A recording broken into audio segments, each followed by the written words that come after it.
to the new room. I used to be B1 magazine. Now I'm getting P's in Leeds and Aberdeen. Run, guy. I don't know. Oh, yeah. Well, a big up all the man them inside Skepta. Yeah, me. Temper T, Footsie, Lethal B, Jammer. Too much legends to mention. Hey, this is what he's saying. And it's one extra. Hang tight, Mr. Jam. Yeah. Mr. Jam, the biggest right now. Okay. It's. We got the man them in the studio. Yo, it's live, oh. Becky. It's live, oh. What? It's live, oh. One extra. It's live, oh. I don't know, Mr. Jam. It's time to go mad now, innit? Becky. Becky. Yeah. I'm just sitting there. You're doing what I do. Shut up. Smoking on a big fat suit. I heard they wanna make a move. You must be kidding me. I got that thing and it goes bang. Boom, boom, bang, bang, bang. Boom, boom, bang, bang, bang. Let's get it. It's live, oh. It's live, oh. It's live, oh. Yo, brothers wanna test my frame, they wanna test my aim. Hoes wanna throw shit on my name. Sorry if I ain't all smiles when you see me in the street. Yo, I got a lot of shit on my brain, a lot of pressure to maintain. You don't wanna hear me complain about the pitfalls of fame. You wanna see me knuckle up, I go against the grain. And frankly, I feel the same. I'm bringing the pain, being restrained. These brothers are lame, being the same. More heart in my testicular vein, I'm ready for war. Everybody feels real till they're laying dead on the floor. I've seen it before, I'm so easily bored. You should be checking out the women what you praying before. You don't wanna make a better settle your damn jaw. Smoke a lot of weed, but I'm going to die for more. Maybe you're sativa that'll settle my anger. Now my headspace, I can elevate and get away from your dead face and dead waste. Wanna be hard nuts and gangsters are sick of these. Knock me out or drop me out, stab me, shoot me, shut your mouth. You know what you're talking about. You got a problem, sort it out. Can't and just walk it out. Kill any ideas that you thought about. You don't wanna see your so-called walk about. Close your spot, please put a top to that talk there, yo. Another breather, go disrupt another geezer. Time is money in the top. I'm too lean for this. I just kill yourself and come on. Sitting there. You're doing what I do. Shot time. Hey. You want a big fat suit. I bet they wanna make a move. What? What? I got that thing and it goes bang. Boom, boom, bang, bang, bang. Bang, bang, bang. It's live, it's live, oh. Tell them. It's live, oh. It's what? Shut your pie, shut your mouth. You wanna cool on war? What? Then run to the fire, oh. Bang! Ain't got meal, no. I'm alright, though. Okay. This Vivian Westwood shoes, I might be rule like Michael. Rappers don't be scared, nobody wants your title. Came in the game, what side, rub me, are you mad? Jump your man like a psycho, yeah. Man like your bitch, but it's don't like you, no. Big Becky, who? Big Becky, tell them again, I'm just sitting there. What tell them come and get me? When I sit there, when I lay back, hot chocolate, some flapjacks. She hates me, tell her she came back. Just a bunch of nobody.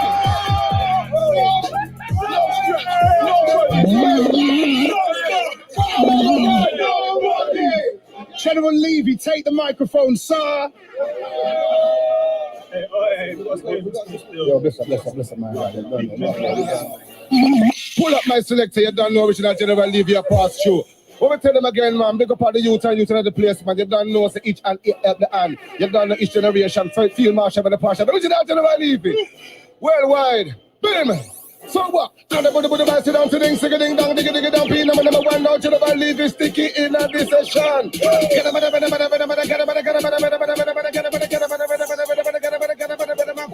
With sticky jump the junior got to pull up. Mr. Jam him that the junior got to pull up. Hey, with the tune and we have to pull up. We got the vibe. Keep the thing alive. We never compromise, not to the way now, don't compromise. Five, yes, we are survive. Look at them so surprised, they get the youth on the rise.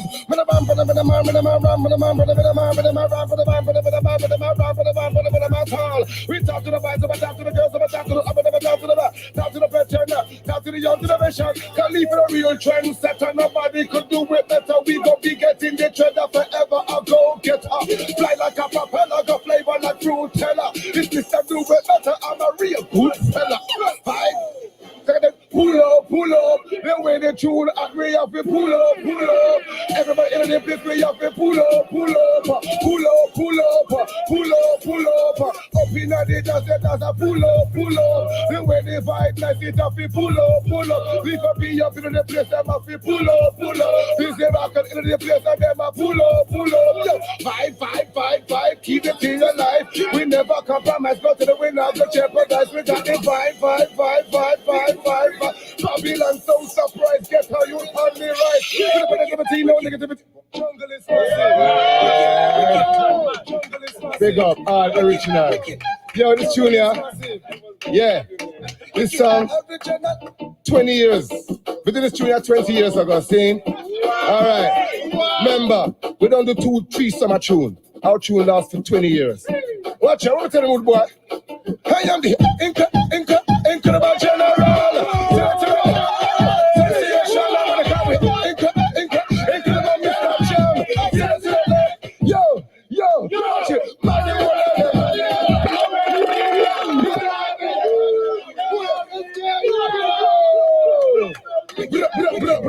Yo, I want to big up right now. Good morning, YTBC. It's Friday, TGIF. Peace to one and all. I hope everybody is doing wonderfully, spectacularly, fantastically within the sound of my voice, both live and the playback gang. Well, we made it through another one, guys. And once again, apologies for my tardiness, but you know how we do it over here. It's always 4:20 somewhere. Yeah, it's another week of boxing. And for us fans, we do have the year starting to heat up. We got the Showtime schedule out.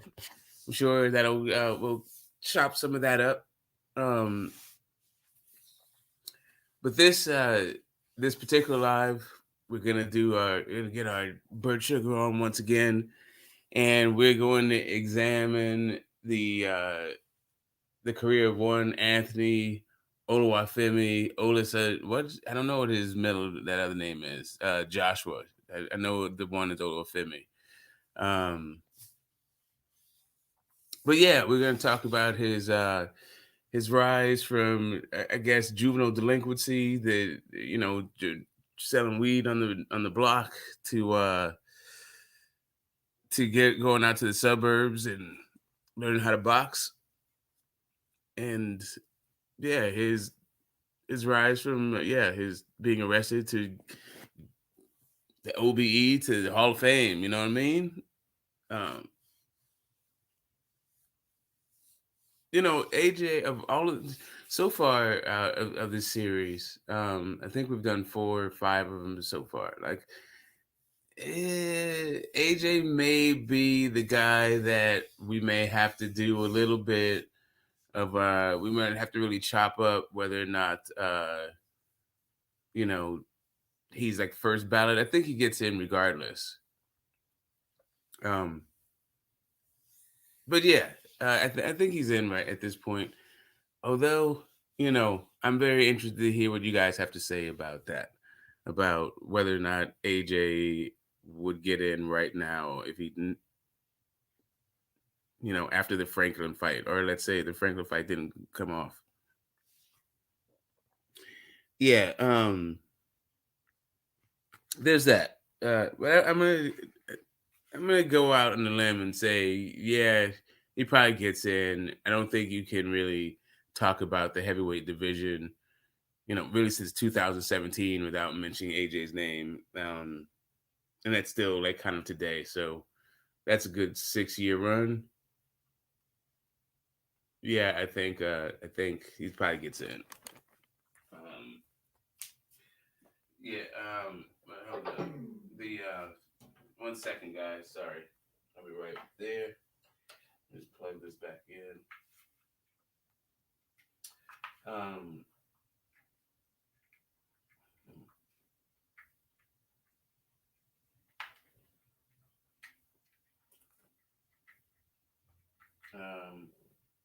I'll be right there. Sorry.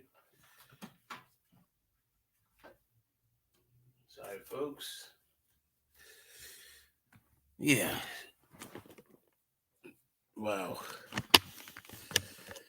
Yeah, I think AJ's. I think he's solid. I think he might even be first ballot right now, like even right now. But even if he wasn't first ballot, I think he gets in eventually. Even if he never boxes another round, like right now, I think he's good enough. I think he's done enough. Let me check out my. You know what, guys? Bear with me 1 second. I'm trying to like read the chat, and my eyes just aren't what they used to be. I need to get my glasses. I'll be right back though.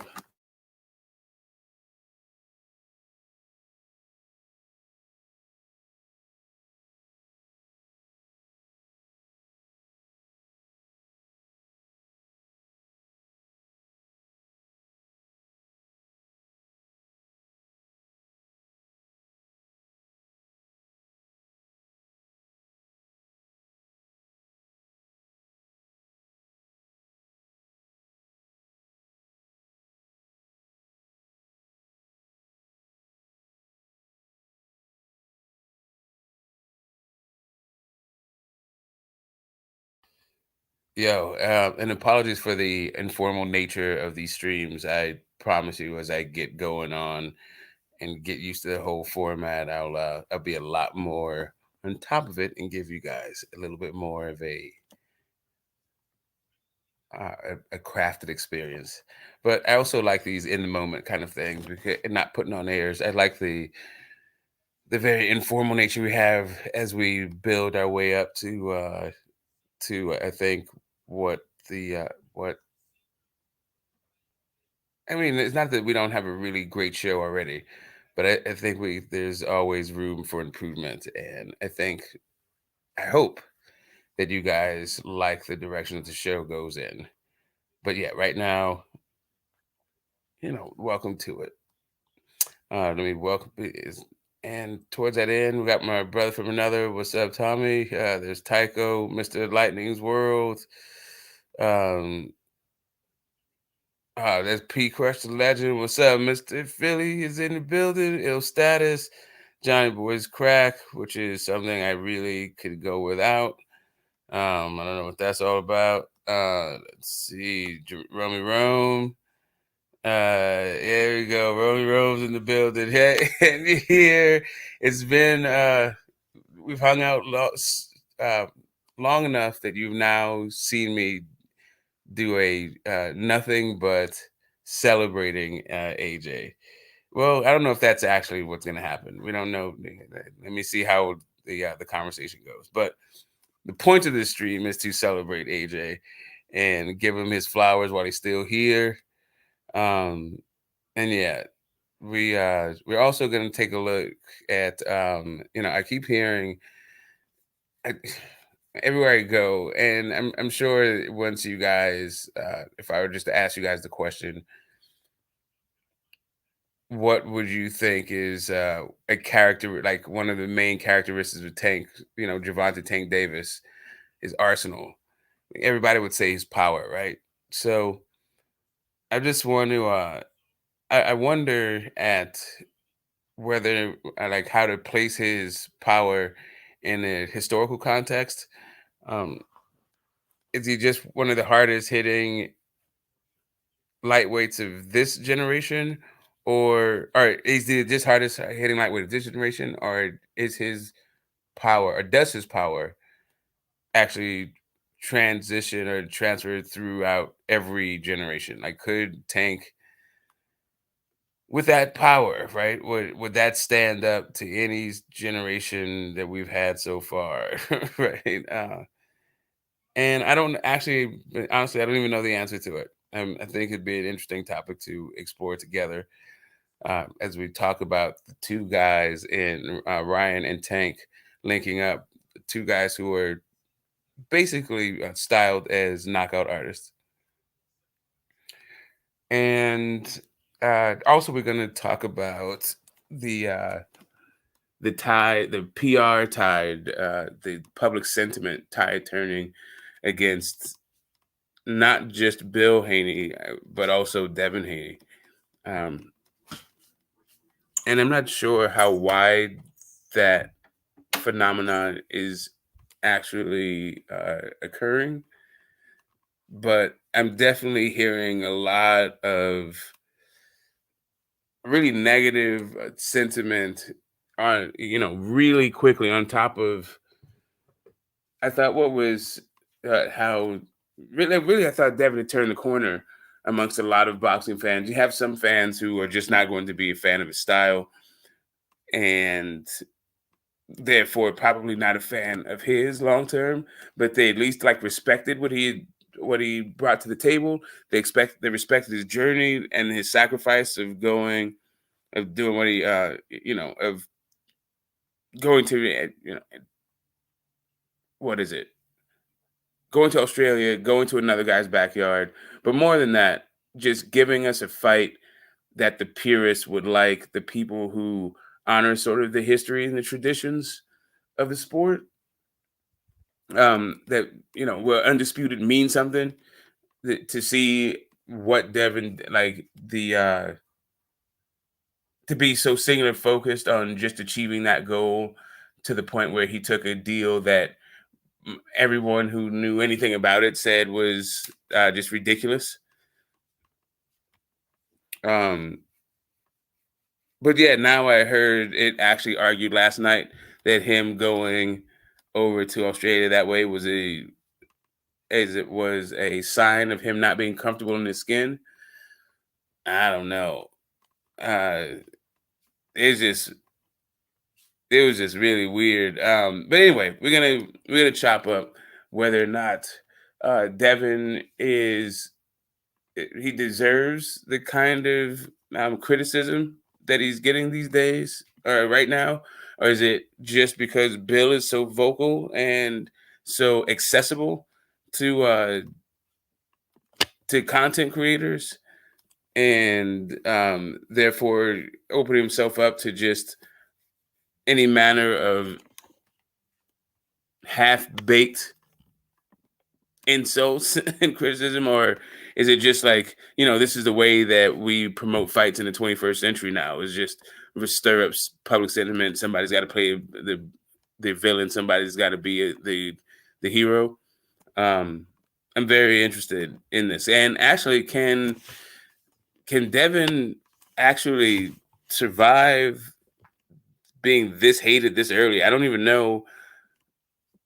And I don't know how such a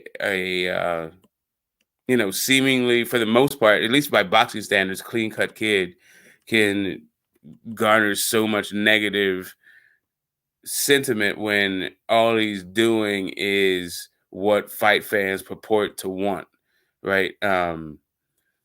It's literally, if he doesn't fight the best of the best every single time, then he's a duck, or they're out here capping, or I don't know. It's a really, I don't think it's a standard that any other fighter has, not any other champion, certainly not the guys that he's saying is ducking him. Like, no one has this as, and we'll get into it. We'll get into, the different people that he's supposed to fight, or else he's a duck, and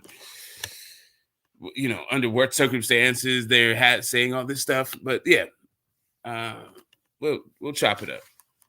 Let me get the link together here for you guys. That's the show in a nutshell.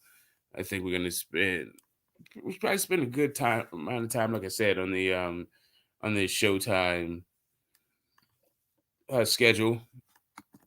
For all your people who are saying that Showtime is going out of business, well, it doesn't appear that that's going to happen this year. So maybe next year, right? Keep hate alive. Let me go pin it to this top. Just give me a second.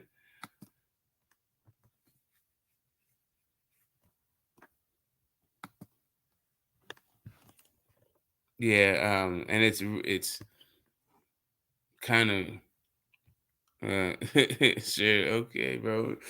I'm very interested in, and I mean, and I understand that my demographic is not necessarily AJ fans, although I do have a pretty dedicated contingency of UK fans, and they like to think that they constitute a very large number of my subscriber base. But I'm not sure that that's the case. A, and then B, AJ seems to be, he definitely has fallen a lot in terms of, I think, his popularity, or the like people's satisfaction with him. I think people used to really, really like them some AJ, and now, yeah, not so much. I think he didn't do himself any kind of favors in his losses. And now you have, yeah, I mean, it's really the people who, yeah, I don't even know like the AJ fan. Like, you would have to stick with AJ now. The people that, this is just my own anecdotal experience. The people who stuck with AJ now, who are sticking with him now, were definitely the ones that were. Most of them were there through 2018. Some of them are women. Not, you can't overlook that demographic. But yeah, some of them are just people who just they ride with the heavyweight division. They don't want to. I guess they don't want to throw the baby out with the bathwater. I don't know. I don't really hear a whole lot of full-throated support for AJ these days, I guess, is really what I'm saying. And I don't know that is fair. I think that's kind of unfortunate. Like, people, I guess, don't like his next opponent. They don't like the way that he behaved in his loss to Usyk, during that meltdown he had afterwards, and the things he had to say. It was poor taste, you can't lie, but yeah. Wait a minute, hold up, Justin. Didn't I give you a wrench already? Is that really Justin? I thought I wrenched you up. What the hell's going on? All right, I need to see what's going on with that in a minute. Anyway, what's up, Justin? But yeah, it seems that the tables have definitely turned on AJ and whatever fans he had in the U.S. I think those people, it's pretty much dried up. But here, we're not getting onto all that political stuff, and we can chop it up. It's not that we're not going to get into it. We're not swayed by it. We're not going to let the politics of boxing or the business of boxing deter, or not even that, get in the way of us giving fighters their due, right? Especially if they've put in the work to be Hall of Famers, even to be considered a Hall of Fame, right? And yeah, like I said, I'm pretty confident that AJ gets in. And by the end of the stream, if there's any convincing to be done, I think it will definitely be on the side of him getting in versus not getting in. But yeah, so the link is pinned, and we're gonna jump in. What's up, Just Do? Shout out to you. Yeah, we're gonna let's start out with the order story. Let me open up Box Rec right quick so I know what year we're in when we talk about this stuff. We're gonna break it down. And yeah, like my usual, just all those people, all my subscribers that have been trying to convince me the UK is this huge part of the demographic. You guys can come in and fill in the blanks on AJ's rise because you guys had a front row seat to it, right? So, I mean, from what I remember of AJ's story, he was a kid, like, and he got in trouble with the law, selling selling the sticky icky, and he was sent out away from the neighborhood somewhere else to go live with that I don't know family or friends, and one of the big homies put him on, or maybe it was a cousin or family member, took him to the gym, and yeah, and the rest is history. And from these photos, like AJ was not a big kid. I don't know where you got all those,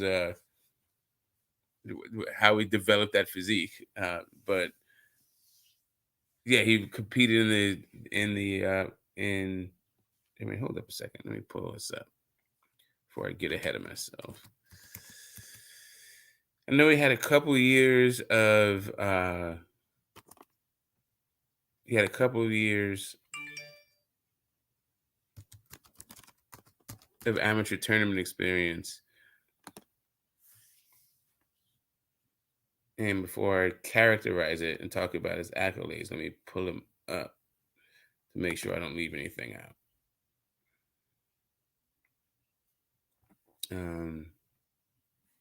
Okay, hold up. All right. You know what? Let me just let me pull up the wiki right quick and put it on the side because while BoxRec is it's pretty cool for the pros. It's not as good. It's not it's not the industry standard. I'll say it's not what the Association of Boxing Commissions use for their rankings. It's not the official record keeper for boxing, but it is a really good database for all the boxers, and it gives you pretty good information about the fights that are listed. But in their amateur rank, in their amateur record keeping, it's really not that good to begin with, and they don't tell you on the side of it, what the awards were, right? They'll just put a record on there. You don't even, it'll tell you the final, and it'll be if it say a W next to it, but don't tell you what you won or anything like that. So, anyway, as an amateur, it's saying they didn't show how many fights he has, but he started boxing in 2007 at age 18, and it was a cousin. There we go. That had him. That took him first to the gym, got him involved in it, and by 2010, he won an English amateur national championship, a gold, and a Colchester. I don't even know what that is. That's got to be some local thing. Yeah, coach. Yeah, it's definitely that. In the open class, but he was, even by the time he was 21, he's in the super heavyweight division. And yeah, in 2012, he famously got the gold medal in the London Games. Some people talk about that as a very controversial win, and we can get into that. And he's also got a silver. He's got a silver medal at the World Championships, but the year before the Olympic gold medal, and yeah, he's got another gold and another regional title. So yeah, now that we've gone through that for AJ, let's get into his actual pro career. I think one of his but outside of the Olympics, he has a very at least I've seen it. It was made its rounds around. I was gonna say it was very famous, but I don't know actually how famous it is. But I know it was making the rounds in 2018, 2017, and that is the amateur fight that he had with Dillian White, and I think that might have been his first fight ever, first time ever in the ring. It was first or second time. I think both of those guys were really, really green. I mean, it's not that I think that. I know that. And I don't remember what the outcome was. I think Dillian White dropped him and maybe stopped him, if memory serves. And you guys can clear that up for me. But yeah, I've never seen such a inexperienced fighters footage get out, his amateur footage. And I guess that's just the world that we live in now. Everybody's got a camera, and yeah, all the intimate details of your life will probably find its way on the internet at some point. But yeah, they was really not that good, and I guess that was sort of the birth of their really heated rivalry, and it looks like that's probably one of the fights that AJ is going to be having next, depending on how this Franklin fight goes. Pretty sure that they're trying to groom the Dillian White rematch, but yeah, as legend have it, they're supposedly at opposite sides of London or something, or different, rival neighborhoods in London. I'm not quite sure how the story goes, but yeah, I think Dillian White stops with the amateurs, and then AJ stopped in the pros. We'll see. I'm sure one of the UK heads will set us all straight. But let me pull it up. Where'd it go? Okay, cool. Let's do this. Let's do the box rack.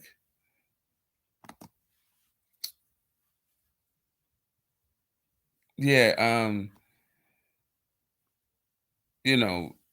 and as I go to the beginning, I guess I would say when I first heard of AJ was, I think when most Americans first heard of him, American boxing fans, and maybe not even most American boxing fans. I think when most hardcore boxing fans in America heard of him was when he faced Vladimir Klitschko. At that point, I was, before then I wasn't really on YTBC, but maybe the people who were, I'm sure that they were tracking the Charles Martin fight. And maybe some were even tracking the Dillian White, tracking when he was fighting Dillian White. I'm not sure. But for me, for my own part, I was not checking for this guy. The heavyweight division wasn't really on my radar like that. And yeah, it was definitely with the Vladimir Klitschko fight. And I thought it was really a phenomenal fight. And I really liked AJ from that fight because as you know, if you've spent any time on the channel and heard me talk about it, that I don't really like Vladimir Klitschko. So I really liked I get a big kick out of when that guy loses.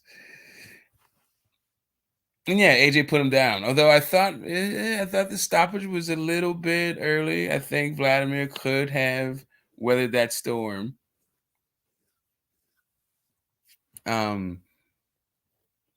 I was so disgusted with the guy for the Povetkin fight that I was that was just all the way out. That was not into Vladimir Klitschko back then. But let's talk about, all right, so we have AJ. You know what? We are going to look at his amateur. Let's take a look at this thing. Let's not gloss over any of my man's accolades. None of his. Let's not gloss over any of his achievements inside the ring. That's what we do over here with this series. We do a deep dive into these guys' contribution to the sport. Okay, I got it. He's fighting Jermaine Franklin, but I'm looking for his amateur career. Come on, what's going on? Oh, okay, hold on. It's my internet being incredibly slow.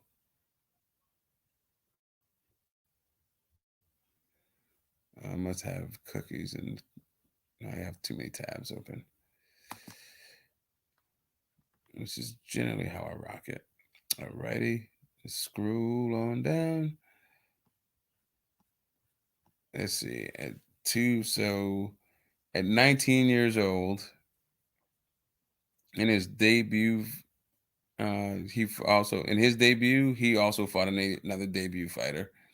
As a matter of fact, looks like his first 1, 2, 3, 4, 5, 6 fights. His first half dozen fights were all guys who were fighting for the first time. But let's see, in his 1, 2, 3, 4, in his fifth fight, he was fighting something called the Haringey Box Cup. I don't know what Haringey Box Cup is. That sounds like some real regional stuff. But whatever, and wherever Alexandra Palace is, sounds palatial. But he did win it. He won his first tournament that he got in really 6 fights, all against debut fighters. So yeah, it seems like this is not one of your more prestigious amateur tournaments, but hey, he won it. And this is his time. This is his first time putting out, getting into boxing. So we're going to take it. Oh, look at this. Look at who he fought. Oh, wait a minute. Oh, is this the Dillian White fight? Oh, no. Okay, here we go. Dillian White is his third fight. I didn't even take a look at this. So Dillian White was the debut guy. And yeah, he lost a unanimous decision. 3 2-minute rounds. Crazy. I didn't even look at this. But in looking at his record, he also has, and I didn't realize this, he fought Frazier Clark in Burton-on-Trent in 2009. I did not know Frazier Clark has been around this long. Okay, I don't know how old Frazier Clark is.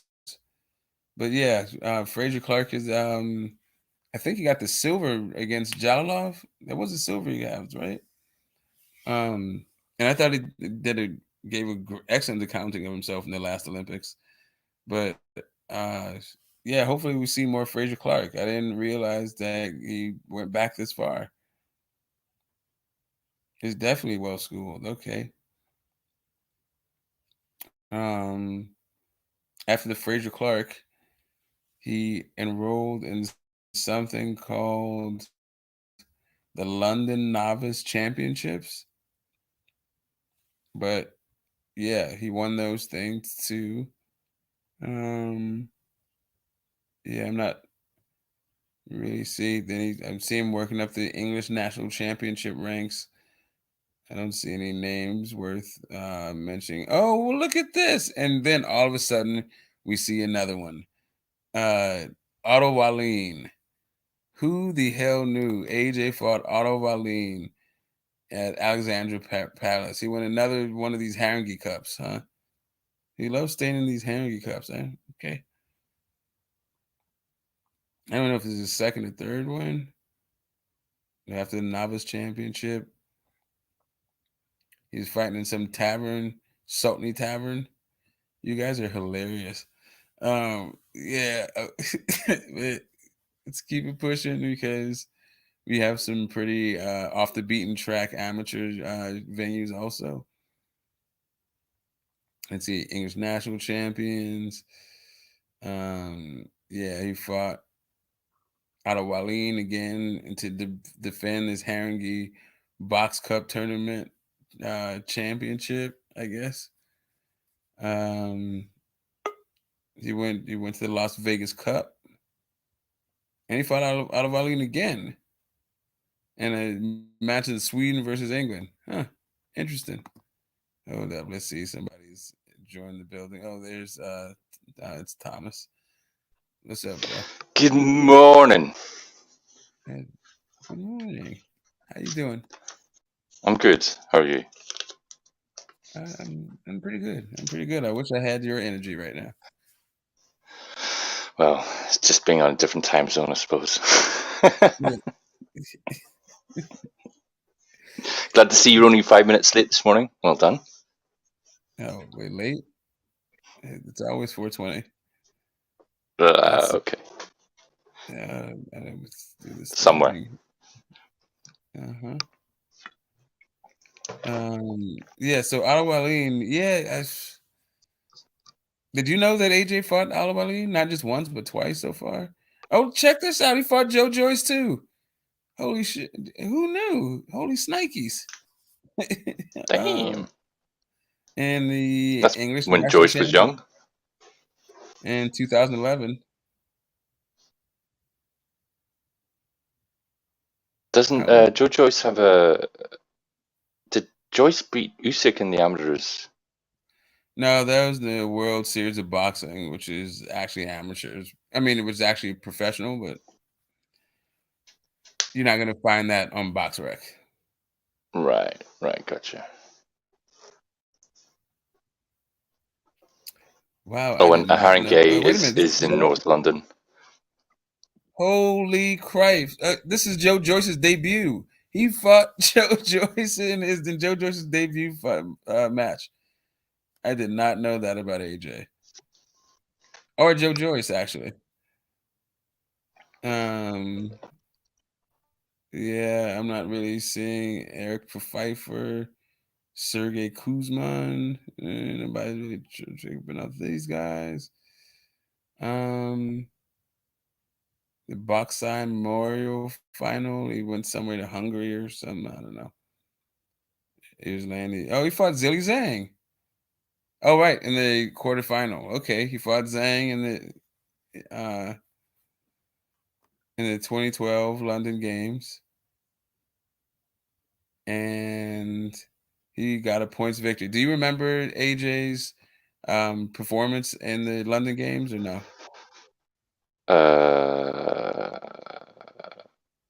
I didn't. My circumstances were a bit messed up at the time, so I wasn't able to catch all his fights live. That is. But I do remember that the final. And it's been a long time since I watched it, but I remember thinking that was a dubious decision. But as I say, it's a long time since I watched it, so I'll have to rewatch it to give a proper opinion on it. Yeah, no, I see. I don't remember it at all. I have heard in, after the fact that there was some questionable calls, that there was some home cooking going on in boxing, and with some of the boxers there, and he was one of the names that was brought up. But it was like, I think it was like 2 or 3 people. They were like, if they weren't from England in this game and the games weren't in London, would these guys actually have won? No, the advantage would have gone to whoever has home turf advantage, I suppose. It's quite standard. Well, I don't want to say standard, but it's quite common in boxing. I don't know. The Koreans never really. I don't think the Koreans were getting help on the thing. I can't wait. Wasn't it the Brazilians? Oh yeah, the Brazilians did. Yeah, hold up. But Koreans, I will say Where did when Roy Jones was when he was messed up for his victory? Yeah, I'm not Where sure. was that? Was that I'm not sure, Seoul? but I think it's against a Korean though. Or was it That Japan? is against a European guy. Although maybe I'm mixing that up with Floyd Mayweather. But point being, there was that guy. There was that the Brazilian guy that Murata beat. But I think he was pretty good though. I don't think he was like necessarily home cooking. But I take a point. It was Seoul for Jones. Mm-hmm. Yeah, I just don't think it was. I just don't think he lost against a Korean guy. It was Park Si-hoon. Oh, he was? Oh, he did lose against a Korean guy? Oh, shit. Yes, that's Korean, yeah. Yeah, he certainly does. Park Si-hoon. If he's not Korean, then he should definitely return the name. Let's see. No, he shouldn't return it. He should wear it proudly, even if he's not Korean. There's no shame in having a Korean name, even if you're not Korean. What's up, Modern King? Ronnie Finkley's in the building. All right. I think that's it for AJ's thing. So, yeah, I learned something new. How old is, I think Joe Joyce is 37 now. So he debuted at 26. So he's just been old his whole boxing life. He might be 38 or 39. Hold on.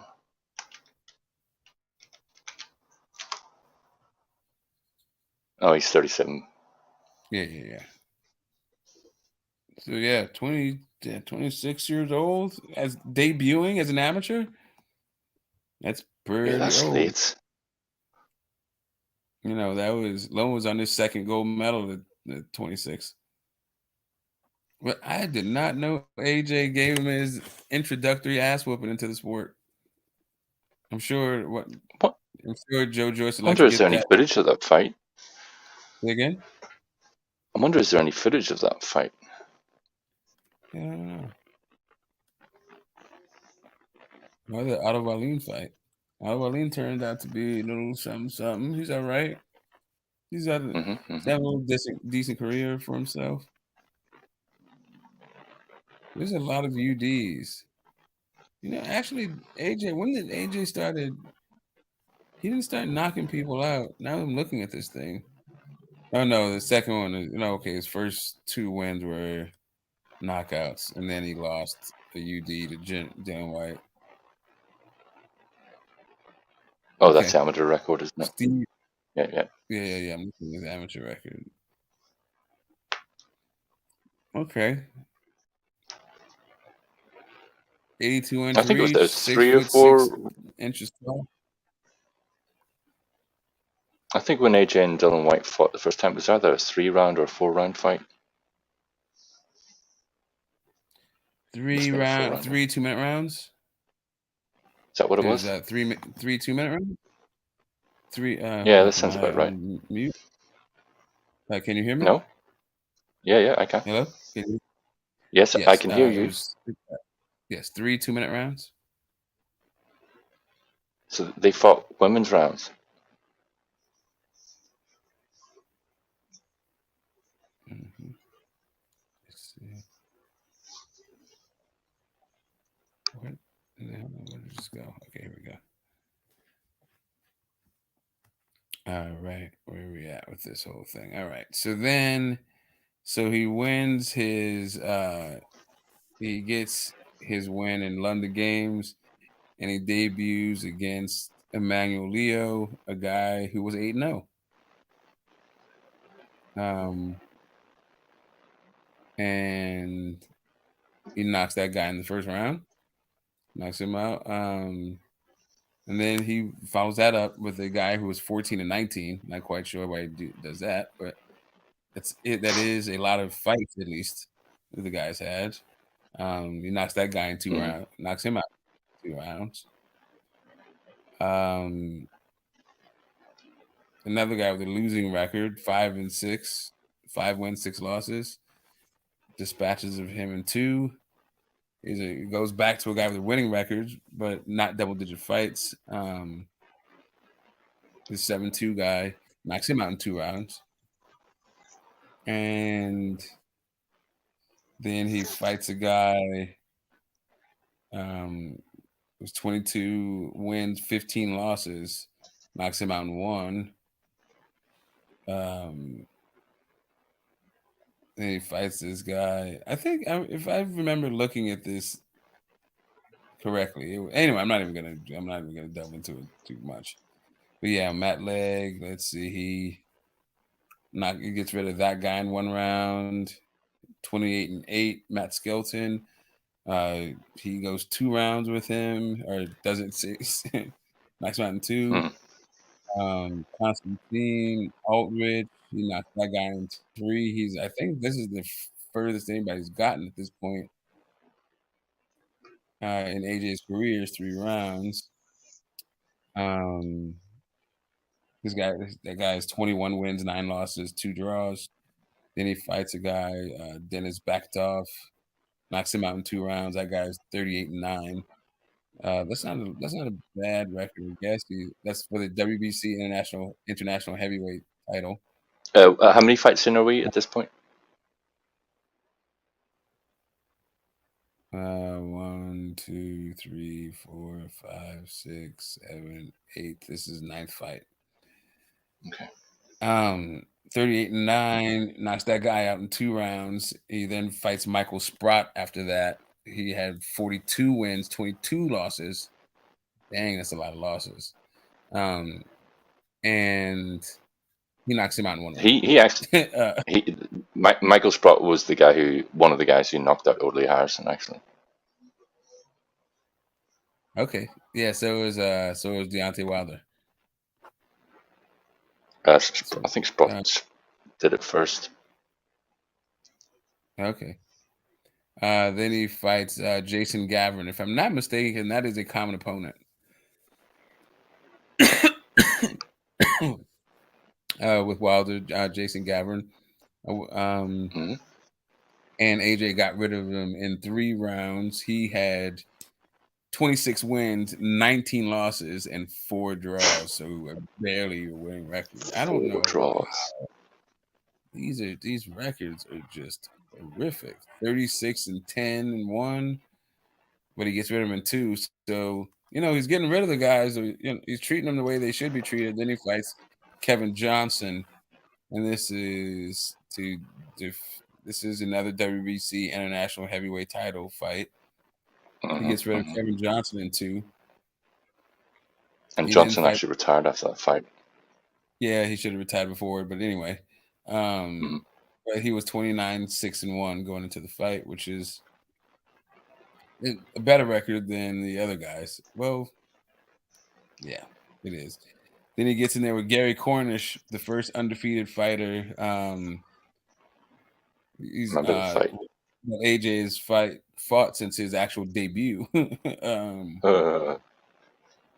And Gary Cornish. This is for the Commonwealth Boxing heavyweight and the that international heavyweight. So it's a unification of regional belts. So he gets rid of Gary Cornish in the first round, and that sets up the rematch for Dillian White. And this might be the first real big fight of AJ's career. And I don't think it might. I think it was the first big fight. Yeah, I think it was even pay-per-view, right? I'll be honest, I can't remember. Let's see. Let's take a look at the event. I'm pretty sure. But or was it on ITV? Let's see. It was Australia, Fox, New Zealand, Sky, Poland, TVP, Sky Box Office. Yeah, so it would have been Yes. pay-per-view. Yeah, Sky Box Office, baby.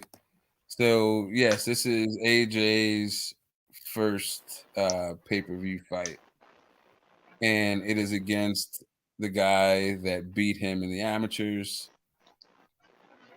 Although, And technically, Dillian White's first pay-per-view as well. yes, it's just that Dillian White's not getting in anybody's Hall of Fame.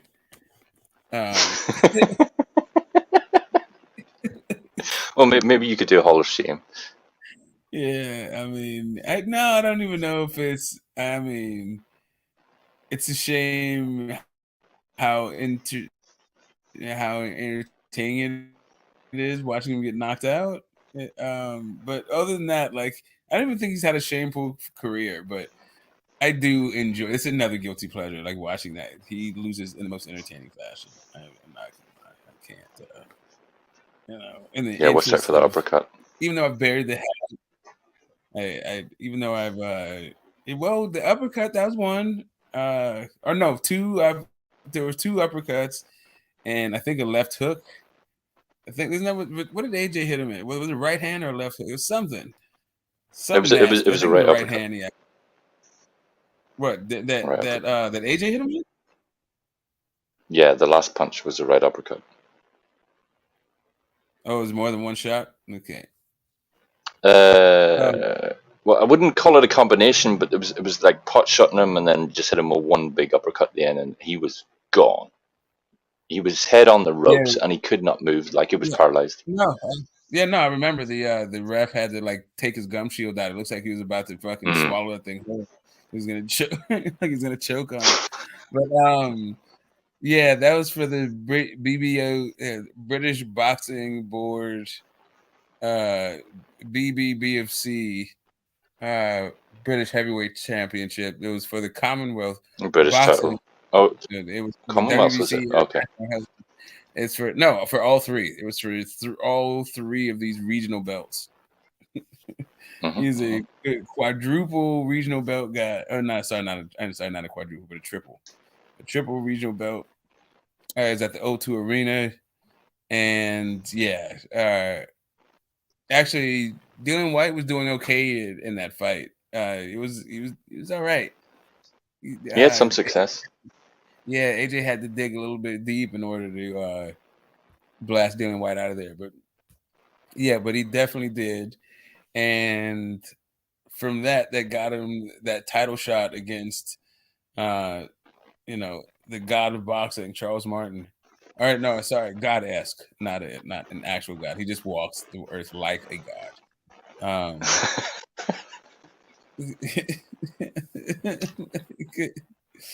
And he got Charles Martin out of there, in a fight that I thought was stopped early, but not at all competitive. But I didn't think Charles Martin was hurt. I think he was. But Charles Martin didn't show any interest in continuing the fight. I mean, what interest? He looks like he looked stunned that the fight was stopped, not even by the punch. He's like, "What the hell? Like, what is this?" Like, but I don't think that it would have gone well for him. So whatever. While I do think it was an early stoppage, it's kind of like, who cares? I don't think Charles Martin's that good, and it gave us AJ. So I'm not hating on that. Let's bring AJ back out here. AJ's on his way. With the Dominic Brazil fight. I remember this one was kind of. Well, anyway, it went 8 rounds, didn't it? I don't remember at the time, but I remember doing a little bit of research after, when I found out about AJ, when maybe late 2017, after the Vladimir Klitschko fight, after the Charles Takam fight, I started looking at it because the rivalry. It was a Parker Wilder AJ had the titles. So we started doing the Robin of like who was going to be unifying, who was going to with who, going to be unifying with who, and AJ had 2 titles. So anyway, I started looking at him, and I saw that Dominic Breazeale was not really highly touted. People were wondering how the hell Dominic Breazeale got a shot even. But he was ranked number 13 in the IBF. I remember from my research, if my memory serves, my research back then. And, you know, that was not a bad stoppage in any way, shape, or form. He beat the shot of Dominic Breazeale. That dude, he beat him from pillar to post. And, yeah, so the Charles Martin fight, that was over in 2 rounds. Dillian Whyte went 7. And how many rounds did Breazeale go? Yeah, the Eric Molina. It's 7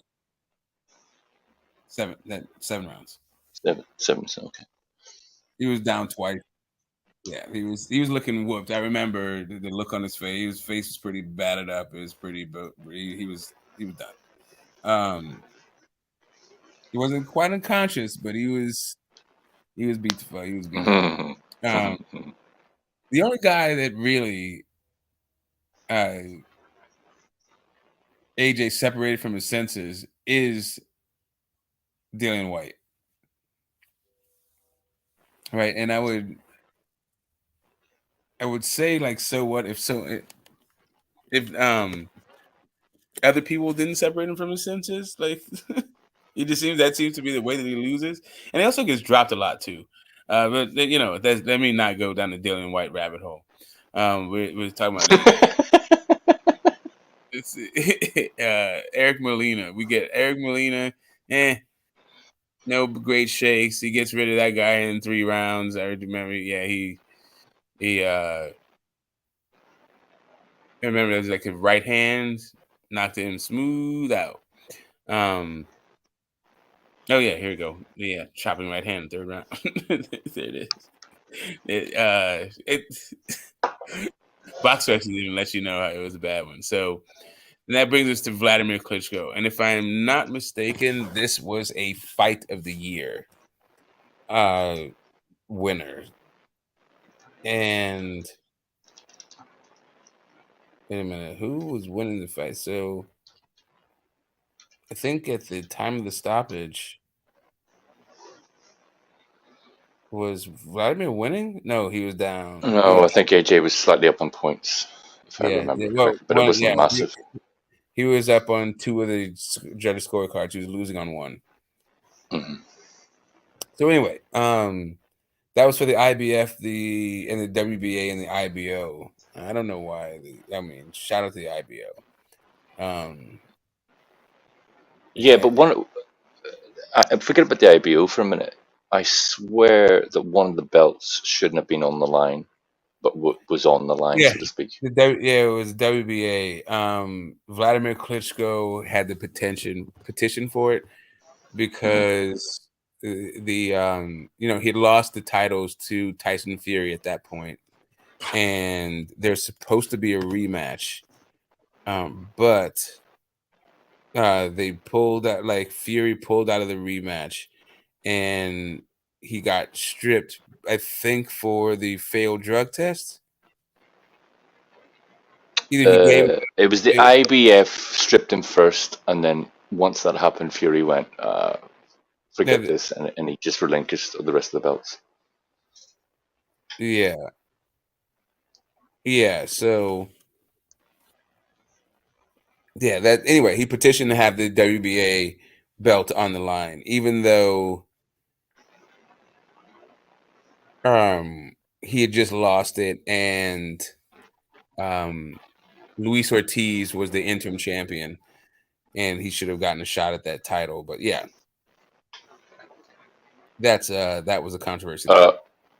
Hold on, just repeat that again. What about Ortiz? He was the interim champion at the WBA. He was the WBA interim champion, and he had been for like a couple of years at that point too.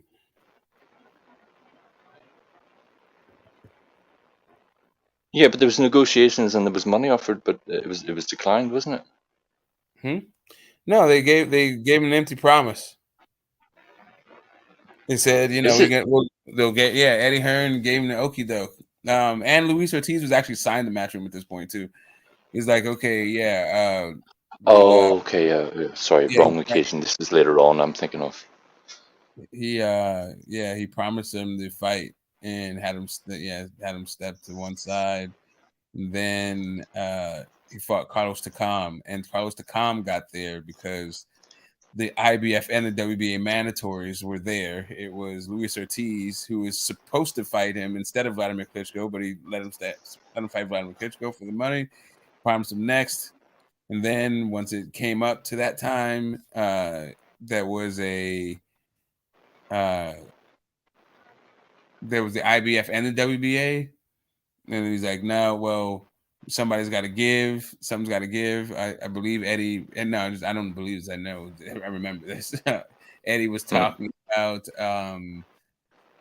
dropping one of the titles if he had to. Like he wasn't going to be, I don't know, strong armed into the position.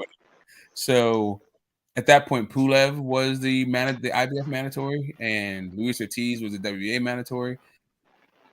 And they made a deal again. Luis Ortiz stepped aside. He fought. He was supposed to fight Pulev.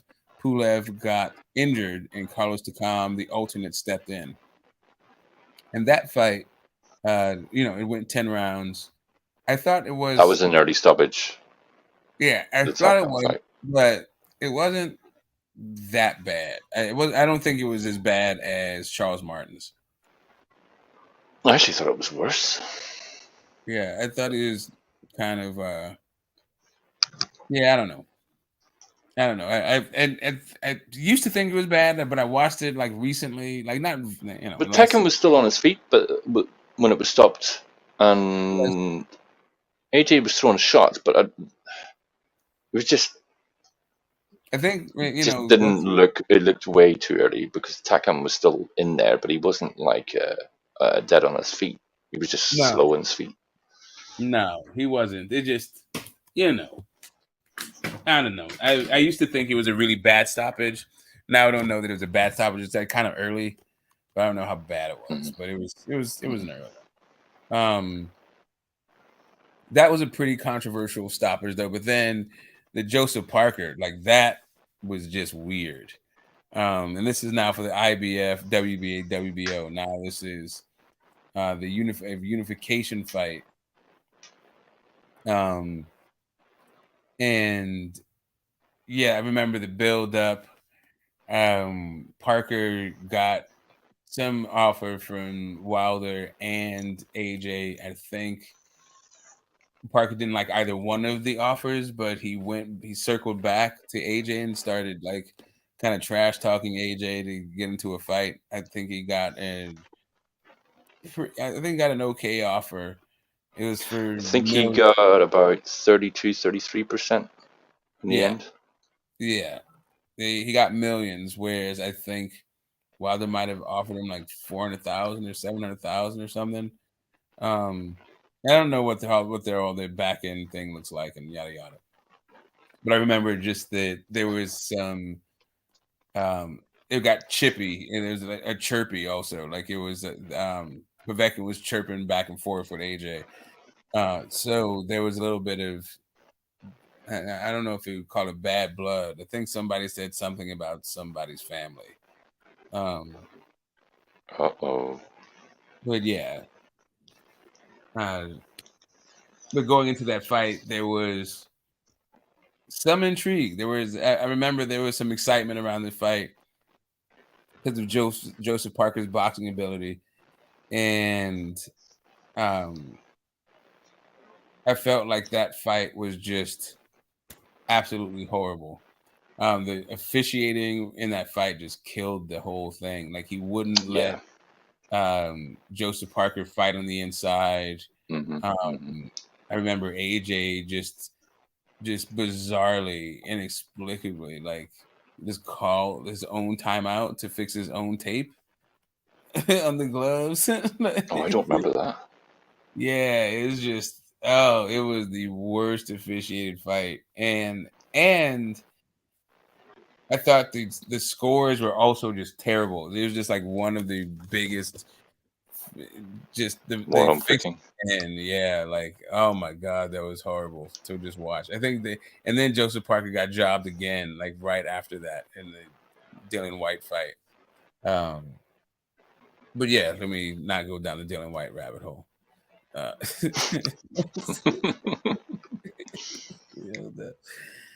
It's let's see what's up. All right, you guys are still just chilling. Cool. So yeah, the Joseph Parker fight. It was a little bit boring. I felt like I think the scorecards. Oh, here they are right here. Yeah, 118, 119, 2 118s and 1 119.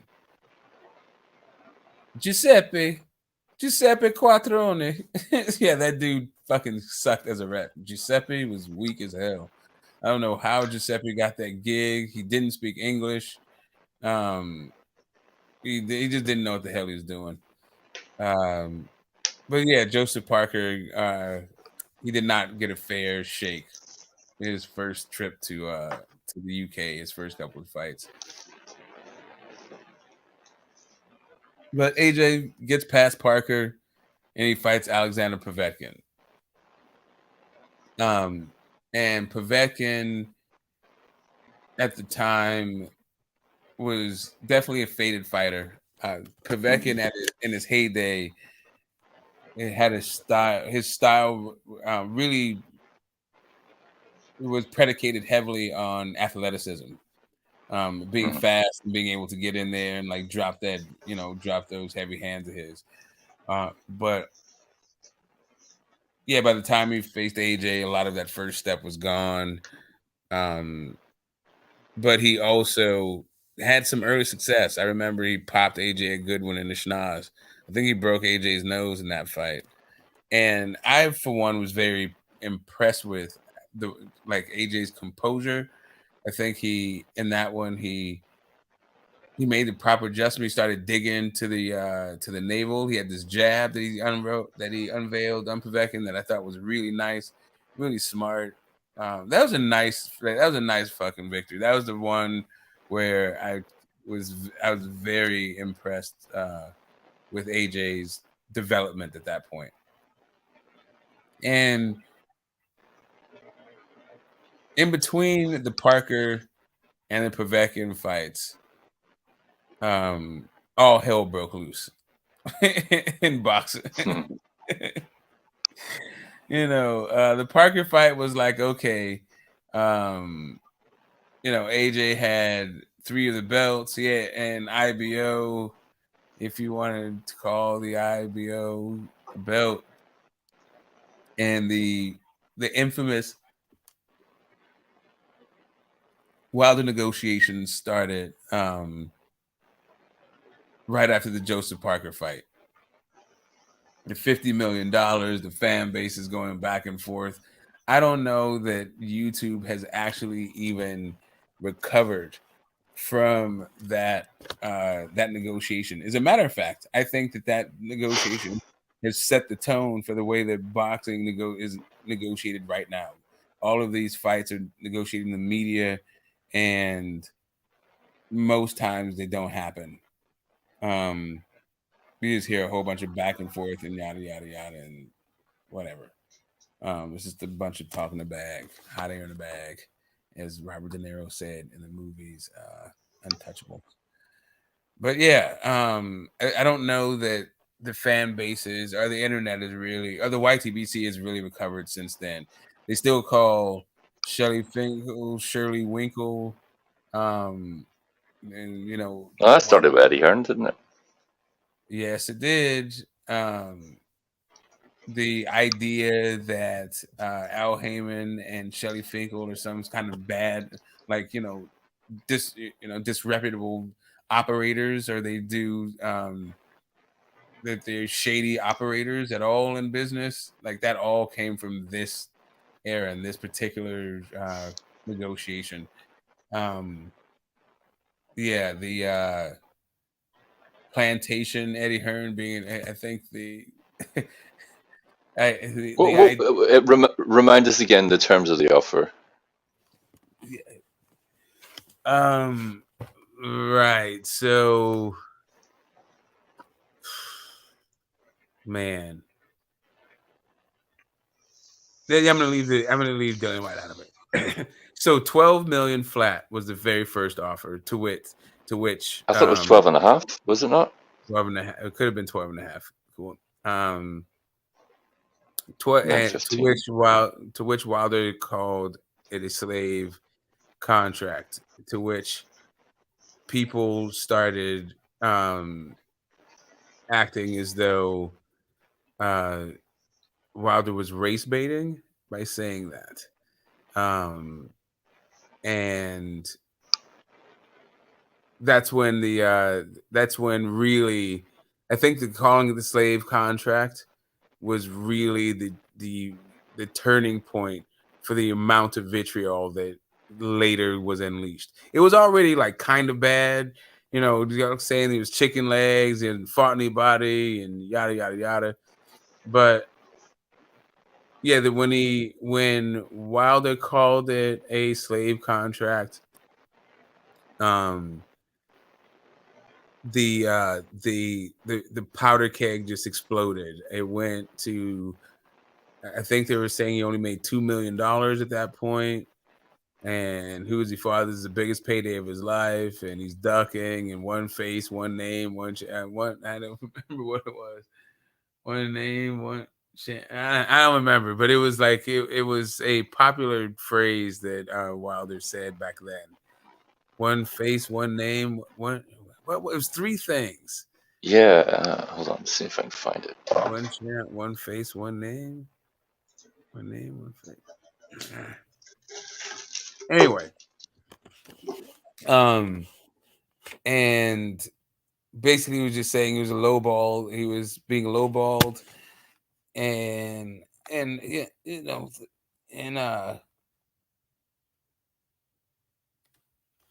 okay. All right. One face, one name, one champion, something like that. Something like that. But yeah, so AJ at this point, unified champion, and this point, a darling of not just the boxing, UK boxing, but like international boxing, because the success, the magnitude of the fight between he and Klitschko was, Wembley Stadium had 80,000 people in it. It was raucous. Like American press picked it up. And, AJ was rolling a pretty big PR wave of positive emotion, really fueled by the UK fight fans having a champion that they could get behind. I think for the first time, one who was as popular as since Frank Bruno. Because when Fury won, it was when Fury beat Klitschko and ended his long reign, that 7-year run. Like for one, I thought it was poetic justice the way he won. Like the fight itself, I wasn't that impressed with, but the way that Vladimir bullied Povetkin, but he couldn't do that to Tyson Fury because Tyson Fury is way too big and like long and everything. I thought it was really fucking cool. But Tyson Fury, as soon as he won, immediately put his foot in it. He started just saying some crazy stuff almost out the gate. But he'd already been saying some crazy stuff before that point. He just ramped it up after he got the belts. Yeah, and I think nobody was really paying attention to him. But anyway, he had some. No one thought he would win. Yeah, he had some pretty crazy antics going into that fight too. His Batman costume. Oh, Batman, yeah. And singing,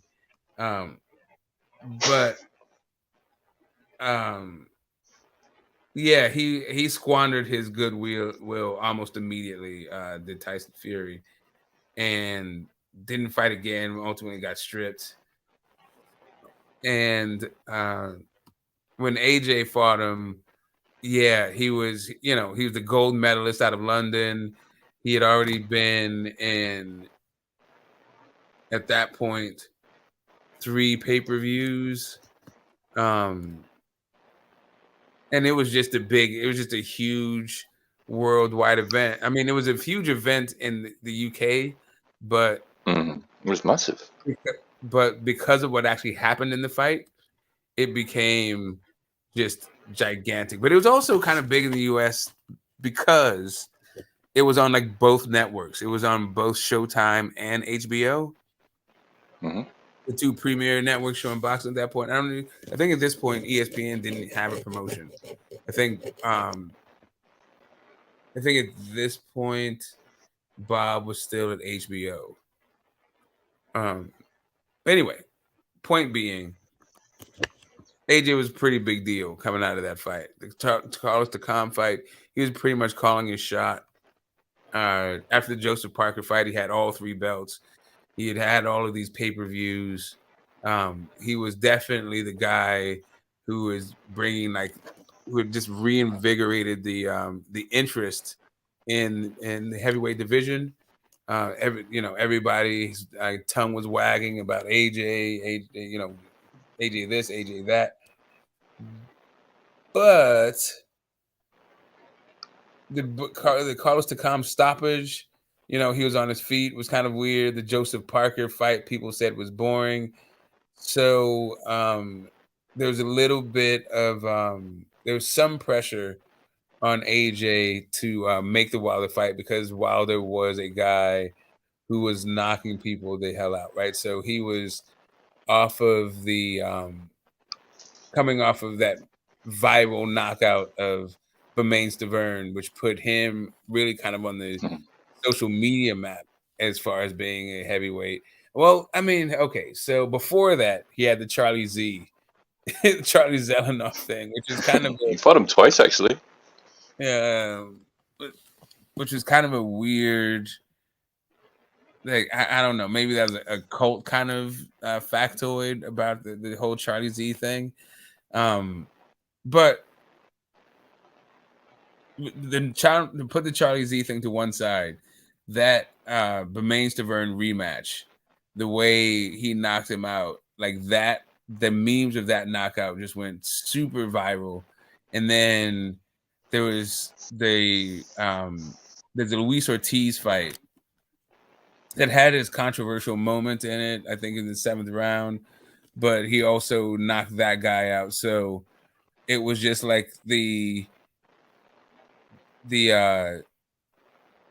excitement behind AJ's fights, like his fighting, was just a little bit like it just the shine was off of it. There's a little bit of like I was saying, there's a little bit of pressure to get in there, I think, and have like an exciting performance.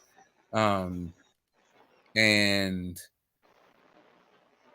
I think AJ delivered in the Povetkin fight, the way that he stopped Povetkin, because that was that was not a bad stoppage. It was not a boring fight. He had to go through some adversity, make some adjustments. But out of that fight was a weird concept that Eddie voiced. And Matchroom, the way that they moved Anthony Joshua was definitely unconventional. And I was I don't think I remember any champion being moved this way, and I never heard a promoter say what Eddie said about their champion. That is that he's still a work in progress. That's what he said after that fight. And I was like, how do you not know that before he becomes a champion? Like, why would you have a guy? And at this point, he's the unified champion. It's 3 belts.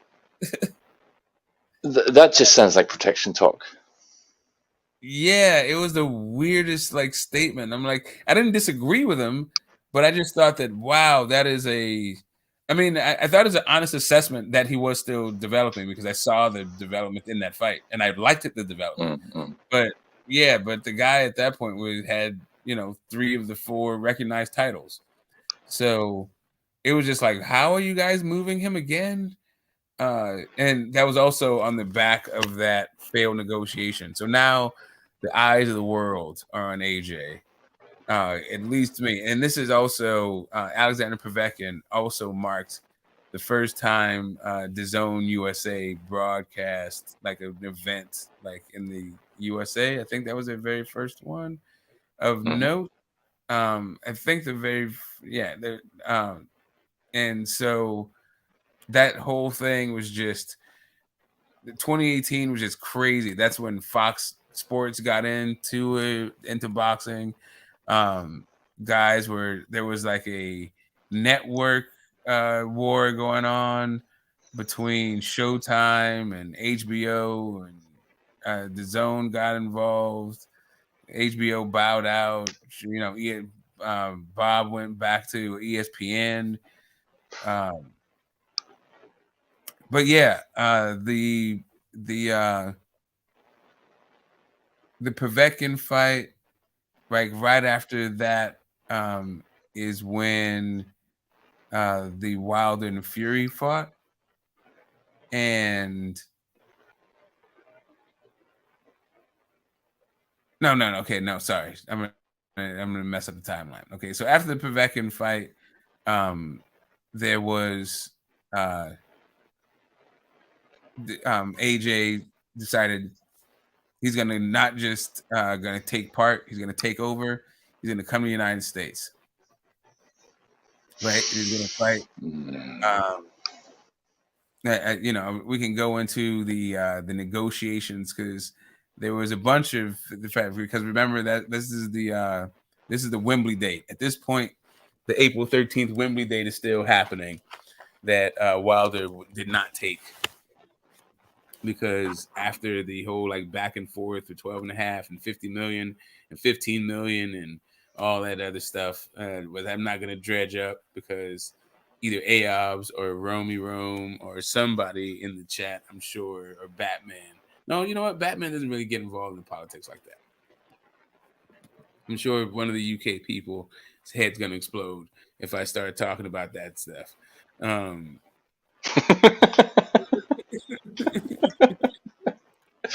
might have a few things to say, so you best not go there. Yeah. Oh, hold up. Is that actually the real Bill Haney? What's happening, Bill?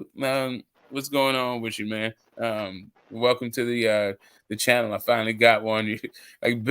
Bill, you were one of the first guys to tell me, you need to get a channel and yada yada. And we're gonna come. And you also promised to come chop it up on the regular if I did have a channel. So I expect to see you when your schedule allows. And also I just hope to see you when your schedule allows, but that'd be great. Because that was a long time ago before when you said it. I'm sure life has changed for you since then. You got those growing babies you got to look after, and also now an undisputed champ whose career you have to guide. You have to finish off his Hall of Fame campaign he's waging right now.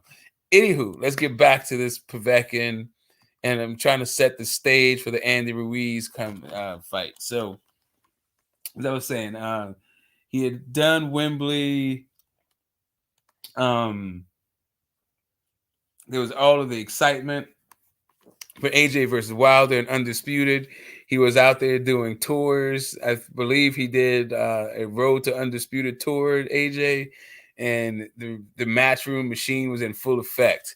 Young fast car Eddie was taking over from the family business and putting UK boxing, not just, I'm not just gonna say put it on the map, but putting the modern UK boxing, just revolutionizing it, a renaissance for UK boxing, led by Matchroom Boxing and spearheaded by AJ. AJ's success, his monstrous success. My man has endorsements out the Yang, I believe Hugo Boss. Just the world was bowing at his feet. But I remember at the end of 2018, Forbes magazine's putting out an article saying that in 2019 as a prediction, AJ was going to lose. Didn't know who was going to lose to. He was going to lose into 2019. That's what the what Forbes magazine says about boxing. It was the strangest prediction. Came kind of out of nowhere. But anyway, we set the table for this Andy Ruiz fight. So we had the April 13th date at Wembley. They were trying to fill that, trying to have somebody fill it up. Because remember, at this time, they were saying that AJ could fill up Wembley by himself. It didn't matter who he would fight, who he fought. But at that point, he had the Manchester Arena fight. He had the Wembley fight in Klitschko. He had Principality Stadium in Cardiff to come. He had the Cardiff to come again. He had the Principality Stadium in Cardiff for the Parker fight again. He had the Povetkin fight again in Wembley. So it's just, and they kept talking about these stadium fights, and it started to turn into like a little bit feeling like a gimmick. And the PR for it, right? How much money AJ was making. He was making, I remember millions, all of this stuff. $30 million, $40 million, $50 million he was making. And I didn't think at the time, this is me personally, I didn't think that AJ and Dillian Whyte would have filled that stadium. I think that in order, like, I think if they would have made that fight, and that was a fight that they were talking about making at the time, that the turnout would not have been. I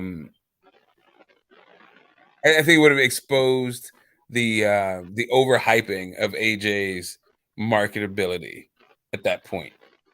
And I wasn't saying he wasn't the cash cow. I'm not saying he wasn't the man, but I just think that the stadium thing was just getting a little bit tired, and I don't think Dillian Whyte at that point was good enough for them to keep it going, right, with the whole stadium thing, because remember that April 13th date was supposed to be for Wilder and for Undisputed.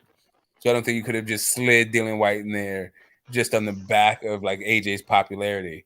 And I don't think they really wanted to test that. Can I just add a little bit of context to that? Yeah. It was actually when Carl Froch fought George Groves, they had a stadium fight. Yeah. And then from the results of that numbers, I think there was a big push to have fights in stadiums after that. Yeah.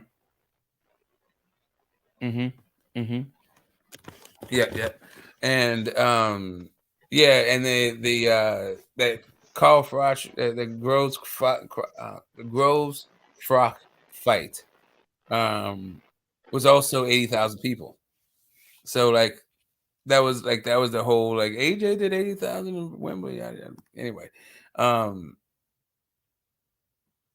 it was cool. And I'm not hating on the thing. I'm just saying at this point, the stadium fight thing was just just seemed a little bit like gimmicky. AJ is still the number one cash cow guy. He's still like, the biggest thing. And I'm going to rewind a little bit. I lived through the Nigel Benn and Chris Eubanks Sr. Era. I was there for the Joe Calzaghe era. I was there for Prince Nassim Hamed and Ricky Hatton. Ricky Hatton, Prince Nassim Hamed, they had a huge media presence in the UK. And because of their popularity in the UK, they came over here to the US with a huge following. I don't know if either one of them got to the place where AJ got to. Maybe not even combined. Like AJ was a different kind of media animal. Heavyweight, gold medalist, He seemed to be like a nice guy, like soft spoken. He's reserved. He wasn't like one of these brash dudes. He just seemed to be a marketing, a marketing agency's, like they built him in a lab kind of stuff, kind of thing. And yeah, so on the back of this we have the April 13th date, or the April date in Wembley. Who are they going to fill it with? They try to get Dillian Whyte. Those negotiations fall through because, Dillian Whyte says, he wants. It's not enough time for drug testing. He wants a full complement of drug testing because, that was when the TUE whole like rumor was going around about AJ, that he was on those testosterone use exemptions. And so while the first Dillian Whyte didn't like the money. They upped the money after they settled the money. He didn't like the length of time for testing, so that thing fell through. I think famously they sent an offer to Luis Ortiz. We all know the lowball offer, scandal and controversy that ensued from that thing. And right, I think he also this is where the Zone comes in with their $100 million offer that people now say was $120 million. It might have, anyway. But they try to get all these dates. So AJ comes in, and Andy Ruiz, and this is a crazy story. Andy Ruiz was a guy at Top Rank. They didn't have fights for him. He leaves Top Rank. He's going to go back to construction, was his thoughts. So he was like going to retire from boxing, go back to construction. And because... Oh, wait a minute. Oh, man. I skipped the story. I skipped that ahead. The Dillian Whyte fight falls through. And at this point, Gerald Big Baby Miller is also being co-promoted on a fight-by-fight basis with Eddie. So after the Dillian Whyte fight falls through, they say that they're going to send Luis Ortiz an offer at that point, but they don't. Instead, they get Big Baby Miller. And, man, that was one hell of a buildup. That was one hell of a press conference. Do you guys remember the AJ Big Baby Miller fight? Oh, yeah, Smoke. I remember that. And salute, Smoke. Salute to T. I'm not familiar with the gentleman. But shout out to everyone. God bless you guys in the chat. Bro, I was so lit for that fucking Big Baby Miller, because he was actually my favorite American heavyweight, because he was just so funny with the cheeseburgers and hard work. And I'll be honest, when he pushed AJ across the stage, honestly, it was like a man and a child. Like, I don't know how much physical strength Big Baby Miller's got, but AJ went literally flying across the stage like a little child. That shit was crazy. Like, I don't know what drugs he was on, but for a guy like AJ, 250 pounds, rock solid, 6'6", for him to go flying across the stage almost like a little child, like, you've got to, I don't know what Big Baby Miller was on, but yeah, that was trending as well on Twitter. On Sky. He was on everything. He actually got a bit of a following in the UK, because he was saying AJ's not a role model, he's a bitch model. And okay, hold up. Not only did I not miss that, Romy Rome, I was on YouTube. I think I might have been. Was I still on Rafi's during this time? I might have been. I'm not sure. But yeah, I was. Not only was I around for it, but I was fighting with you UK people like damn near on a daily basis. that was on the AJ Wilder. Go ahead. That's on the AJ Wilder. Yeah, that's when the AJ Wilder rivalry was really at a peak. For me personally, Smoke, you might agree with me. I actually think during the peak of the AJ Wilder rivalry, that was far bigger and more toxic than anything Wilder and Fury ever had. Post, the controversy with the rematch, or anything AJ had with Usyk or Fury. Maybe because it was kind of a clash of across the pond, and probably the two biggest fan bases in boxing, American and Brits. Well, I think the Fury thing, part of its toxicity was left over from the AJ thing. Like, it wasn't just, because of Glovegate. It was also what happened with the AJ fight. So there's no way the Fury could have been as toxic, because like Wilder, it was like double toxic. He was already had a whole bunch of hate because of the AJ stuff. So but you got in kind of late, and know that you're a big AJ fan, so we can go back. We started all the way with his amateur career. We went all the way back to the Olympics. So if you want to fill in the blanks, we're not in any hurry, right? So AJ Day. This is his. I'm glad. You're a big fan, so if you want to go, he's actually my favorite. He's still my favorite heavyweight. I don't mention it as much because as soon as I do, a lot of the British fans, they're on the Fury bandwagon, and a lot of the Americans will just lynch me. So regardless, but yeah, man, look, I think during the AJ London Olympics, like, you have to remember when AJ became a star, it was actually in a perfect storm. We had the London Olympics, which was probably the biggest sporting event the United Kingdom had seen in several decades. As far as media, casual sports, is all over the papers. I think it was the biggest ever, or in living memory. Yeah. And AJ was the crown jewel of that event. He won the Olympic gold medal. This was during a time when David Hay had retired, and Tyson Fury hadn't come on the scene yet. So AJ just sort of exploded. And when he turned pro, he signed with Sky Sports, which at that time, I believe, was the biggest. This is before BT or The Zone. Sky Sports at that time was undisputed king of sort of the European boxing. Like, it had no rival. It was just by itself, and AJ signed to Sky Sports, which was the biggest machine in European boxing, UK boxing at that time. He had Eddie Hearn, who was a top dog promoter. This is before Frank Warren kind of revived himself with Tyson Fury and Joe Joyce and stuff. So, it was just a storm, and AJ, when he came on the scene, he was promoted very well. He was toured around the country. He was fighting in all the big cities, London, Manchester, Glasgow, Cardiff, etc. He was scoring highlight knockouts, and the early on, they put him in the fight with Dylan White, which was a huge all-British bad blood clash. And in the UK, nothing sells better than the heavyweights. So believe it or not, it's actually crazy. Joshua's British title fight with Dylan White actually generated, I think, triple the numbers of Tyson Fury's fight with Vladimir Klitschko. I know it sounds crazy, but if you're around at that time, like, you'd kind of know that, like, the UK was hit with AJ fever. Like, he was all over billboards across the city centres, TV commercials. This guy was selling out stadiums back to back, something that had never been done before in the UK.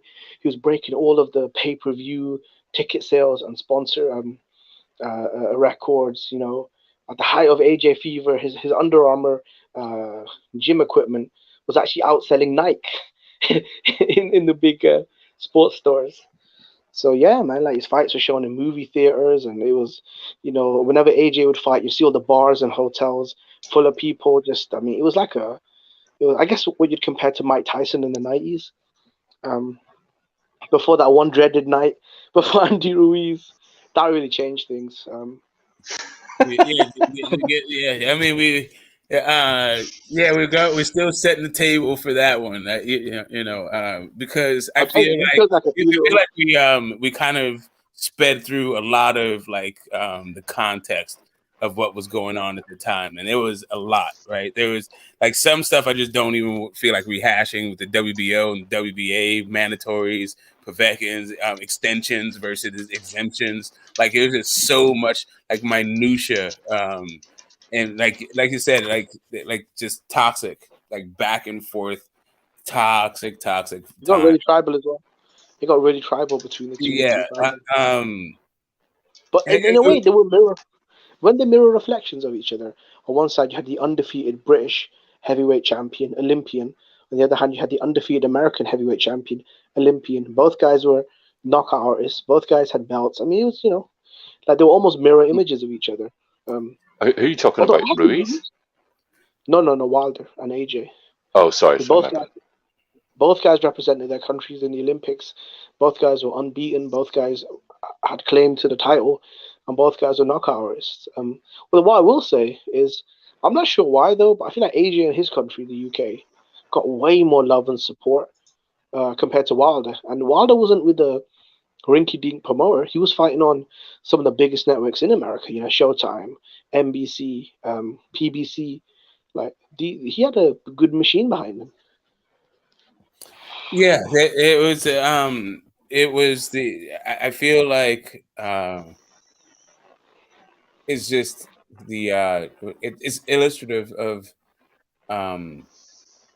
what people call spoiled Americans, but if you are like how to put this, like Lennox Lewis is one of the best heavyweights I think ever, right? And although he was born in the UK at the time, the UK fight fans didn't really embrace him as one of their own. Frank Bruno was the guy that the UK loved. People loved the fuck out of Bruno, but Frank Bruno, he got knocked the fuck out by a guy who is in his own category when it comes to status in boxing. Like, Mike Tyson transcends the sport. Like, he is actually bigger than boxing, right?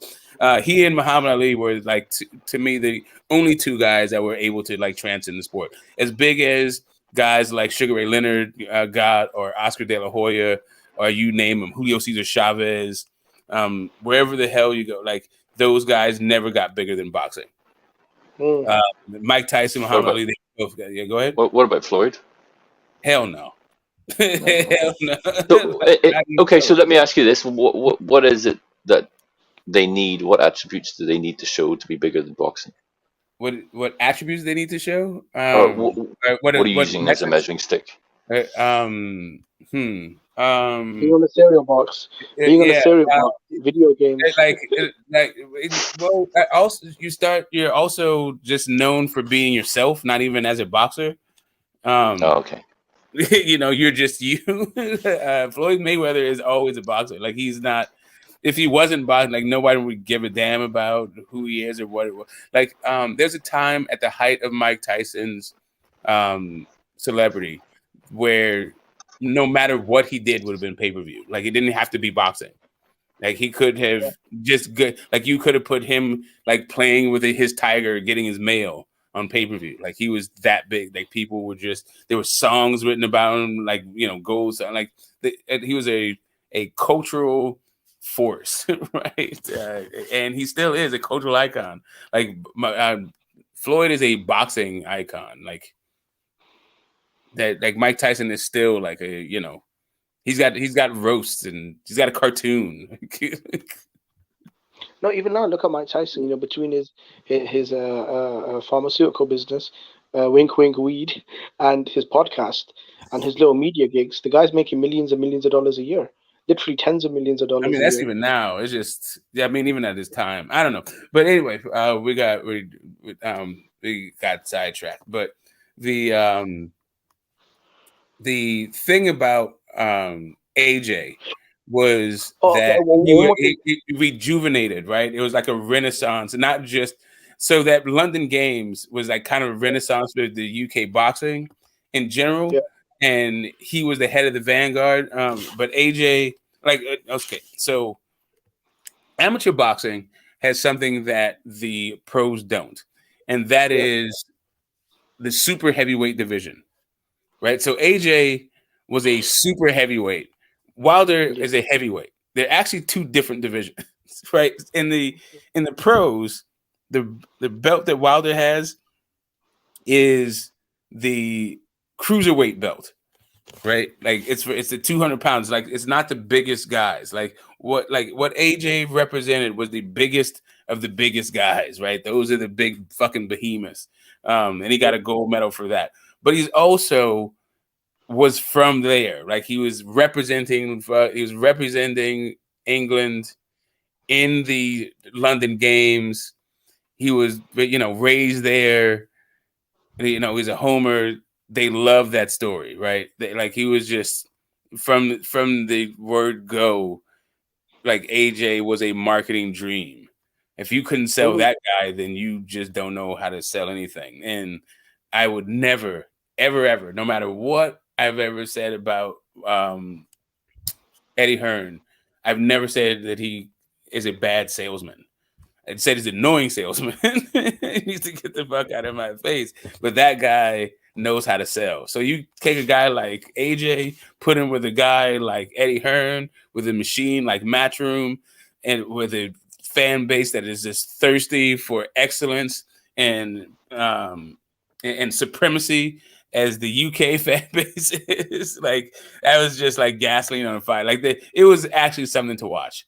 Like, you know, if you guys, you know, the way that you get behind guys like Prince Nassim or Ricky Hatton, like, of course you're going to get behind a guy like Anthony Joshua. Like, he was, he was striding the earth like a colossus, not like a god, but definitely like a colossus.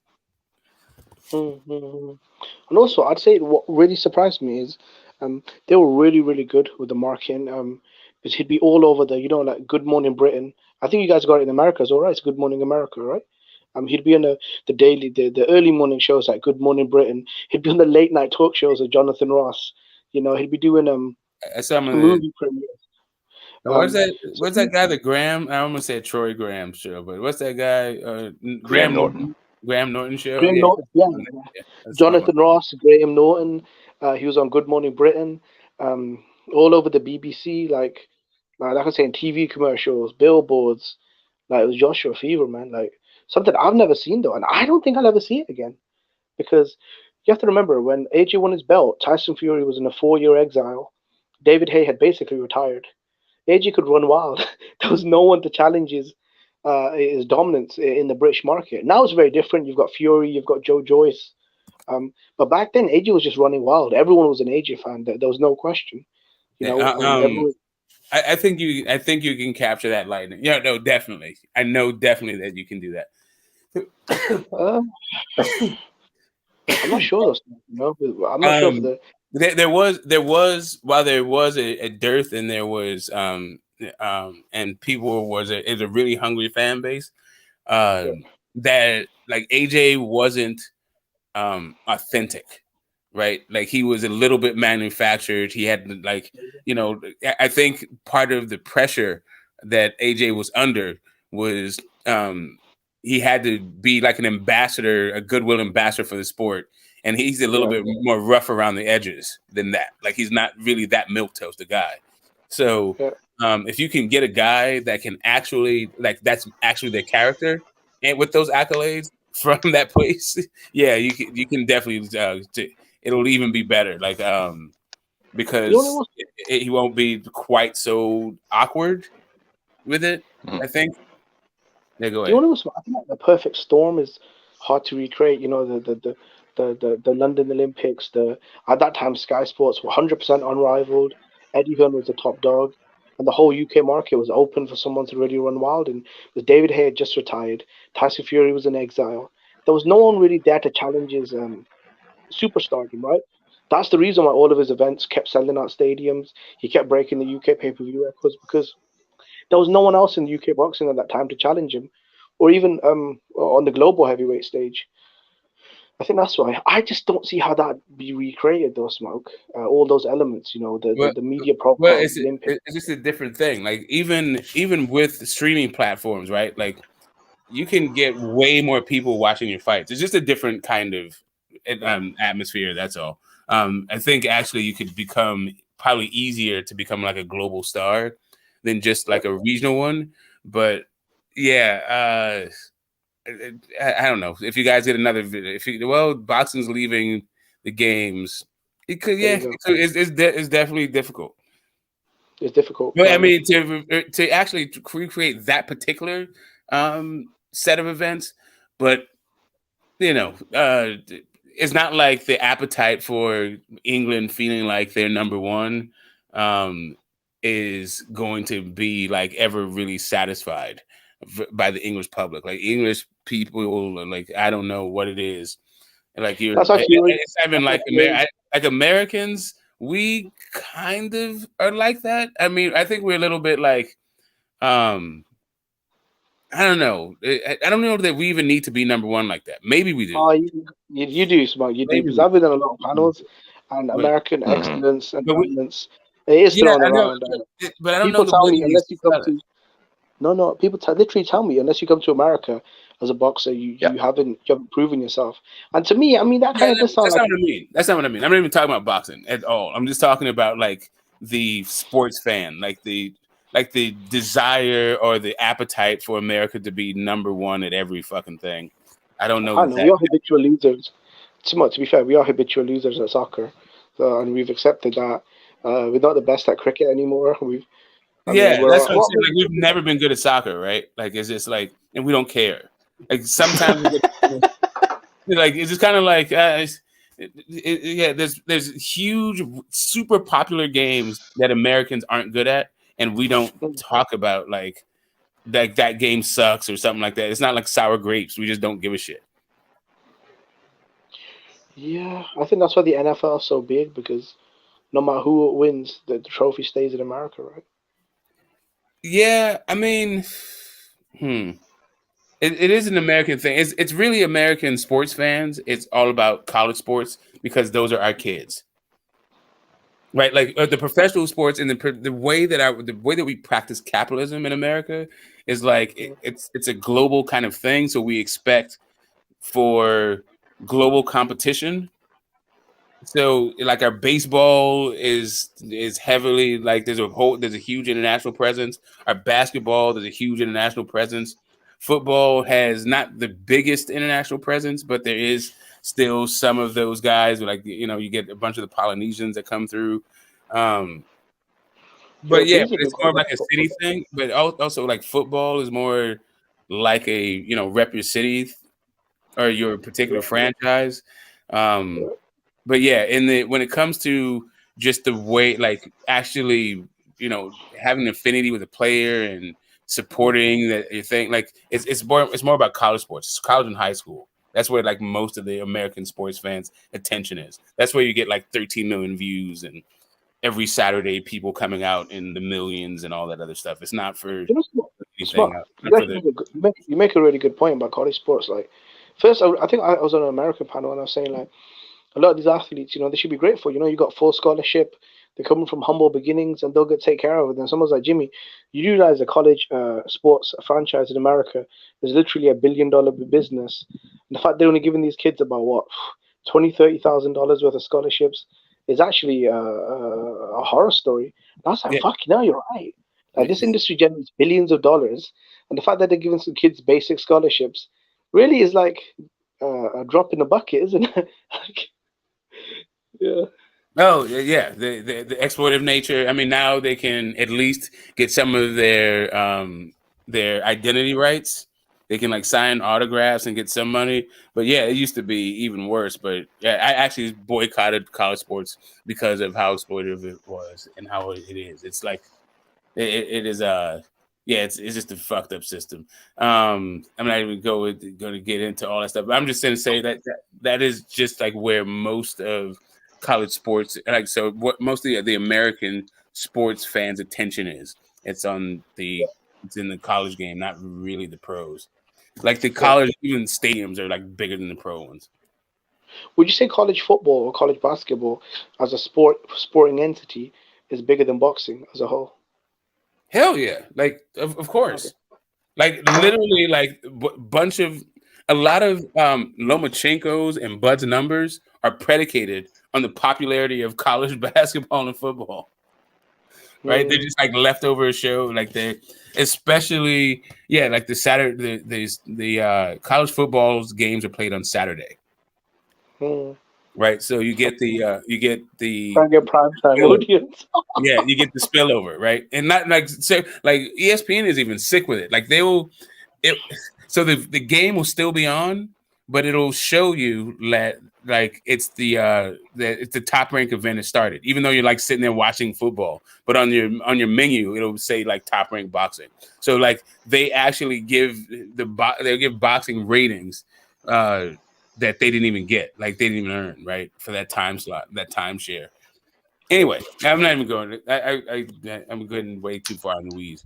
I actually want to bring you back to go ahead. Back to the topic. Yeah, I want to bring you back to the topic. I think Tony Bellew made this point on TalkSport where he said Anthony Joshua is actually the reason why the heavyweight division started getting pumped full of money, because he was saying that if you look at the purses of Tyson Fury and Deontay Wilder before AJ became a star and a unified champion, and before their rivalry kicked off, right? You look at the purses, what the Wilder and Fury were making before AJ became the unified champion and their rival.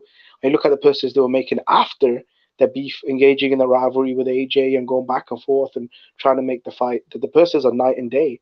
So guys like Fury and Wilder actually helped from the Joshua sort of hype train. Yeah, definitely. But okay, so I think that also needs to be put in context. The AJ hype train he wasn't alone in building that hype train. 2017, where he got that fight of the year, like I said, like Wilder started, and you missed this part, but Wilder had the viral knockout of Stavern in the rematch. But also in that year, we got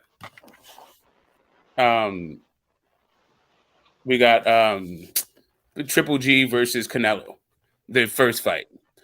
Also in that year, we got Kell Brook and Spence.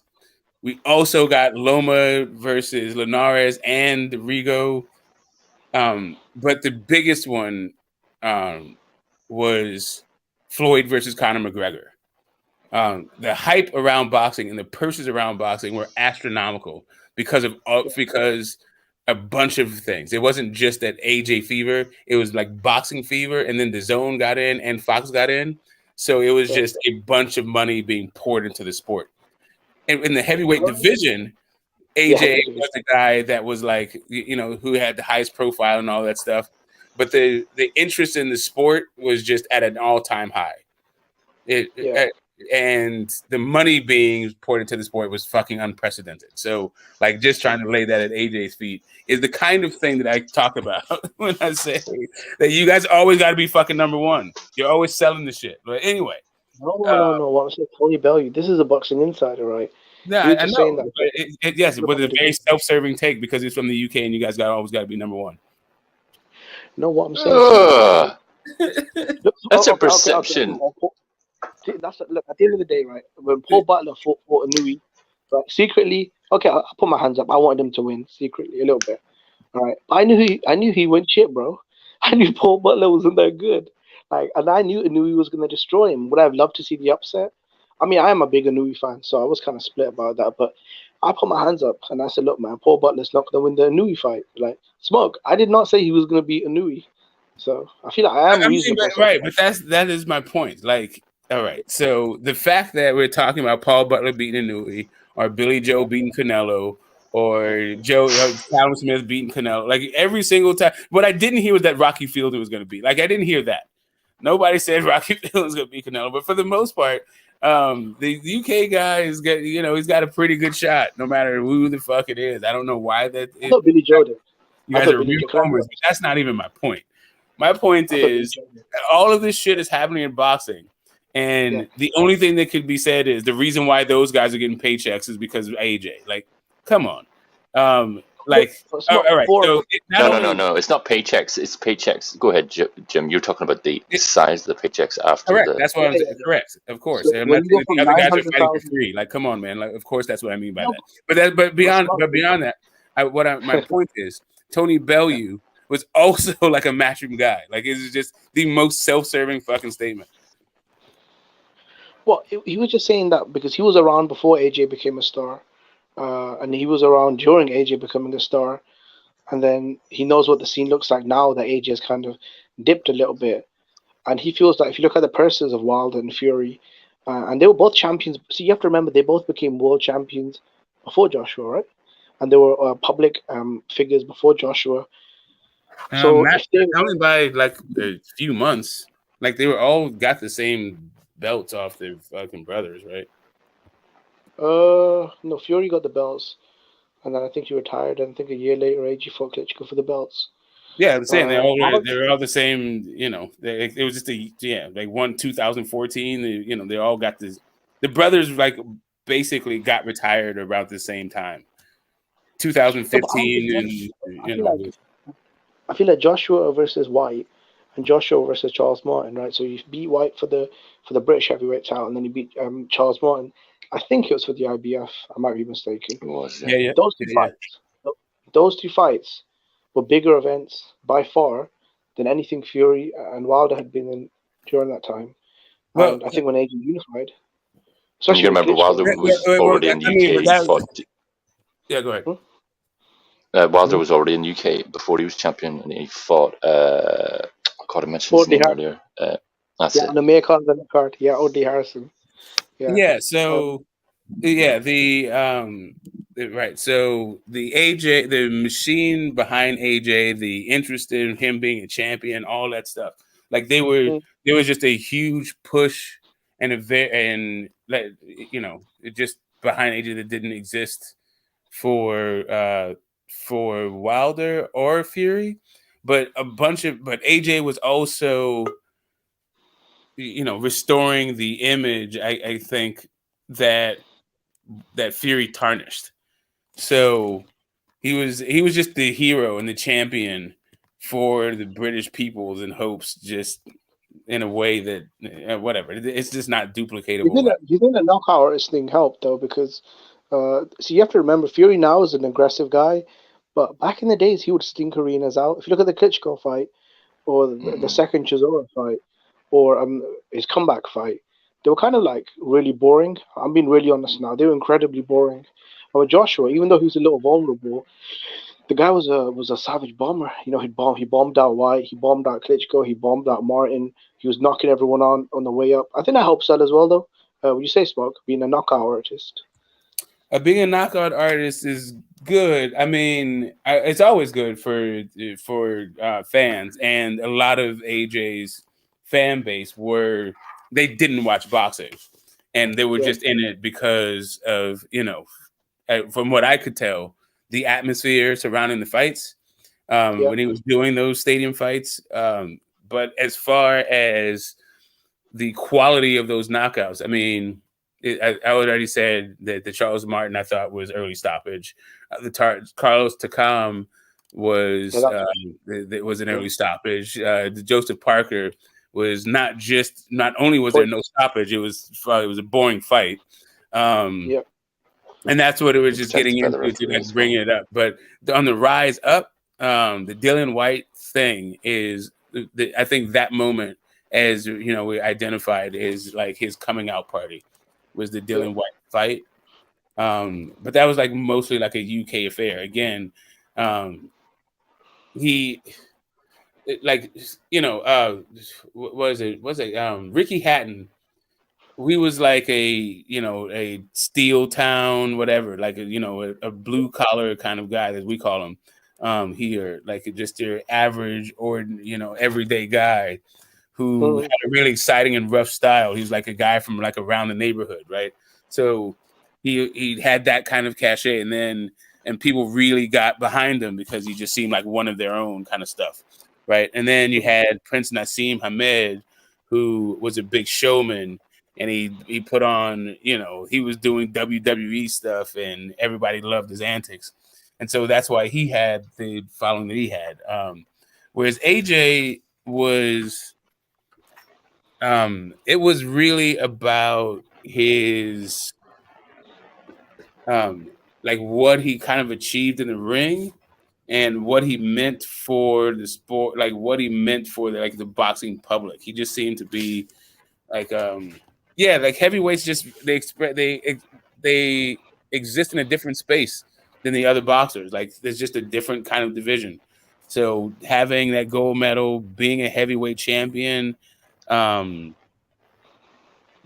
cachet that brings with it is it's not like the smaller weight classes. It's not like being a bantamweight or a featherweight it's not like being a featherweight or a junior welterweight or that shit. Like it's just not the same thing. But you take that kind of built-in homerism, you throw it on a heavyweight that everyone loves. Whew, yeah, social media era, and like I said, Good-looking guys, all marketable. Yeah, So. but you also have Eddie Hearn like trying to make his own way, get out of his dad's shadow, like he's taking over the family business. Like it was just a new generation. It was just there's a lot going on with AJ's popularity. The right streaming services as well. Yeah. Although, would you not say he was? Keep in mind, right? I think I might be mistaken, but when Joshua fought Dillian Whyte, I think that was the first fight that Showtime actually streamed in America of Joshua's. And then right after that was the Martin fight, where he signed, I think, a 6-fight deal. Up until that point, I don't think America, especially one of the bigger networks like a HBO or a Showtime, had ever signed a big contract with a foreign fighter who was a non-world champion fighting at home to stream all of his fights live in the United States. No, they did Klitschko they gave him a couple of chances. As a matter of fact, the last contract of his career was another HBO contract, but they did kick him out for a while. They're like, dude, you don't sell. Smoke, I'm saying, no, but he was a unified champion though. AJ was when he fought Dillian Whyte for the British heavyweight title. Well, no, I mean, but he was a unified champion in his second go round. Then the first time he was fighting here, no. When he was first on HBO, he had a huge HBO contract. He wasn't even a champion. They even started calling him that WBO champion. Like once he got that shit, they started calling him a champion then, even though he was based in America, though, wasn't he? Say again? But wasn't he fighting in America though at that time? For part of it. Yeah. I just sort of meant like the unified part though. Yeah. Maybe I'm thinking just British fighters because I've never seen, because even when other sort of younger British stars were on the rise, I've never seen a big American company sort of show that much interest in them. Right from as soon as Joshua got about 10 fights, the first major fight he fought Dillian Whyte for a European level belt, the British title, Showtime grabbed him up straight away. They signed a 6-fight exclusive deal. So I think he was sending kind of shockwaves. And then after that, obviously, he signed a big global streaming deal with the Zone. So yeah, I think Joshua did his thing,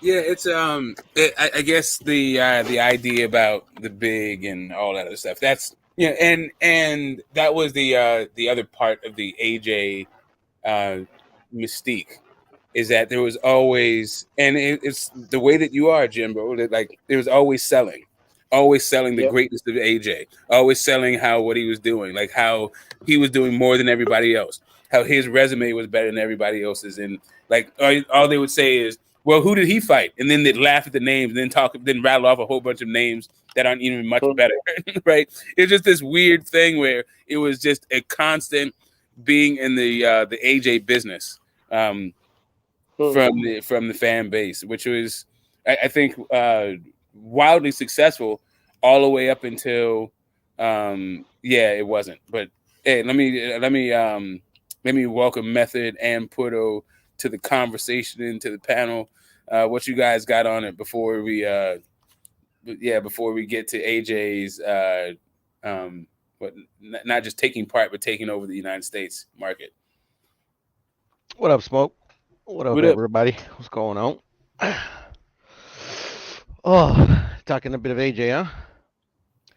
Yeah, bro. Like I put in the chat, bro. Best heavyweight of this era, bro. In my opinion.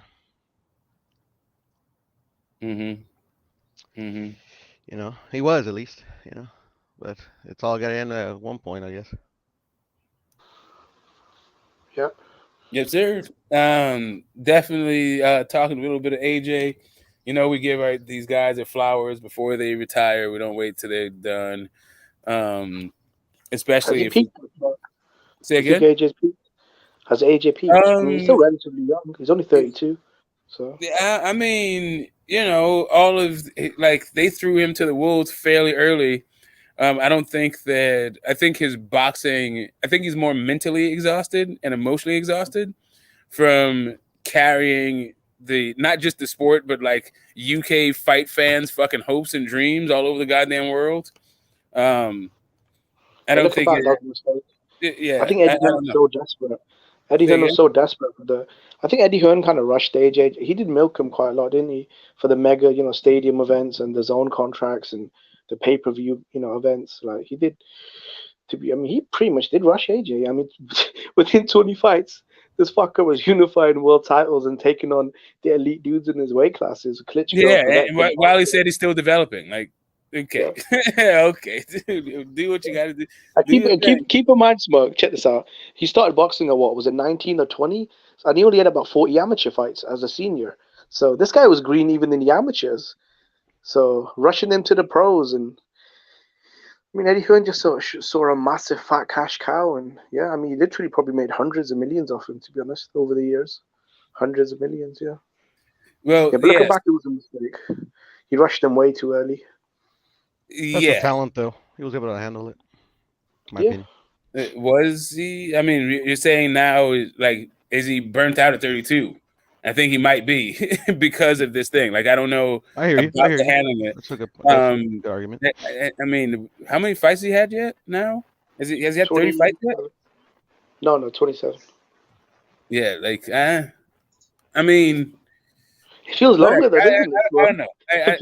He achieved what he had. Like, here's the thing. Like, if you can achieve all of this in a short number of fights, then why not, right? Like, why have a really long career in something as hard as boxing? Like, you might be doing him a favor by rushing him, right? I don't know. I mean, look at Boots, though. He's had 30 fights, and he hasn't even fought for a belt. And look at AJ. He was, 19 fights in, and he was unifying and fighting the elite guys, Hall of Famers. I think that actually did probably burn his career a little short. But Boots is, like, what, 24 years old? AJ is like if what is this gonna look like when Boots is like AJ's age? Is he gonna have like 60 fights? Like, maybe. Yeah, you're right. Probably not, because I don't think he's going at the same clip as he used to go anyway. I don't know. If you also put the American boxing fan, see, here's the other part of it. I don't think the American boxing fans' hopes and dreams are quite as much pressure for a guy to carry as like the UK fight, the fight fans. And it's because you guys are so goddamn like vocal and animated and Homerish and all that shit. Like, it seems like it's a group effort with you guys, where it's kind of an individual effort here in the United States. I think it really depends, though, Smoke. I think in America there really hasn't been a universal sort of beloved star since, like you said, since Mike Tyson or De La Hoya. But even then, he was like, it was universal. It wasn't like he was on the backs of like his American, like the American fan base was just pushed. Like, we are, it's a little bit less interactive with it. Like, we need to be entertained by you. We're not just going to support you just on the strength of you being an American. Like, that's not really what it's about. Like, the nationalistic kind of thing. To the extent that it happens for the American fight fan, it's just way different than the way that you guys go about it. Yeah, I agree with Smoke. I think outside of AJ, though, I don't think that's really happened for many fighters, though. I think even with Fury, like, fans are cool with him. I would prove that he was the best, and he became, more entertaining. A lot of UK fans, they started to support on Fury, but they kind of started supporting Fury after AJ crashed them. Yeah, it was Hatton. It was, Calzaghe to a lesser extent. But yeah, Ricky Hatton, goddamn, Prince Nassim. Who else was like a kind of a thing? Like Amir Khan. You guys just get behind the guy. You guys get behind the guy and like cheer for him and say he's like the best thing to splice, but you just do it. I don't even know how to put it into words. We're not nearly as supportive of our fighters that way. Like, we don't even. I don't even know that we're supportive of it. Maybe gymnastics. Maybe our basketball team. Yeah, like our national men's basketball team is kind of like, we do like a point of pride, and we all like gather around behind the basketball team and kind of live vicariously, but not like boxing. Hockey days and shit. I'll be honest. During the time, I think it was after AJ beat Klitschko, and I was coming online. We were talking boxing, and right after he beat Klitschko, the first thing AJ did was grab the mic and called out Tyson Fury. You know, AJ said that he wanted to remove all doubt that he was a top dog in the division, and the only way to do that was to call out Fury and challenge him to a fight. He said, "Look, I've got 3 belts. Why don't you come out? I'm holding your old crown. You know, come take it off me."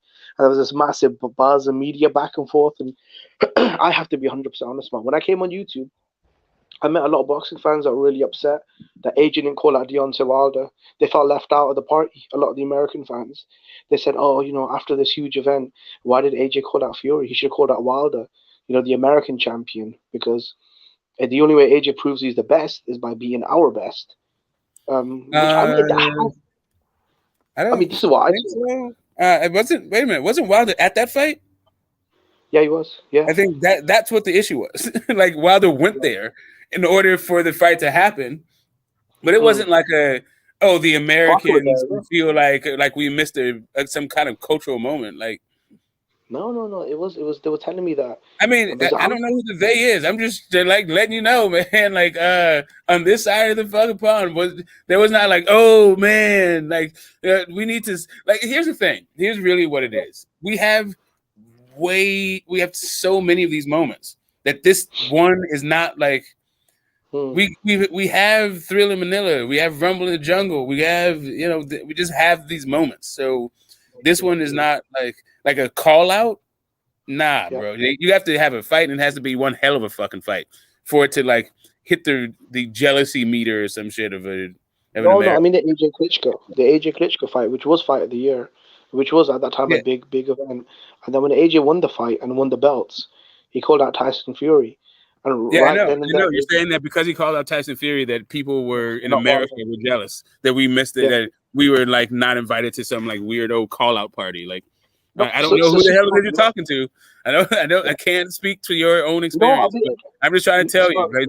My finger on the pulse of the fight fan, that person, whoever it is that felt that way, is not actually a fucking real fucking fight fan, because nobody gives a shit about not being like part of a call out. Like, I wasn't jealous, but I wanted that fight at the time. Yeah. No, Joseph Parker was. I wanted it as well, and I hope it still happens. Like, even now, I'm not sure. I'm not sure how much it's worth though. But if someone said to me, "Jimmy, you can pay for one pay-per-view, right? You've got, I don't know, what is it, fucking $40 or whatever it works out to. You can either buy Usyk, Fury, or you could buy Wilder, Joshua." I'll be honest, bro. I'd buy Wilder, Joshua, bro. I want to see what happens. I want to see these two fucking monsters go at it and who gets knocked out cold. I want to see that shit. With Fury, Usyk, I've got a feeling that fight's gonna be boring as fuck. I've just got this weird feeling that fight is gonna be incredibly boring. Yeah, that's what I feel like. I don't like the style matchup at all. For me, it's not the same without the title. Yeah, that's true. Yeah, I'm not. The stakes are. Meh. They used to be a lot more interesting to me when guys fought their way up the ranks, but like for instance, we're just talking about that British title. Like, I think AJ was ranked top 5 in all sanctioning bodies at that point. At least the ones that he was ranked in. And Dylan White wasn't ranked anywhere. He's like 30th or something in any. I think maybe in one. I don't even know I can't even remember, but. The dude wasn't ranked any fucking where. And it's just kind of like, on the back of that, back of beating Dave's dude, he got a title shot. Yeah. I agree with Puro that, like, even though it's not $100 million fight anymore, it's still a $50 million fight, I think. And that's still what, one of the biggest fights in boxing, I think. A $50 million pot you could split.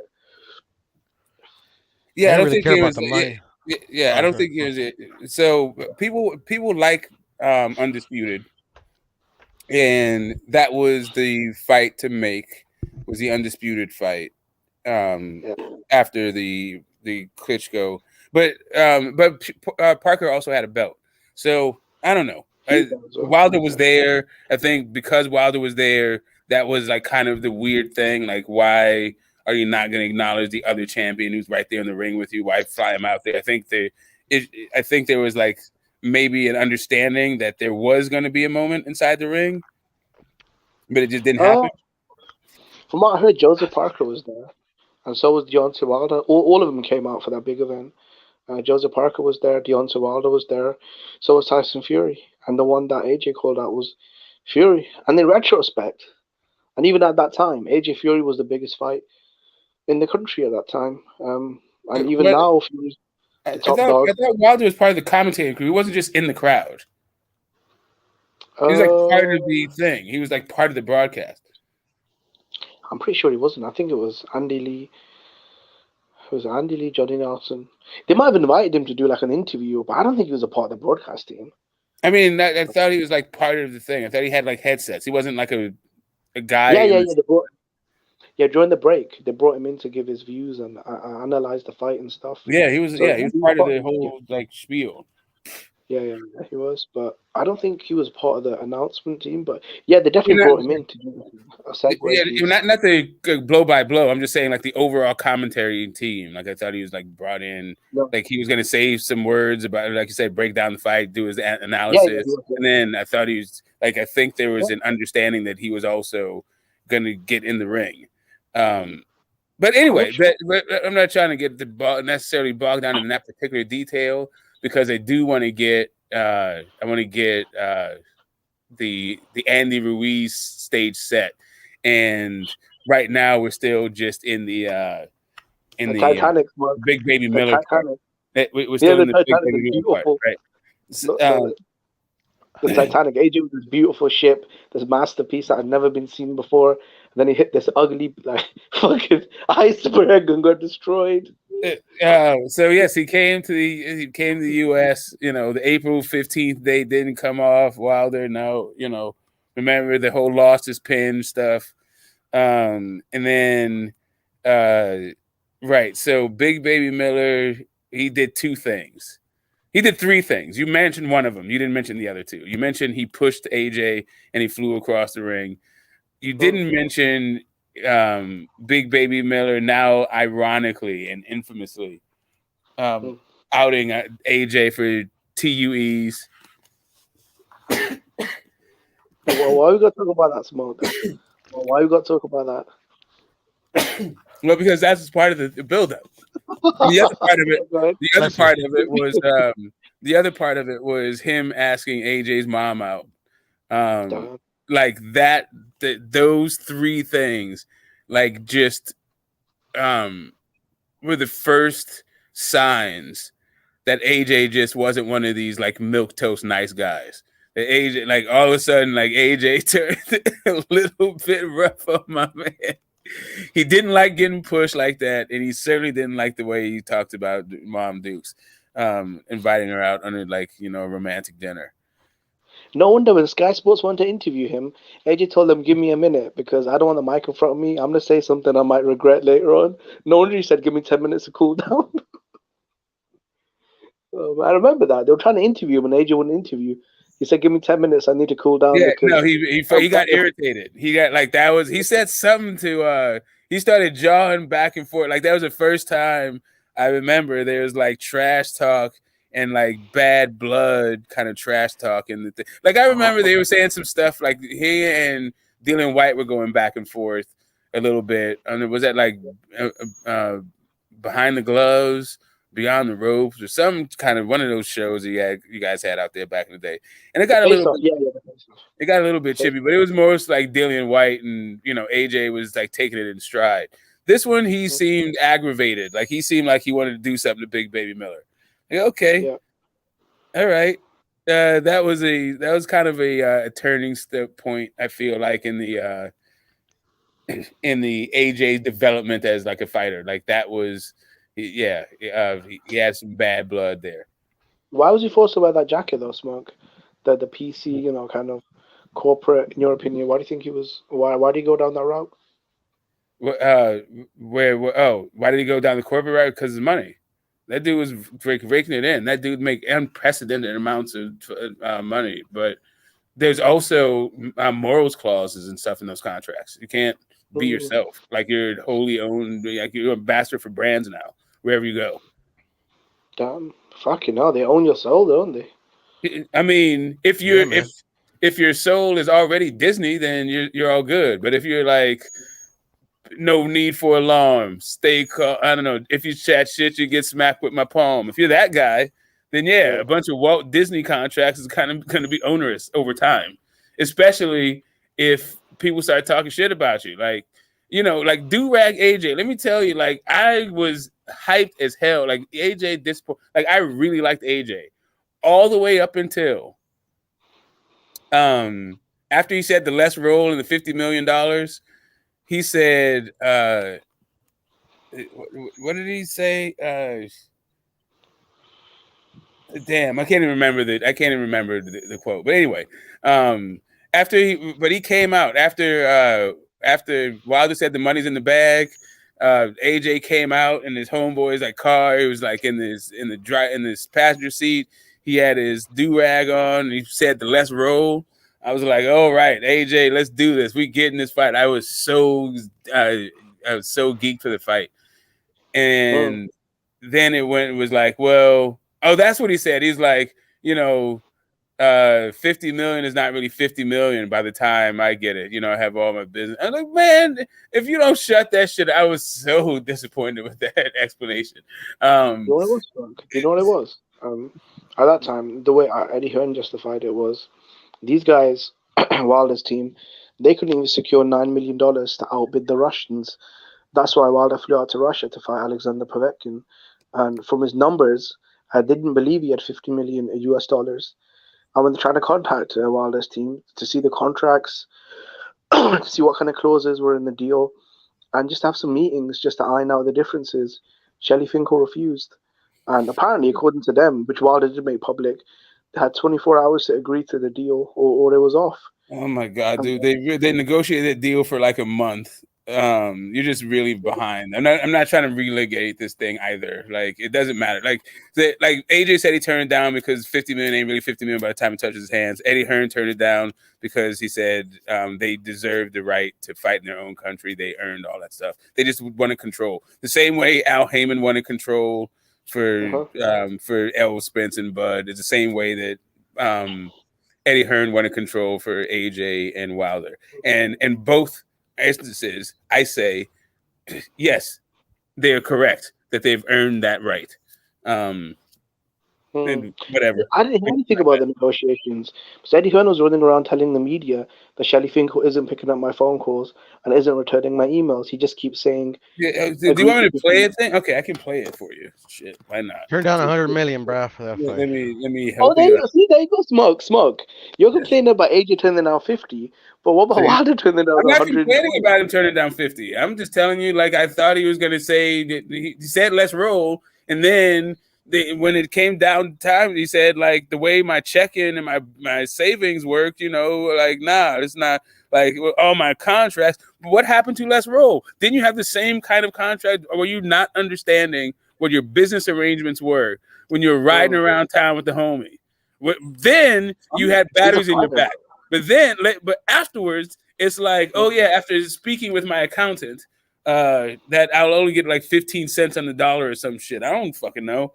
I know about that, but I think the overall point was apparently that money was coming from BT Sport. They were the backers at that time. They were new in the business. God, dude, I don't care about this, Jimmy. Like, please. Like, I don't care about the failed negotiations in 2018. Especially your poor fucking, like, you just bringing up one fucking side talking points. I'm not trying to really relitigate this. But do you want 100 million, man, damn. No, do you want to check exactly. So 100 million is also part of this build up. They certainly the 100 million was offered when Big Baby Miller was still signed on to the AJ fight, right? So I fight Miller, you fight Brazil, and then if we both win, we could meet, right? That was the deal. So AJ fights Miller. So if AJ beat Miller and Wilder beat dominant Brazil, his mandatory, they would have been clear to fight each other. I think that was what they were trying to set up. Yes, that was the face of it, right? And then, yeah, hell broke loose, right? Actually, part of this build up too is like Big Baby Miller talking about how Wilder's wife got around. And then there was Dylan White factor as well, I heard. Yep. Yeah, okay, yeah, that sounds absolutely farcical, but whatever. I don't give a shit who fucks who. I'm just talking about the build up to the fight. Yeah. Wait a minute. Who is this? Okay, I think that's Tommy. Who's that? It's a message, yeah. Yeah. No. They were, and then it was revealed that Big Baby Miller had to leave the sparring session from Wilder with a concussion. I remember that from that build up, and then all hell broke loose with that failed test. I don't know how much stuff my man was on. It's now legendary. It's gone up to like, oh God. Now everybody just says that he was on everything at this point. everything except for eggs, right? That's the only thing he wasn't on was eggs. He was probably on the eggs too, bro. Or wild boar. Wild boar, there you go. No, because Eddie Hearn was saying he has to look into this because how could one man? Because at this time he was co-promoting Miller, and he said we'll get to the bottom of this because how could one man fail this many tests? Well, see, and that's the thing. Eddie is very selective because I kind of skipped over back in the day when Luis Ortiz was signed to him, and he was supposed to fight AJ after the Carlos Takam fight. And Luis Ortiz popped dirty. Not only for heart medicine, which he got later cleared for, not only did Eddie Hearn get petitioned for the WBA to get Luis Ortiz stripped of his mandatory status, even though it was a WBC event that he popped dirty for. He also led a charge to get Luis Ortiz banned from the sport. But then when it comes to eggs, it's or TUEs or other drug tests or B samples. Now he's like, well, I don't think Rivas needs to know that Dillian White failed the test. Okay, whatever. Yeah, I think that's just the case with all promoters. I think they side with their fighters over everyone. I think with the Luis Ortiz situation, once he got knocked out by Wilder, he wouldn't have been the mandatory in the WBA regardless because this is before. That doesn't actually. It might have affected his status. I'm not sure, but but they promised him a fight, so he didn't need to be mandatory anymore. The mandatory thing was moot because he was like, and Luis Ortiz was signed to Matchroom at the time. It wasn't it wasn't like some other guy, some outside guy. Luis Ortiz was a Matchroom guy. Yeah. Spock, could you touch on the original negotiations though? Forget the 50 million or the 100 million, the original talks of Wilder coming down to Wembley Stadium for not the 12.5, but the second offer, the $15 million guaranteed plus some back end. Do you think Wilder should have took that fight at that time? There wasn't the 15 million plus a back end, the 15 million flat fee. But let's get to and the 100 million. We'll revisit it because I think it's gonna just put a pin in that one. It's gonna come up and be very important after this whole thing because that's about what happens after this fight, right? First they have to get through their fights and then we can talk about this thing. So right now he just lost his fighting partner, right? He no longer has Big Baby Miller and they do a scramble. Luis Ortiz, they send him a contract. The promoter says that Luis Ortiz already has a fight with Wilder.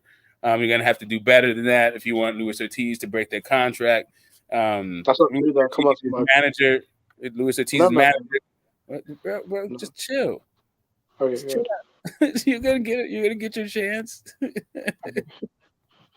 We're 2 hours in. We probably have at least another 5 hours, right? I don't know how long you have, but I'm not going anywhere. 6 hours at least. Right. So Luis Ortiz, his manager, I guess, said that famously that it was a lowball offer, but then when it turned out, it was I think it was 5 million or 7 million, something around there.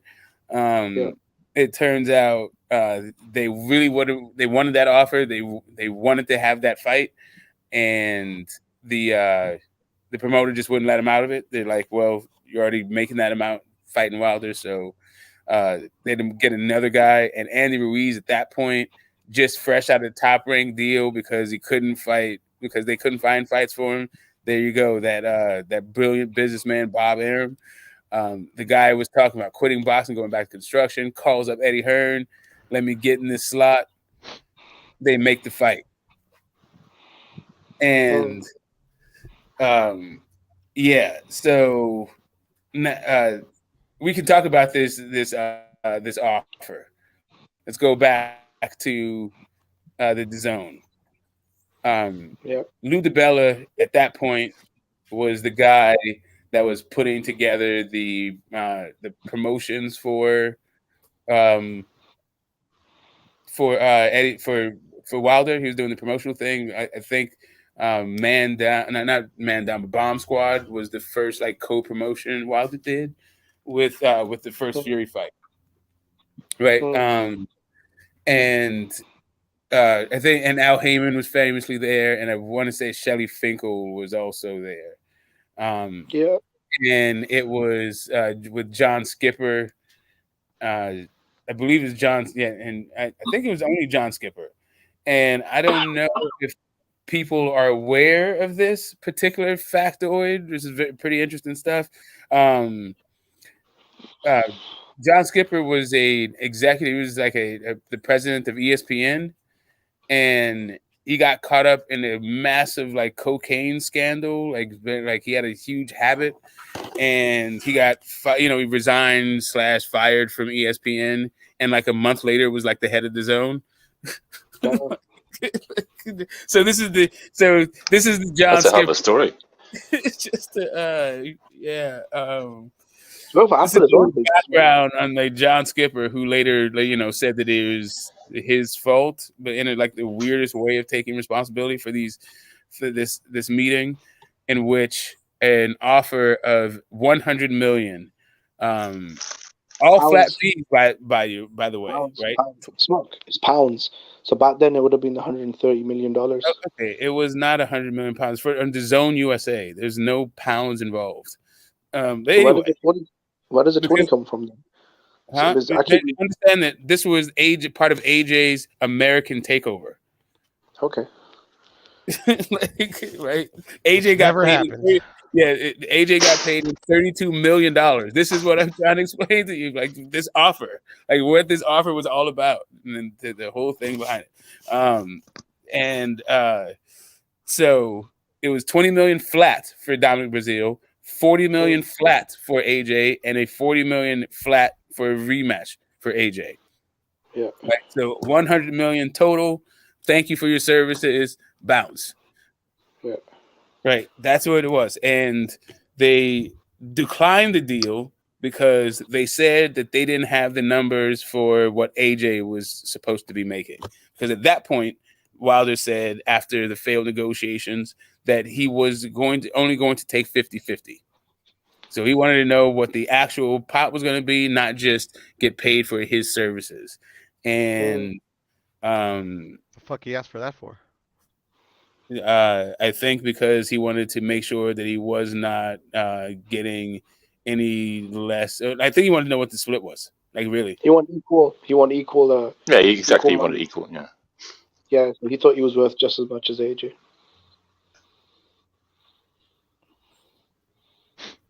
Yeah, they were like, so. Anyway, now the question is, since we know what happened in the Andy Ruiz fight, seems like it was pretty wise to not actually take that deal, because then who the hell are you going to fight while you're sitting around waiting for AJ to fight? And then also there's no more American takeover. He hasn't been back to America since. You know what, Smoke? I remember a very clear interview with Shelley Finkel saying the reason why they turned down the DAZN deal, and they were very happy with the kind of numbers they were offered, was because they felt like the DAZN didn't have enough viewers. And for a fight at the level of, I believe it was the Boxing Voice, and Shelley Finkel said for a fight at the level of a Joshua Wilder, undisputed for all the belts, they felt like a new platform like the DAZN, it shouldn't do the fight because they wanted a bigger platform so the whole world could watch it. And Lou DiBella was saying that this deal, there isn't a deal and to be fair, to this day, Ludabella is right that Deontay Wilder will never have another deal like this where he'd make this type of money. Until this day, Ludabella is right. Deontay Wilder has never made over $100 million in a 3-fight span. It's just never happened. Okay. So, right. Without being Wilder's accountants and like how all of a sudden you know how much the hell Wilder's made. I never said that AJ ducked King Kong. I said that it was. I never said you did. I said it. I know. I'm reading it to Romy Rome in the chat because you know you guys are testy about this AJ character. Stop bashing on people's heroes. Yeah, whatever. Right. So what I actually said was that Luis King Kong Ortiz's promoter was trying to squeeze some more money out of Eddie, and Eddie didn't want to pay for it, and Andy Ruiz slid in through the side. It said, "I'll be your Huckleberry." That's what the hell happened. Andy Ruiz at that point was, according to him, was sleeping on his mom's bedroom floor with his wife in a 1-bedroom apartment. So he was down for that smoke. Like he was not he didn't have a lot of demands. He was not an easy guy to please. $5 million of smoke. Yeah, he called that. He called it. He's like, yeah, I'll be your guy. Right. So just so we understand, like, because a lot of people, like, I feel like when they bring up the DAZN offer, they fail to either acknowledge or really understand the fact that AJ lost his very next fight, which threw that entire deal into fucking limbo. And then also, also beyond but that's using hindsight, to be fair. But we're talking at the time, the offer. Yes, the that's offer made. Yes, I got you. I've got rebuttal for that. I've got rebuttal for that. Right. So you're saying that, right? So you're saying that they were smart because they didn't find themselves in a fucked up situation. They knew beforehand. No, I've got rebuttal. I got it. I wasn't done speaking. I get it. You guys are very triggered by this goddamn thing, but let me get through it. I promise you can have it. So one of the things is AJ lost his fight, and so that would have been a fucking nightmare scenario for Wilder. And if his team didn't consider that before signing that fight, then they'd be stupid. The other part of it is flat fees for fights that you think are going to generate a bunch of money over time. Especially for a rematch. Like if the first fight is worth a rematch, then the second fight is probably going to be just like an astronomical fucking number. But potentially both of them could be astronomical numbers. Who knows? The last part of it, and then you guys can have it, is people talk about this fight, like this offer against the Fury offer, saying that they offered him more money to fight AJ than they did to fight Fury. And then point that as calling Wilder a duck.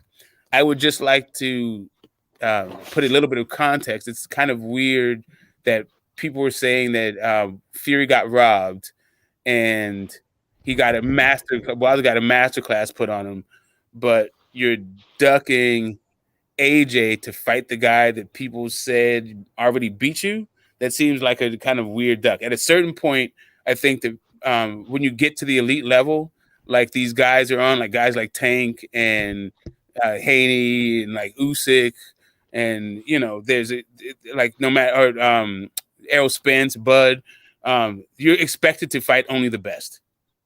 That is it. What it is. Like you can't fight them all at once. Yeah, fighting Thurman is not ducking Bud and Boots. Fighting Boots is not ducking Bud and you know what I mean. But Bud and Boots and it's not ducking Bud and Virgil. Like there's just one guy at a time, and everybody deserves a shot, and everybody thinks you're gonna lose that thing. So that I'm gonna leave it there with the whole like ducking thing. So go ahead. Yeah. Now my rebuttal to that. I'll go the timelines. So Luis Ortiz, when he turned down, which was revealed to be $7 million, which was, I'll be hearing, at least 10 times more money that had ever been paid, or at least it was way more money than it ever made, including. But you have to remember when Luis Ortiz was undefeated, heading into the Deontay Wilder fight, he didn't make that much money. So getting knocked out by Wilder, surely that would not raise your profile. But he was still offered $7 million. He turned down the fight because they wanted more money. And then I believe as soon as the Ruiz fight was going to get announced, Luis Ortiz's business manager actually called up on the Boxing Voice, and he said that they'd made a huge mistake, that they were advised by the wrong people, and that they wanted to take Eddie Hearn's offer. And then Cougar asked Eddie Hearn, Luis Ortiz is open to fight you guys again. And Eddie Hearn's response is, well, look, man, the ship has sailed at this point. We finalized the deal with Andy Ruiz, and it is what it is, we offered this guy 10 times more money than he'd ever seen or dreamt of, and he wasn't interested. The same guy. I think it was more than 10, actually. I think his highest price before that was $500,000. Yeah. Okay, so the PBC. I'm almost done. I'm almost done. Right. Good. I almost landed the plane. Yeah. So whatever it was still, at least in conservative terms, several times more money than he'd ever seen. And in his last fight, he was on the undercard where he made about $300,000. So that was madness, insanity for him to turn down that kind of money, $7 million upfront, and then in the rematch, which if he did win, he would have probably doubled it. But they just made an error. I think they kept thinking. Here's the problem, though. At that point, I think a lot of people thought the Zone had a blank checkbook. So maybe Luis Ortiz did think he could squeeze out 10 million, which was, come on, man. Luis Ortiz was pissed and was threatening action. It was his promoter trying to squeeze more money out of a thing because they already had that amount. No matter what you thought Luis Ortiz made in his previous fights, no matter how great you thought the offer was from Eddie Hearn, we have a thing called the Ali Act here. Like if you can't, if you have an offer on the table, in order to get that fighter out of that contract, you have to offer something of equal or greater value. So they could have gone with the equal part. They could have just switched out, and they would have been just fine. But he didn't want to go with the equal part. He's already got that. And at that point, it wasn't just the Zone that had people talking about the blank check. It was the fact that Fox just got into boxing, and they opened up a huge checkbook. And if you're like the Zone does not want to play big bank, take little bank with Fox Sports. Not at that point. I mean, according to Eddie Hearn, he had a bigger budget than Fox and ESPN combined. So. No. Well, that's if you believe what Eddie Hearn has to say about his own budget, which was farcical on its face. Yeah. But whatever. But beyond that, but even beyond all of that stuff, even beyond that, I'm just saying when it comes to the actual war chest of these respective platforms, the Zone is not anywhere near messing with Fox Sports. I mean, I don't know. How can you take a guy who you offer 10 to 15 times more money than he's ever seen, and then a week later, when you sign the fight, do you not understand it's the same amount of money? Both deals the same amount of mony. If they both are offering him 10 to 15 amount for the same that he's ever seen, then it doesn't matter. It's a wash. But Smoke, he got paid $7 million to fight Deontay Wilder in the rematch, even though when he was undefeated, he only got paid $500,000. Okay, so again, you guys are stuck on this purse as if that's all you're gonna make. You don't know how much these guys are making. I'm just saying what the offer was from Eddie Hearn. This gorgeous offer.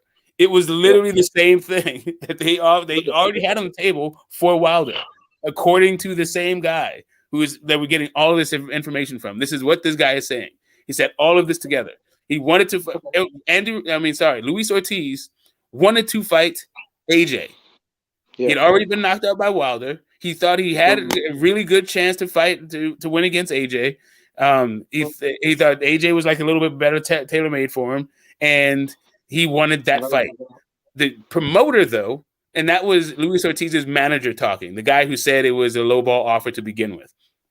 Luis Ortiz's promoter, though, wasn't hearing none of that shit. He was on some. I think you can come up a little bit more because yeah, you said you have this war chest, and we already have this from our guy. So if you want our guy to break this contract, what's up?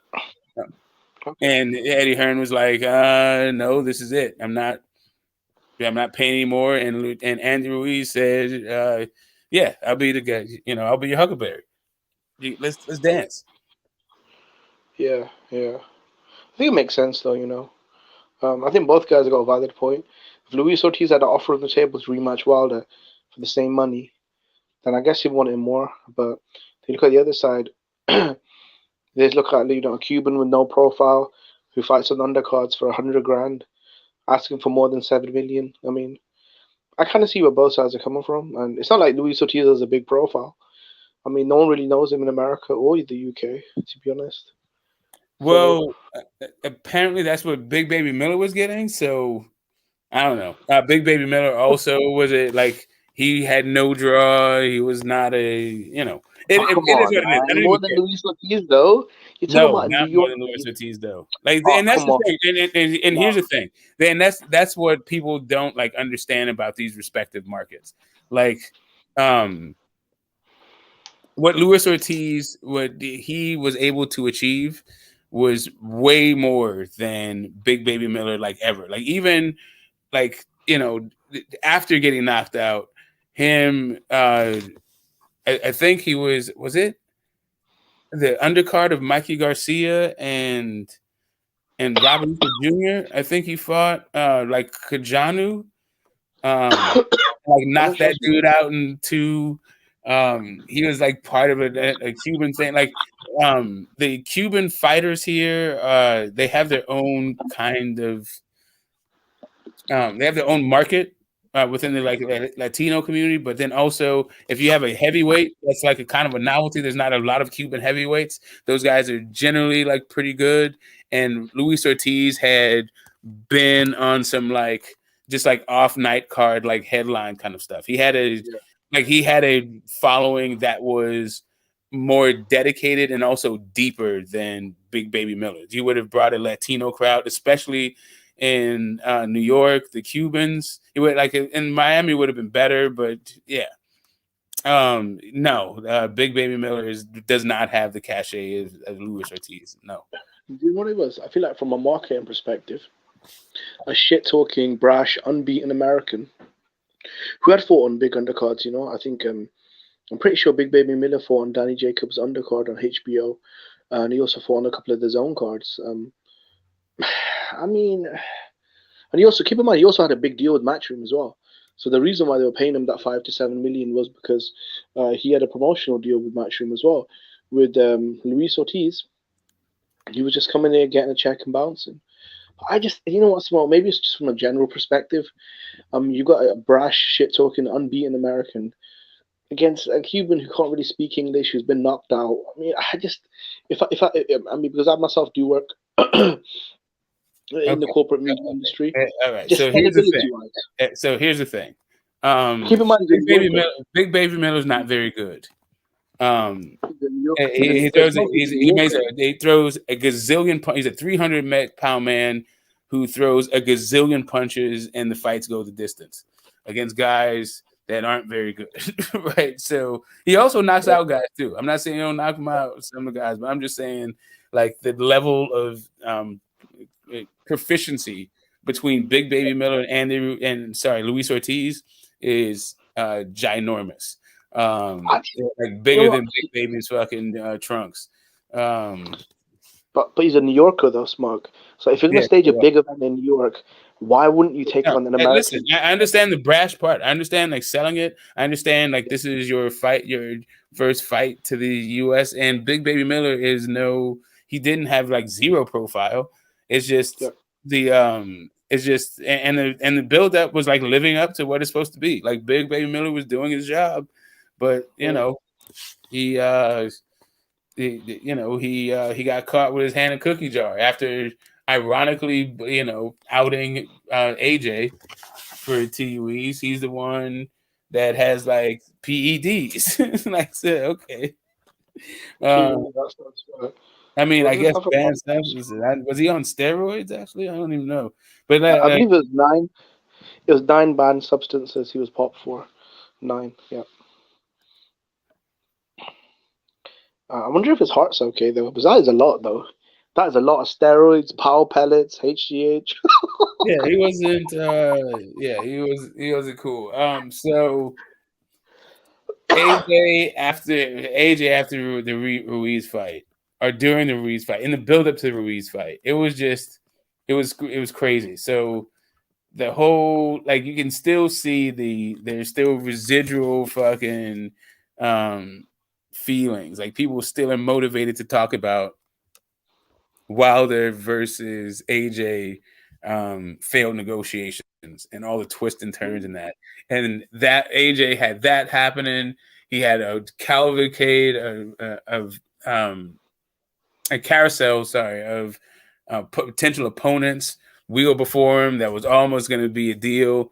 Then we also have the Dueco controversy, where apparently he got knocked out in sparring before the fight. And we also had like panic attacks in the ring walk.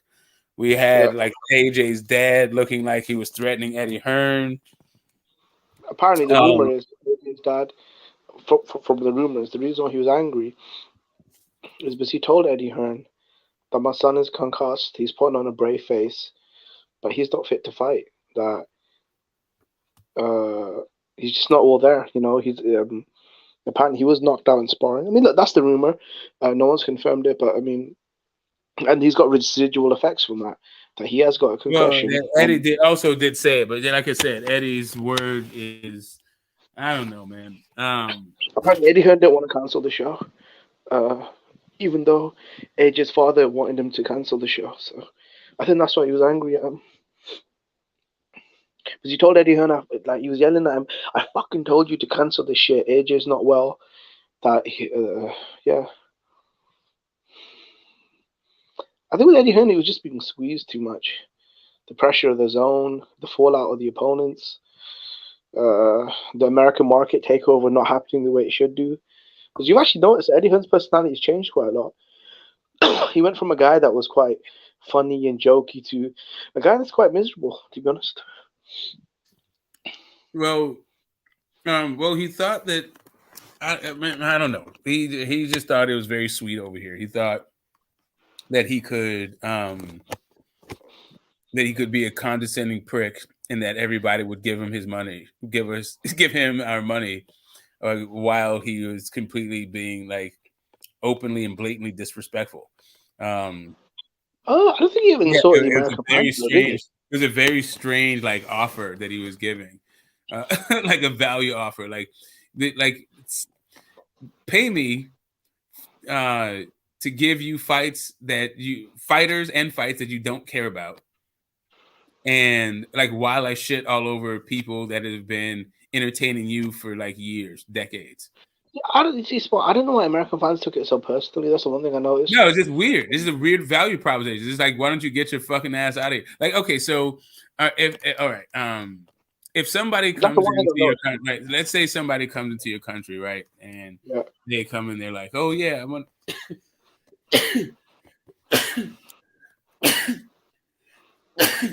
Pardon me. You okay? Oh, geez. Okay? Yeah, I'm okay. Just a little sneezing jag. They say, you know what? I'm gonna help revolutionize Premier League. Like, okay, cool. All right, yeah, Premier League could use some revolutionizing. You know, all this, you know, there's all these things about it. I definitely think could be improved on. And then after that, he says,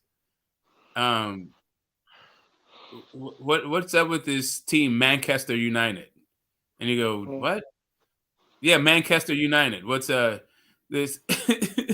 Oh no, he says Manchester United.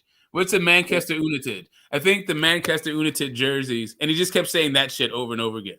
Like, what you'd say after a while is like, you really don't understand the market here, do you? You sound like a fucking idiot.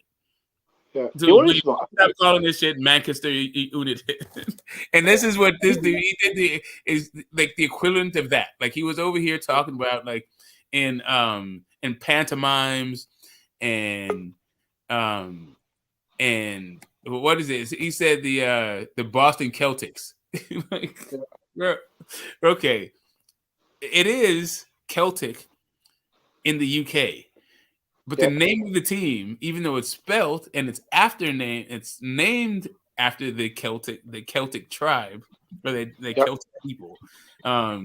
It's actually pronounced Celtics here. So he kept saying the Boston Celtics.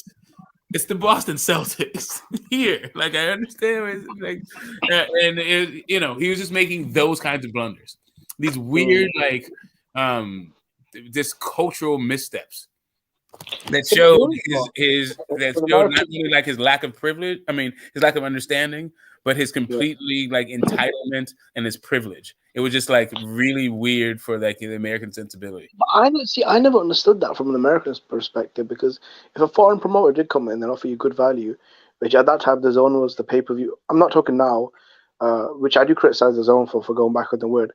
Several years ago, they were saying, look, pay $10 a month, and we'll kill the pay-per-view model, and we'll give you Canelo, Joshua, Triple G, Ryan Garcia, etc. for this amount of time. Like, even if he was a little brash, that's not what happened. That's not what happened, Jimmy. First off, Eddie Hearn didn't even bring in Oscar, and then and Oscar wasn't even part of the deal. Like, Oscar came on later. What he actually came in and said, it used to, like, the Zone came in on a first month free $9.99 package. And they said that they're going to get the best talent to go over there. And because Eddie Hearn had $1 billion. And at which point he started only going after PBC fighters, right? And the way that he went after them is like by saying stuff like, I got the bag, baby.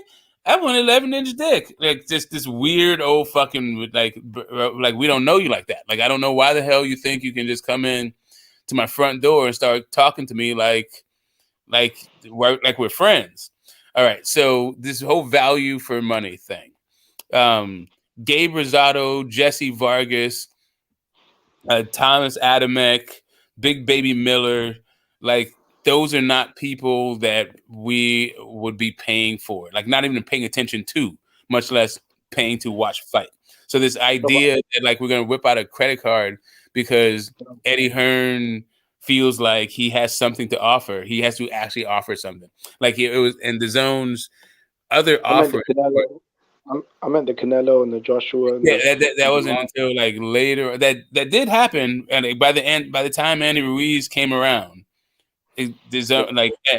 Oscar had signed on to him. But the initial part, the issue was, when it came to Eddie Hearn, is he came in like all sunshine, rainbows, and goodwill, and everybody was just like, yeah, we need the competition. He was hanging out with Bob Arum.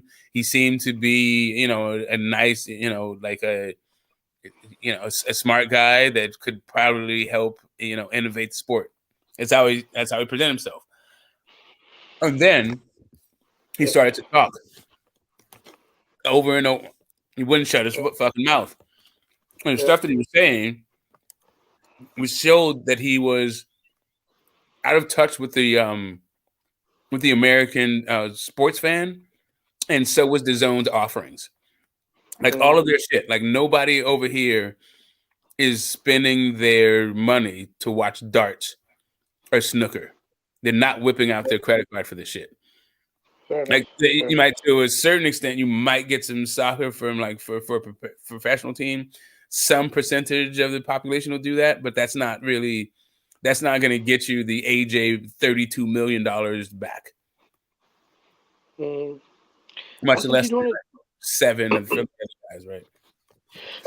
So I know what you're saying about AJ lost to Ruiz, but my always rebuttal to that is he got his belts back 6 months later, and then right after that he could have unified with Wilder regardless. And in that 9-month window, or 10-month window, sorry, so it would have been less than a year, I think, the turnaround. So in that less than 1 year, Wilder could have fought Brazil, the Stavern rematch, or Luis Ortiz again. and then he could have fought AJ and then undisputed it regardless. So I know what you mean, that he lost his belts to Ruiz and that would have messed up the schedule. But I mean, Wilder has always taken stay busy fights against very poor opposition. So why not take another stay busy fight against a C-level guy and then wait on AJ to get his belts back, and then which he did do 6 months later, and then bam, you guys can realign undisputed. Yeah. So again, oh, hold on. All right. I'm sorry. Hold on. Okay. So again, you're making the benefit of the because he did get his belts back. We know that he would have gotten his belts back. The other part of it is he doesn't need to wait around to stay busy fights to see what the hell's going on with AJ. That's not what the deal was. You've already altered it, and who gives a damn about like waiting around for AJ to fit to see whether or not he's going to get the belts back? You don't need to do that. And that's the whole point of it. The long and the short of it is these flat fees for these big fights are going to always be a no-go. Yeah. Right? Like, it's just that, like, even the Bud fight still had a back end. It wasn't just like take $25 million and shut the fuck up. Yeah. But Smart, here's the problem though. Their justification is we're giving you triple the market value of what that fight is projected to generate. So if we do break even, which we might not, whatever little profit that we scrape up, we want. Can you see what I'm saying? Well, that's the whole point. Maybe the issue was their projections, not the actual value of the fight. Yeah. Because if they're paying Wilder, really the issue was they didn't really have a deal with AJ. They were trying to get Wilder on the paper, and then they're going to go negotiate with AJ afterwards. That's not like they pulled them in. Like really, the whole thing is the entire thing was a publicity stunt. That's actually what the whole fucking problem is, right? So as a publicity stunt that went wrong, that that like some like people, it is kind of part of it. So it's part of the lore of the AJ versus Wilder. I guess story, right? It's part of that lore, like why it didn't happen or why it hasn't happened yet, or the twists and turns of maybe what happened until they fight. However you put that. But now at this point, Ryan and Tank are actually the first time that Showtime and DAZN are working together. We're going all the way back to 2019 with these fucking stories. So 2018, yeah, 2018. So just so we understand, at that point there was like this was pre-pandemic. The world was different. It was people were still like streaming was a thing in the distant future, and like people watched their sports on broadcast television, mostly on broadcast network television. Right. My issue is this though. I just never understood why Wilder didn't take that because Shelly Finkel said that the first offer was $12.5 million, and they raised it to $15 million to come to Wembley Stadium to fight him. I always thought that's Eddie Hearn's justification was that this isn't an American pay-per-view fight. Wilder had never fought on pay-per-view heading into that fight, and because of the timings, that it wasn't going to be a pay-per-view fight regardless. So it was either going to be a Showtime event or the DAZN was going to carry it globally. He wasn't interested. Right. He thought, I already have my business partners. It's the same thing. Why do I need to go with you when I can get $20 million from somebody else that I've already been doing business with? Why wouldn't I get that from my current business partners? It's always difficult though, if the DAZN did right, and I agree with you. I don't think it was $1 billion, but it might have been close to it. But if the DAZN does pay Eddie Hearn $1 billion, would they not put pressure on him to give him exclusive rights to certain big fights? Because $1 billion is a lot of money, Smoke. Yeah, Listen, especially if you're trying to make, why would if you have $1 billion in budget, why in the hell are you quibbling about backing money? Why do you even care? Yeah. Especially what's the problem with 60-40? You got $1 billion.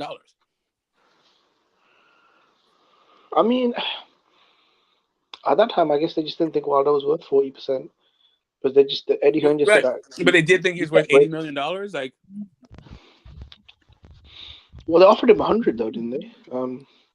Yeah, I mean it's kind of weird. Then if you're gonna offer him $100 million, then why not just offer him fucking 60-40?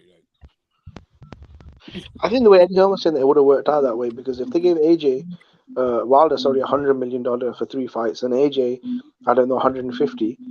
After promotion and all the other costs, the only way the zone will break even and make a profit is if they generated $300 million from the app, which I'm not sure they would have, though, Smoke. Which is why a percentage is a better deal. Okay, but then they would have had to cut the upfront money in half then. Yeah, well, cool. I mean, all that's a better deal. Anyway, my whole point of it is not even that. It doesn't even matter. I'm just saying, Wilder's not much. He's not incentivized. AJ took a the only thing he's incentivized by in this whole thing, and I think he made the proper move. He's to say, since we're both fighting somebody next anyway, I can get $20 million from somewhere else. I don't need you for $20 million. Why don't you guys cross your T's and dot your I's? Get back at me when you have all of the other guy, all the people, all the deal in place for me to sign, so I know what the actual pot is that I'm splitting. Or what's up with this thing? Or stop wasting my time with these publicity stunts. Because that's what it seems. That is literally what all of these offers seem to be. It was Smoke. Why didn't any other champion have an issue negotiating with AJ? But it was always Wilder. Well, I mean, on the obvious, you do realize that it may be because AJ wanted to fight those guys, which is why they got percentages. It's the same thing that people say about Bud and Spence. So the one guy that refused to unify with AJ or anyone else or fight Klitschko was the one guy that was being duped. I mean, wait a minute. Hold up a second. Klitschko, Wilder didn't refuse to fight Klitschko. Klitschko and Shelly Finkel was representing both of those guys. That was a marination gone wrong. They were going to Klitschko signed a 3-fight deal, but what is it? Brian Jennings? What is it? Was that name Brian Jennings? Brian Jennings is He's also like a news personality. Anyway, but they're still different. Bryant and Brian Jennings. Anyway, that guy was the first fight. Then he had to fight the winner of his mandatory between Christian Hammer and Tyson Fury. And then the Wilder fight was going to be the undisputed fight for all the marbles. He was supposed to either retire after that fight or get another contract if he felt like he could go on. But the issue was he lost to Fury. Fury then popped dirty, got suspended, and then he fought AJ and lost that fight and retired. Decided to hang it up. He lost the last 2 fights. So if Shelly Finkel was with both Klitschko and Wilder, yes, as you said, and I think Wilder was fighting on Showtime, so I'm not sure how the HBO deal would work. Look, Joshua was 18 fights deep. He fought Klitschko. While Fury was, I think, 25 fights or 24 fights deep. He fought Klitschko. Wilder had over 30 professional fights to fight either Klitschko brother, and he didn't. So 30 professional fights to fight either Klitschko brother. So first off, just so you understand, Vladimir Klitschko's last fight was in 2013. Wilder didn't get a title shot for another 2 years after Vladimir Klitschko was even retired. They were just not contemporaries on the challenge Klitschko for his crown kind of thing. Not Vladimir, but Vitaly. But he didn't have to wait for Vitaly, right? So Vitaly and Wilder were never in talks. That was not even supposed to be happening. He was third on the list. He was third in the rankings of the WBC when like 2 years after Klitschko retired. That's the first part. The second part of it was Vladimir was very interested, and he was moving heaven and earth to fight Bermane Stiverne to become undisputed. But when it came to Wilder, he said, let Wilder get a couple of title shots. Who has he fought? He did all that kind of stuff. He did the who's he fought shit. He wanted Wilder to build his profile because they were marinating a fight. Because it was an in-house fight. Okay. Which is fair enough, but I remember Shelley Finkel coming out and saying Wilder isn't ready to fight. No, he said he's a baby. He'll fight. He'll get a title. He'll get a title challenge. Yeah, on Monday, the dude said he's a baby. He didn't say like 3 years from now. He's like everybody was on board with the marination. Yeah, but why would you? I mean, this dude's had over 30 professional fights, and you're still marinating it. While AJ in his 16th fight, he fought for a world title, and then a fight later, he fought Klitschko. And this is what I really want. Because that was the plan. And what do you mean? Like, it's not that Wilder wanted to marinate. That was the plan for everyone involved. Like, Wilder cannot force Klitschko to fight him. No, but 20 fights in. Yes, 30 fights in. No, at 50 fights in, Wilder could not force Klitschko to fight him. It didn't matter. No. Klitschko was the A side. Klitschko was the one who would have had to say, hey, no, I want to fight this guy right now. Klitschko was like, no, I'm going to save this guy for later. No, what I'm saying, Smoke, is the way AJ and so why did they take him 30 fights? Why not 20, 25 fights in? Why did Wilder try to step onto world level? Because the opposition he was fighting was so poor, he couldn't get a ranking, right?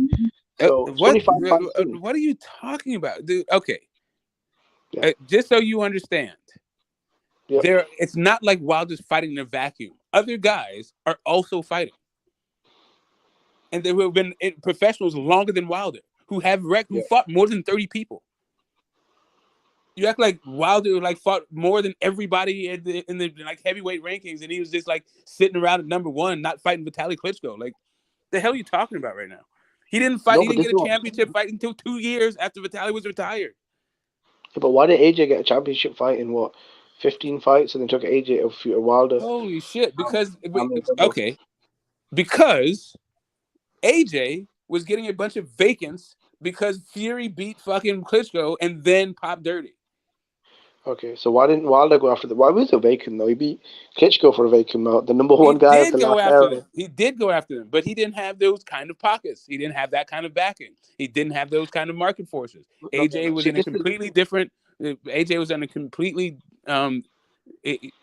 different status than Wilder. No, I just want to ask you a few questions.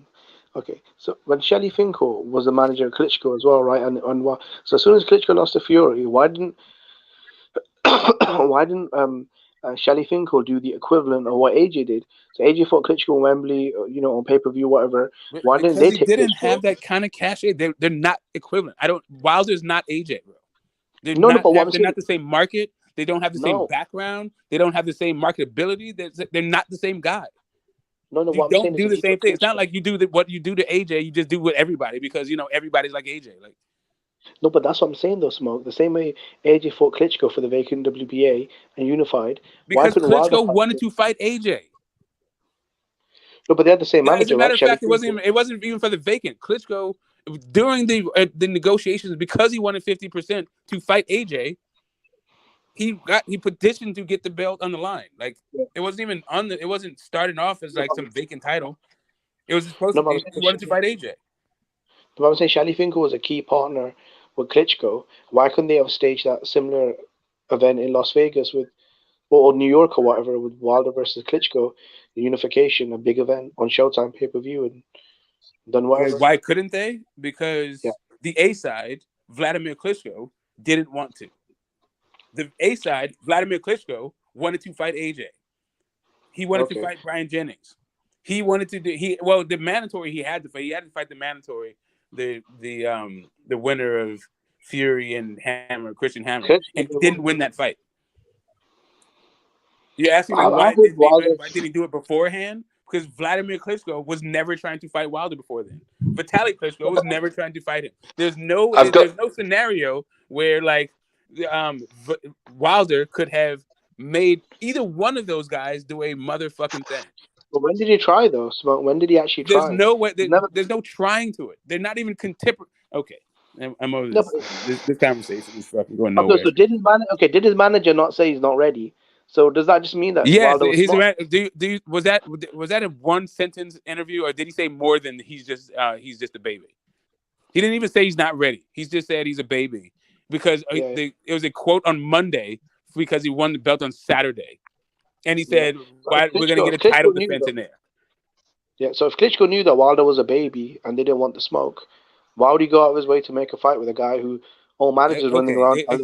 Again, there's more to that article than this thing. I don't know why you're doing this gotcha shit. It's fucking annoying, man. Like, I'm not trying to convince you shit. It's just being obtuse, like for real. Like the guy like literally said that the entire thing. We want to get a title defense. That was the whole thing. He's a baby. We want to get a title defense. Vladimir Klitschko was also on board with him getting a title defense.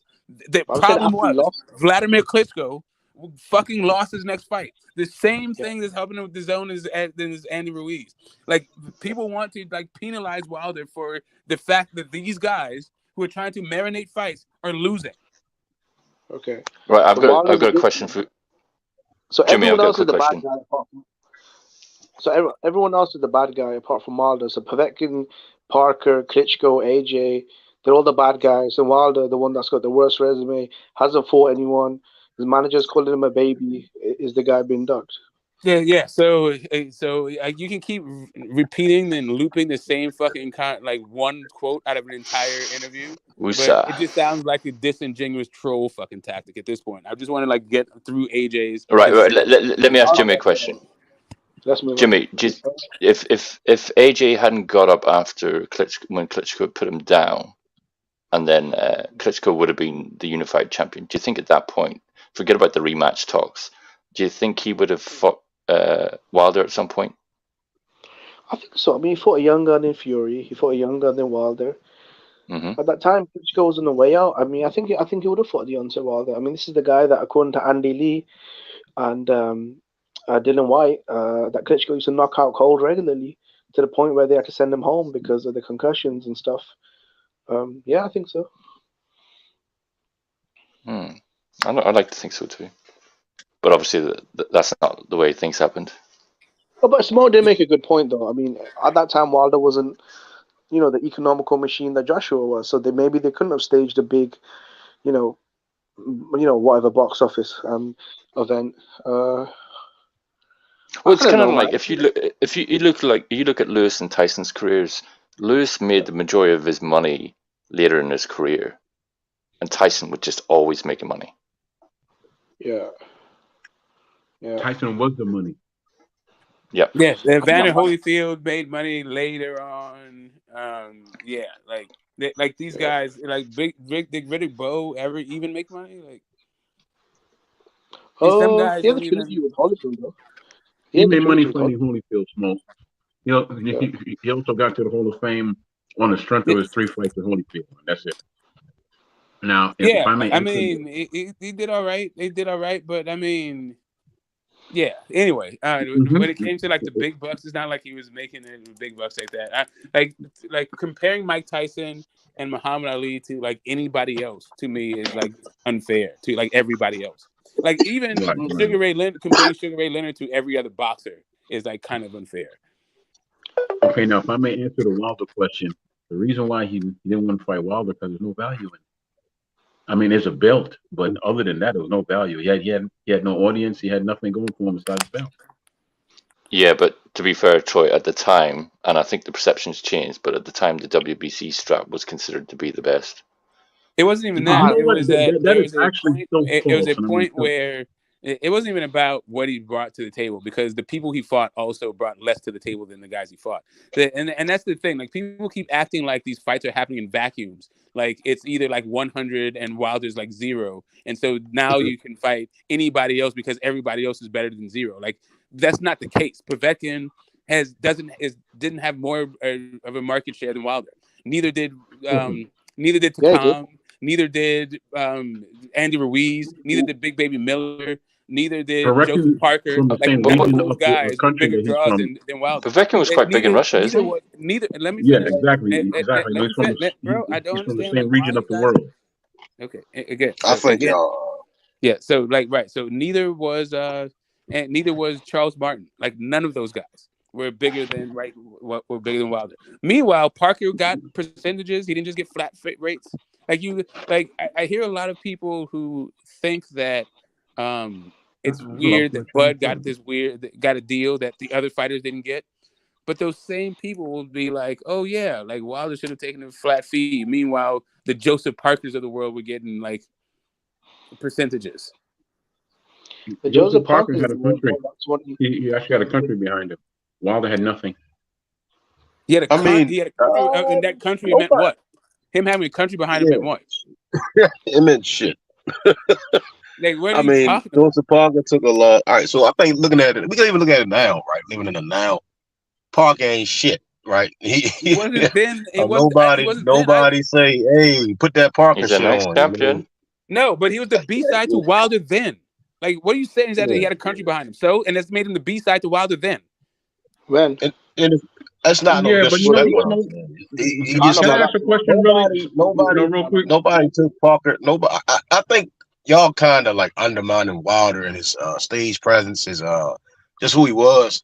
I get the whole thing Jimmy's saying as far as way back when Klitschko was still somebody, then Fury and all that other shit. But AJ was probably the biggest guy coming up, and then he got the belts. But Wilder was still, I mean, he was electrified. You know what I mean? Carlos Takam wasn't shit. Right. There's a lot of fights Smoke was mentioning them like they weren't bigger than the Wilder fight. The issue was that Wilder might have knocked his ass out in one round, bro. It's clear cut, bro. I mean, it's like y'all. I don't understand how it's not clear to see that Wilder would have knocked him out, bro. He just same reason AJ never fought Derek Chisora, bro. They knew him, bro. They knew who he was. Okay, let me ask a question real quick, right? Because I hear what you're saying about Wilder. He was this, he was that. He had that one punch. How come he didn't take on these guys like the Parkers of the world, the Hayes of the world, and all those other guys? The Derek Chisoras. Why didn't he go to England and take them on? Why didn't he go over there, and build his profile up and just knock them out? He did come to England. But for what? For what? I mean, for what? For what? Exactly. To build his profile up. His profile, his profile cool right now, right? I mean, it's only 3 heavyweights we mentioned, right? Okay, listen. Wilder, Fury. Can I finish my statement, please? Can I finish my statement? Because he really don't have no profile outside of Fury and Ortiz, and that's it. What else is on his resume? That's resume. All right. So again, for what? I'm gonna keep saying for what. I mean, Povetkin had a shot, right? And what did he do? Pop dirty. You see what I'm saying? And so did Ortiz. But he gave him a chance. Ortiz came back around. They said it was heart pills. You see what I'm saying? I'm not. One of them popped. I remember Dillian White popped dirty. Ortiz shit came back with at least a substantial argument because we talk about the past. But the fact remains that if he would have went over there and actually beat these guys, and he would have had a much bigger profile, have been a much big. I just explained it to you. He would have had a much bigger profile, been a much bigger fighter. If that's going to gain somebody respect, right? David Hayes is a former champ. Okay, let me finish. David Hayes is a former champ. Okay, Derek Chisora fought everybody. Klitschko was a former champion. Then there's Anthony Joshua, and then there's who else? Then there's White over there. He could have fought. He could have built it if he would have beat half of them. He would have built his profile up. His whole career is based on 2 fights. We're really right. So basically, you and many others wanted Wilder to fight guys that AJ fought. Yeah, because AJ fought him. Wilder. Then on top of that, he's never knocked out anyone. He's never knocked out any of the top guys in his era. He never. Luis Ortiz. Oh, he came very close to knocking out Fury. I said top guys. Luis Ortiz is a mid-level guy. Ortiz and Andy Ruiz. He is a mid-level guy. He didn't accomplish anything. Ortiz gave Andy more trouble than AJ.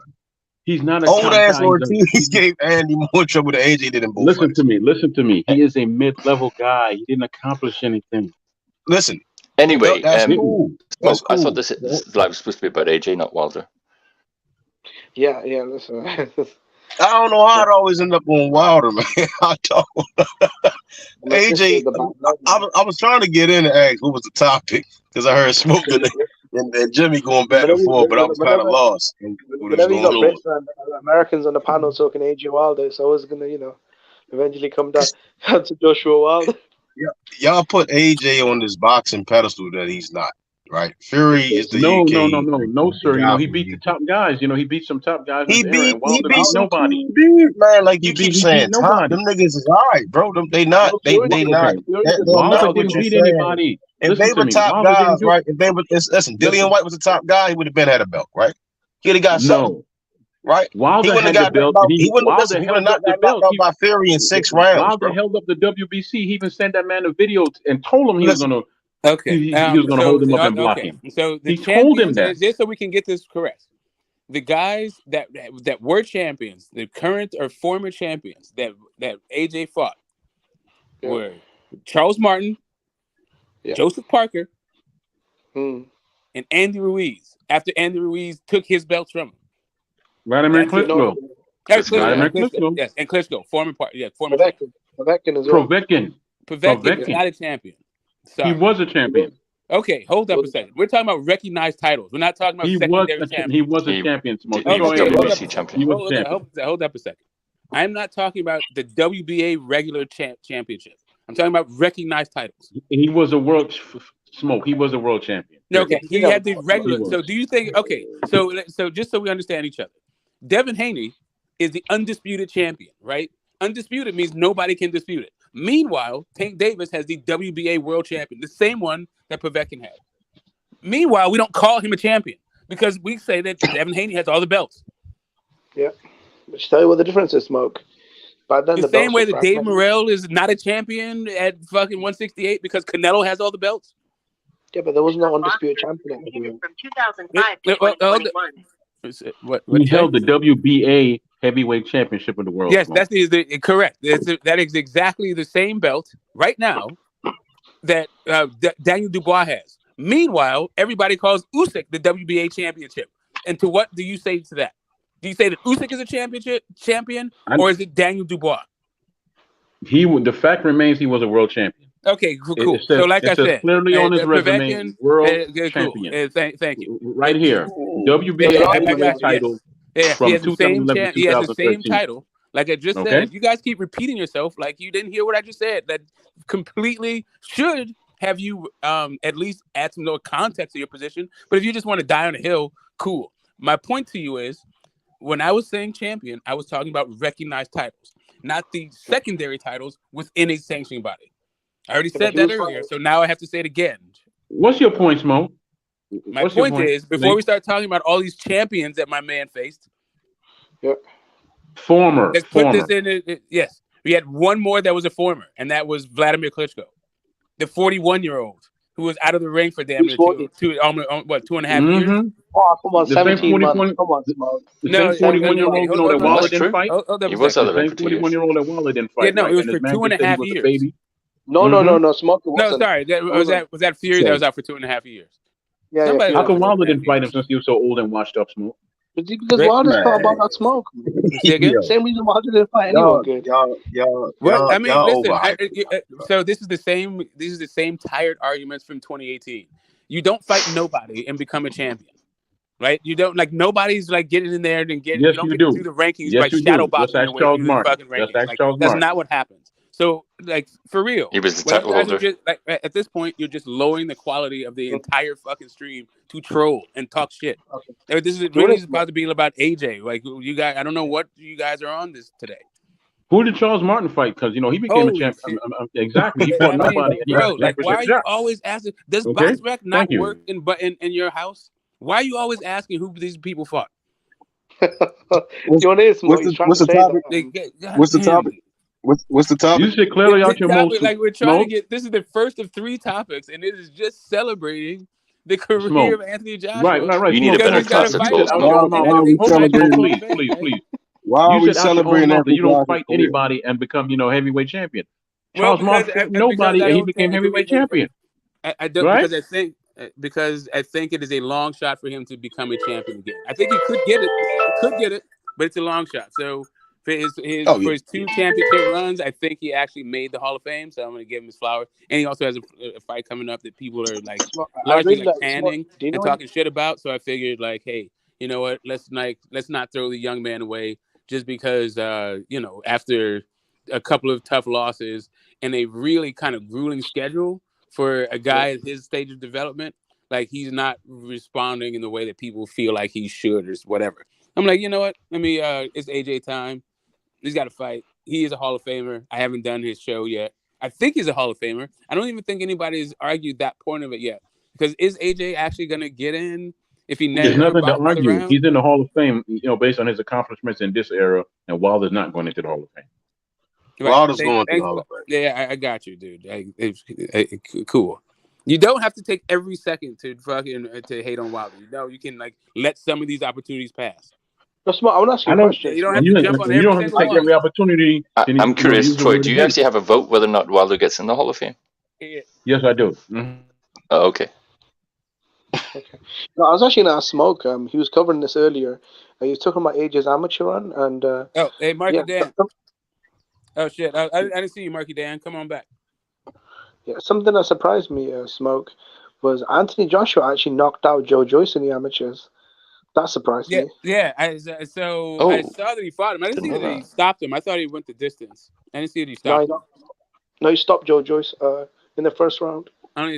Okay. Well, it was Joe Joyce's debut. Yeah, to be fair, he was young and green. But I mean, he wasn't young. He was green. He was inexperienced, but he was like 26 years old. What was the purpose of bringing it up then, Jim? Well, Joe Joyce is pushing hard for the AJ fight, isn't he? No, do you know what it was though, Method? It's because I always thought that, I'm gonna keep it real, I always thought that Joe Joyce would beat the fuck out Joshua for a while, but you know what? If he didn't knock him out in the amateurs, and he is a lot quicker than Joyce, I don't know, man. I think maybe AJ could outbox Joyce at range, and he's got the power to hurt him. So I mean, I don't know. Joyce will beat Wilder right now. Joe Joyce will beat Wilder right now. No, I agree. Listen. Okay, so for some reason, the panel thinks that when I say I want to celebrate AJ, that means it means shit on Wilder. This is not like a shit on Wilder session. As a matter of fact, when Wilder has your fight signed, I will do the Wilder getting to the Hall of Fame show, and then you can come in and it'll be open season. You can go all in on whatever you want to say about Wilder during the Wilder show. Yeah. You understand where I'm coming from? I'm not trying to protect anybody. I'm trying to keep with the fucking topic. Yeah. Can you stop derailing the damn show, Troy Graham? I think what's missing from AJ's career is the Wilder fight. I will say that. Fury and Wilder have a fight of the year. That's the same thing that's missing from the Wilder, career too. Is AJ? No, I mean the key point I'm making is that Wilder Fury 3 was the fight of the year. That was one of the biggest fights that boxing's had in years. The Klitschko AJ fight was cool, but it wasn't to the same level that Wilder Fury 3. But they really were. I agree with you. It was much bigger. It was much bigger. And the fight was better. The fight was much better. Fury and Wilder close in age. Let the hands go. You know what I mean? At least with the AJ Klitschko, it was like a young man beating the old man. And that's been the pinnacle of his career. I think he needs to fight the guy that's been chasing Wilder, and then they fight for possibly fight of the year. To try to at least about his. That's what he missed. His age, man. But how come Wilder didn't fight him if he was so old and washed up? They had the same manager. How about this? I know that you guys think that you're doing AJ a favor by just obsessing and being fixated on Wilder. While you're trying to tell me, while also talking about how Wilder's nobody, but like really, apparently he's more important to you than AJ's career, because that's the one we're talking about is AJ, not Wilder. Smoke. If AJ and Wilder had a trilogy, would it mean as much now that neither of them have belts and they're not undefeated? Depends on what happened in the fight. I mean, Gaddy and Ward, right? And that's kind of how I look at it. Like it could be one of those. I think that's something that women's boxing is missing is fights like that. Gaddy and Ward, great trilogies, and so then it's like when we look at Wilder and Fury. I mean, shit, AJ, he got the Tatum fight, he got a Parker fight where the ref was too involved. He got the Klitschko fight, and the first time we seen him, he get slid. Then the Andy Ruiz fight, the guy that ate the Snickers, beat him. So it's like and I'm not trying to take nothing away from him. I just think he may need he need to face some of his rivals. He hasn't really faced a rival. I think the UK, y'all made Dillian White a rival that the whole boxing world doesn't agree with. He beat That's something that y'all made. Method, can I ask you a question, please? Method, he beat the shit out of Joshua in the amateurs. Yeah, but that's not real. That has nothing to do with the pro game. And the pro game, like, I think this is kind of why I keep leaning towards the Wilder Fury thing. Is those are his rivals, more so Wilder because both were just knocking guys out, and without the belt, with the belts, I think that'd be a good trilogy. Unless one of them loses twice. Let me ask you a question, Method. You said that Wilder Fury was a good a trilogy, right? Like kind of like God of War. Absolutely not, because Wilder didn't win one fight. He didn't win one fight. Wilder won the first fight. He easily won the first. No, actually, no, it was a draw, and Fury actually won that fight. But it was a draw, and then the second fight he was TKO'd, and in the third fight he was left on his face. Right, but again, the first fight, a lot of people say that the referee gifted Fury. Troy actually dislikes Wilder more than Jimmy. Wilder, in my opinion, won the first fight by points. Opinion don't matter when it comes to facts. Right, but you brought up that Fury won the fight, right? And I'm like, no. No. I said it was a draw, and I said actually Fury won, but it was a draw. But no, Wilder really won, but it was he kind of got robbed, bro. That's what I'm saying. I don't want to hear. I don't want to hear about the long count because he had a whole 2 minutes to finish him off. How come he didn't finish him off? I never mentioned. I said that he won by points. I said he won by points. Okay. Yeah, Fury didn't do enough to beat him. Davis I think Troy dislikes Wilder even more than me because every topic comes back to Troy shit on Wilder. Where do you get to dislike when I'm just quoting you facts? Where do you get to dislike when I'm quoting you facts? Did they not fight 3 times? It was a draw, it was a TKO, and it was a KO? And listen, we know the source of your bitterness and the personal rancor you have against Wilder. Can you answer the question? Where is the hatred? If it was a draw, it was a TKO, and it was a KO.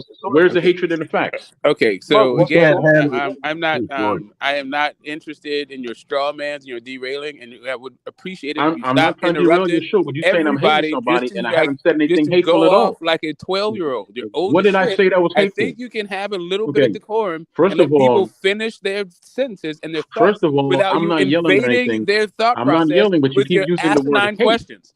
And literally, you keep using the word hate. I don't understand. And I said to you, what you get. Where did I say something hateful? Why don't you just tell me where I said something hateful? Weird as shit, bro. Why can't you can't handle the truth? Where did I say something hateful? Huh? Where did I say something hateful? You can't handle the truth. Anybody on the panel, can you tell me the hateful thing that I said? Anybody? I'm just saying, you dislike Wilder even more than me. Can you please tell me the hateful things that I've said? Tell me the hateful things that I've said. That's all I'm asking. Okay, so here's the thing. Hey, Troy. Thank you. Hey, Troy. I can hear you perfectly, Smoke. Yeah, thank you. Since notes, can you please stop derailing the conversation? I'm not derailing anything, you Smoke. are, I'm because the conversation literally is not about you. No, listen. You are not you keep AJ. You keep using the word hate, Smoke. I simply asked the question. I know, but what hateful thing did I say? Can you please tell me what hateful thing I said? Does your question have anything to do with AJ? Okay. Can you please tell me what hateful thing that I said? I got you. Does your question have anything to do with AJ? You said you're not in the conversation, and yet you're asking me. Why did you say that I'm hating if I didn't say anything hateful, Smoke? Okay, great. So do you think this conversation is about you? Do you think I came I'm going to ask the same question again until I get an answer. Why did you use the word hate? Why did you use the word hate and use my name if I didn't say anything hateful? Again, I didn't. Yeah, yes, you did. You said Wilder hate Troy and blah, blah. Come on, Smoke. I didn't say anything hateful. Again, nothing. No, I didn't. I'm simply pointing out some facts. Okay, no, I didn't. That was Jimmy who said, Jimmy says you hate Wilder more than he did. I didn't say you hated Wilder at all. Not today. But regardless, I keep telling you over and over again, this is not about Wilder. And now I'm telling you it's not about you or Wilder. This is about AJ. No, Smoke, the show is your show. It's not about me whatsoever. I know, but I keep telling you that the show is not about this conversation. I really can't stand that word anymore. Keep trying to have it. I can't stand the word hate when you can't explain it to me. I'm not saying anything hateful. Cool. You hate the word hate. Great. Right. I mean, nobody has to live their life based on your pet peeve. If you say that I'm hating something, not only that, would you like please I said, point out the things I said that are hateful and I'll shut my mouth. That's all I'm asking. I know I'm asking. I know it's all you're asking, but do you think your question is appropriate when I keep telling you it's not the subject of this conversation and you derail the conversation from the one I want you to have? Maybe you should go Do to you the not source. understand that? Maybe you should speak to the person who actually Yeah, used the I word. mean, I got it. Maybe Because I should. I didn't Or spark the fire. or I'm simply a reaction maybe to the you fire. can Smoke. actually tailor your Okay. comments to What Anthony fire? Joshua. What fire? Great, Troy, what fire? Who lit the fire? Troy woke up on the We wrong didn't side of the start bed, the man. fire. There y'all go again, man. I simply want to know what I know you when simply you want to throw derail out the a word like conversation. hate. Listen, When you I throw didn't out a come word live. like I hate, did which is not a go strong live, so word. you can get your fucking No. curiosity You have to have something. satisfied surrounding the word Listen. hatred. Over time, when you You throw out the listen. word hate, You you have to listen. have something to preface it Stop by. derailing What the did I do that's conversation hateful? with your What did weirdo I say that's tactics. hateful? Troy, what are your thoughts on Joshua's career so far? I, That's what we're discussing. I'm And not how do you think? derailing the conversation at all. Everybody was talking about Well, Wilder. I didn't say say anything. something nice about AJ then, Troy. Just say something nice about AJ, goddammit. You can't, For a guy with goddammit, you can't. Troy, so for a kid with 27 fights, how do you think his career has been so far? I mean, Is he what is is he it? gonna Why be? does number of fights like? I think number of fights is a marketing ploy for guys who either had a bunch of fights or Yeah. not very many. But like, really, Yeah. what is the point unless you've been fighting everybody and you've been reigning on top? Like, I don't know. Like, it seems to be used as like a cudgel against some people if they haven't been like. I hear he has X amount of fights and he hasn't done Y amount of things. And I don't know that that's the way that like fighters develop. Like every fighter has their own path to where they get to in their careers. It's not based on like the number of fights. There's no like, oh, you've had so many fights, therefore you should be here. Do you want to smoke? I feel like AJ on his way up. I think he should have had 20 fights. It's like you and a lot of people have said that. I think Eddie Hearn did rush him. I think this is a kid that was green out of the amateurs and still green at the pros. I think he should have had 20 professional fights on European level when he was fighting guys like a Dylan White and then sort of guys like that. Maybe a Stavern later on, a Takam, stuff like that. I think getting rushed so quick into a bad blood fight with Dylan White, then Klitschko, Povetkin, Parker, Ruiz, Usyk. I think it was just a lot, I think it was too much too soon. And I think, a lot of it has taken a toll on Joshua physically and mentally, Yeah. Yeah, so like I was saying, yes, he was green out of the amateurs, but in the amateurs, he was actually a super heavyweight. Yeah. He's not. Hey, I He's got a a question. pretty good boxer. He's a pretty good boxer, but he's a gigantic fucking dude. He's not like he is in a different weight class than actually most people in the heavyweight division even. And he's pretty good. He's like okay, like he's not like, he knows his way around the ring. He has some like kind of issues about like when to turn up and how to use his body. Like he's not like he's more of a boxer than he is a fighter actually. But yeah, I don't know. And part of it, like you were talking about his rise, being a knockout artist. I feel like he used to be a lot more aggressive until Klitschko dropped him. And he's been a little bit different fighter. Like the guy, like when Povetkin busted him in his nose, he turned into like basically a middleweight. He started jabbing to the body. He turned into Floyd Mayweather all of a sudden, getting composed in there, figuring out how to make adjustments. So like I liked it. I like to see it. But for the purposes of this conversation, this particular vein of the conversation, at least, AJ changed over time. Do you feel like now this is actually kind of funny though, because he did get outboxed by Usyk, who, to be fair, is one of the best fighters, pound for pound in the sport. But I think AJ's technical boxing ability is actually underrated a little bit because when he wants to get on his toes, this guy knows how to move. Yeah. Good balance, good hand speed. He can punch, counter punch. He can go to the body, use a jab, feint.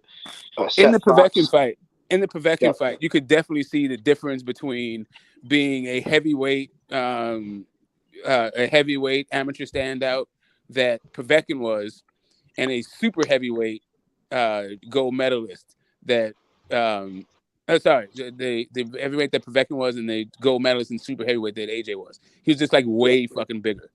Also, like like I said, Povetkin's style was predicated on athleticism, and he had lost a step by then. Yeah. Even before that fight, before that, he got knocked across the ring by Pricey. Yeah. I will say the Price was one of the biggest punchers in the division. I thought Povetkin did really well against Joshua in that fight. He actually did a lot better than I thought, but then it made me remember, this guy's an Olympic champion. This guy's some people think he's an ex-champion. He had a belt. This guy's got a really good resume as far as experience. And his only loss was controversial with Klitschko. AJ was the first guy to really ice him. And then for Povetkin to come back, have tough fights with Michael Hunter, and then destroy Dylan White, the number 3 heavyweight in the sport. I mean,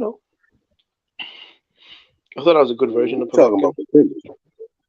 You're talking about contenders. Well, after the champion. My bad, pretenders, not contenders. I mean, what are y'all arguing? Who has the better resume between Wilder and AJ, or what? Oh God, no. No, God, no. God, yeah, no, because I want to know why we bringing up Povetkin and motherfucking Dillian White to calm like that. That's because not those no are guys real, that AJ fought. This to is me, like, AJ Street. yeah, that's what I'm saying. Like, are we comparing his resume to somebody or something like that? No, we're just talking about his resume. This is an AJ. This is an AJ celebration. Don't get Troy started. It's an AJ celebration. We doing that today? Yeah. He's got to fight. He's going in the hall. I don't know if he's ever going to get a championship again. He might not. He's unveiling a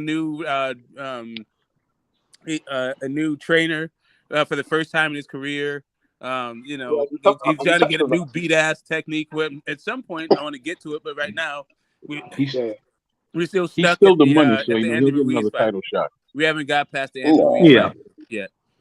If Joyce get the belt, it's hard for me to believe that Joyce wouldn't fight AJ if he got them belts, or Fury for that matter. I still think he wants to fight. To me, where did that WBA title come from when he fought Klitschko? A petition. It was vacant. They did the same shit with Canelo and Callum Smith. They had the vacant WBC title on the line. Yeah, they just threw that on there. The WBA, that fight was already signed, and they were already going to fight. The WBC just came out of nowhere and threw that on there. Now, during the negotiations, Klitschko wanted 50-50, but he didn't have a belt. They said get a belt, so he went and petitioned WBA to get that vacant on the line, and so he got 50-50 for the fight. Okay. Yeah, I don't think AJ going to the Hall of Fame. He's going, man. He's going. Nah. It was weird that first vacancy. You a two-time unified heavyweight champ. You going, man? You could say what you want. You could talk about the circumstances. Keep going. It's guys that ain't in the Hall of Fame. They got way better accolades. Yeah, but come on, bro. 2-time unified heavyweight champion, Olympic gold medalist. He fought the same guy twice. He fought the fat man. All that shit play a factor, bro. He fought the fat guy twice. He fought Pulev, then got his ass whipped. No, what I'm saying is he fought the fat guy that destroyed him and humiliated him, and he beat the shit out of him and got his belts back. Oh, well, I wouldn't go that far. Come on. He fought Charles Martin, and then it was Brazil, Molina, then old Klitschko for the random title in the IBO. Then he finally fought Parker, then Povetkin, then he got knocked out. Then he finally fought the Snicker man, and then Pulev. Then that's it. That ain't no Hall of Fame shit. He missing that. He all right. So he's done good so far, right? But he missing something. He's still missing something. That's. He's ready to fight Jermaine coming off a loss, bro. Like I don't, bro.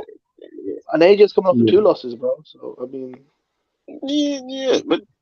Where does this lead him? Where is he going from this? Is he going to go fight? I said he should have fought Zhilao Zhang, right? Because it's more competitive. Like Franklin, we just seen him and White. I mean, because all it's going to lead to is him fighting Dillian White.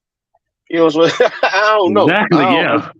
I thought he should have fought Dillian White. I don't see the point in fighting the dude Dillian White just lost to. I'll tell you why they're not fighting Dillian White, because in the UK it's winter, and they want that in the open air stadium. So that's why. Yeah. It sounds more like fans like Jimmy and Troy Graham. They just the fanboys. Y'all put AJ on this pedestal. And I'm looking at it. I'm like, it's cool, man. It's all right? But it's over. Right. Some of it is support of it, and some of it is to degrade or devalue the other, or discount the other, or just whatever, a lack of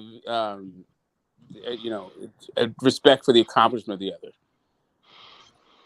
And whatever metrics or methodology you come by, those opinions is your own. I don't mind it. I don't mind chopping them up, but 27 fights. He got 27 fights. Yeah, 27. Yeah, he need at least 35. He got some work to put in. He's still 33. Who we talking about? Joshua. The man of the hour. Right. So I don't think it's a number of fights. I think. No, how many fights did Riddick Bowe have? Not that many, but he had. Yeah, and Bowe's resume itself wasn't that great, so I don't say. So I don't see how you could put Bowe in there, but you can't put Joshua. Bowe not in the Hall of Fame. I mean. Yeah, he is. It took him a while. He got in 2015. Making sure. Oh yeah, Big Bowe definitely not Hall of Fame. Oh yeah, what do you mean, Big Daddy Bowe? He's one of the best damn heavyweights in this gym. Okay, anyway. Smoke, do you think? I acknowledge he's a bad motherfucker, but you talk about resumes.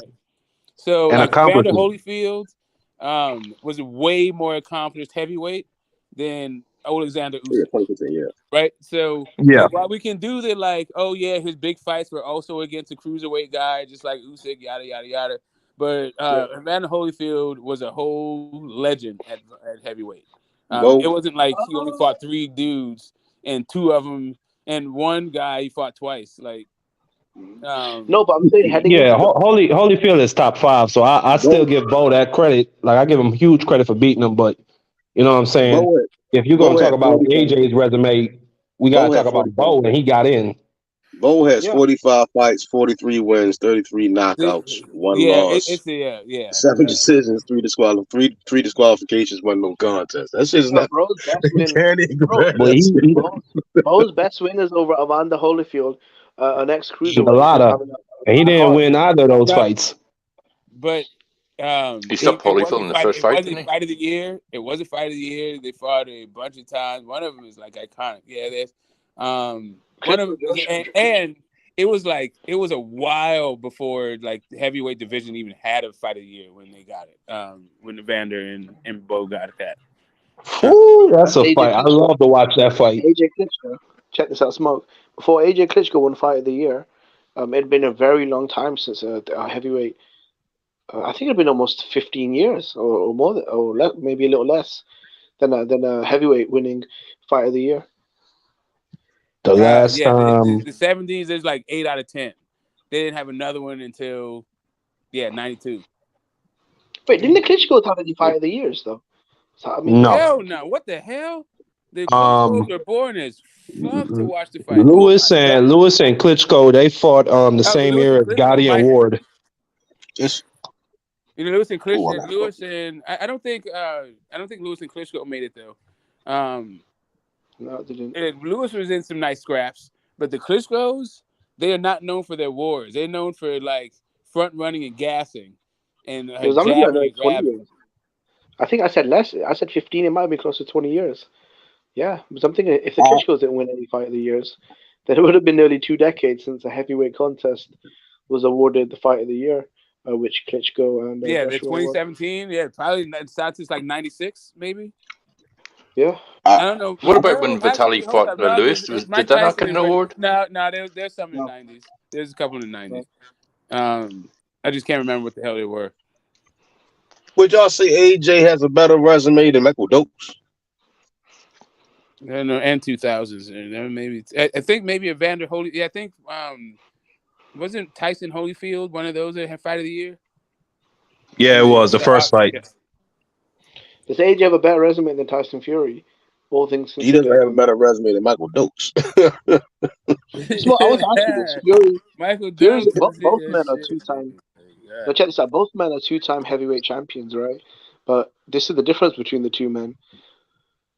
While Fury was never able to unify in his second title run, so he has yet to do it. And both of them have got similar wins. Klitschko's both of their best wins. Both guys fought Dylan White, although to be fair, I think Joshua fought much younger, fresher version of Dylan White. It's still Chilean though.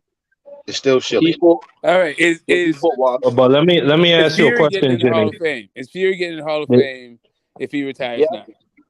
The fighter, Yeah. Because he brought back the heavyweight boxing. He brought it back. So they were putting him in. And he beat Klitschko and then came back and beat Wilder, the dangerous puncher of the era. They're going to put him in. It's not even a question. He knocked Dillian White the fuck out. Like, literally knocked him out. That too. Yeah, I forgot about that. That shit was embarrassing. He talked all that shit for that title shot, got in there and just got smoked. Man, made all that drama about not showing up to the press conferences. They ain't do shit. So that's why this era is a pretty good era for boxing, because we got AJ, Wilder, Fury, and Usyk all going in the hall and mixing it up. Yeah. Dylan White, you never know, Smoke. Dylan White might find his way there. I never know what. Dylan White. Dylan White. You just said Dylan White. Yeah, in the Hall of Shame. Them young boys on Dillian White ass, boy. They on his back. Dylan White, what? Man. Thought. Like, can we the only way that shit can happen is maybe 5-6 years from now. Dillian White's an old man and he knock out Jared Anderson with a lucky punch. That's the only way. Ain't no other motherfucking way. Dillian White is pure garbage. No, he said he's talking Dylan White fight Daniel Dubois and get that Povetkin title. He could beat Dubois. I think he could, yeah. Someone said Dillian White? Are we talking Dillian White? But said Dubois. Yeah. Yes, the body's natural white, yes. He could beat Dubois. Fighting Daniel Dubois and getting that Povetkin title. What about Joyce, though? You can fight Joyce for the interim. Yeah, but Dubois could beat him. He's gonna lose. He'll get smoked by Joyce. He's gonna lose that fight. He wouldn't even touch Joyce. He's gonna lose. I'm still a fan of his. I'm still a fan of Dillian, but he's on the twilight of his career.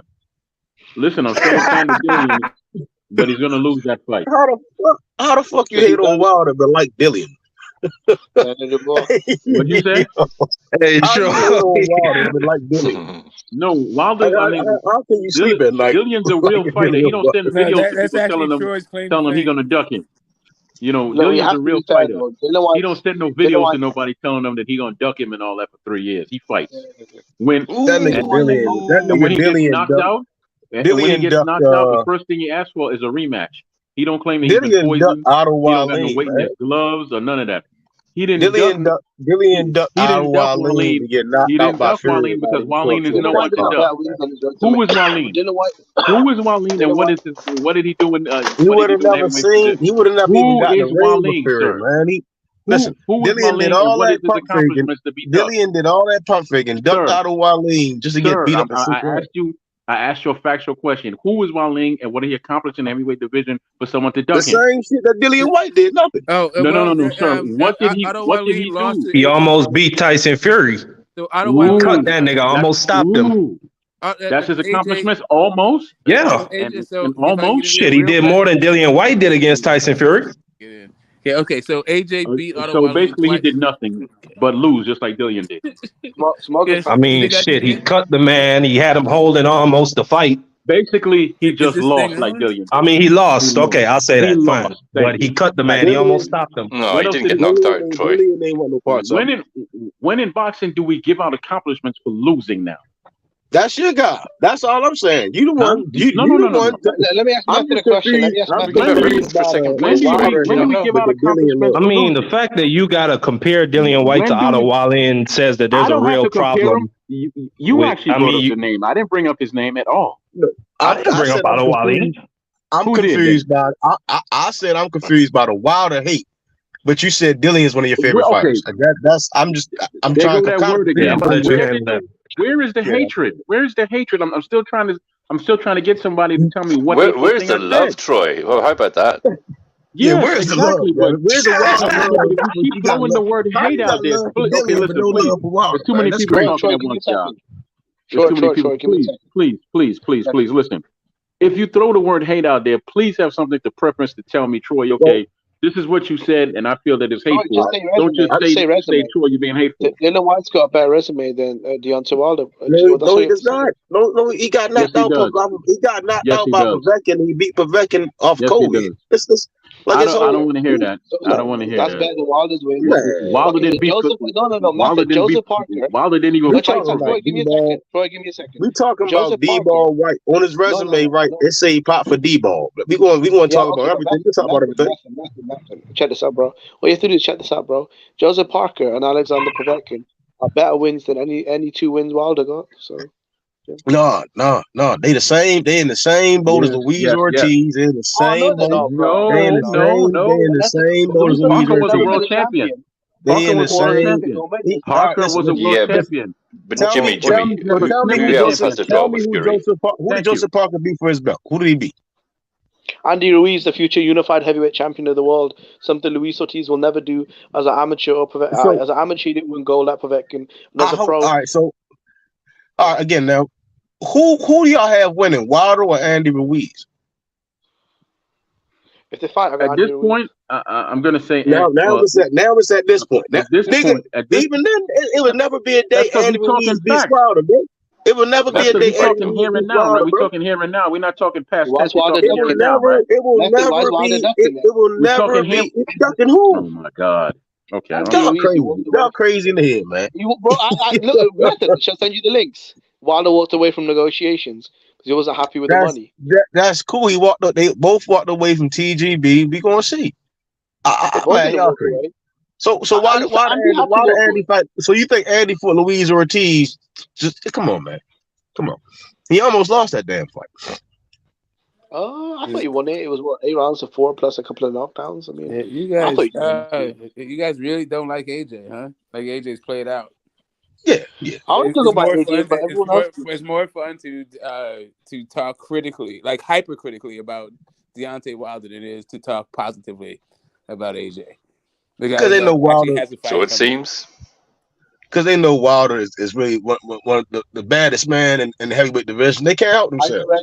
I swear to God. He's the baddest canvas kisser in boxing. I'm willing to bet anyone $1,000 that Anthony Joshua will put Wilder to sleep within 3 rounds. That fight will not go 3 rounds. Hand on heart. How much? $1,000. Oh. I like that. 3 rounds. I like 3 rounds. Within 3 rounds, bro. He will not Wilder out cold within 3 rounds. I'll take that. I'll take you on, but I don't want to put down 1,000. I'll put down maybe 200. Would you take a check from Al Heyman? I mean, because I get you a check. I'm only betting Americans. Well, you're British, right? I'm only betting Americans. Okay. But I don't know if that's on. You know what I mean? Jimbo, I'm Irish, by the way. Oh, are you? Okay. Oh, there we go. All right, cool. I'm 4% Irish. I'm 4% Irish. 4%. Hey, I'm 9%. What's that mean? You got an Irish hand? What's that mean? Years, long time ago, when the galaxy far away, I had some Irish family. Yeah. Top of the morning to you. Top of the morning. You know what? Anthony Joshua, for a guy that started boxing late, was he 19, 20? It's the first time he picked up a pair of gloves. Had a short amateur career. Dived in the deep end as a pro. I mean, I think he's done a lot, you know. 2-time unified heavyweight world champion, Olympic gold medal, silver medal in the world championships. In a fight where a lot of people thought he was actually robbed. A lot of people thought he should have won the gold medal in the world championships. He's the most accomplished heavyweight of this era. He's the most accomplished. How? He's got the best resume. Because he's 2-time unified champion. No one else has done that yet. Fury's 2-time. Fury has held all the belts at one point in time. You got to think about that as well. Like he as well. And that's good. That's great shit. Regardless, it's no way. Again, AJ's cool, right? And I'm not trying to take nothing away from, but Fury is that guy. AJ cool. He working his way back up. I think he had an okay run. I think y'all kind of propelling him higher than and something else to think about. Fury never lost them belts in the ring. Nah, that's his own fault. Them belts, he was doing coke and shit, but still, he never lost that shit in the ring. Ain't nobody ever beat him. I don't think it was the coke is the reason why he lost the belts. It was the PEDs. Listen, mate. That too, probably. But there's only two ways Fury can prove he's better than AJ. Either you beat AJ or you beat Usyk. Knocking out Wilder over and over again. I mean, that's cool. And I like seeing Wilder face first on the floor. But, I mean, come on, man. Eventually, sorry, Timmy. Was that a triangle theory that you subtly implied in there? No. I said, look, the only way you accomplish more than Wilder. Right now, Fury is the number one heavyweight in the sport. Top dog for me. Fury all the way. But I have to be honest, as far as a better legacy or a better career, the only way he'll have a better career or legacy over AJ, especially if AJ comes back and pulls some wins together and wins the belt or whatever, is if he destroys Usyk or if he beats AJ. Has AJ ever been a number one heavyweight? Yeah. Of course he was has. a consensus. Yes. What kind of question is that? Yeah, for a long time. Yeah, he was at number one heavyweight for like 4 years, I think. Yeah. When? You said has he ever been, or did you say has he ever beaten one? Has he ever been has he ever been? Come on, man. Well, I suppose when he beat Klitschko, he was definitely number one. Yeah, number one. Yeah. At that Yeah, point, he was unified champion. He was unified champion. Fury was on the comeback trail at that point. And no one else was close to him. No, the Fury was retired. Fury was retired.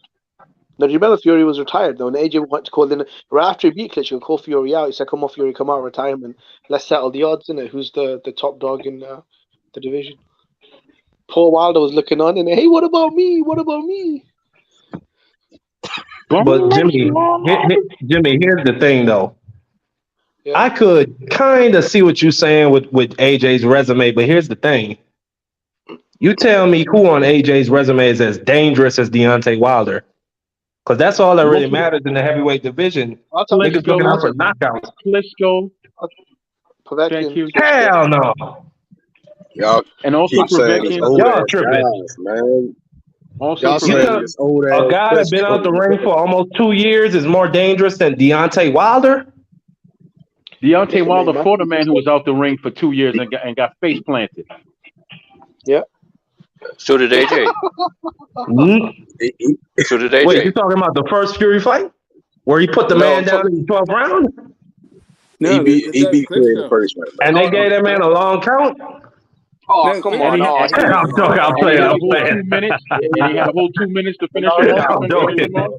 He had a whole 2 minutes to finish this man off. He should have finished. He had a whole 2 minutes to finish him off. How come he didn't finish him off? 2 minutes. How come he didn't finish him off? He had 2 minutes left. I'm just playing. He had 2 minutes.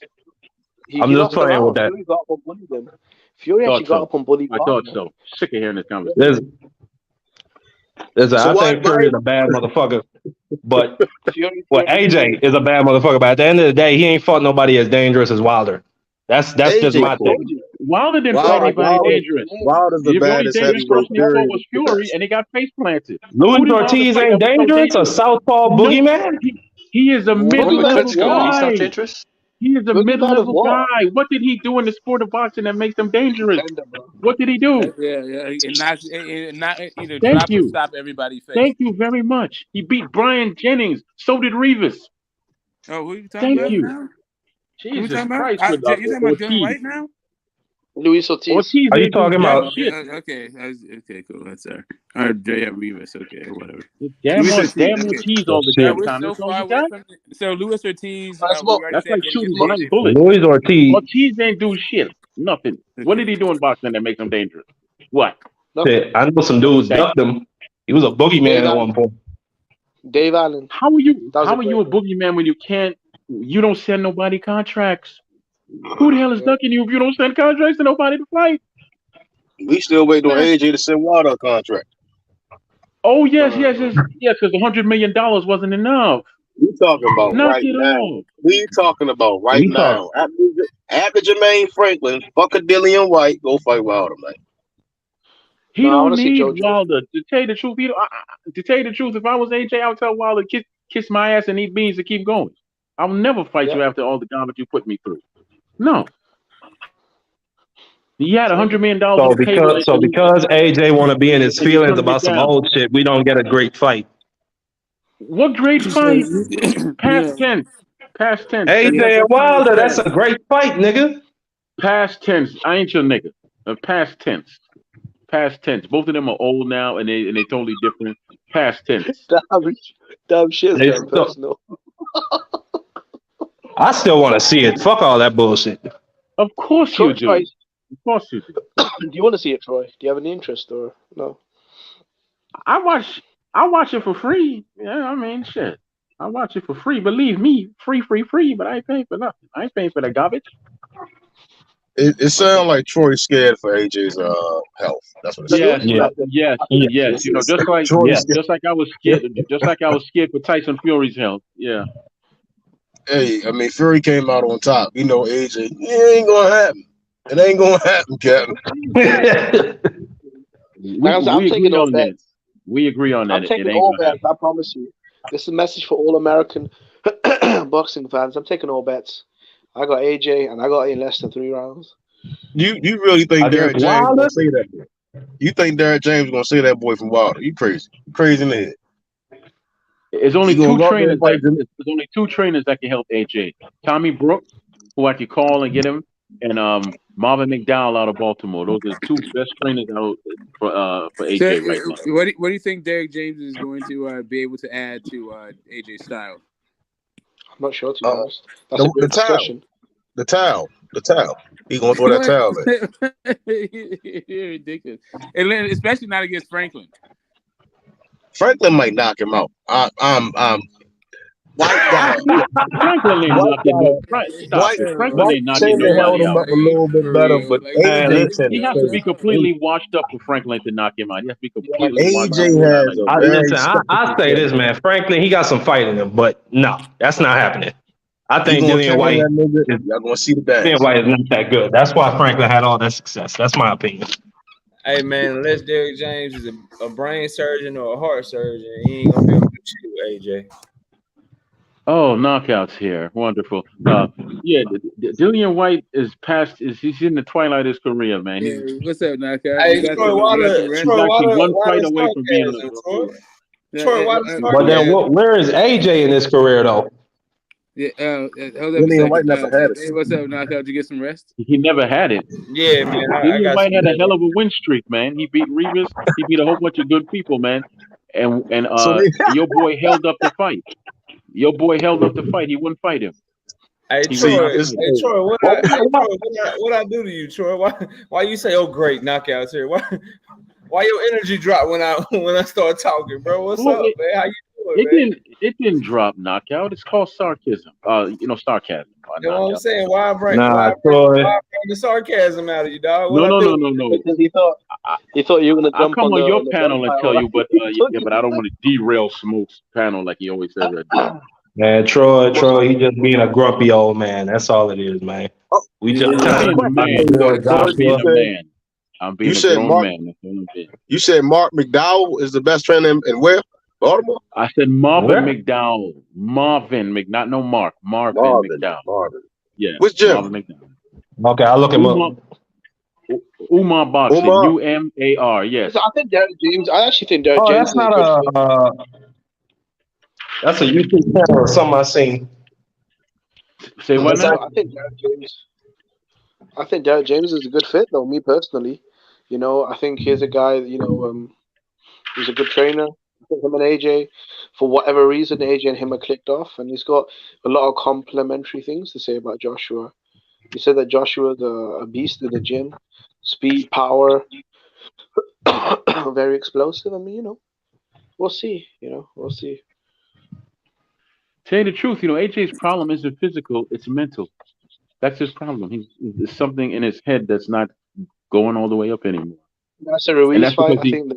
And it started in it started in the Parker fight, and then it kept going until he fought Andy Ruiz. No, I think it was a Ruiz fight. Really. See, I think AJ got some zagging in him. He just it's just you have to harness when he lets it out and train that up. I do think I don't know. Maybe he could be just different once he gets hit. But Andy Ruiz, Klitschko was one of the biggest punchers in the division. He got off canvas and fought that guy. Andy Ruiz had some of the fastest hands. He did get up, and he came back. He didn't really want to engage with him in the same manner, and he didn't really. He seemed to be reluctant to go to war with Usyk, which I think was the correct tactic in order to win the fight. So I understand the head and heart comment, but I think it could be some motivation. I think it's in his nature. I don't think it's like something that's totally foreign to him. No, I think you know what it is. Like, to be fair to AJ, he has gone to war before against Klitschko, against Dillian White, and even against Andy Ruiz in the first fight. The only reason he kept getting knocked down over and over again is because he kept exchanging with Andy Ruiz. That's the reason he kept getting bounced off the floor. Andy jumped on him. He jumped on him every chance he got. Andy took, to your point, Jimmy, Andy took that from him. When you talk about the Klitschko fight, when you talk about the Dillian White fight, that was pre-Andy Ruiz. He ain't fought the same since the first Andy Ruiz fight, bro. He been gone. Wilder hasn't fought the same since the second Fury fight.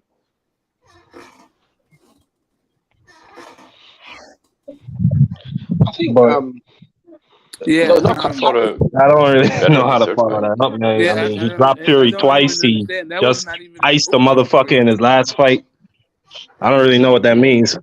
Man, y'all got to quit falling for the trap. You see him in the third fight. He looked timid in the third fight. He looked very timid in the third fight.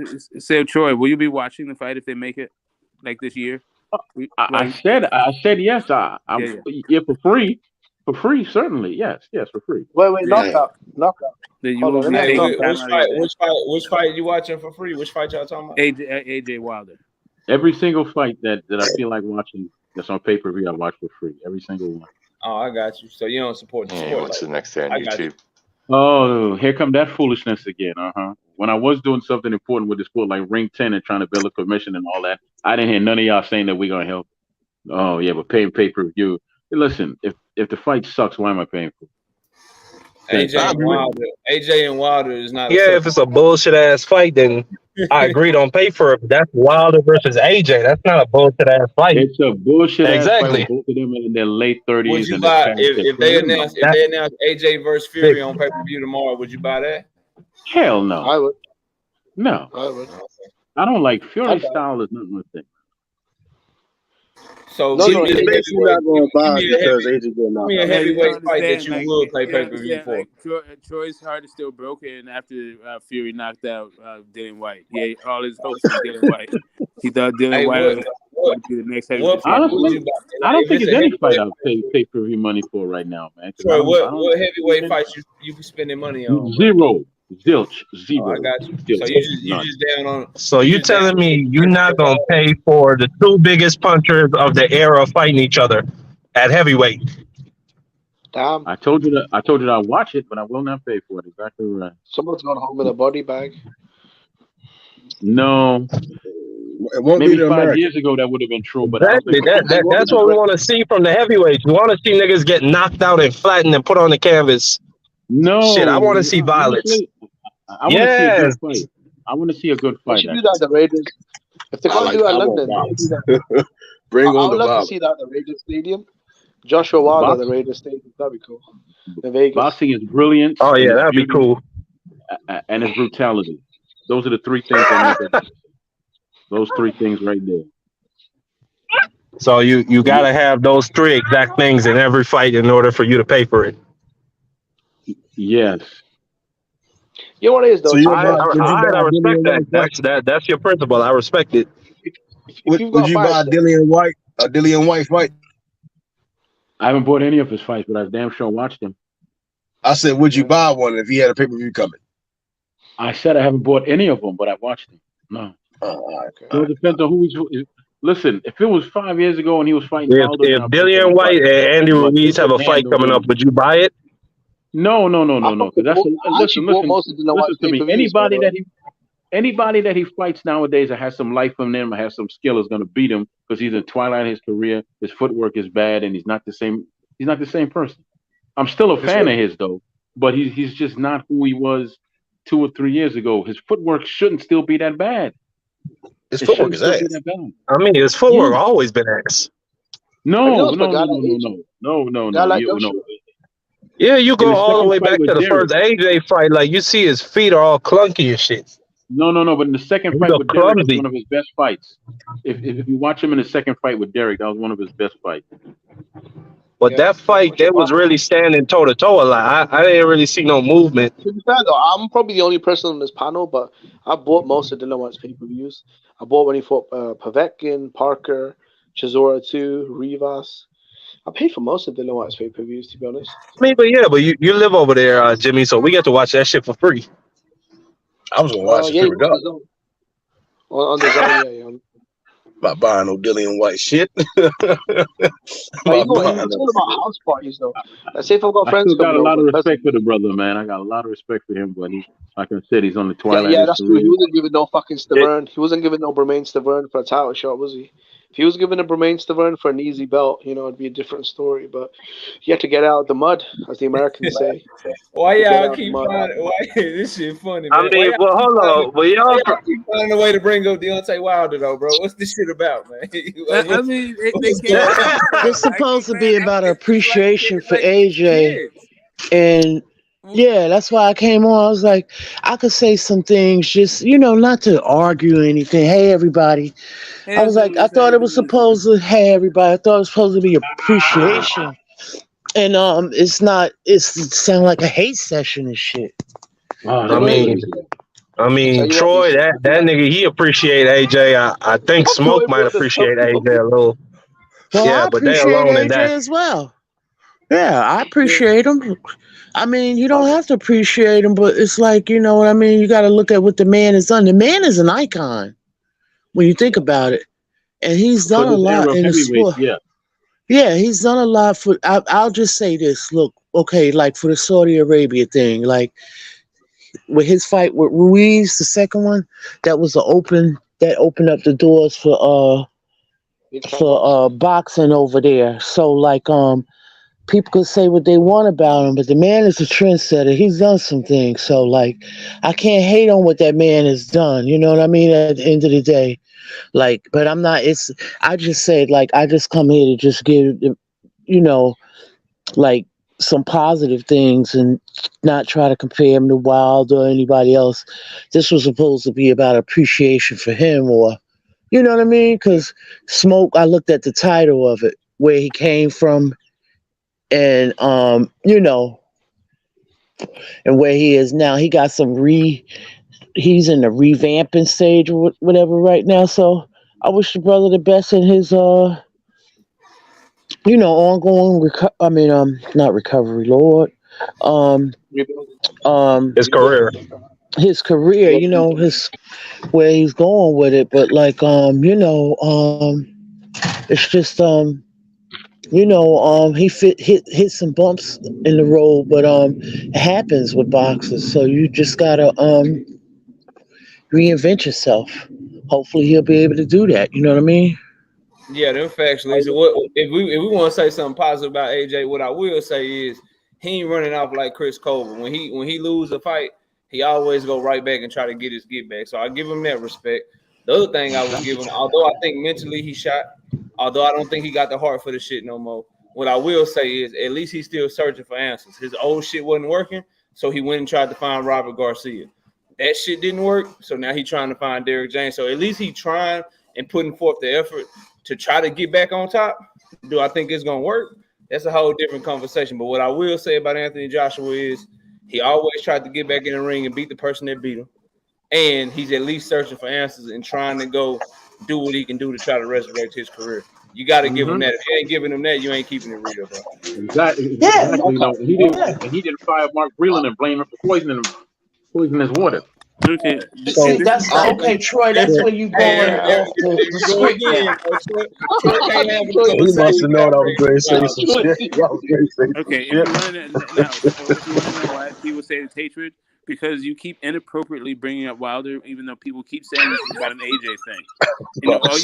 But I'm hearing people not giving his. But even without Wilder, I'm hearing people not giving AJ his props. You know what I'm saying? The man is an icon. He truly is an icon. I think Jermaine Franklin's going to knock him out. And I think he will go on to be a great businessman at the boxing. You know, He has to be I think. completely shot to get knocked out by Franklin. He has to be completely shot. I mean, just shot as a fighter to get knocked out by Franklin. Yeah, I think he had more interest elsewhere. It seems to be like he's not. You can go in the gym. Well, what I'm saying is, I think his calling might be outside the ring now at this point, and I think that's what we're saying. Lisa made a great point that he's trendsetting. He's the first guy to touch down in Saudi, and maybe that's where he needs to be. You know, more so behind the scenes. Eddie Hearn cool, but maybe AJ, because he is the fighter, maybe he need to be taking on one of them situations and help save boxing. AJ already got his own management company. He already doing it. He got boxes already. He already doing that. I agree with everything you said, Method, and I agree with everything Lisa said too, up to the point of like calling a man an icon. Like icon, like you know what I mean? Like I'm thinking Michael Jordan. If you're talking boxing, I'm thinking Mike Tyson. I'm thinking Manny Pacquiao. I'm thinking Muhammad Ali. That was an icon, bro. That's a. But he is an icon in the UK. In the UK, he is one. Yeah, most definitely. He do a lot of work in the communities too over there. But the people I named are global icons, though. Like I think he hasn't got. Yeah, he hasn't gotten that far yet. He's still young in his career. No, he's pretty old in his career, Lisa. He actually in his mid-30s though. No, he's 33. No, he's 33. He's 33. But he just lost 2 fights back to back, so he not on an upward trajectory right now, Lisa. So did Wilder. Yeah, I got you. Yeah, but Wilder just won his last. Yeah, but Wilder just won his last fight. So why? And even with that, hold on. Even with that, I don't know if Wilder can really come back and compete. Like, don't fall for the trap. He's trying to bait you. Don't let him do it, man. You can talk about. Look, Joshua's got billboards of him in Dubai. You gotta understand, AJ brought money back to the heavyweight division. That's another thing he did. Yes, he did. You know, he is the money. He did that.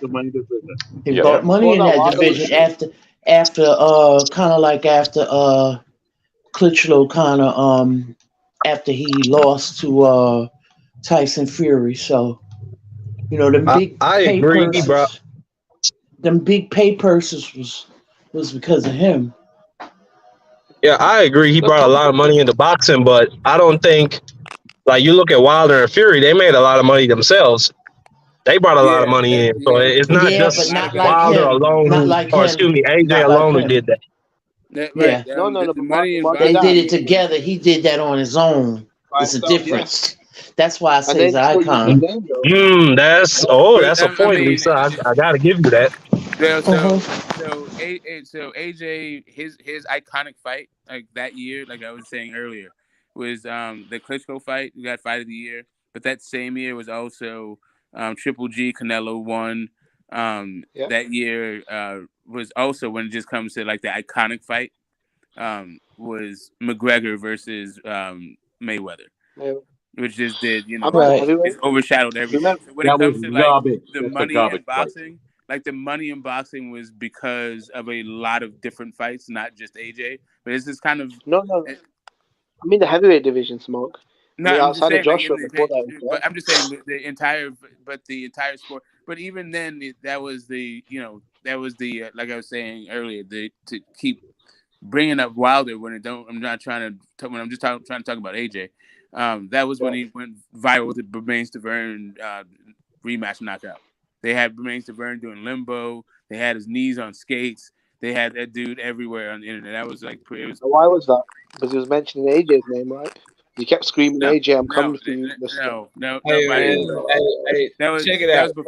That was before the. Man, what they did to Bermain Stavern is just inhumane. Criminal. I mean, they just passed that man around until it was nothing left. Like a fucking thought. Look, first Wilder destroyed his chin, and then after that, man, it was over. Look, man, I'm not gonna harp on it, bro. I'm just gonna make this last point, bro. An icon is a person that's widely admired for having great influence. There's 67 million people that live in UK, and there's 8 billion people on the planet, bro. Right. Okay. I mean, if y'all want to say that AJ let me respond to Knockout. I've been trying to respond to him for a while. It is what it is, bro. Like, you know, he's definitely an icon in the other countries. Look at the things that he's done. No, he's not on the level of Ronaldo. No, look, he's got billboards in Dubai. He's got billboards in New York. He's got billboards. Yeah, the dude is. Okay, but over here on the in the Western Hemisphere or the Eastern Hemisphere, AJ is that dude. Don't get it twisted. He that dude. He that nigga. No. Let me rebuttal what Knockout is saying.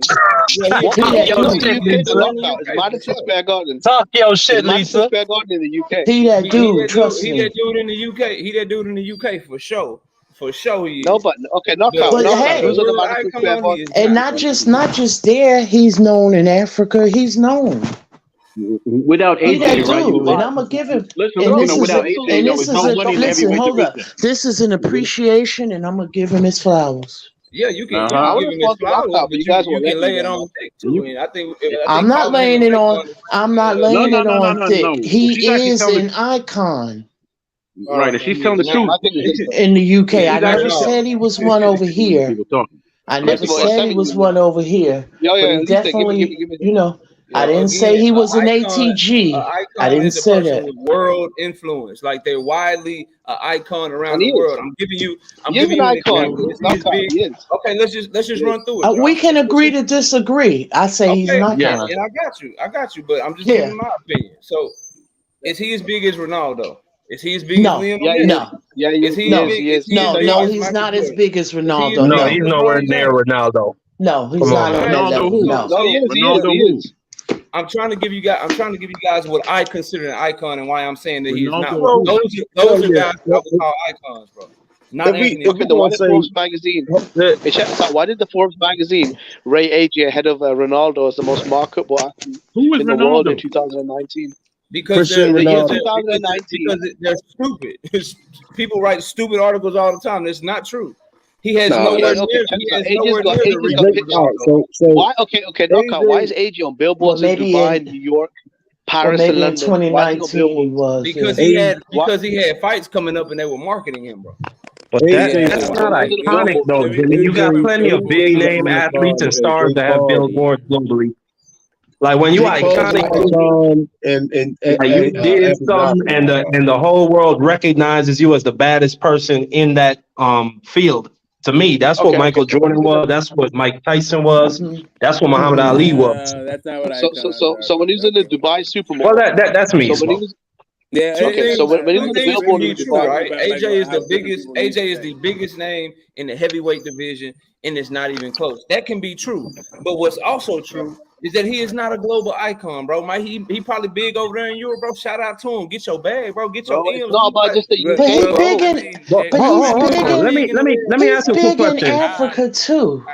Let me ask you a quick question. Is Tyson Fury as more of an icon than AJ? Because he's known over here in the US and in the UK.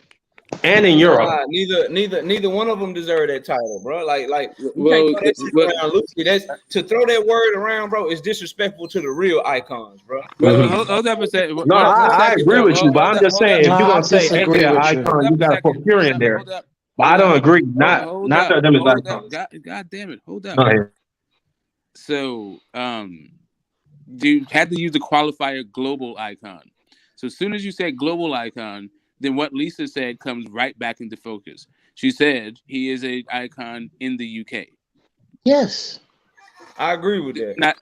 There you go. So we don't even have a thing. It's just whether or not he's a global icon, which nobody said he was.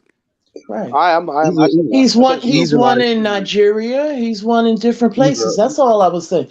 He's probably one in Saudi Arabia for all we know.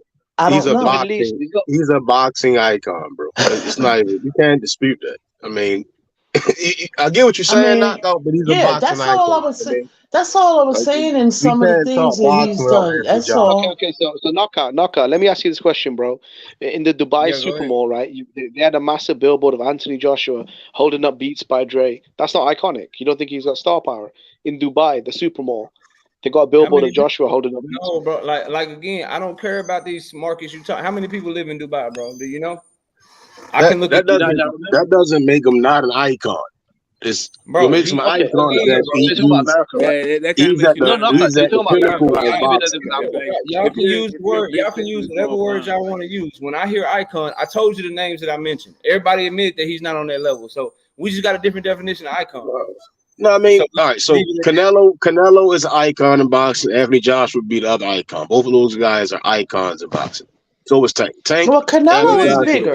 Canelo is definitely bigger. It's just that Knockout has been on there's Times levels Square, an to being iconic an thing. icon. That's all. Hey, You have cool. global icons. Again, bro. You have global Again, icons. like I hear what regional I icons. hear what y'all saying, and I ain't. If that's what you rock with it, bro, I'm not here to change your mind. I just gave you my definitions. I gave you Messi. I gave you Ronaldo. I gave you all Jordan. the people that you Wayne named are Gretzky. I gave you who I consider icons, bro. So that's my definition of it. He's not on They're any bigger of icons, and Knockout, those are nobody bigger would argue. icons. I don't think anybody would argue that the people you named aren't icons. Like everyone you said is an icon. Totally. I get where you're coming from with it, but all of those people also happen to be global icons, right? So this kind of so Yeah, Ronaldo so is in order big. to be an You icon, can't must get be no global bigger icon. than him. Yeah. Then if for your definition to work, then that's where the disconnect is. Totally understand what you're saying. I totally get what Lisa is saying. And Jimmy is always selling the UK. I don't know what No, you never give me nothing, are you, Smoke? Do you get a commission You're when never gonna give me everybody nothing, are you, says Smoke? something positive about the Why UK? do I always have to get everything out the mud, Smoke? On this panel, why have I always got to earn everything out the fucking mud? Like, I don't know, man. You always say you're like Dubai head, like billboards and all. I said Times Square. For God's sake, I said Times Square. Somebody in the chat said, I see sounds like I got a crush. Huh? Yeah, whatever.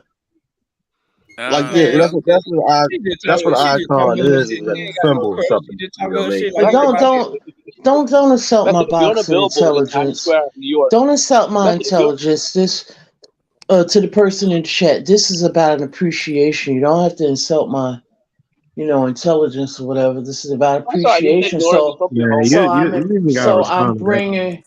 No, but I'm saying I'm bringing like a different a different look. Yeah, That's so all. Knockout I was don't saying care. that how many Yeah, but people I don't care if people agree with me or disagree. Yeah. So Knockout, Dubai is a tourist hub, bro.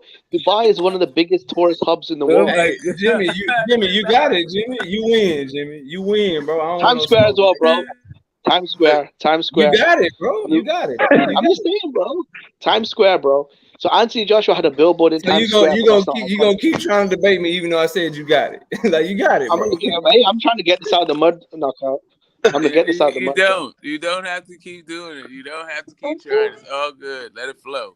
Let's talk about the hardest. Let's talk about the hardest lightweight puncher in boxing history, Gervonta Tank Davis. Oh, okay. Is that what it is? I'd rather talk about AJ. I don't want to talk about no Tank.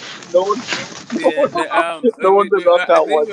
Who said he ain't on the level of no Roberto Duran? Please. That's tough. It's levels. Yeah, that's tough. I can't say harder than Duran and Mosley. I can't say that. Hey man, I'm just reading the title of the show, man. I just I can't say that. I saw Duran knock Barkley the fuck out. He knocked Barkley down. It was Man, some we shit. didn't get past, but as soon as AJ lost, man, we didn't talk about his no, because it's not. Yeah, nobody. Because all they do is hate. How he how he tried to do some grassroots organizing. Yeah, he do a lot of stuff. Yeah, nobody want to hear about that. All it is hate. They don't never want to give him his props, and it always go back to Wilder. That's why this community be on some fuck shit. Well, kiss the ring, everyone. Kiss the ring, everyone. Is it what you say? Kiss the ring. Kiss the ring. No, I mean, I thought it was a really. They don't want you to give him his props, and I came here to give it to him. That was my sole purpose to do it. I salute that, Lisa. Salute, Lisa. I've been coming to these American panels for months trying to get that. That's what I've been doing, man. I've been getting out of the mud. Well, I mean, so I just thought that there was a lot more to AJ is what he's sort of contributed to the discourse in the boxing than we've sort of chopped up, and I do like his. I mean, whether or not his collaboration with Derrick James is going to be like overall like a positive thing, and whether or not it fixes the thing, fixes everything about AJ, that remains to be seen. But like the way that he has, what Knockout was saying, the way that he has tried to, once he's fallen off the horse, he tried to get right back on, so to speak. I think it's definitely not just commendable, but it's also, to me, worth stating that once he lost to Andy Ruiz, a lot of his fan base just sort of melted away because of the way that they were behaving before that, right? There was just like, his support was just at a fevered, like, kind of pitch. It was completely unreasonable. It's completely unsustainable. And once he lost, those kind of like hyper fans that were just there to, I don't even know, they just never been around boxing. It was just he brought a new kind of fan to the sport. Yep. That a lot of them fell away. Some of them stuck around, but those guys, once they left, and that had the George Floyd thing happen, a lot of people turned their back on AJ for him taking the principled stance, and also him not having that aura of invincibility around him after the Ruiz loss. I think that may be something that he still hasn't reconciled quite. But I don't know. I'm not in his head. Yeah, definitely, definitely. Yeah, because he got a lot of slack for reading that. What was it? Was it a poem or something? Something that somebody else. It was wrote. a speech. Yeah, but and then he added his stuff to it, and then he talked about economic. He talked about economic empowerment in his communities, and people took it a whole nother way, and that's what they do. That's what they do. So you know what? I actually think that was overplayed though. Because obviously I was on ground zero in the UK, and that did cause a bit of a stir. But as soon as he announced the Usyk fight, the stadium was sold out. They did massive numbers on the pay-per-view or whatever. And the Zone in America, a lot of people were tuning into the fight. So I didn't really see AJ losing any sponsors or his numbers dropping as far as ticket sales or pay-per-views or anything like that. I mean, just the business rolled on. I think after the Usyk defeat. I think after the Usyk fight, that really hurt. Yeah, that hurt you. Yeah. Mm-hmm. Hey man, I like to give, I'm talking about, I like to give Jimmy some appreciation up on the panel since we appreciate shit, man, and just say thank you for listening to American hip hop and learning your new Ebonic term. I just want y'all to know Jimmy gonna be getting out the mud at every panel near you for the foreseeable future. He getting it out the mud, man. Shout out to you for learning a new term, man. Salute, bro. Salute. Appreciate that.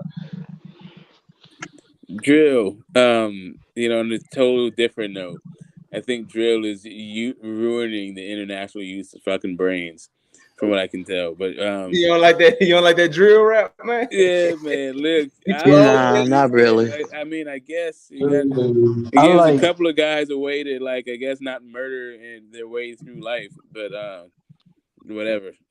Yes, it seems. I don't fuck with like drill, but I like southern trap music like Kodak Black. I don't listen to none of that shit. Yeah, it's New York boom bap for me. I don't listen to none of that garbage either. Yeah. But I don't really Kodak Black, he I'm be more saying, of an R&B some shit, man. I will ride in the car in silence. Kodak Black, he got the R&B too, Lisa. He got it all for you. I will nah. If I want to hear R&B, I can listen to Natalie Cole. He definitely shot himself in the foot. That was definitely. You can listen to God. Listen to Rod Wave. That's R&B right there, boy. Oh yeah, I like him. Yeah. The only new rapper I can halfway listen to is Lil Baby. The rest of them I can't really listen to. He's the only one I can listen to right now. At all. J. Cole. I like Scarface. I love Scarface. I don't consider people J. Cole like that. new. He been around And NBA Youngboy. That's another nigga I like. Yeah, I do Youngboy. not like him. J. Cole been around for over a decade. I ain't talking about him. I'm talking about like the dudes that's kind of 2018 forward type shit. Like No. Gotcha. J. Cole Yeah, new to me. listen to that shit. I listen to freestyles. That's it. I don't even like people can't write songs anymore that are worth listening to. In my opinion. I can't, Okay, Smoke. What's a freestyle? Go ahead, bust it. Oh my God. Yeah, no. Troy, that's like so antiquated. That beat was actually beatbox and shit. Oh my God. Hey, Smoke. If you need an album to listen to, maybe just in your spare time, you smoking a blunt, listen to Kodak Black Institution. That's some shit right there. Nah, bro, that's a classic. That's a classic, my nigga. I haven't listened to an entirety of any Kodak Black songs in my entire life of living. Yeah. You might as well just call himself, might as well just call like Toby music. You don't want to listen to that song. That is pure Toby music. What's your name? Toby? Toby? Yeah, that's Toby music. Crazy. So I like the icon. Hey, knockout. I like the icons. I think Scarface is a legend. Yeah, he not but I know he's older, but I that's the type of stuff But that keep he's me. a hip hop icon. He's a legend. Not only just an icon, but a legend. Like people like that, like I respect and you know what I mean? Like Wu Tang and all that. Yeah. Nas, KRS-One. Blackboard versus Nas, who wins? Nah. I'm not trying to trick you. I'm not trying to trick you. Yeah, but I'm saying like he's I know. But I'm saying like with him, he's influenced. You know what I mean? Like it's just like I love but I always loved him. It was just like he put the South to me like he was one of the ones that really took it to a lyrical. Okay. He took it to another level. Yeah, them two. Yeah, but he was before them though. Yeah, you had Project Pat. You really started a lot of that shit. It reminds me of an intro to a song that went something like. What about this cat right Jackson, here? James Brown, Madonna, and they all icons. Keith. Janet Jackson. Oh yeah, Cool Keith, the Ultramatic. I remember that. Intro to a song, like of course after those names you would say Cool Keith, right? They're the same level, right? What about this one right here, Smoke? What about this one, right? What? Looking at my Gucci. Looking at my Gucci. Looking at my Gucci. As a matter of fact, looking at my Gucci, it's about that time. Let that man spit. You stepped all over my joke. Not trying to hear you get just blather on. Like I was saying, like AJ didn't do himself any favors in his last loss. No. But I think he can come back. I am actually excited to see what he has. I'm not ready to write the guy off. I'm like Derek James. I think is a hell of a trainer. And he's a hell of a trainer, but he's no Tommy Brooks. Actually picks something off of him if he does get that kind of style where he's like that bruising style with beating you up to the body, picking his shots. But like, he's gonna be a whole problem there. I don't know what that's gonna. Tell you what. The catch and shoot. I don't know if his hands are fast enough. Usyk said he was faster than he thought he was. I tell you what. Recently, I'll bet my whole check that if he gets to Tommy Brooks, he'll start winning again in fine fashion. This is nigga going to sleep, man. That nigga going to sleep. Man, all AJ gonna do is hurt Derek James' chances at Trainer of the Year in 2023, man. That's all he gonna do. He never had a shot at Trainer of the Year. This year, next year, they all get knocked off. Tommy Brooks is the greatest living trainer alive. One of Derek James' fighters don't even got a fight yet. The other one is injured. Yeah, all the Derek James fighters about to get knocked out. Yeah, like that's because he a cool guy, you know what I mean? But they ain't been in there with no real hitters. So now it's coming. Who gonna knock out? Who gonna knock out Jamel, bro? I'm just kidding. Who knocking out Jamel? Hey, the longer he prolong it, the longest the worse it's gonna get. Bud on his ass. He on his ass and Earl ass. Bud gonna get Fedora. He gonna get Earl and Jamel. Listen, you got Fedora waiting in the wing. Bud gonna knock him out, and then Jamel knows it's coming. He know he gonna get that work. Who gonna stop Frank Martin? Frank, man, get the fuck out. I'm just, If bro, he lived in a righteous boxing world, hold on. all right. He better stay the fuck away from me, all that. That's a nice segue to Tank Davis. Because I think Tank Davis will knock out Frank Martin. The fuck out. That He's nigga gonna knock passed. out Ryan. I tell you that much. He's gonna knock Ryan out. Tank Davis stopped everybody from 140 down, so you know. He's gonna knock Ryan out. I got some. I got Regis fucking Tank up. That Matias shit is crazy. I got Regis fucking Tank up. Yeah, that too. You know, Regis is tough and he's a better boxer. So yes. Go watch Regis fight on the inside against Jose Zepeda. All right, okay. Jose Zepeda is not. You said 140. You said 140. Near the skill is Tank, but y'all got it, man. Do you think? You know? We won't know until the fight happens. Let's just listen. I'm a big Tank fan. Really, what are the odds that he fights either Matias or zero? Pro-way? Zero.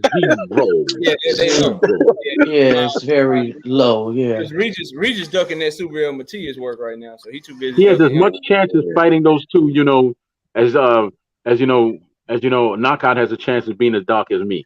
So zero chance. Zero. Yeah, and I would like to thank the Lord above that will never happen, because whoo. No, I don't think Regis ducking Subriel. Subriel just won last week, so how could he be ducking? I mean, they've been talking shit. They've been talking shit though. He been running down. I think Matias and Puello could get it on if they don't let the Regis fight. They should fight. Puello and Matias should fight, but unify them. Go listen to Regis' energy towards Tank Davis. Go listen to his energy towards Jose Ramirez. Listen to how he talked about Teofimo Lopez, and then look at his energy when Super Matias told him he'd put him in the hospital and call him out. It's totally different. Totally. He said when he ready, man. He said when he ready. Who y'all got in the plan? I mean, what that shit sound like? So you want Teofimo Lopez right now? I'm not disagreeing with you. Now you want Jose Ramirez right now, but you're unified when you ready. No. That's what I'm saying. That's just crazy. No, but let's talk about a fight that's gonna happen. Plant and Benavidez. You know, who do y'all got? I don't give a fuck about that fight. Okay, next. Really, Method? I mean, that's a great fight. I would just say this, bro. If they fight Morrell and clean up that side of the street, then yeah. I don't do my pick until the week of the fight, but what I will say no. Caleb Plant is setting himself up to either A, have one of the greatest performances, or B, he about to have to eat a whole lot of crow because he either about to get his ass whooped or he about to put on a masterclass because the mind games he playing and the way that he doing David Benavidez right now is either set him up for a huge ass whooping or set him up to be all the way in David Benavidez's head and he gonna outbox him the whole goddamn fight. So it sounds like you were saying a sweet hand. Yeah, he bought his domain, right? So he making money. He making money out that man's name. Caleb Plant merchandise website is called DavidBenavidez.com, bro. Like he playing with that man. Come on, dog. Dimple's gonna. I got Dimples in this. Dimple's gonna fuck him up. Sweet hands, Plant. I can't. I ain't really that big of a Plant fan. You know what that fight? Listen, man. I think he should give a class. If he get his ass whooped by David Benavidez, he should do a class for all the young fighters on how to talk shit. He got to be the most sarcastic, most best troll in boxing right now, bro. To take somebody else's name and make money off of them, bro. That motherfucker had 100 security guards behind him. I ain't even gonna lie. Who's that? Who's that? Plant? Oh yeah. You know, he went to the Floyd Mayweather School of Security. He's afraid of the people. That was some soft shit. He's afraid of the people. That's what it is. But Plant is a good fighter. I ain't gonna. What I will say is, Method, for all the security and all that shit, all the shit he talking, all the stuff he doing today with Benavidez, the man standing on it because he's signed a fight and he gonna have to get in that ring and stand on the shit. So at least he gotta make it there first. At least he ain't just talking shit. And I'm talking about put it down, but he's setting himself up, bro. I hope he's ready for what's coming for him because I know David Benavidez is going. He coming. Round 5 or round 6, Plant goes down. Round 5 or round 6, he's going down. And after that, I hope David Benavidez. If he can't get the Canelo fight, just move up. That dude is too big for that weight. I told his daddy that. I told his daddy that. Too big. No, he's only 5 fights in. Why do you want him to fight a guy with 5 fights? Because he's a You champion. talking about Morrell? If David Morrell David don't fight, Morrell only has Man, 5 David fights. Morrell knocked out David Benavidez. Fuck all that. David Morrell only has 5 fights. 5 fights. Plant and Benavidez need to get this on. Right now, I'm more interested in that.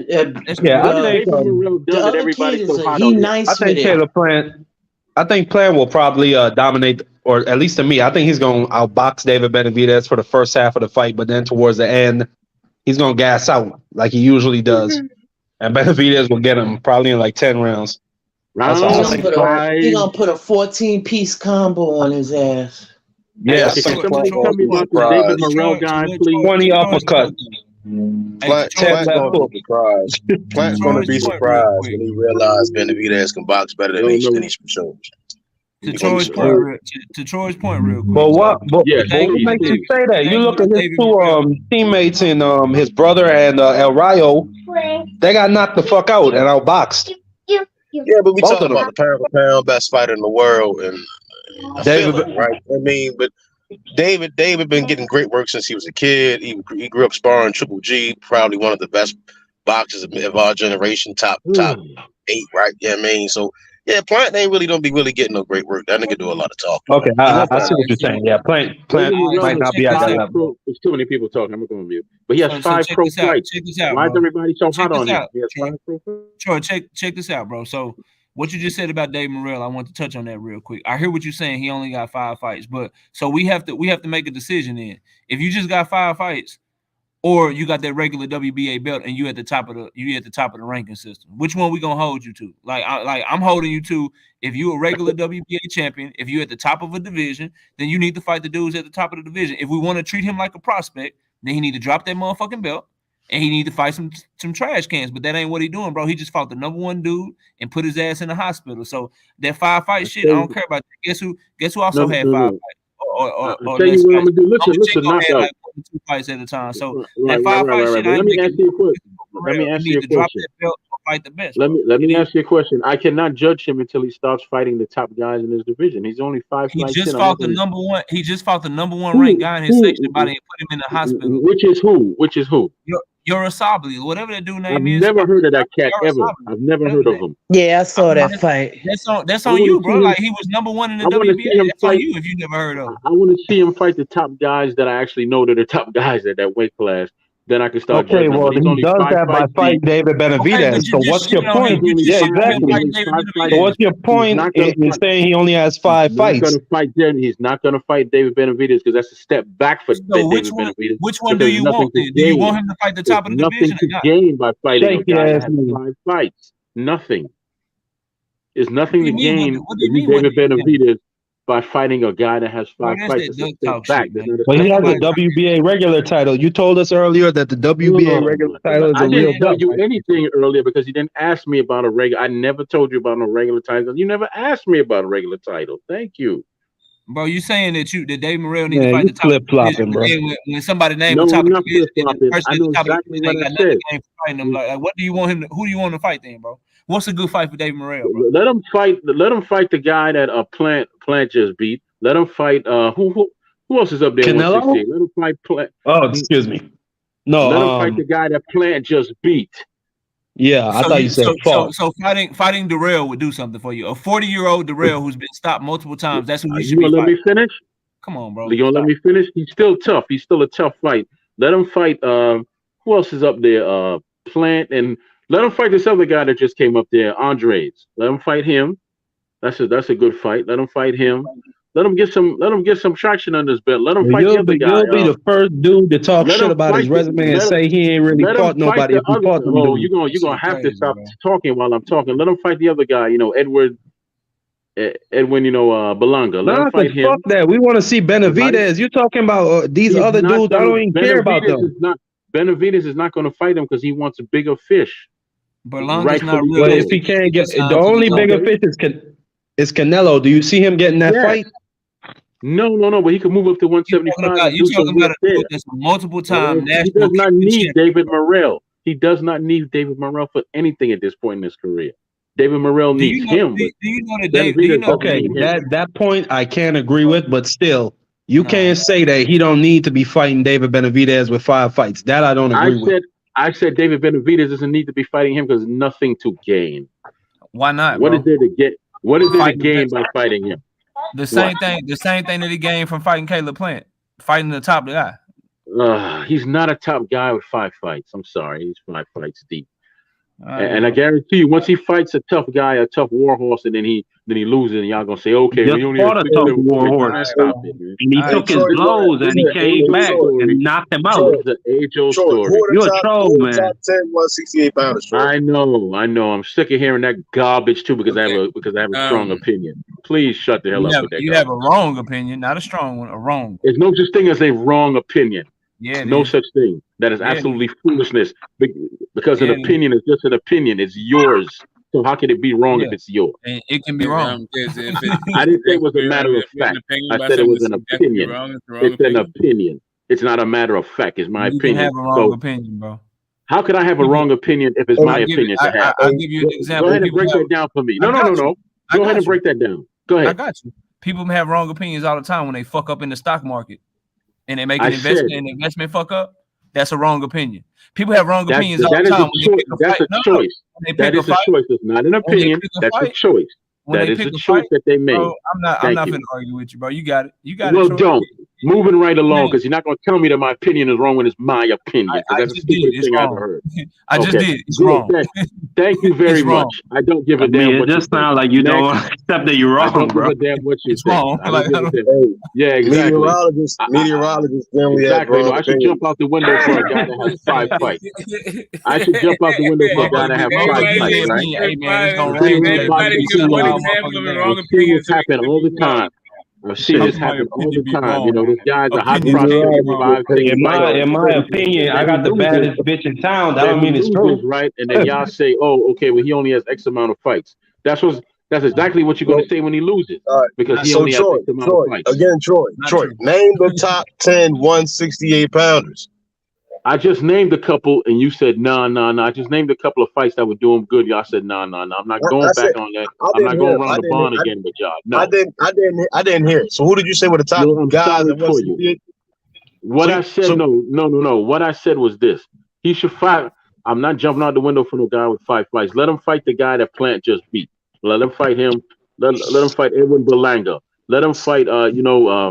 Let him fight the other guy, Nicholas, Lord. I actually know the brother too from Maryland. He just lost to Andre. Let him fight Andre. Exactly. Let him fight these people. Let him fight these people, and then I get a better gauge of him. I don't know. I've seen him fight. I don't see anything special. I see a green fighter. Green. I don't disagree. I think he's green, but DeMar Nicholson just got hands put on by Andre. I think based on what I've seen from Morrell, he fucking around. That's not David Morrell, though. That's not David Morrell. That's Andre, who's the former world champion. Yeah, but DeMar ain't let his hands go with Andre. Okay. Andre's an undersized 168 pounds. We don't know that. We don't know that because he stood up to Edward. He stood up to the knockout guy. Belanga. Belanga hit that guy with some shit. Like he was beating him up. Andre's kind of undersized for 168. But listen, the fact is that I got to see him in there with guys I know that are accomplished and guys that are tough. I haven't seen him in with those guys. I can't give you an honest opinion. Right. I think he's all right, personally, right? But I want him to throw him in there with the guys that are the top 5. So, you know what I mean? But I think he's at least top 10. I mean, just based on how go ahead and do that, because that's the same thing they did to Leon Spinks. Go ahead and do that and see what happens to him. Go ahead and do that. And then when he loses, y'all will come right back on this panel and say, "Oh yeah, he was green, and I don't know why they pushed him so fast." So yeah, exactly. The same dudes, the same. I've seen this scenario play out too many times. I've seen it 100 times. I have no problem with that. I mean, I really don't give a fuck about none of that. I just want to see a great fight. You feel me? I don't care about the guy that has 5 fights. If a guy has 5 fights, you're not gonna see a great fight with him. Yeah, but right now if you want to take that risk, I'm with it. Let's go. Mm-hmm. But everything is tied I up. pussy Canelo fucking got shit. all the belts. Canelo got all the belts. And right now we got the Plant and Benavidez fight. So we really don't know unless they consolidate. What belt does he have? Is it the WBA? Yeah. Yes, the WBA regular. Oh, so they may call for a consolidation with him and Canelo. That's a possibility. I want to see Canelo face Badu Jack. That's what I want to see. In Saudi Arabia. Canelo Badu Jack in Saudi Arabia. Man, it's sad. I can see that too shit big. happening. Badu Jack too big. Man, Canelo knock him the fuck out. It's a good fight. I But think he a it cruiserweight though. Hey, that'd be He Canelo's fought fifth a division. terrible Badu Jack first title defense. And I don't really, this is my opinion, I don't really respect that cruiserweight title. I think Makabu is straight trash. That's me. Yeah. Okay. I saw Badu Jack. How long was Makabu the champ? I don't fucking know. He got knocked out twice before. Okay. But he got a high knockout ratio too. Yeah. Hey yo, can I say something on the David Morrell tip, bro, real quick? So the number of fights that somebody has doesn't matter, man. It's how good they are, bro, and what they've accomplished so far. If you have a regular belt, which is the same belt that Tank Davis have, you're gonna be held to the same standard. And we ain't talking about just any dude with 8 fights, 9 fights in his career. We're talking about a dude that beat the number 1 guy in his sanctioning body, one of the most decorated, youngest Cuban amateurs of all time. This dude was winning Cuban national tournaments at the age of 18 and 19 years old, bro. Like, he is a prodigy in the sport of boxing. Like, no one was saying that Vasily Lomachenko only had 2 or 3 fights. So we can't do that shit with David Morrell Jr. Some people move faster than others in all sports, no matter what sport it is, no matter what walk of life. It's some people that just got it. It's some people that aren't held to the same standard. So David Morrell Jr. is considered a regular champion. He has to pay sanctioning fees. And if David Benavidez cannot get a Canelo Alvarez fight, if Jamal Charlo ain't moved up to the weight class yet, or if Caleb Plant can't get a rematch with Canelo, whoever win that fight, if they ain't fighting Jamal Charlo, if they ain't fighting Demetrius Andrade, the next best fight is fucking David Morrell Jr., bro. Like, and they all on the same side of the street. All them dudes need to be mixing up. Or else, if we want to treat David Morrell like a motherfucking prospect, then okay, let's take his belt from him and let's have him start fighting tomato cans. But then I guarantee people gonna be like, well, he beating up trash cans, just like they were saying about Edgar Berlanga, bro. The man needs to fight the best competition, and the best competition need to be fighting him because boxing says that he's at the top right now. So I'm not trying to hear none of that shit about how many fights he got. That shit don't matter when it comes to boxing, bro, because we've seen fighters with less fights all the time be better than people that's way more experienced than them, bro. So we gotta stop that shit, man. We gotta stop that shit, bro. That's it. That's all I got. Yeah, but knockout, he gonna be in the category, I hate to say it, of high risk, low reward. That's the worst term in boxing, Lisa. That all that mean is you too good. I want to fight somebody trash. Yeah, I agree. That's the worst term. That's the worst term. And see, in method, I just want people to prove it. If he ass, bro, if he garbage, then somebody need to prove it. I'm not disagreeing as far as like how Troy's saying it. I want to see him getting there with Benavidez if he beats Plant, right? And the loser like Plant fight Andre. You know what I mean? Let them guys mix it up and stop chasing the Canelo paydays. You know what I mean? Yeah. I mean, I want Canelo to go to cruiserweight, fight Badu Jack. The winner of Plant Benavidez fight Morrell. The loser fight Andre. That's how they should play that. You know what I mean? Instead of just sitting on that. I mean, you got all them people over there, bro. Like, in Canelo, we understand he the bag or whatever, but you gotta do your own thing, bro. You got all them dudes over there on the PBC at 160, 168, dudes that's leaving 160, moving up to 168. They got all that work over there, bro. All them need to mix it up and get that work, bro. Like, it just is what it is, man. If Morrell beats Benavidez, then he's good. You know what I mean?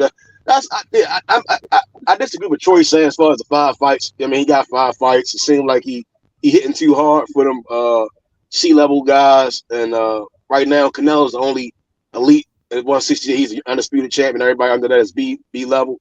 So Morrell needs that B level fight. You need to fight Benavidez as a Plant. You know, that's it.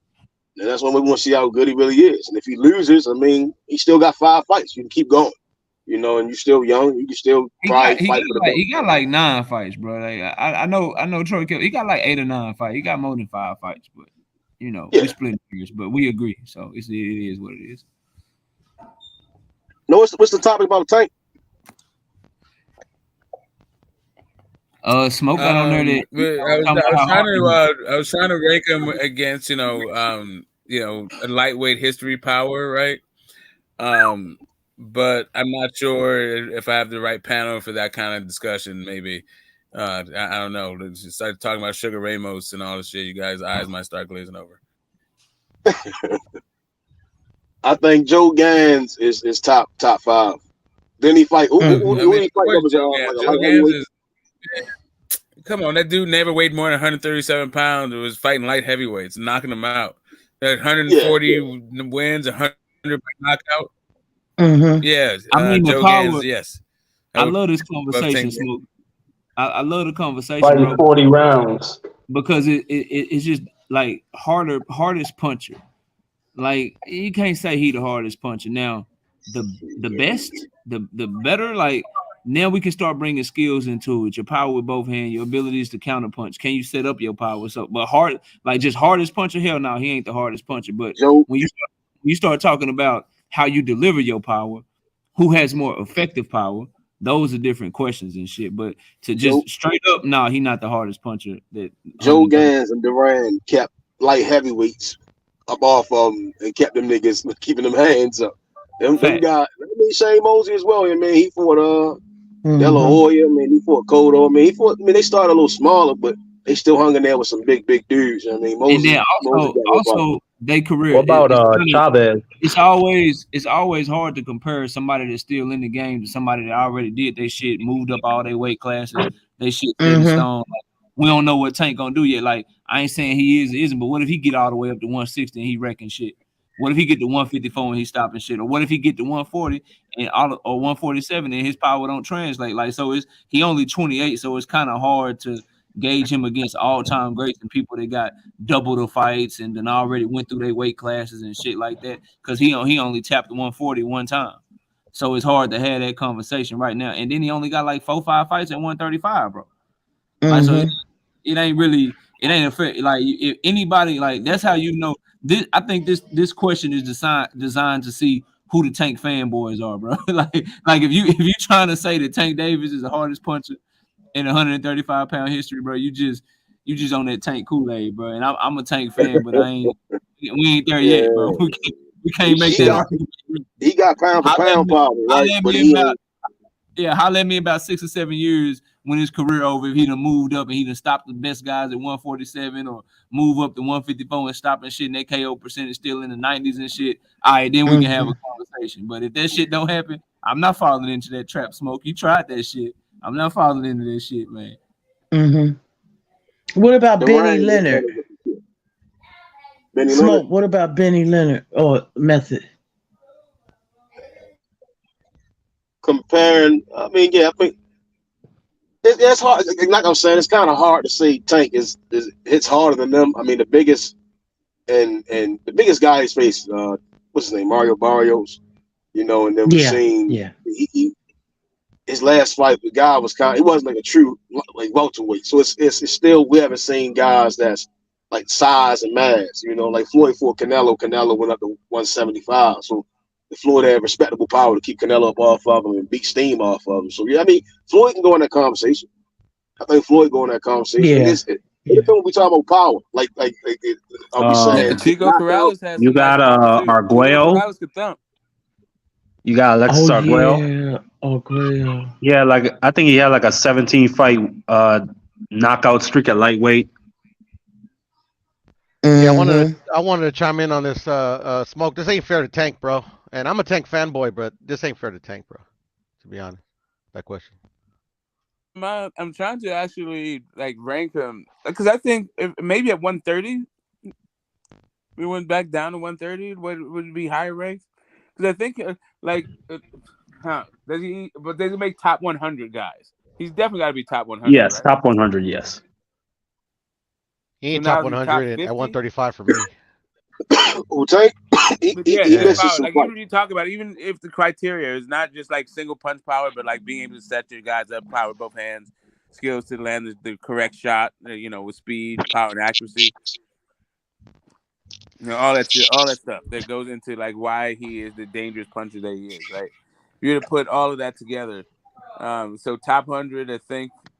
I'm pretty sure he's definitely top 100. Top 50, I think so, maybe. But if you put it into context, it's about who he.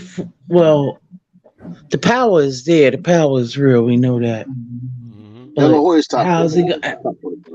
Yeah, but how's he gonna measure up to people who you fight? That's equally yoked with? That he's equally yoked with. She 100% That's what we right. want to see. Like we got to see what if Tank stopped Devin? What if he stopped Shakur? What if he move up to 140 and stop Regis and Matias, then go to 147? We're just talking about a lightweight though. Even if he went all the way up, that's cool that he went all the way up. But I'm just saying, just at lightweight. Yeah, but one of the things like this in Duran cap is that when he moved up, his shit still carries. So, but we know him for what he did to people at lightweight. We'll still know Tank is a smaller weight guy, but that power becomes even more magnified if it's still carrying through different weight classes, bro. What's the scale? At 135, I don't even think we can put. If we just talking about what his work that he's done in 135, we can't even put him on the list, bro. He only got like four. He got like 4-5 fights in 135 against dudes that had 20, 30, 45. Like it's not. He don't compare yet, bro. He just don't. Yeah. I mean, I think there's arguments 2 and 4, like him knocking out Leo. Like Leo's got a cast iron jaw. That impressed me. But then it took him 12 rounds to get rid of Gamboa, so that kind of like takes away a little bit. Nobody's really knocking out Gamboa like that. Like he retired on the stool and tough motherfucker. I feel you. What I will say though, he's on a trajectory to be one of the greater punchers of all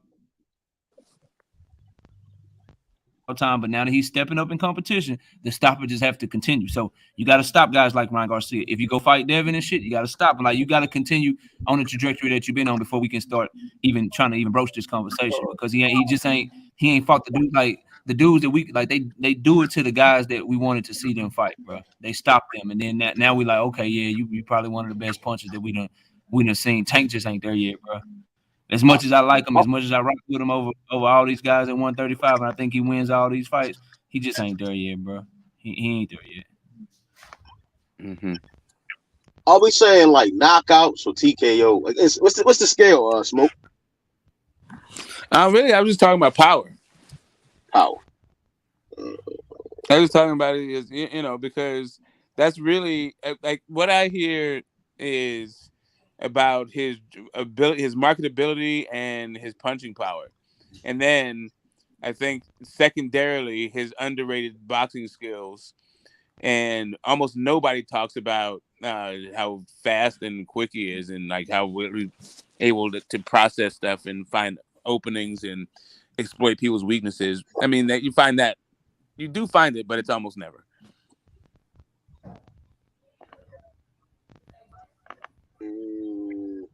I think De La Hoya had great power at lightweight. Again, Joe Gans, Duran, Mosley. Seen Mosley just storm through lightweight.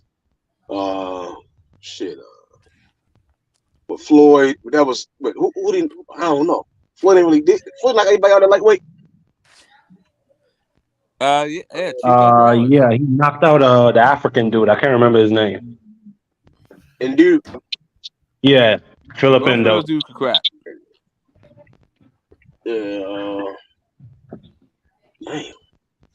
Trying to think of a lot of names. Like top 10, I don't know. See, Tank just it's the lack of fights at 135. Yeah, man. Like the Hector Garcia. All right, so the Hector Garcia, he came up, and even still, I mean, he stopped him. I don't know. Again, looking at back at these other guys, they were really like putting me to sleep. In the fullness of the question, it would be more like would it be the hardest hitting super feather ever? And he's kind of making an interesting case for it. He never fought. He moved away from. What'd you say? Featherweight, he quit. You know what I'm saying? The Leo shit was great. Now, if he stopped Leo and then turned around and fought Gary Russell and stopped him, then it'd be different, bro. Like he didn't fight the guys for me to say that you go up there, because he when he was at featherweight and 130, he was fighting dudes that we all knew what was gonna happen, bro. The only one fight where it was like, hey man, this is a real test was Jose Pedraza, when Jose Pedraza was undefeated. But other than that, bro, the dudes before Pedraza, we all knew the outcome of that shit, man. Yeah, he stopped Pedraza to the body too. You would need a that was somebody like Lomachenko. That was a right hook up top, bro. Oh, was it? Okay. Yeah, that was a right hook. I remember Pedraza getting forward to the body, but right, he did get hurt. You thinking about when he hurt him to the body and Pedraza started doing all that woo woo woo? Yeah, exactly. Yeah. he didn't go down, but he started acting all crazy and shit, man. Yeah. I think he needs to knock out if he can knock out Devin, Shakur, who else? Who ain't been knocked out? Lomachenko, because I wouldn't count Loma right now. Loma a little too old, bro. It got to be dudes in their prime, man. Okay, I don't think Tank gonna move up too much anytime soon, or Keyshawn, like guys that ain't been knocked out, guys that's yeah, I mean them type of guys. I'm saying them guys, the guys we know that are those guys that ain't been knocked out when. Yeah, I mean, knock them the fuck out. Yeah, I mean, if he knocks them out, then yeah, then we can say that as far as top 25, 50 power. Yeah. Yeah, I mean, everything is about like they put them on that Four Kings. Remember when it was Ryan, Tank, T.O. and Devin? Loma? No, T.O. and Devin, right? But in order for that, well, right now, some of them left that weight division, but they have to fight each other. Okay, so right now you got a new set of Four Kings, but how you going to be kings when none of y'all fought each other? That 100% true. I don't know if Teofimo Lopez is going to make it to that shit. I think they. Did y'all see the documentary? They doing them dirty. Y'all watched the Tio documentary? Yeah. No, I didn't see it. Yeah, I saw it. Nah, I ain't watch it, bro. What are you talking about, man? What did Daddy talking about? The Four Kings? No, the Gordo. Oh, yeah. Gordo. Oh, you're talking about something else. Okay, geez. Oh, no, yeah. I'm worried for him, man. I don't know how to take the documentary, man. Like, I'm thinking he gonna beat George Taylor, but I watched the documentary. I'm like, oh shit, this nigga George Taylor may fuck him up. You know what I mean? It left some questions. I don't know how to take. If Josh Taylor can be any version of himself that fought Jose Ramirez, or any version of himself that fought Regis Prograis, Teofimo Lopez is in deep shit, bro. He better hope that Josh Taylor. He better hope that Josh Taylor that fought Jack Catterall show up, bro. Have you heard? That's all. I haven't heard the Lopez's come out and say anything about this fight, or Jack Catterall. Like, why is nobody? It's official, right?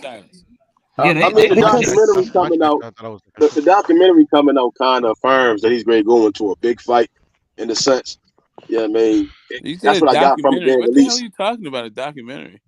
He just on the Teofimo Lopez YouTube channel. They released the documentary, The Gordo, right? And it's like the timing of it, right? They putting out a big content of documentary. You see what I'm saying? So it's kind of like I'm expecting. Yeah, it's called Gordo. You know, and I'm kind of expecting a mega like fight. Fat. I mean. He's already got a documentary. Gordo means fat. That's why I didn't. Yeah, the title threw me. Yeah. Yeah, it's a term of endearment. Oh, so it's different. It really means like pudgy. Really means like pudgy. Oh, okay. Yeah. Yeah, it's like a way to say pudgy. Yeah. Okay. All right. So. Well, there's been a couple of people that I've heard on here that said that they think that Teo's gonna win this fight because Taylor's been inactive, and the thing about Taylor, he threw me is with this. He should have ran that Catterall fight back. Okay, so now he got an injured leg or whatever, a foot, and then they at the same event, and he jumps up, and it's like, come on. I don't know. It's something about Catterall. He should have ran that back. Should he have though? There's something about. I think he should have moved up and fought Bud. I don't know what the hell he's doing. He's just hanging out. Yeah. He got that senioritis. I mean, you know, it didn't. I feel like he should have, because there was a lot of people felt that Catterwall won the fight. You know, so just if it's like what Floyd did, like with Castile, he ran it back. Yeah, he said he's gonna run it back. Instead, he just wasted a man's time. Yeah. So now I heard him and Regis may fight. Catterall and Regis?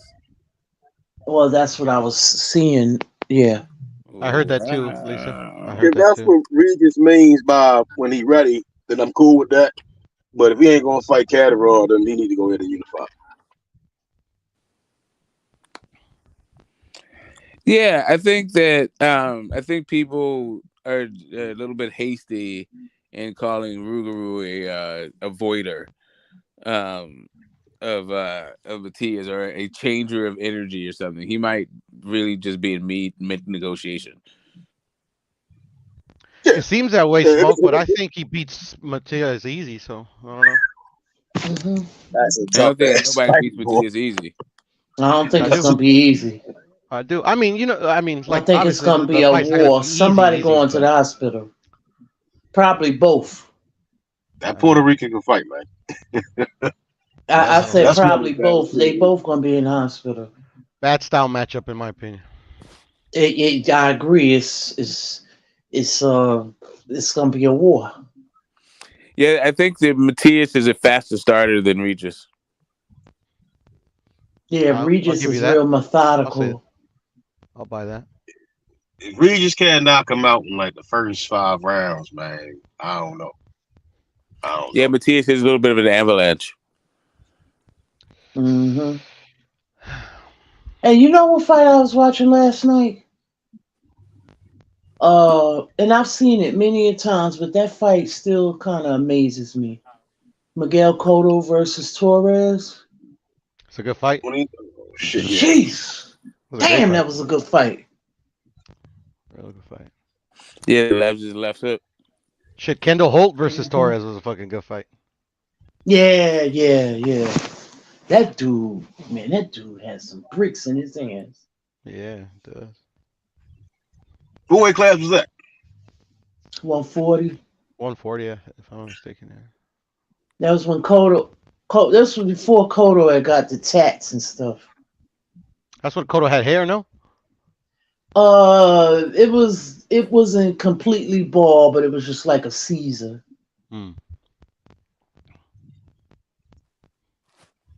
Yeah, I think that's the game we're boxing up right now.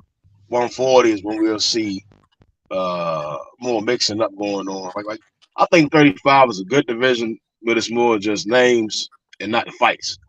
You know, I think 140 with all the other names and the dogs, and we're gonna see guys where I think fans will get their money's worth out of boxing. Hopefully, that's what I'm expecting. It's hard to avoid anybody at 140 because everybody trying to. Yeah, I think everybody trying to get in that starlight, you know what I mean? Take on that star presence, you know. If anybody can do 35, is Devin and Ryan and Tank, I believe in them. They can avoid like the best of them. I mean, all right, so I mean, Shakur could easily go to 40, right? I mean, let's say like if they have dropped the belts, I don't think guys on the zone or Matchroom or PBC gonna go over there to unify with them, you know. Yeah, I mean, so that's kind of one of the main reasons why I do want to see Dev and Shakur fight at 35, because it's, you know what I mean, I think they're not gonna fight him. I don't think they're gonna fight Shakur. I think he'll probably catch 2 guys to get that first belt and probably get a second one. I think if Isaac Cruz get a belt, he ain't gonna fight him. I think if Devin beats Loma, he stays at 135.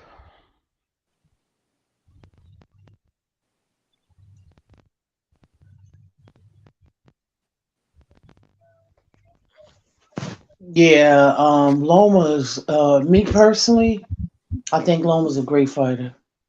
But I think his cap, I think I saw him at his best at 130. Not that he hasn't done great things at 135, but I think at 130 he was just his best.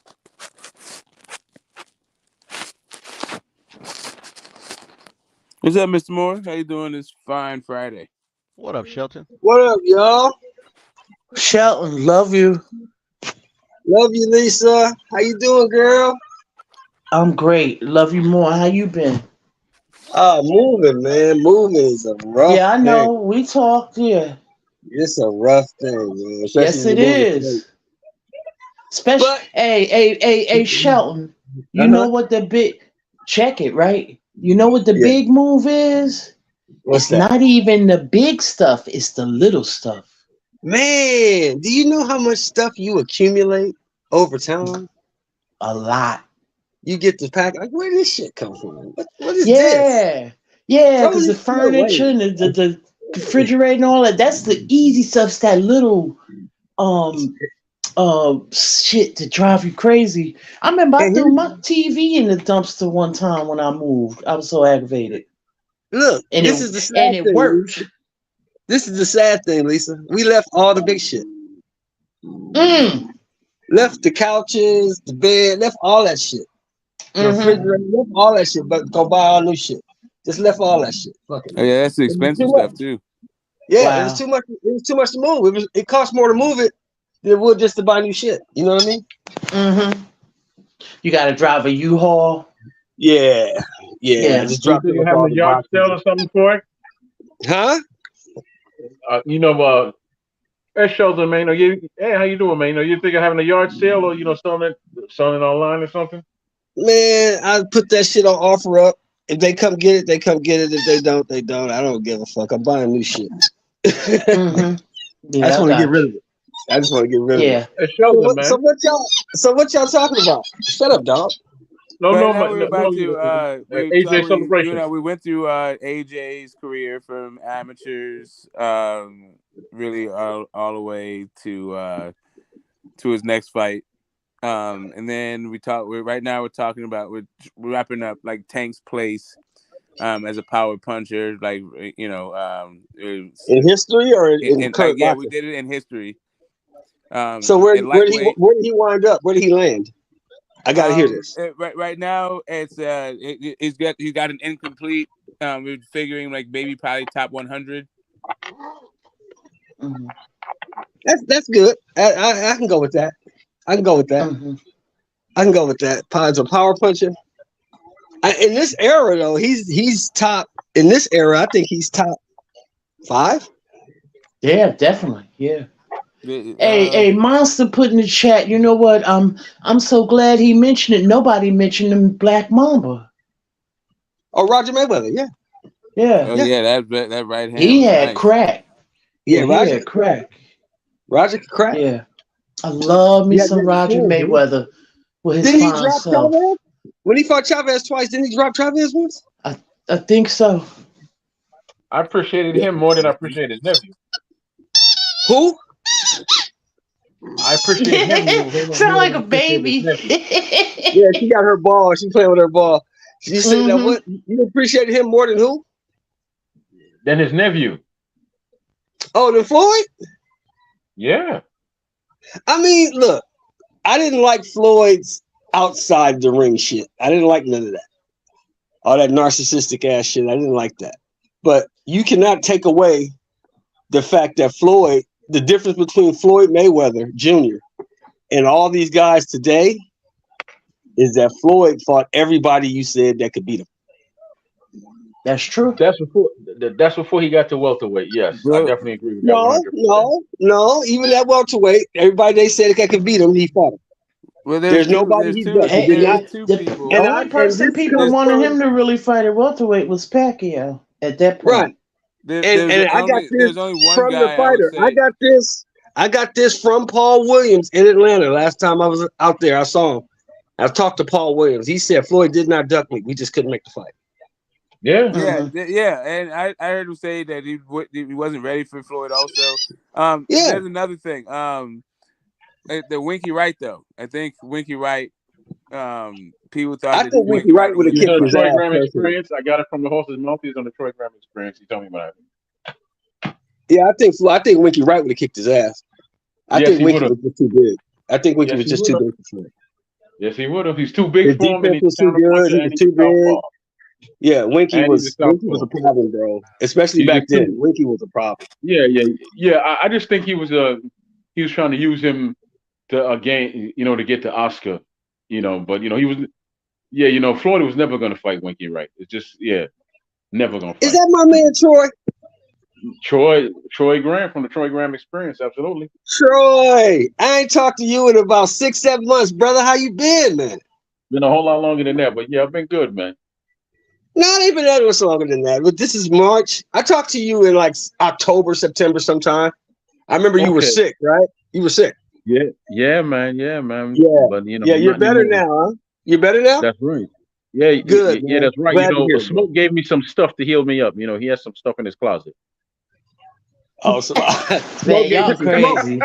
Smoke gave you some smoke. That's what Smoke gave you. That's all Smoke got. Smoke ain't got shit but some smoke. Yeah, I see smoke background. Shit is smoke everywhere. I like that. Yeah, man. But you got lost in the smoke. I like that. I like your backdrop. Hey, so I heard y'all talking about Dev. So was Method over here pontificating about Devin again? Is that what I heard? Or was I tripping? Method, you better put some respect on Dev's name.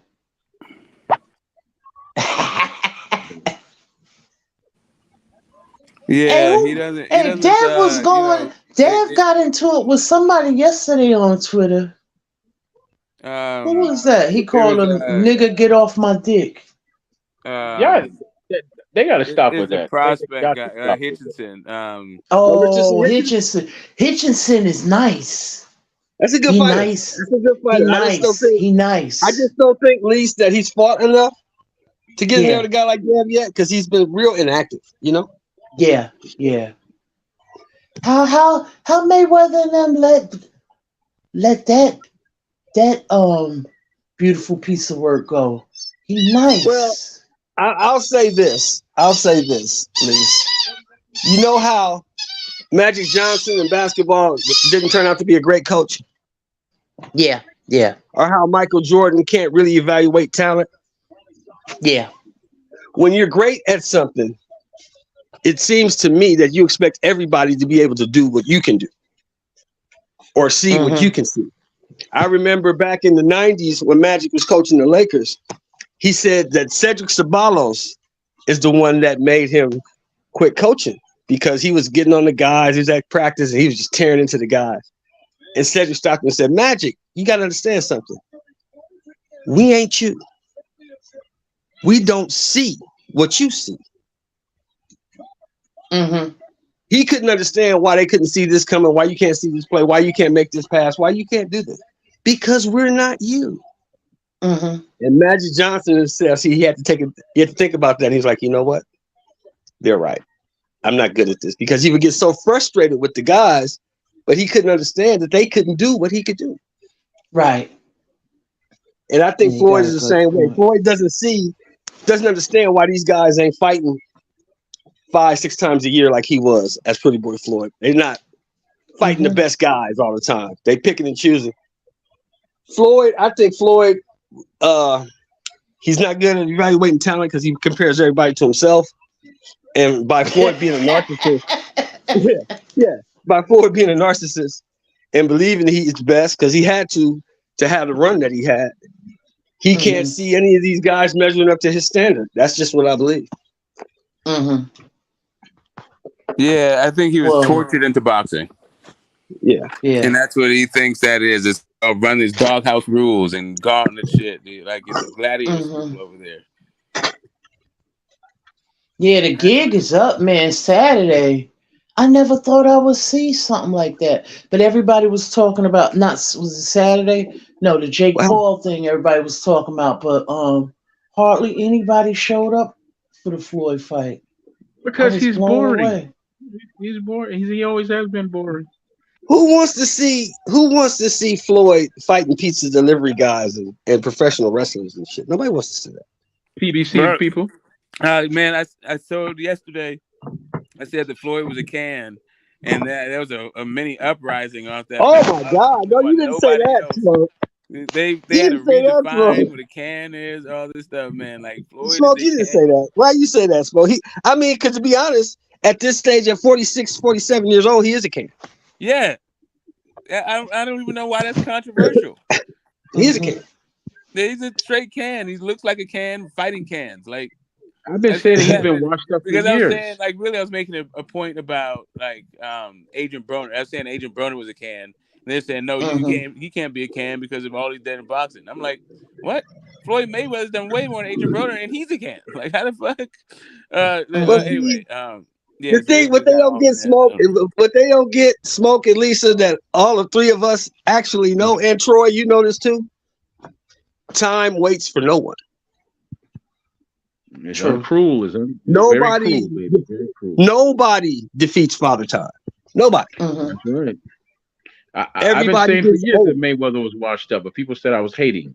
I've been saying it for years. Hating. He's old. Old people aren't that good at athletics. Charles Barkley said it best. You don't get better as you get older. You just get older. Right. Floyd didn't even show up for the weigh-in because it's his birthday. You know, Floyd was partying. His birthday was last week. I was like, man, that's I don't know. Maybe just I don't know if the gig is up with the Yeah, you know, he better sit down before he loses. Exhibition. If he loses, and let me ask you guys this: whoever saw the Jake Paul fight, the right guy won. Am I wrong? Oh yeah. The right guy won. The right guy won. Yeah. I didn't give Jake Paul. I gave Jake Paul maybe the third round. I think. I think I gave him the third. That's it. Fury's jab, Fury's movement.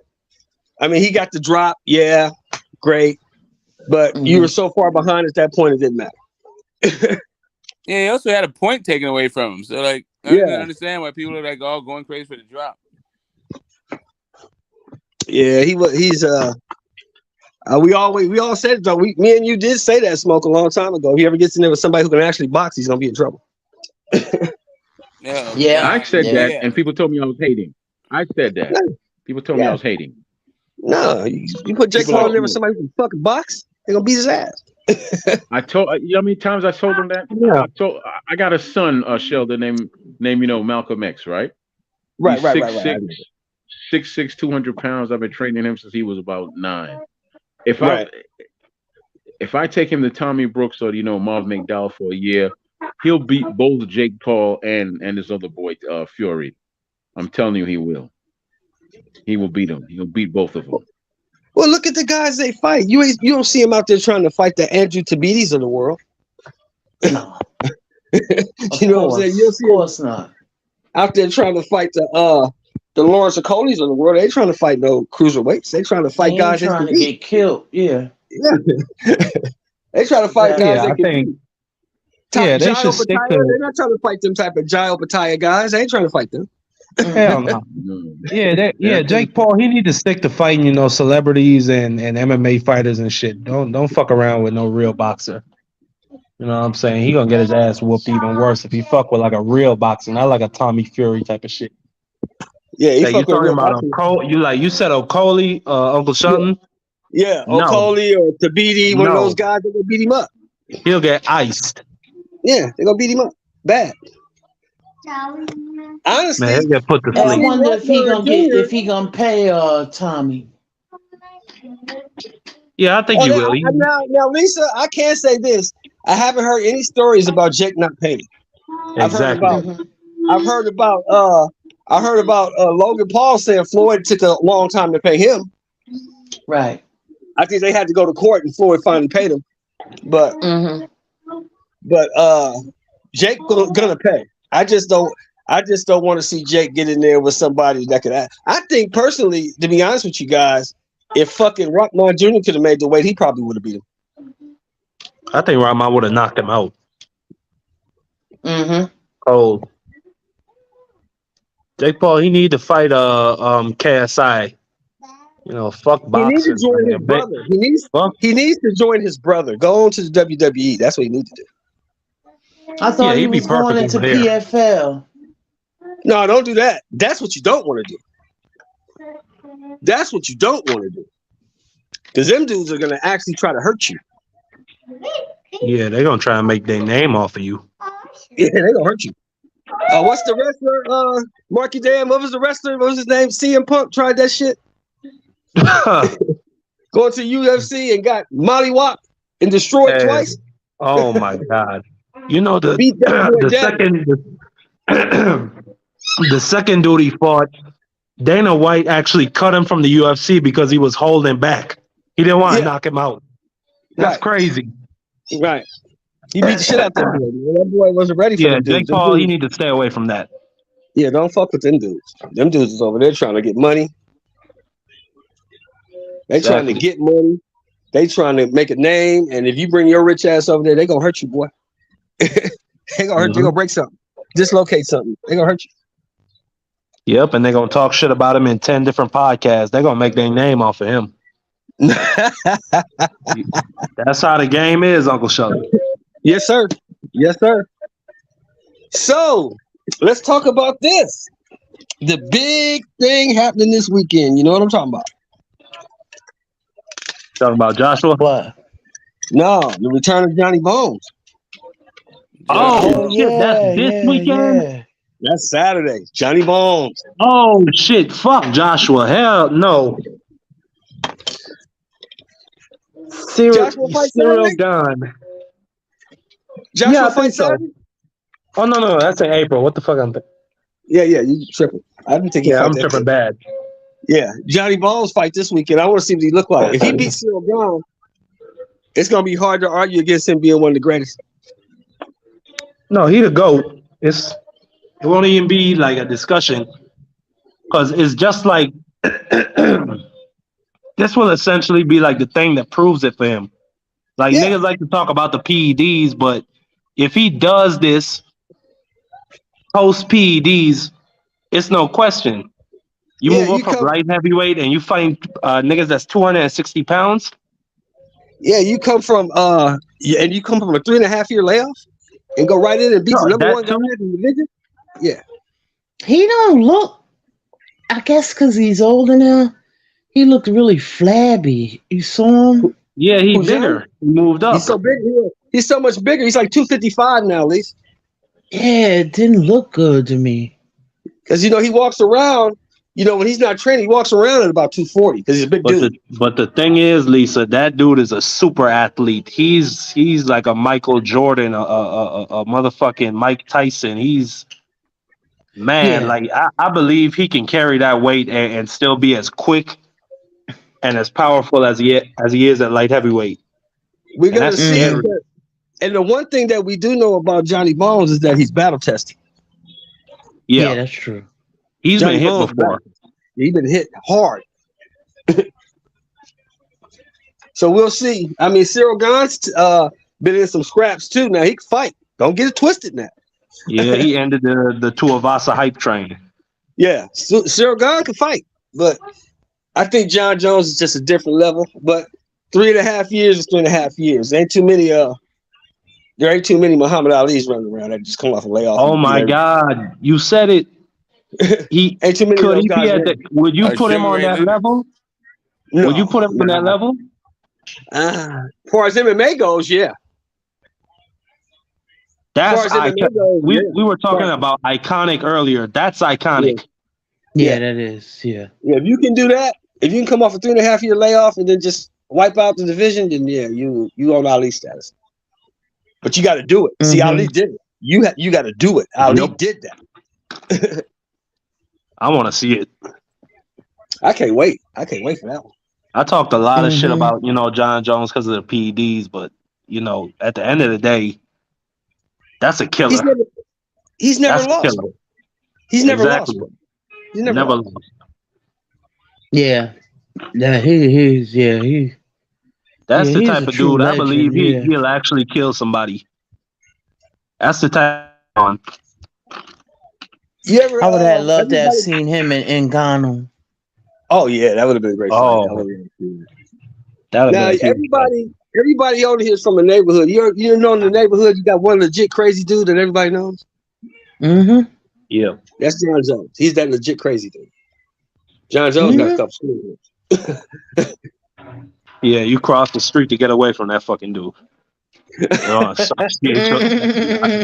associate yourself with him. Don't fuck with him. Yeah, man. How old is John Jones now? I think he's young. He's younger than. No, he's like 33 or 32. Nah, he's older than that, bro. He's older than that. You got to be like 34, 35. Yeah, maybe 34, but he's not that old. Like he's you up would there expect. with Crawford, at least. He's up there with Crawford. Him and Crawford around the same. Oh, what's this shit I heard about Arrow? What did Arrow do now? I heard Arrow did some more dumb shit. What'd he do? I didn't hear nothing. Yeah, I didn't hear anything. Yeah, you always trying to find Arrow doing dumb shit. You just looking for he said some little silly shit or something. I don't know. I've been busy, you know. Oh, spin the block. Oh, you say you spinning the block? I heard people talk about it. Yeah, I hope so, because I saw this. I went to that Spectrum website that Blue Blood was talking about. Checked it out for myself. And yeah, they still got that shit posted. Really? Yeah, but it's not enough. The PBC gave out their schedule. Nothing is on there. With Spence is not even on it yet. They gave out the PBC fight schedule. Yeah, yesterday. Well, not the annual one, but for this quarter. Yeah, I gotta check it out because he said Spectrum said they stand by it. They said they were contacted to hold this date, and they holding it. They were giving money to hold. Okay. Yeah. So they hold it. Yeah, because because nothing. There's nothing on the schedule with him, right? Or Keith or whatever. So who knows? Maybe it's something going on in the background. Who knows? I would hope so, man. I really want to see that fight before they both turn 40. Exactly. I don't want a Manny Pacquiao, Floyd Mayweather 2. I don't want that. Nah, that's dead. Too old dudes trying to survive. I don't want to see that. Yeah, they milked that for all it's worth. They did, bro. Yeah, they did. I tried to get my $100 back. They milked that till there was no more milk in the cow's people to get into the weigh-ins. There was no more milk in the cow's titties. Lisa, I was on the phone with motherfucking DirecTV for like 2 hours trying to get my $100 back.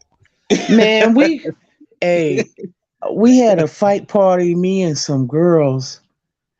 So they was fight fans too. Man, I was in Newark, man. We wanted to throw that TV out the window. That was the worst fight. That shit was awful. Yeah, I was like, this what this fight is? I was like, we must thought it was gonna be some Gotti war shit. It wasn't even that. Yeah, I couldn't stand it. That was that was one of the worst. I thought that was even worse than that goddamn it was even more boring than when he fought Robert the Ghost Guerrero. I mean, that was a terrible fight too. Oh God, yeah, that was bad. The press conference was more interesting. Oh, the press conference was live. Yeah, that fight shit. That father, I love the father. Yeah. You ain't like Cholo, that shit? He beat his wife. Yeah, that shit was fucking. Guerrero daddy, Cholo Ruben. Ruben. Yeah, Ruben Guerrero. Yeah, Ruben Guerrero. Yeah, with the long beard. Yeah.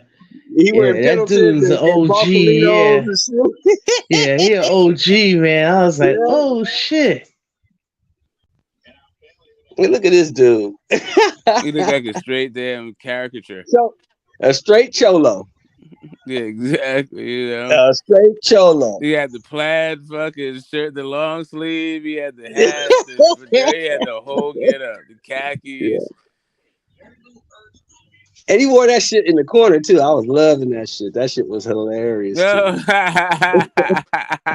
at this dude, gangster trainer. Yeah, man. Yeah, that press was that's a California dude right there. Yeah, that's Cali all the way. Yeah, straight up man, Chicano. I miss press conferences like that. Yeah. So the Ryan and Ryan and them, they not doing them big pressers like they used to do. I guess because they're expensive. That and the fact that look, this fight is cool. It's a good fight, but the people who putting this fight on understand what it is. This fight is for nothing. There's no belts on the line. There's nothing on the line. This fight is for nothing. It's just two popular guys getting it on. That's all it is. Why hasn't an event been announced yet? Well, they said they're fighting on the 22nd at T-Mobile. Am I right, Smoke? Is it T-Mobile? I mean, that's what it said. It was on BoxRec. You know what? But now let me take a look. Let me see. But wait a minute. I heard it could be somewhere else. I'm confused. No press. I think I heard the press thing is going to be on social media, so it's not going to be Yeah, they not going to be putting a lot of money into these presses like they used to. They're going to be doing Zoom and whatever else. You don't get the same kind of energy. They need to, but neither one of these guys are tremendous trash talkers. So, no. Ryan talk more trash than Tank. Well, no, Tank talk trash, but I don't see him talk it in person like. He probably do, but Tank say little not subtle on camera. Shit. Tank says little subtle shit. Oh, I'm gonna fuck him up. I'm gonna fuck him up. Yeah, I see him talk more shit on Twitter, but then he always delete it. He can't fight. I'm gonna fuck him up. I'm gonna beat his ass. So you know what? Okay, so it doesn't say where. It just says Las Vegas. Doesn't say a actual venue, and wow, it doesn't also say what weight it's gonna take place at. Yeah, this is weird. Like, what the fuck is taking so long? This is weird. What is going on? Like, this is people wanna they can get their tickets, but people want to book the rooms or whatever. You know what I'm trying to say? Yeah, exactly. Oh, wait a minute. Did you go to the Tank fight at Staples when he fought Isaac Cruz? No, I didn't go to that shit. I went to the Barrios fight in Atlanta. Oh damn! You didn't go up the street. You went. I went to Atlanta. I went to Atlanta because my daughter wanted to see Tank, and it was her birthday weekend, so I took her to the fight. Mm-hmm. But nice. I'm not too enthused about this fight because it ain't for nothing. Mm-hmm. You know, I mean, it's just two guys. It really should be a 10-round fight. Ain't no titles on the line. Ain't no belts. What are you fighting make a belt for it. What are you fighting for, though? You fighting for Mauricio found something to make a belt. You're not fighting to be the number one contender. You two motherfuckers are just fighting. It's the brawl for the mall. Brawl for the mall. The Instagram duel. The teeny boppers, man. Yeah. I ain't tripping with this shit. That's why I bought my ticket already. I'm going to Plant Benavidez on the 25th. I'm gonna go watch that fight. That's gonna be a better fight. Yeah, see, that's where that's gonna be at. You can get your they fighting for contendership. They fighting because they really do not like each other. Mm-hmm. They really it's bad do not blood like for real. Yeah, they really don't like each other. That's gonna be a good fight. That's gonna be a good fight. Who won that undercard? I don't even remember. I don't even care. Right. I got you. Yeah, I just want to see these two motherfuckers get it on. Mm-hmm. I gotta check it out though. I gotta see who's on that undercard. Figueroa. I haven't talked to you, Lisa. I haven't talked to you in a minute. Hey, did I not tell you about my boy Matias? I told y'all. Oh yeah. Yeah. I've been telling y'all for 2 years now. That dude is a different dude. That dude's a monster. Yeah, he is. I thought Ponce was gonna get him out of there in the first 2 rounds. Like, Ponce putting it on him. Yeah. He's catch him on the gloves. He's rolling with it and catch him on the gloves. Hit him Yeah, with the body when man. he's slowing down, Matias, make him fight he when he don't kept want to his fight. composure. He came back. He hit that motherfucker with an uppercut in the third round, and the whole fight changed. He hit him with a left hook in the second round, and the fight changed. Yep. Third round is more to say. Thank God his corner stopped the fight, or Matias would have slept him. It would have been nasty. Hey, Smoke said it best. That was the least protest I've ever seen when the motherfucker said, "Do you want to go back out there?" No. No. No. That's the happiest guy that quit. Like usually, if you hurt, like you don't look like it's your birthday. Like I mean, they stopped the fight, man. He ain't quit. Come on now, be real about it. No, yeah, but that dude was sitting on that stool. Saying thank you. He was sitting on that stool saying thank you. He definitely wasn't trying to go back out there. But I mean, they asked him. They didn't ask him. They told him he was done. No, but I'm just saying he was happy about it. My man was smiling big. I agree. Yeah, usually motherfuckers put up a little bit of fight, huh, Smoke? Usually motherfuckers say, "No, man, come on, man, let me go back out there one more time." Let me at least act. Shit. Yeah, that motherfucker was like, "Cool. Yeah, I'm straight. Yeah, you good? I'm good. Yeah, I'm good. Shit, I got paid. Thank you. Help me help you. Thank you. He must got hit with something. This dude got bricks in his hands, but to take a sustained beating for 12 rounds, not good. No, it's not good. It's not. Especially from a guy like that. And you saw at least that shit was just about to get worse. Yeah. But it was going to get worse. But the thing that really impressed me was Matias's body work. Did you see he would put them little left hook stabs to the body? They'd be sneaky. And that shit just snapped on Ponce's leg. And it would be right after Ponce threw a big, they expended a whole bunch of energy throwing a bunch of power shots. He'd throw like a 5-6 punch power shot combination. Then afterwards, Matias would catch him on the gloves. Some of them got through. And then he'd just stab him to the navel when he was trying to breathe. Stab him. I want to see that. I really want to see that Regis fight. But I'm cool with the Puello fight for now. If he get that fight next. Alberto Puello? Yeah. Yeah, Alberto Puello's in trouble, bro. He's going to get beat up. I've seen him fight before. By Rolly? Oh, he's fighting Rolly? No, I'm talking about if he fights Matias. If he fights Matias, he's in trouble. Yeah, but it'll be an exciting fight, though. How the fuck did Rolly get a title? This is a joke. Because he run his mouth. You know how the sport of boxing works, Lisa. Rolly's fighting Puello next? Alberto Puello? Yeah, how the fuck he get in that position? That's some straight bullshit. I'm sorry. He run his mouth. I don't think nobody run their mouth more than him and Blair Cobbs. Blair Cobbs over there going crazy on Fight Hype the last day or two. Man, somebody's gonna hurt Blair Cobbs bad. Let me call it out right now, y'all. You're gonna see Rolly get stopped again.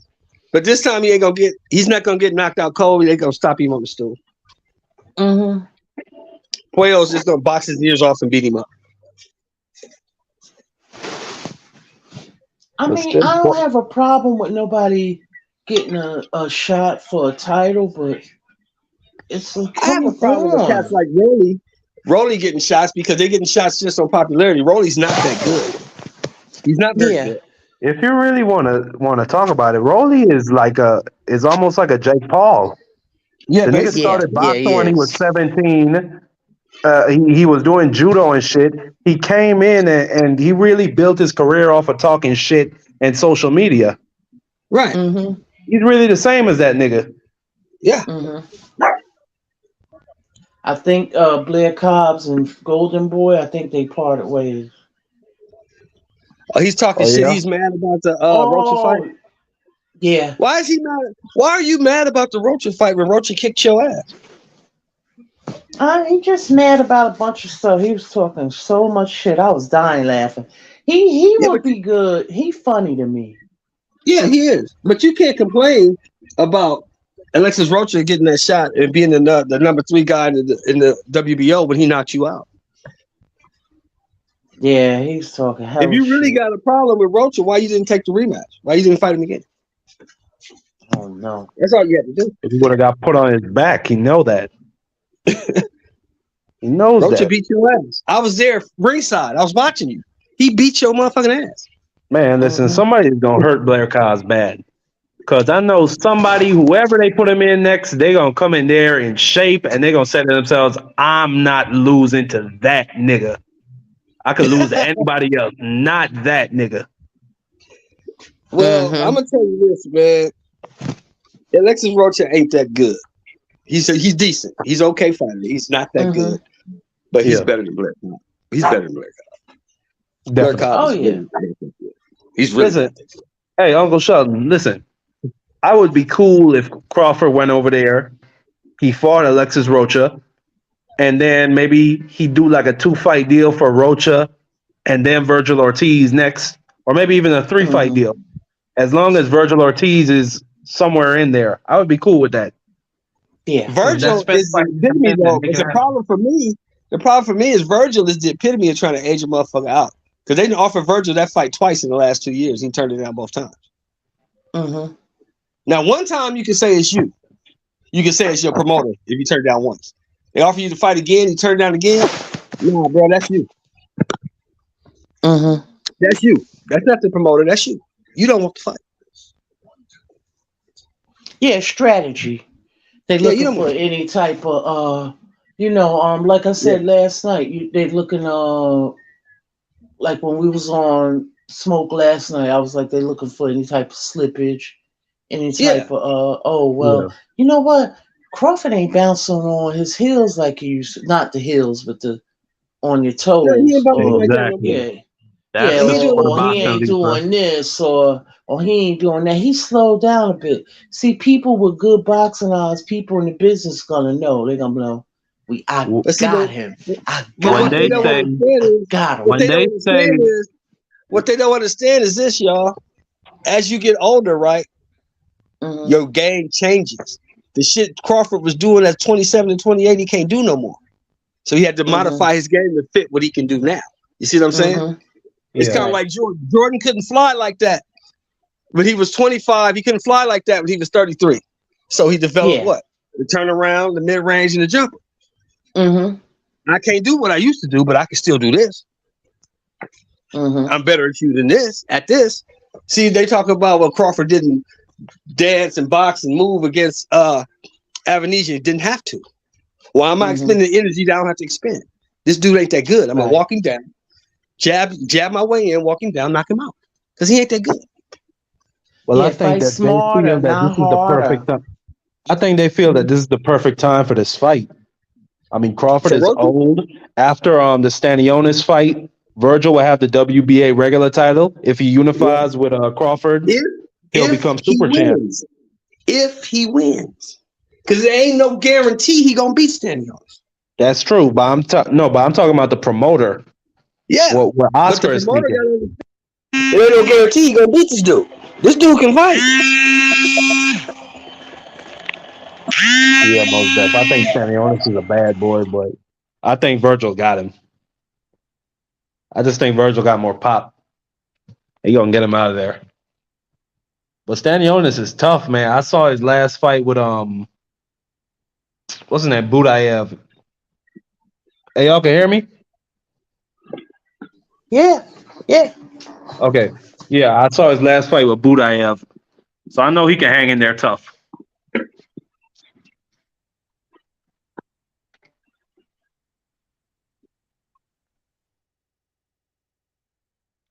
We were talking about Crawford and who he's gonna fight next. I mean, I want to see the Virgil fight. I just think with a guy like Crawford at this point in his game right now, Virgil gets hit too much to fight that guy. Virgil's defense is not that great. Virgil comes face first, and he gets hit too much to fight a guy like Crawford. Crawford's a pot shotter. He gonna pinpoint you. He gonna snipe you. He gonna catch you slipping. He catches you in between shots. Crawford just got too much for Virgil right now. Now, a year from now, maybe 2 years from now, Virgil can probably beat him. But right now, I don't think Virgil. Even though Yeah, I don't think and listen, I think Crawford clearly and decisively won every round against Evanesian. But even in that fight, you know, Evanesian got some punches in, man. And Virgil, he's younger, he's faster, he's more powerful.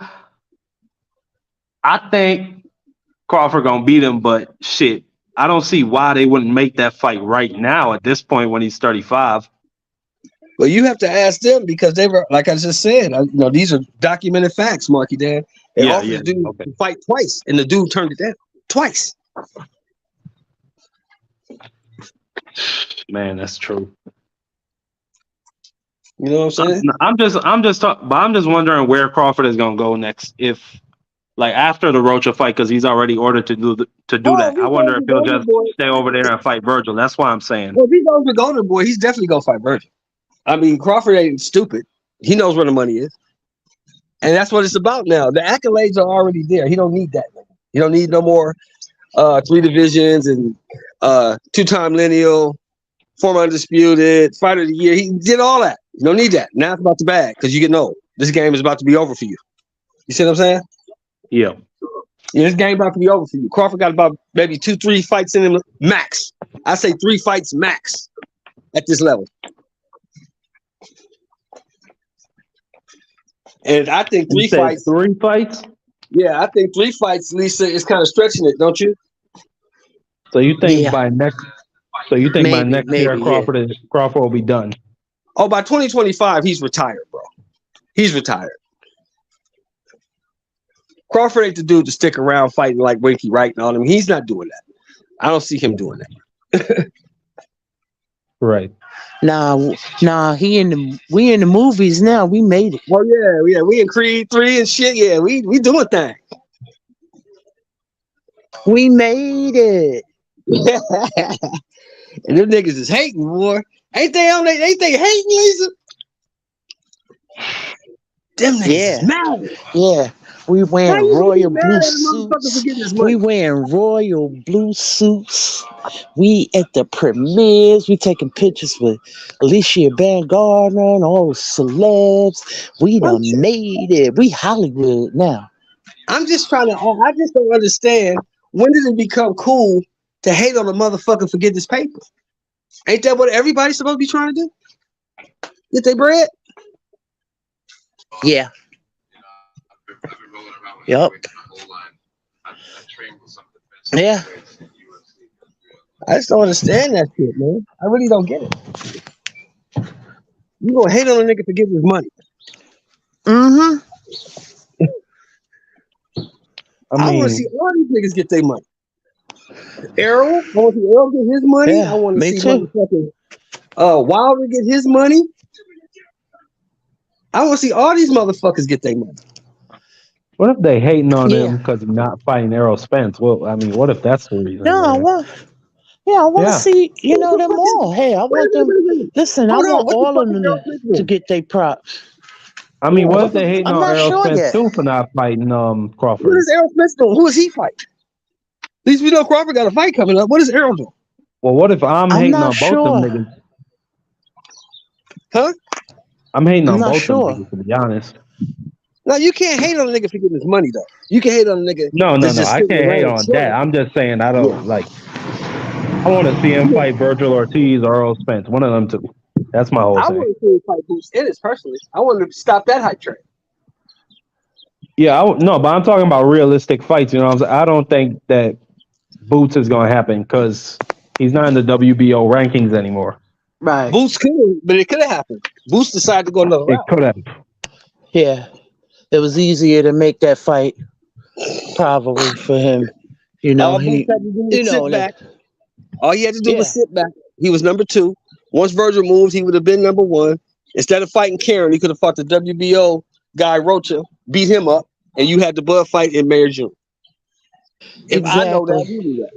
If I know that, he knew that. But he didn't want that. He talked all that shit like he wanted it, but he didn't want it. Because he really wanted it. If he really thought he could beat that man up in his living room, he would have fought that man. Am I right? Yeah, I agree. Because that would have been, he would have had leverage with that one belt. Yeah. If he would have won. But he wasn't going to win. He wasn't going to win. No. I think he knew that. I think Bozy knew that. Yeah. I think that's why Bozy went the other way. Right. Because Bud's still a mean little motherfucker. And you know what, Bud be, and you know what, the Bud keep himself sharp because he be in there with them young guys training with the Shakors and all of that. He keep himself sharp. And that's he what not really, the average 35-year-old. And that's what really I admire about Bud. He don't have no problem working with the young dudes, helping them out. Right. Yeah, they got the gym. They open it up. That's another thing. Yeah, Bud got to be, like, all these guys got to be appreciated for what they do. Yeah, Bud open up his gym to people in the community. Yeah, it's a beautiful thing. They got a street named after him. It's a beautiful thing, to see that and see the things that he's doing with the community and yeah. And all the young guys that we all love, the Keishans, the Shakur. Oh, they love Bud. Yeah. The Devin. They don't go train with other motherfuckers. They go train with Bud. Yeah. Now tell me, Marky Dan, why is that?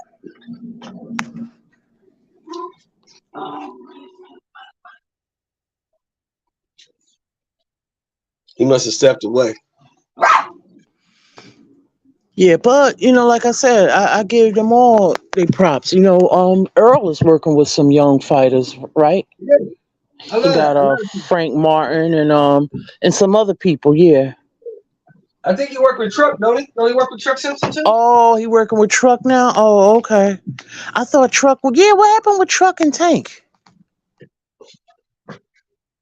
Well, Truck's at what, 54 now? I'm not sure. I haven't been seeing him lately.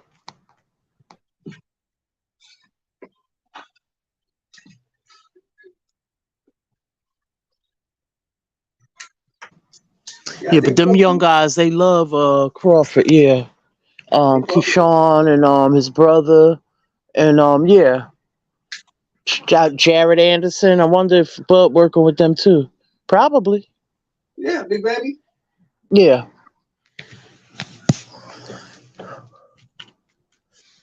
Yeah. Stone Cold, all of them, yeah. Working with a lot of people, yeah. So-called Nelson, Steve Nelson. Yeah. That's the one I wanted Berlanga to fight, but now Berlanga's not over there on Top Rank no more. Where's Berlanga at now? PBC? No, he went to the Zone. Matchroom? Oh, okay.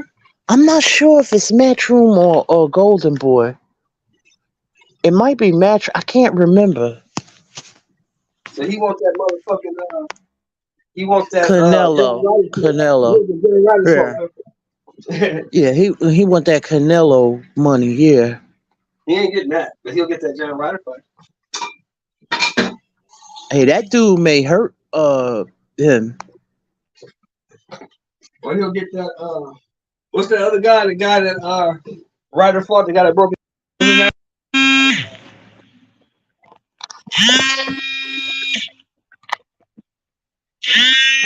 Oh, that's a Frank Warren fighter. You talking about Zach Parker? Zach Parker, yeah, that guy. He can get that fight. Maybe. Yeah, that's over there with not Matchroom, but Fish Eyes, yeah.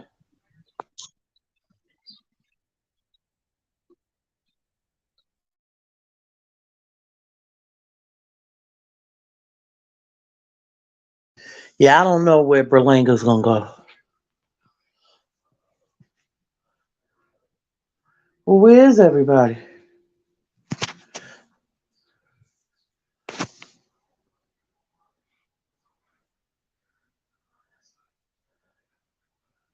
Hello? Well, where the fuck is everybody? Yo, Lisa. Yeah. Yeah, I was wondering where everybody was at. Sorry, I was watching something. Oh, okay. Oh boy. Who's cooking on? No, we was talking about Berlanga. I was like, I don't know who he gonna fight. Shit. I mean, they talking about Canelo. I don't know if Canelo would stoop that low. Man, he not ready for Canelo. Nah, he get beat bad. Yeah. That'd be a career-changing ass whooping to me. Yeah, don't do that. He really green. Yeah, he green. He got power and everything, but nah. The whole thing about it is he can't get those 7 years back where he was just knocking dudes out in the first round. He can't get those back. Those years were supposed to be his foundation as a pro in boxing. He was supposed to pick certain things up. But now he can't get those back. He has to just figure it out. And he's going to be fighting tougher and tougher competition. It's not going to be no more journeymen or bums from here on out. Nope. Damn.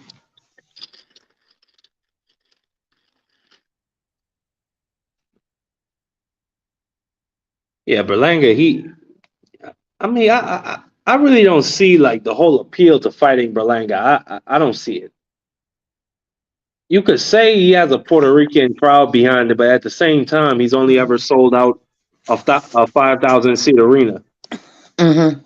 So you can't really even say he's a draw at this point. Okay. Smoke Shelton back. Yeah, I really don't know. Yeah, I don't know. Yeah, Berlanga, he's a novelty right now. That's all I see. He's a novelty. But you want to put him in there with these top guys at 68, he gonna have issues, man. I don't see him beating no goddamn Morel. No Benavidez, no Morels. I don't see him even competing with those guys. I think those guys are levels above him right now. Because you think he could beat Billy Joe Saunders? No. Because of what you said. Because I'm talking about Billy Joe after he got fat and retired. No, Billy Joe too slick. Billy Joe is a slick fighter. He never got the seasoning, as you said, Marky J. He never got the seasoning he needed because he was knocking everybody out. You don't learn anything from that. You don't learn shit from that. And when you saw when he got in there, a tough guy, he got in there with DeMond Nicholson, you saw what happened. Yeah, but Billy Joe, he might have got his eye broke from Canelo, but he still got. Well, you know what? Billy Joe never looked that great at 168 to me. Nah, but he's levels above Berlanga. Yeah. Yeah, I have to agree with you. He's one-dimensional. He's a power puncher. He's a power puncher. He's one-dimensional. And we all know, as boxing fans that have been watching boxing, we know you're not going to knock everybody out. It just don't happen. Right. Yeah, Billy Joe got enough boxing acumen to basically beat him. You wouldn't even want to put I hate to say it, you don't even want to put Berlanga. You don't want to put Berlanga in there with Boo Boo right now. Boo Boo beat his ass. Oh hell no. Yeah, Boo Boo might stop him. Boo Boo too damn awkward too. I don't know how Boo Boo was gonna be looking at 168. Yeah.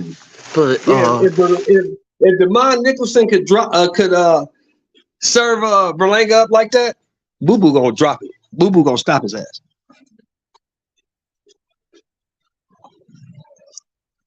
But we ain't got to worry about that now because Boo Boo's on the PBC, so we ain't got to worry about that. Yeah. Well, Boo Boo's with Showtime. He's with Showtime. I'm sorry. Yeah. That's all he just got to get. You know what it is, too? I wish that, see, you know what kind of threw me with Berlanga, right?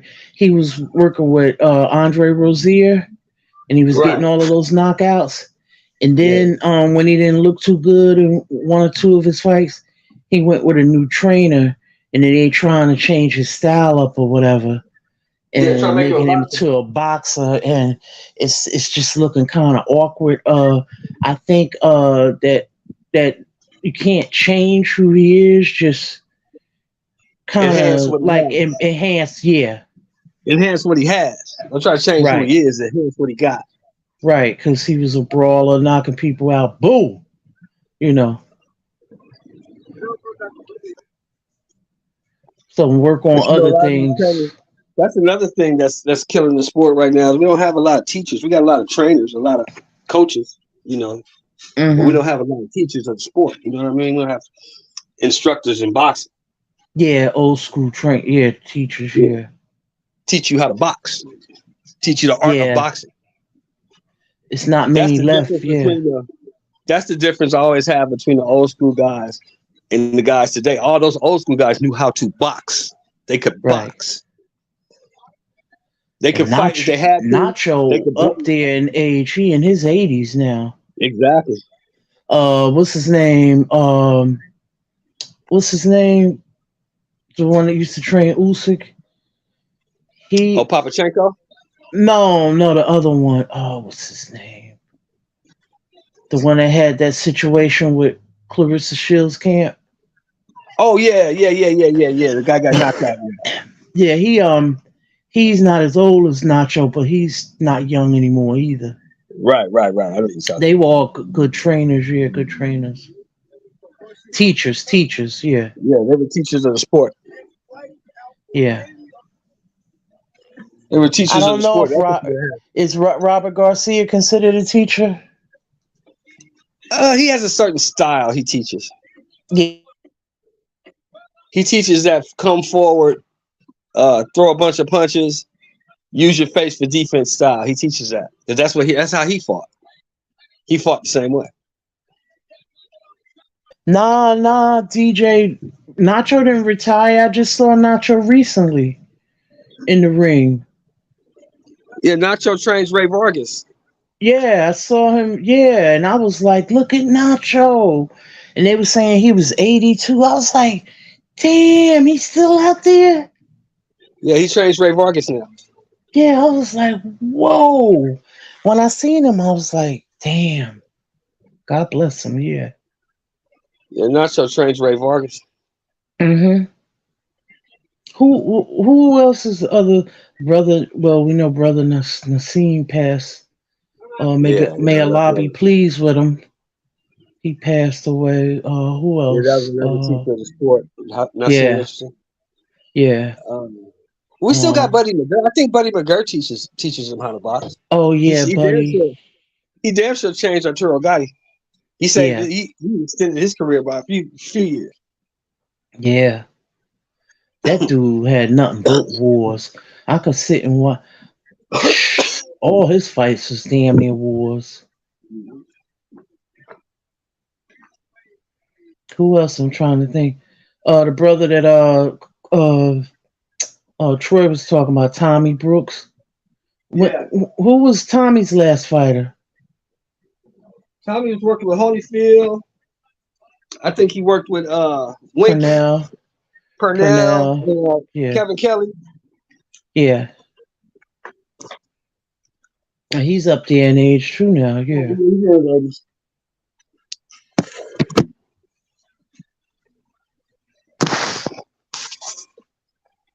Yeah, I don't know, man.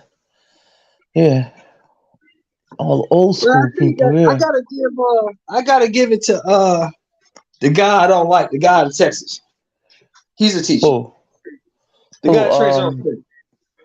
Oh yeah. He's a good trainer. He's a good teacher. Yeah, Derek James. Yeah, he's a teacher. He teaches a certain style. Yeah. Yeah. And he's smart enough to realize that this is what Errol is good at. Mm-hmm. Yeah. You know, and that's gonna be the key. If that fight happens, to me, that'll be the key in that fight. Who can make who fight whose fight? Mm-hmm. Yeah. Cause I remember Porter said it best.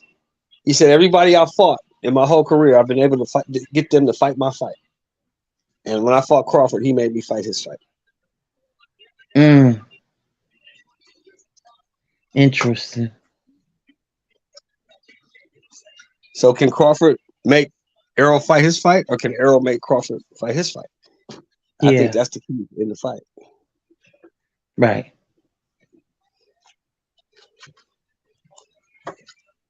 But you know, right now all that's wishful thinking, at least. Mm-hmm. Because I don't think we're gonna get none of that shit. Mm-hmm.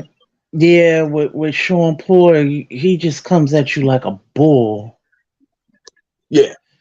And just he don't give you a chance to get your like it's like he fighting you. He's a mauler. Yeah, yeah, he's just a brawler. He reminds me of a poor man's Aaron Pryor. Mm-hmm. And he mauls you on the inside. Yeah.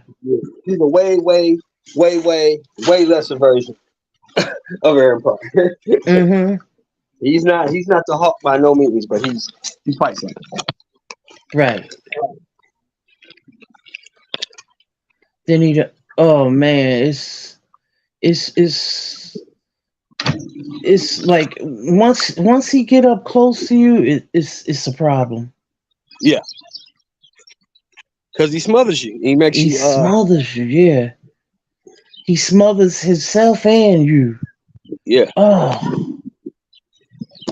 Ugly style, yeah.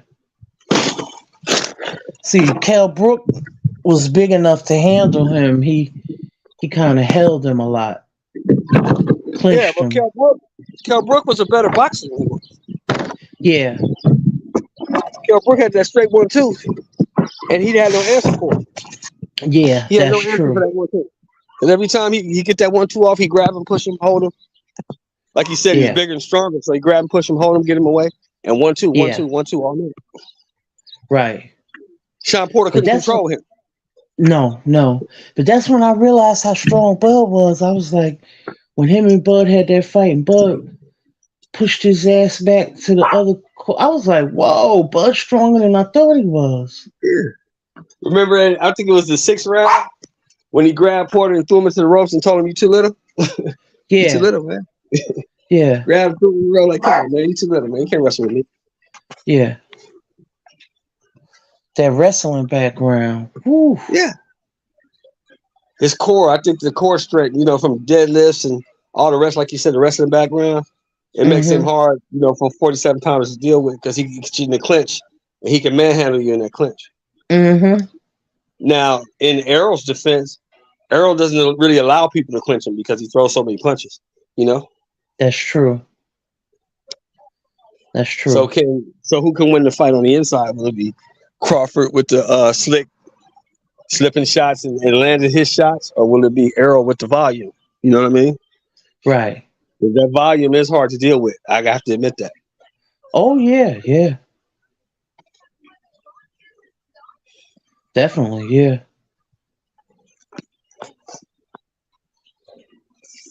He had to know how to pick his shots with Errol, yeah. Yeah, you got to pick them correctly, yeah.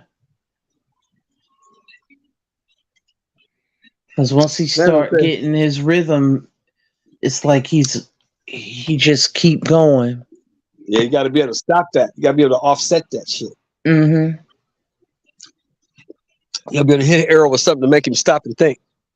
Because he just walks through people lately. That's all he's been doing. Yeah. My man Phantom in the chat, my man Phantom said Bill Haney is one of the greatest trainers of the last 20 years. Mm-hmm. I don't know about that, Phantom. I think that's a bit of a stretch.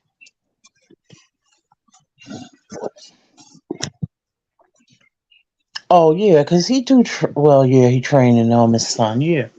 Yeah. Bill learning on the job. He learning. He's been doing a lot of stuff. Yeah. I don't know about that one. I don't know if I can agree with that. I got a question. If anybody knows the answer, when is Errol's contract up? Who knows? He said he start. Last I heard, Puro. He said he started with Al. He gonna finish with Al. That's the last I heard. When he retired. Okay.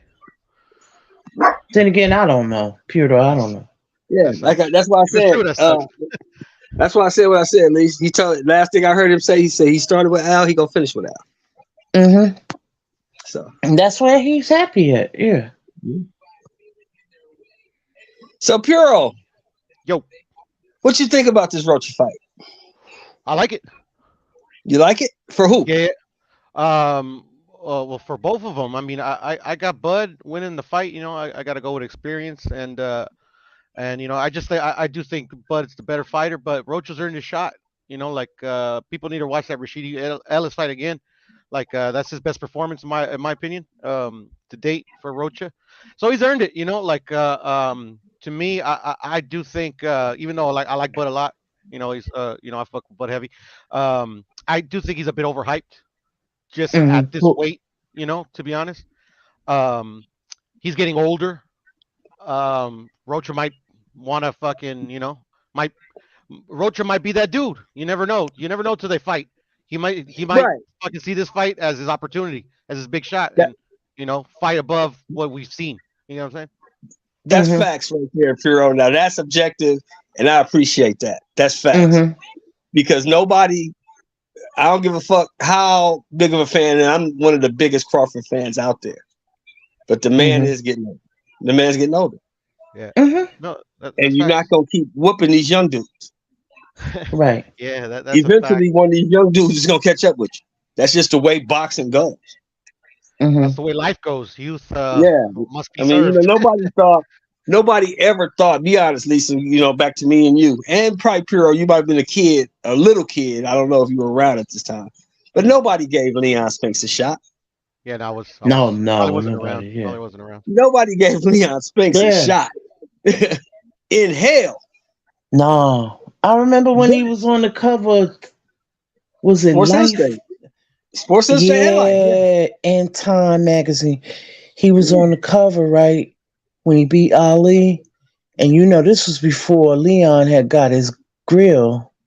Yeah, man, he was smiling. Everybody remembered that. I was a kid. I was like, this motherfucker ain't got no teeth. On cover. I remember when him and Michael both didn't have no teeth. Yeah. It's just crazy, man, because you know, you never boxing is like that. You never know, bro. You never know. Excuse me, I'll be right back.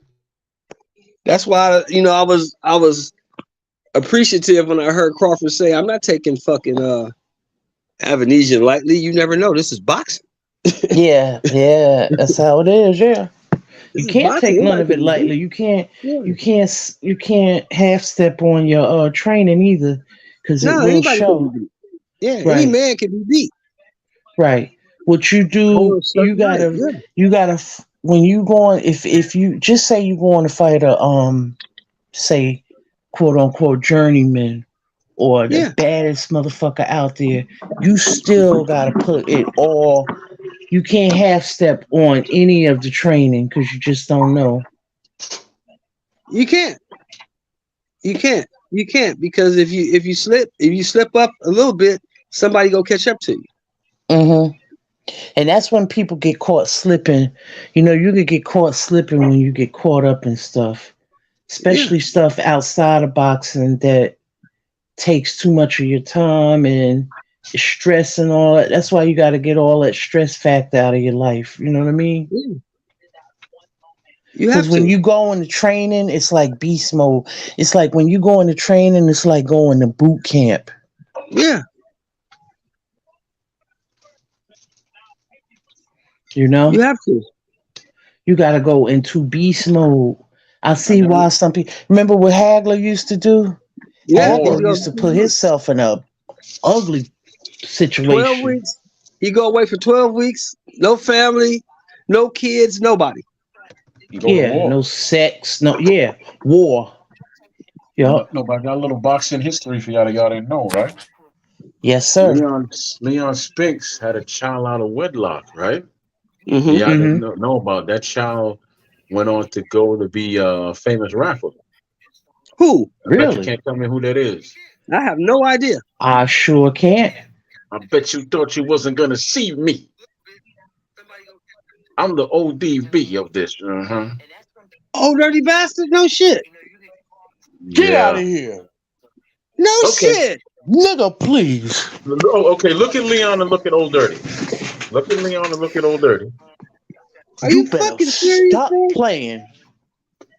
All I say is just take a look at them in your head and tell me I'm lying. I can't get past Leon with teeth or without it because every time I see Leon, I can't get past that Time magazine cover. Smoke, do you see the resemblance? Smoke, do you see it? No. You know, he said no. April Fool's, baby. Even though it's a couple of days late. April Fool's, baby. He said no. You got us good. You trolling. Back to you, Smoke. What do you think of this Rocha fight, man? If they make it, what I think of the Rocha fight? I don't Huh? I don't think anything of it. You think it's just a fucking tune-up? You think Rocha's a tune-up? I think Bud's already fought better competition. Like, this is not anything. This is not interesting as a fight. Like, I don't think there's anything Rocha can do that's gonna stop it from getting knocked out.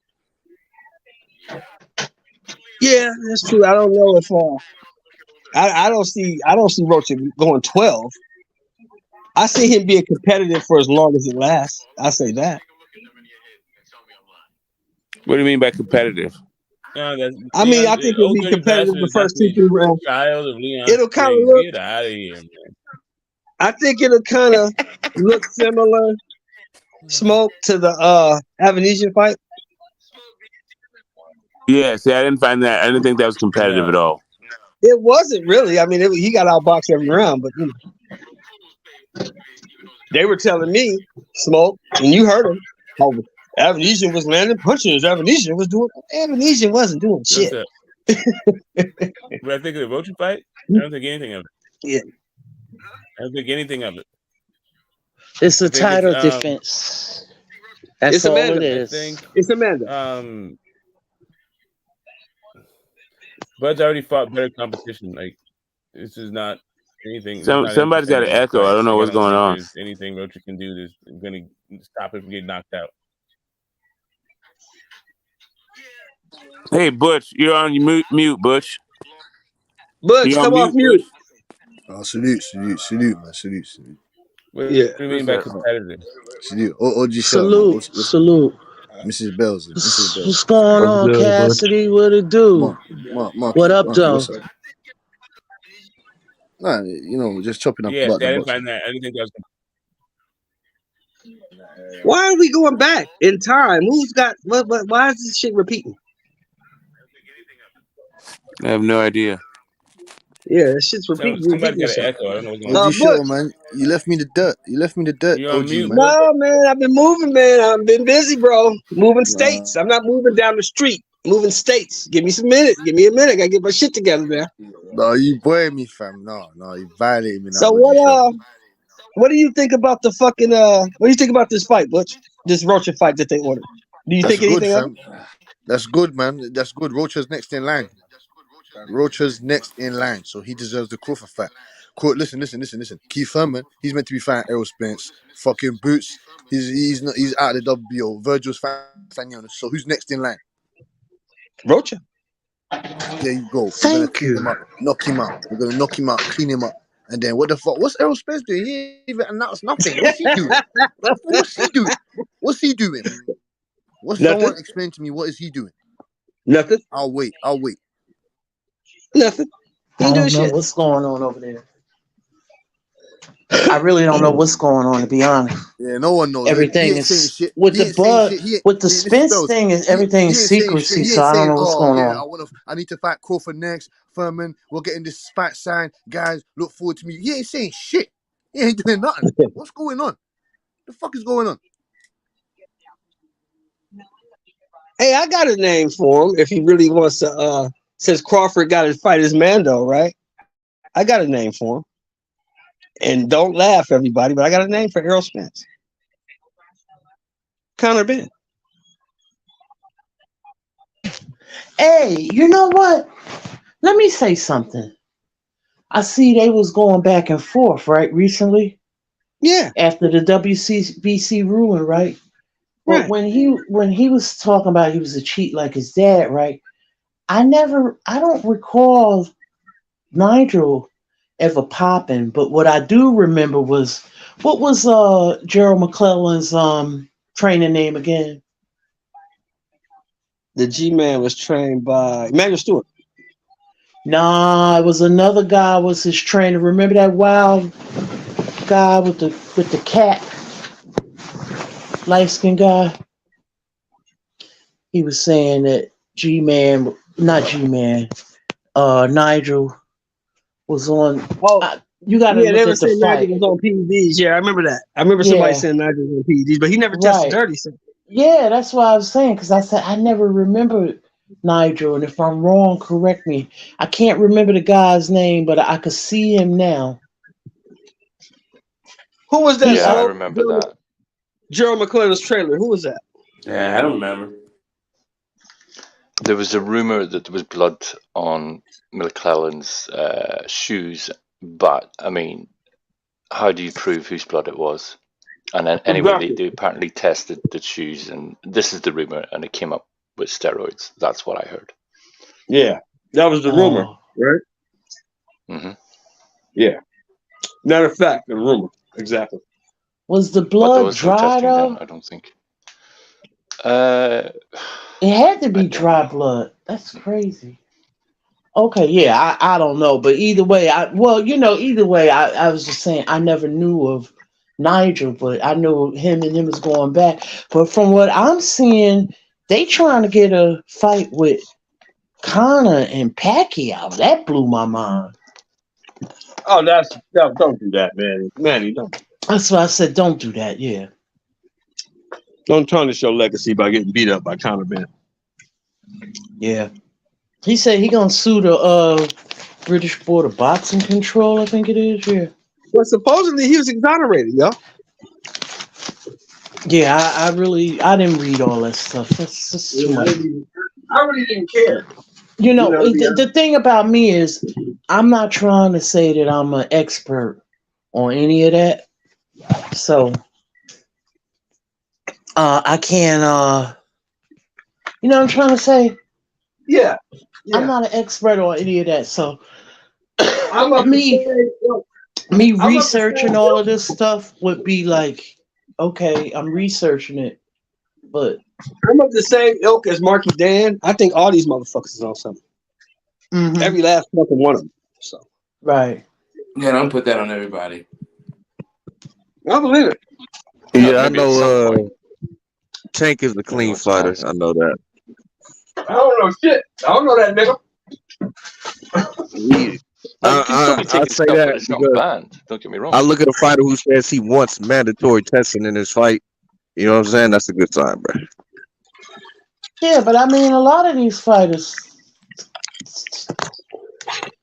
get in Nevada. You know what I mean? I'm not saying if you're not caught, I just say you clean. You know what I mean?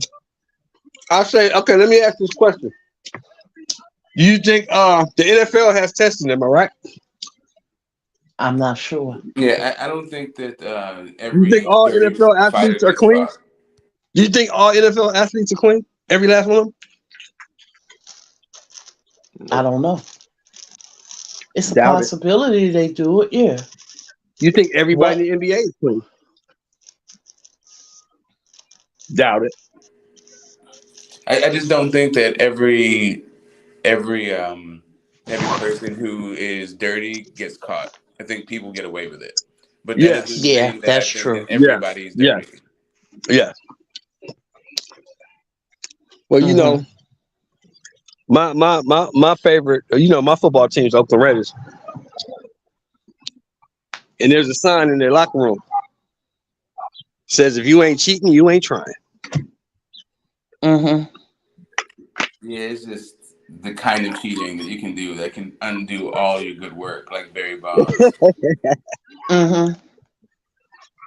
Nah, I don't trust humans, man. I know what humans are capable of. So. Right. I don't believe that everybody is just on the up and up just because a piece of paper says they are. I don't believe that. Yeah, I get you. Yeah. Especially when you talk about this type of money. Mm-hmm.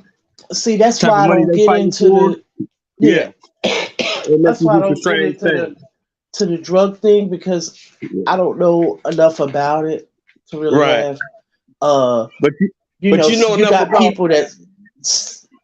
Go ahead. But you know enough about human nature, though. You just was strange things for some change. Yeah, true. Yeah, but I'm not gonna sit up here and debate about like something that I really don't know about. I could research the drugs and what they are, or whatever, but I don't know. Then people get into the mass. See, I don't get into all of that because I don't know. So if I don't have any knowledge on something, I'm not gonna debate it. Exactly. You know, it's pointless. I'm not an endocrinologist. But you know, we got all that in wrestling fans today. We got managers and promoters and endocrinologists and chemists. Yeah, all that. What do you call it? Bookkeepers, record keepers, contract lawyers. Yeah, all of that. It's funny. And you know what? There are professional people here that may be that. But, you know, I don't know. Yeah, but not everybody who has a YouTube channel is that, but they say they are. Yeah. So, yeah, I can't, talk on something that that's out of my field, out of my league, yeah. I know for a fact that I'm not going to. He's scared. I know he did. Come on, man. You don't know shit. Right. I'm not going to. Exactly. I'm not going to talk like I'm Conte or Memo or whatever or know about this. So I'd be a bit idiot to do that. I don't know what the hell it does. Or you taking this for that, but that's really the mass stat and this and that. Earl didn't take the fight because he was scared to lose some titles, and Heyman didn't want. Man, you don't know shit. You're not in that room, dude. You don't know what the fuck is going on with them, dude. Mm-hmm. Yeah, see, that's the thing. We really don't know. Yeah, it's sad, man. It's sad. Yeah. Only thing we do know is that the fucking fight didn't happen. That's what we do know. Right. Well, it would be nice if they just take it over to. Listen, we want it on American soil. If they want the money that they want, then get them Saudis to host it. Take that shit to Saudi Arabia. Yeah, get that big bag where both people are satisfied. The Saudis passing out money like candy over there. Right, but everybody wants it on American soil because there's fans here that's so invested in it, like yourself, Shelton, and myself and everybody, that people want to book their room. Shelton, remember you wanted to go? You didn't even have a date, so you could book your room. People working and stuff. People got to make sure. Okay, it's like I want to know when this fight is so I can go. I need time off at my job just in case I need time off or whatever. Or whatever. I gotta book this flight. I gotta make reservations for the hotel. I gotta put it on my card or whatever. You know what I mean? All this, you can't even do that because you don't know what the date is. Yeah, remember I always said, shit, I don't give a fuck if they fight on the moon, I'll be there. Exactly, I remember. And everybody was thinking it was gonna be before the holidays. Yep. I think we was even gonna get Smoke out the house for that. Mm-hmm. And Smoke don't go no goddamn way. Smoke would have came out. Yep. Hey, I got a question for y'all though. Okay. Now, based on what I'm saying, like how y'all see the fan base, you definitely would have told me I had big plans. Mm-hmm. Hey, based on how y'all see like the fan base is acting, would y'all really want to go to that fight now? Hell no! I would have came with a pistol gun, miniature baseball bat, a crew, and everything. Yes. Well, see, I'm kind of weird, right? Whenever there's chaos and bullshit going on, right, wherever it is, I'm most comfortable right in the middle of that shit. So, me too, but not at my age. But at my age, I'm like, damn, Lee, do you really want to You know, I'm not saying that I wouldn't go. You know, but yeah, the fan bases. I could see little mini fights. It depends. Nah, but in Vegas, it would have been more controlled. You can do that shit. I'm not in the fight, right? I'm not. You know, I wouldn't mind walking past Tupac, watching Tupac stomp somebody out, death row. Like, hey, I'm not. Nah, I ain't trying to walk past that shit and may get a bullet. Nah. I mean, as long as I don't catch a bullet, I'm just saying. Like, hey. But here's the thing, though, right? Here's the sad part. This is what's so sad about it, right? I'm not gonna fight you over a boxing match, so I'm not worried about getting into no fight with no fan over nothing. Now, if you get fucking disrespectful, put your hands on me or say something bad about my wife or something like that, then we're gonna have an issue. But other than that, I'm not gonna get into no fight with you over your opinion of a dude that probably wouldn't piss on me if I was on fire. He don't even know me. But I'm not gonna argue with you and fight with you about that. But Shelton, we talking about a bunch of drunk people and high. Yeah, well, I don't drink people in that's public, gonna be people that's gonna be under the influence. Just say, okay, you a Bud fan, right? Just say you're in a section where it's a bunch of yo Bubba. Then you get into it with somebody that's in your grow or whatever. That's how shit pop off. But remember, Lisa, what you just said earlier. At my age, I understand. I understand at this point in my life how to pick my battles. Me too. Like if you gonna say Bud ain't shit, he's a bitch, he's a hoe. You ain't talking about me. You talking about Bud. I don't give a fuck what you say, as long as you ain't calling me a bitch or a hoe. Exactly. But if you calling Bud a hoe, a bitch, Bud can't fight, Bud sucks dick, whatever. That's Bud, and you're not talking about me. I'm not finna put myself in that, and I'm not finna defend no multi-million-dollar nigga, as I said before, who probably wouldn't piss on me if I was on fire. So exactly. I think we're misapplying what goes on the internet and then trying to translate it into the real world. Like, do you think niggas is gonna be in there set tripping? Like, what set you claim? I'm Bud up. I'm man down. Like, no, bro. Like, niggas gonna be cooling and chilling and enjoying the night, bro. But you know that though. But see, that's the thing. It's easy to be tough over the internet, right? Mm-hmm. It's harder to do that when the dude that you're talking about is standing right next to you. Mm-hmm. And then he don't look the way you thought he looked. Or he ain't as old as you really thought he was. Like, oh shit. Right. Oh. Like I'll give you a prime example.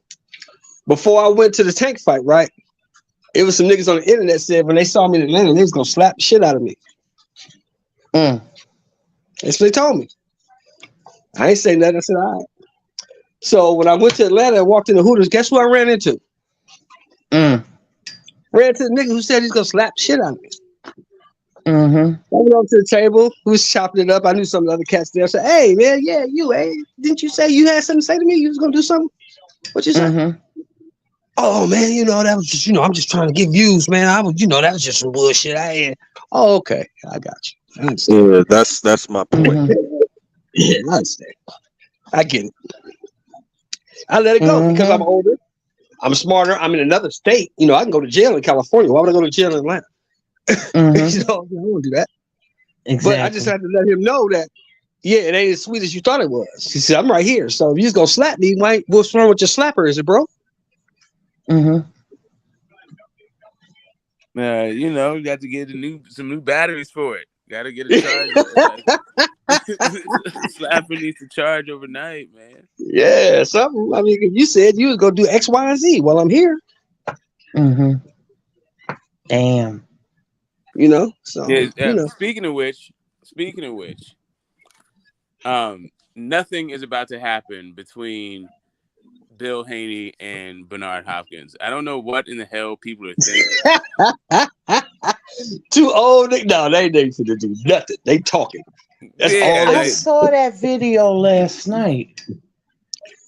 Yeah, they're supposed to meet up and do what? Like the heads of companies that are online, like televised. I mean, I'm gonna keep it 100 with B-Hop though. That's an old crazy nigga. So if you got an old crazy nigga, if they meet up, nigga, and that nigga ain't feeling with the energy on, you just gonna pop him in the mouth one time, and that'll be the end of it. Well, let me ask you a question. Seriously, everybody on this panel, seriously, do you actually think Bill Haney wants to go there with Bernard Hopkins? Fuck no. He's running his mouth like you always do. Do you really think Bernard Hopkins is about to punch somebody in the mouth? No, not now. He got too much on the line. He got too much to lose. No, he's not going to do that. He got too much to lose. Because slick talk on social media. These dudes are this thin-skinned at this age. Well, why are they beefing? It sounds like barbershop talk to me, Lisa. This is barbershop talk. My fighter better than your fighter. Your fighter ain't shit. Saying something that was uncomplimentary towards Devin, and Devin said, and Bill said something like, "Why don't you big up the youth? You never help anybody out. Devin was better than you at this age. You were." Yeah, I was listening to that. Then he said he acted like Samuel Django. And then Snowflake. Did he call him Snowflake? Yeah, he called him Snowflake. Yeah. Damn. So let me ask you this: what's wrong with Bill? What's up with your niggas, Smoke? What's going on with the town, bro? But check it out, Phantom. Check it out, Phantom. Don't that sound like the barbershop, though? If you want to put it on the town, then I'll tell you this: what Bill said was 100% true when it comes to Devin being at 24, like a good kid, a world champion, all this stuff. Bernard Hopkins is not. Bernard was in the pen at 24, so let's not compare the two, Smoke. That's what he was doing. What I'm saying. That's what Devin's father was saying. You got a real motherfucking nigga who became a boxer, and you just got a young man who's a boxer. Like, it's a difference, bro. Yeah, and no, that's what he's saying. That's 100% a fact. I don't know why you need to knuckle up behind it. Yeah, but let me ask you a question though, Phantom. Does that make you a real nigga just because you've been to prison? Because I've been to prison. That didn't make me real. It just made me stupid because I got caught. Yeah, nigga was in the streets, bro, getting it how he knew how to get it. Like, Devin didn't have to go through that, like, at all. No, yeah, Devin didn't have to go through that. Yeah. In my opinion, that should be applauded. That should be applauded because Bill already did it too. It should, but you don't disrespect. You don't disrespect the other man who did go through it. You know what I'm saying? Like, that's where it gets weird. Yeah, no, you can't disrespect somebody, especially if you're comparing it to somebody who didn't go to jail, right? Right. Yeah, well, I can compare a lot of 50-year-old men who've been to prison to young niggas who haven't. So what the fuck does that mean? Yeah, that's what he's saying. Like, you should be big upping. You should be actually celebrating guys, not instead. Yeah, you should be celebrating that. That's the point. See, I tell you young niggas this all the time. I went and did 12 years in prison, so you young niggas ain't got to go do that. I already did it for you. And I'm telling you, you ain't missing nothing. You ain't got to go do that. But what was the critique about Devin? I don't remember. I don't know what. I don't even think B-Hop said anything particular about Devin. I think Bill Haney just, took it and ran with it once he heard something. Yeah, well, I mean, that's just what you think, right? That doesn't mean, like, if you feel like Bill Haney is just like trying to stir up trouble going where he is, then I mean, he could be an exposed nerve. But I think you said something that, like, B-Hop said something. I just don't remember what it was. Bill is playing the media game, bro. That's what Bill doing. Bill playing the media game. Exactly. Yeah, no shit. That's what Bill doing. Keeping his son's name in all of our mouths. That's what he's doing. But I think, yeah, exactly. Like, if you're gonna talk about him, he's saying, like, why can't you talk about him with some respect? He's a respectful dude. Like, why are you always out here slick talking the dude, bad mouthing the guy? Well, Smoke. Let me ask you a question. You from Oaktown, right? Say again? You from Oakland, right? Oh, yes, sir. Yeah, I'm from South Central. Phantom, you from Philly, right? I'm from no fucking Philly. Where you from, Phantom? From the same state you two old niggas from. Oh, you from Cali? Okay, what part? Where you at? In the South, like you. South Central. Okay, so we in South Central. All right. Now, all this shit, all these people, I know Lisa from Newark, so I know she didn't heard it. Don't all this shit Bill Haney and B-Hop doing, don't that sound like the barbershop? No. Yeah, yes and no. Kind of do. Niggas on the barbershop talking wild shit, saying this nigga's a bitch and a whole blue, and we argue, and then that's it. That's all it is. That's what I see. Yeah, I mean, B-Hop usually, what he does is critique shit, give his take on it. It's boxing. We're talking about Hall of Fame, legendary, pound for pound, one of the best boxers, put on gloves. He critiques. Bill, Yeah, but the he's not. problem. But All right, so the that's only not what he is problem I now. have is that Bill get into some other shit all the time, and it's no But that's longer not what boxing. because It's that's not always where Big Hop disrespect. is coming from these days. That's a These days, they Big Hop grown is ass coming from man. an If we executive talking thing. boxing and then you take it to But he's not disrespectful talking shit, boxing. That's the you whole can't point. cry. It Get him, is boxing. Bernard. Get him, He's not Bernard. It talking is boxing. boxing. But I don't look at What he's You talking talking about. about that's B-Hop as a why boxer no when the more. kick Why is it over so your hard for you head to is get a gonna word be in your head, edgewise? bro. That ain't got nothing to do with B-Hop, bro. All That right, ain't so got nothing to do with B-Hop's B-Hop. role, Take it but some shit B-Hop, is disrespect. It's different between a but nigga being B-Hop, disrespectful. It's two different so levels. But sorry, you from B-more, man. So that don't sound like the barbershop to you. You from B-more. That don't sound like the barbershop to you. but No, B-Hop, because if B-Hop would have said the listen, same to guys, me in mine, I'd have been like, why he saying it? It's not. I mean, I take it as critique. When Bill get to saying but the nigga listen, Django and then talking about what you do and what you don't do, like nigga, that's disrespect. That's when you get to talking about my son better than you. Like that's again, I'm being real. It's retarded, bro. You can't okay, but compare this is, Dave but this is my stand. But can I just say this right quick? Can I just say this right quick? I'm sorry. Yeah, Bill. Can we Let just admit Bill be on some Can extra everyone weird stop shit talking at the same sometimes, time? man? Like if you hear somebody talking, just stop talking. Okay? Like everyone stop talking at Okay. the same time. Lisa, go ahead. Lisa. I was just gonna say this right quick. B-Hop is a retired boxer. He's no longer. He's gonna always be a boxer at heart, but his roles has changed. He's a businessman now. Yeah, your father. Yeah, father He's too. not a That's boxer. all I'm saying. Yeah, he's not a boxer, a current boxer anymore. Now he's a part of he has a certain stake at a promotional company, so his role has changed. Exactly. And he talks from the role of an executive, like with an agenda from Golden Boy's business. And so that's what Bill was speaking to. The way that he was talking about, I guess being steward of his own business had to do with making sure the competition is being looked at in a negative light. And I guess Bill took umbrage to that. How we doing, But it's not a negative. The reason why it's not right because a lot of people agree with that. What he said. It wasn't like nothing he said. Nothing he said. If a person can sit up here and say what he lied about, I mean, then we'll be like, all right, cool, okay, B-Hop out here lying. Nigga ain't lie. He said the nigga took the belt that he ain't fight for. Again, nigga, that's a critique. Neither one of those You things are can't get measures mad of whether or about not nigga it's critiquing, but then you can't play a victim with a nigga. I mean, if you turn around, I critique your shit and your team shit.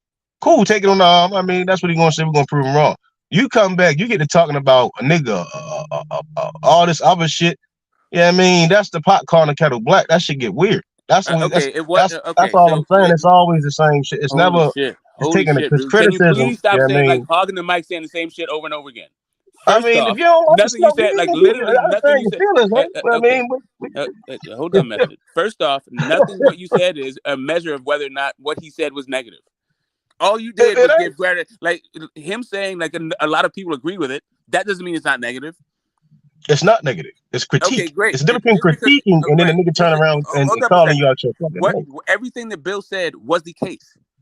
So what Bill said, just like what B-Hop said, wasn't negative. Then what Bill said wasn't negative. What he said was, Bill, nigga, was it's a lane. It's a thin line.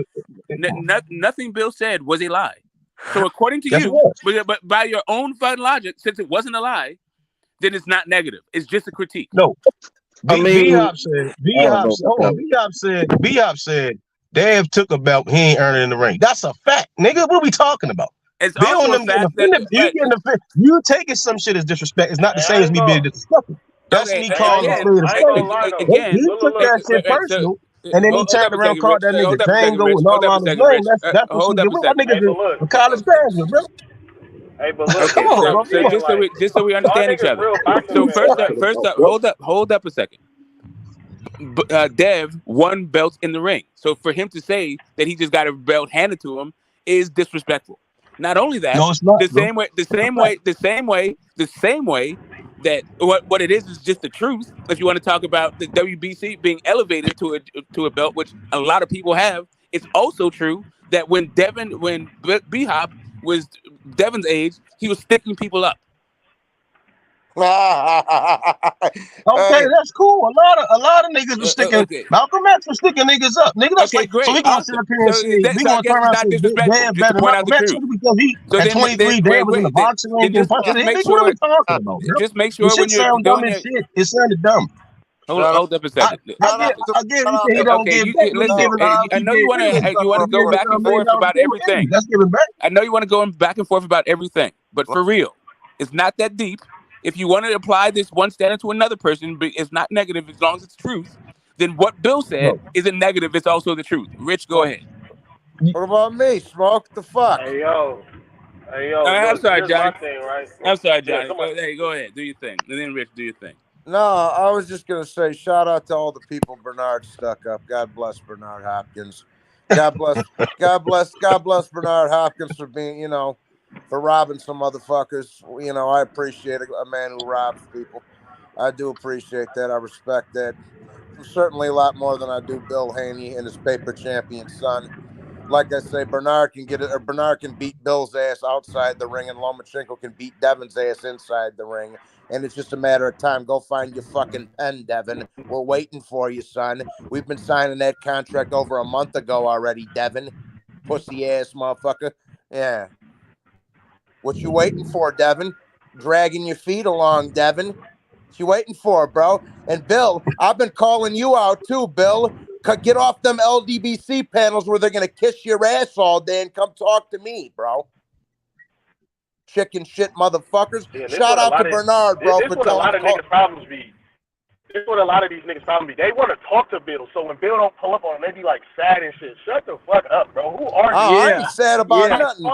I ain't sad about nothing, bro. I ain't sad about nothing. I just said he's a cunt. One at a time. One at a time. We're not doing the free smoke. I ain't sad about nothing, son. I ain't sad about a motherfucking thing. What the fuck? Who are you, dude? I ain't sad about shit. I ain't sad about nothing, bro.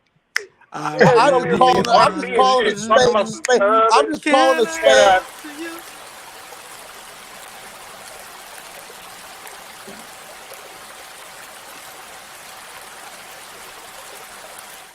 Be like on some fake ass hate. Hey, shit. bro, like, he knows who I am. Rich, he knows who I am. He knows who I am.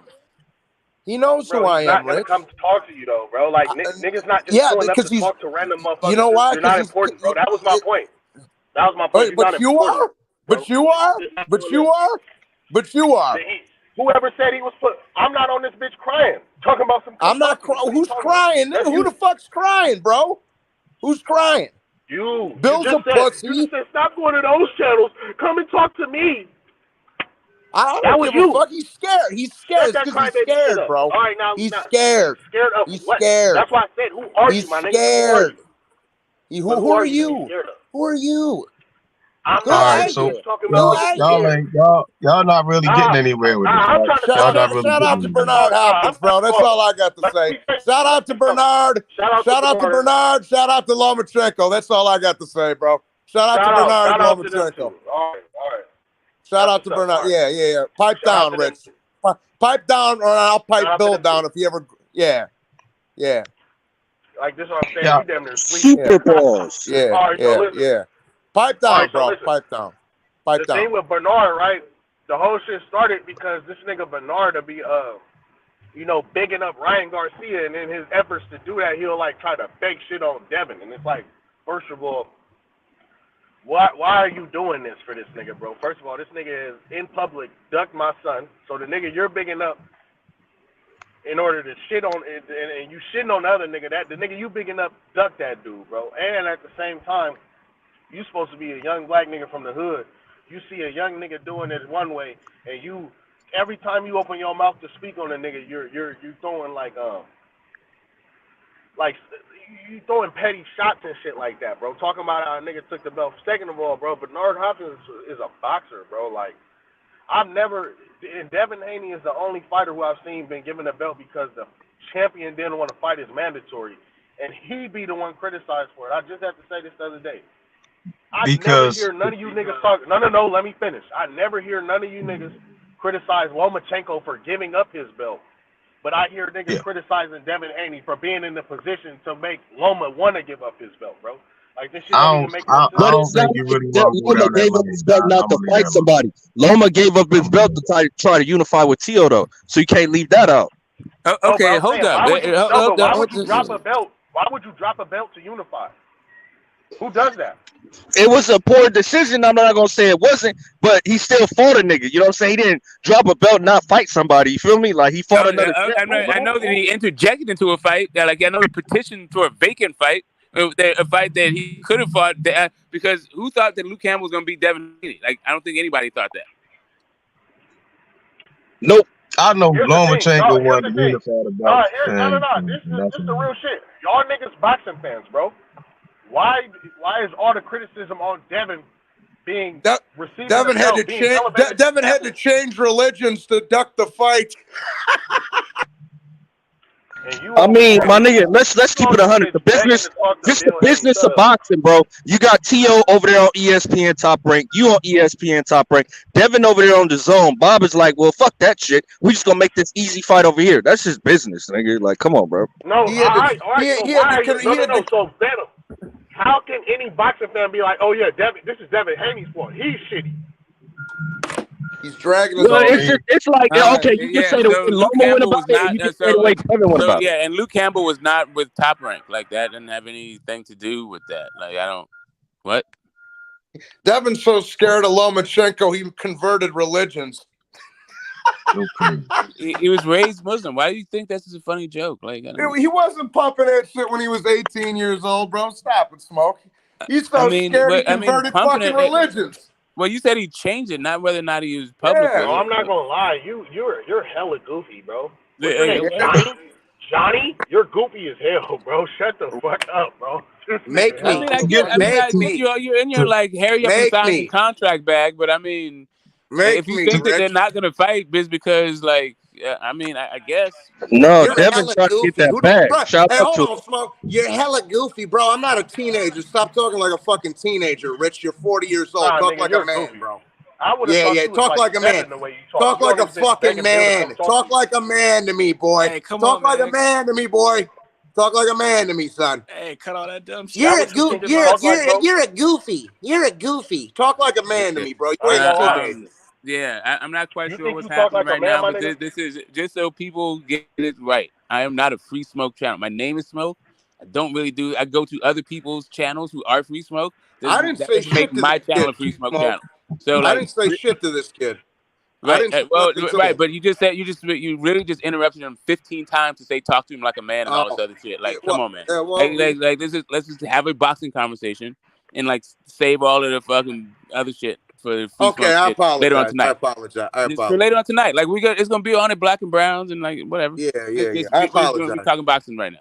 I apologize, Smoke. Let's go. Nobody is yet to answer my question about how this nigga Devin gets all the blame for. You cut off.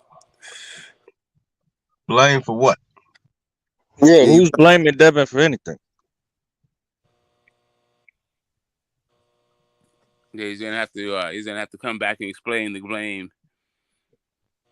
Put a name to it. It's not like I don't think Bernard like disrespected Devin. He just stated some facts, and it is what it is.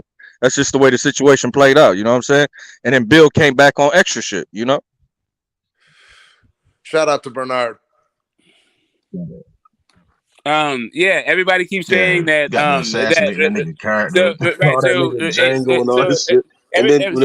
Whatever it is, right?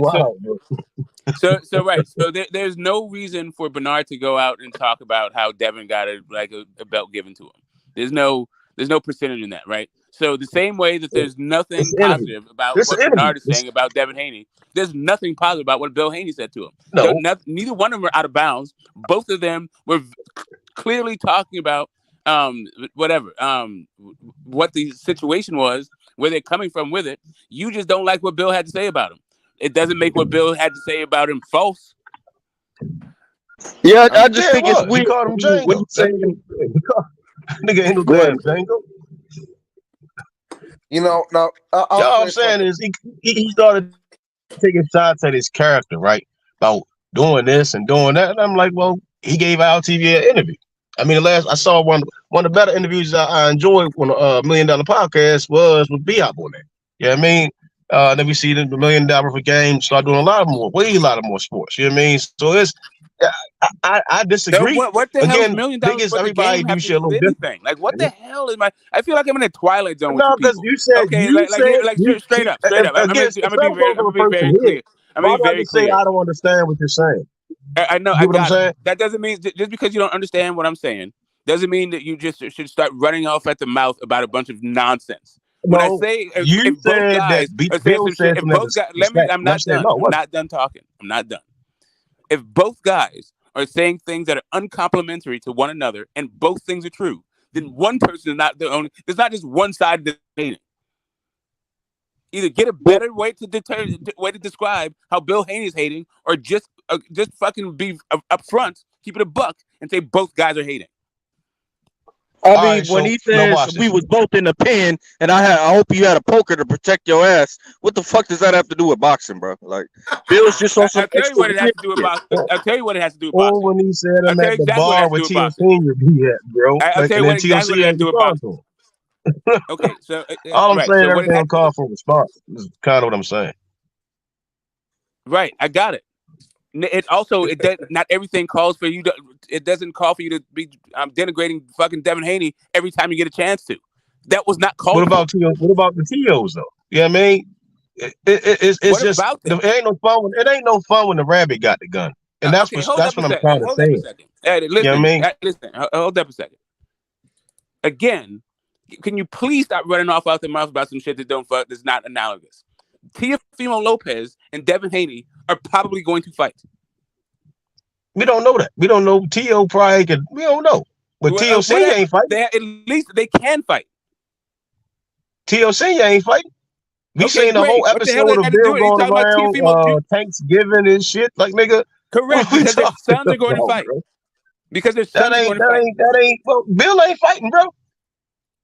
That's kind of Bill ain't the one fighting. Please stop. Again, I can't have you every single time somebody says something, you start talking about some other shit that nobody's talking about. Did I ever say that Bill and fucking Teofimo Senior are gonna fight?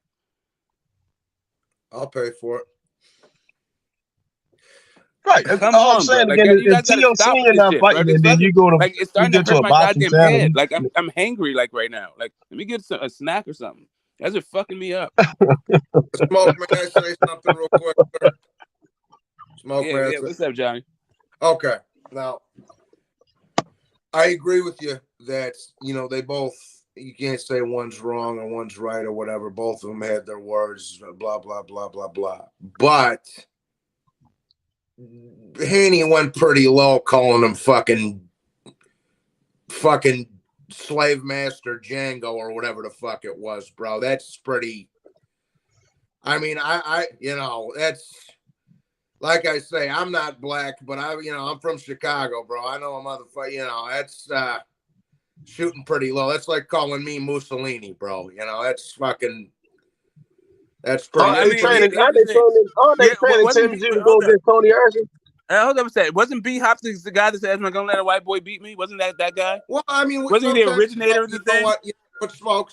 Not to be fair, sometimes we all say things we should. No, he didn't apologize. It's not like he went back and said, "Oh yeah, back then it was just the times and all that shit." He was representing that shit. Like, here's the thing. Everybody wants it both ways. All I meant to say was that was pretty low of Bill Haney to say, though. That's all I said.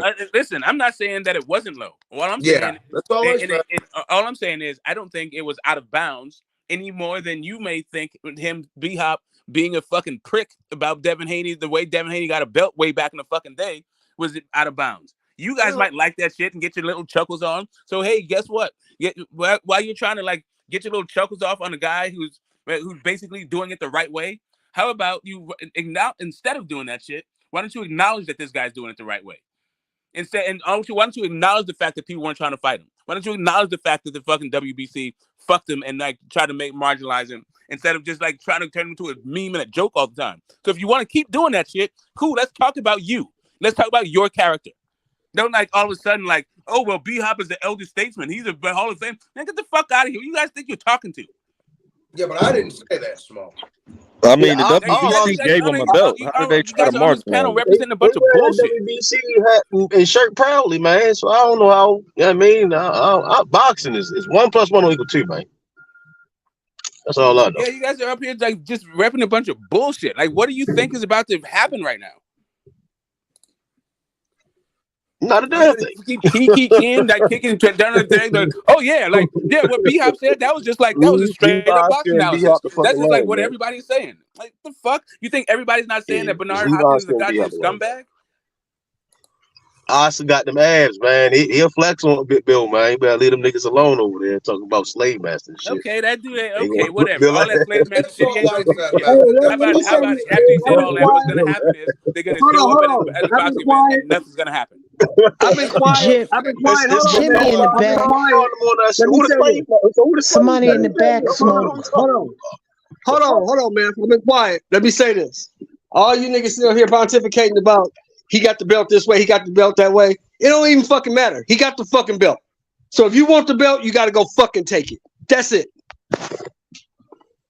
He going to drop it either way. Damn, niggas don't care. Niggas don't care in boxing, man. They don't care about him having the belts. Hey, motherfuckers, goddamn, all that antagonizing shit just to get a rise out of people is fucking. I mean, cool, but at a certain point, like, man, tuck that shit away. Like, yeah, stop putting on my boots trying to tell me it's raining just so you can fucking troll. Like, I say this same thing about Haney as I say about Crawford. If the motherfucker can't fight and he's soft and he's so easy to beat, then go kick his ass and take the fucking belt stick. Stop talking about it. Be about it. Smoke somebody in the back. The problem is, Smoke, you brought it up, right? And when I hear it, I'm like, well, I think I probably would slap this nigga, bro. You know what I mean? That's B-Hop, bro. I mean, I don't think soft dude. I don't think Bill soft, but then again, that nigga Bill get to San Diego shoot that nigga. I'm like, yeah, B-Hop might slap outside the ring. B-Hop might slap that nigga, bro. B-Hop got a little bit too much to lose, man. In this weird, violent porn. Because Bill ain't gonna fight B-Hop. Bill gonna shoot me. That nigga Bill said he will shoot that man. I think B-Hop would slap him. Bill ain't finna slap nothing. Bill ain't finna shoot nothing. Bill finna shoot him, man. That nigga Bill said he would shoot him. These niggas talking. They're not gonna do nothing. Right, nigga. He talking about shooting that nigga B-Hop, man. These niggas is talking, man. They're not gonna do none of that. Neither one of these motherfuckers is gonna throw a grape in a fruit fight. They're not gonna do nothing because they got too much to lose, bro. I don't understand. The other is 60-something. That's so in this world, man. I'll take that. Yeah. I got Bernard. I got Bernard. That's all I know. If some hands start flying, that's all I'm gonna say. Johnny, you smarter than that. You know goddamn well them dudes got too much to lose to do any of that shit. I know it. They ain't got nothing to lose. They ain't got nothing to lose. What B-Hop gonna lose from beating up Bill Haney? That nigga gonna make it. That nigga B-Hop. That nigga B-Hop not Bill Haney up right now. He gonna make after 15 years, man. Method. Check it. You live in a different era, man. I don't know about Haney. Niggas got tattoos and shit. But I know this. If B-Hop put his motherfucking hands on me, I'm gonna sue the shit out of his ass and get paid. Yeah, that's what I don't know, man. It's in the boxing gym, man. I don't know. I don't understand. Like, what world is it? I'm sorry. Hold up a second. Bernard Hopkins. Somebody gonna ask you put on gloves and fight Bernard Hopkins. Come on, man. Stop it, man. You sound stupid. Do you know that they've been calling this dude and they've been calling this dude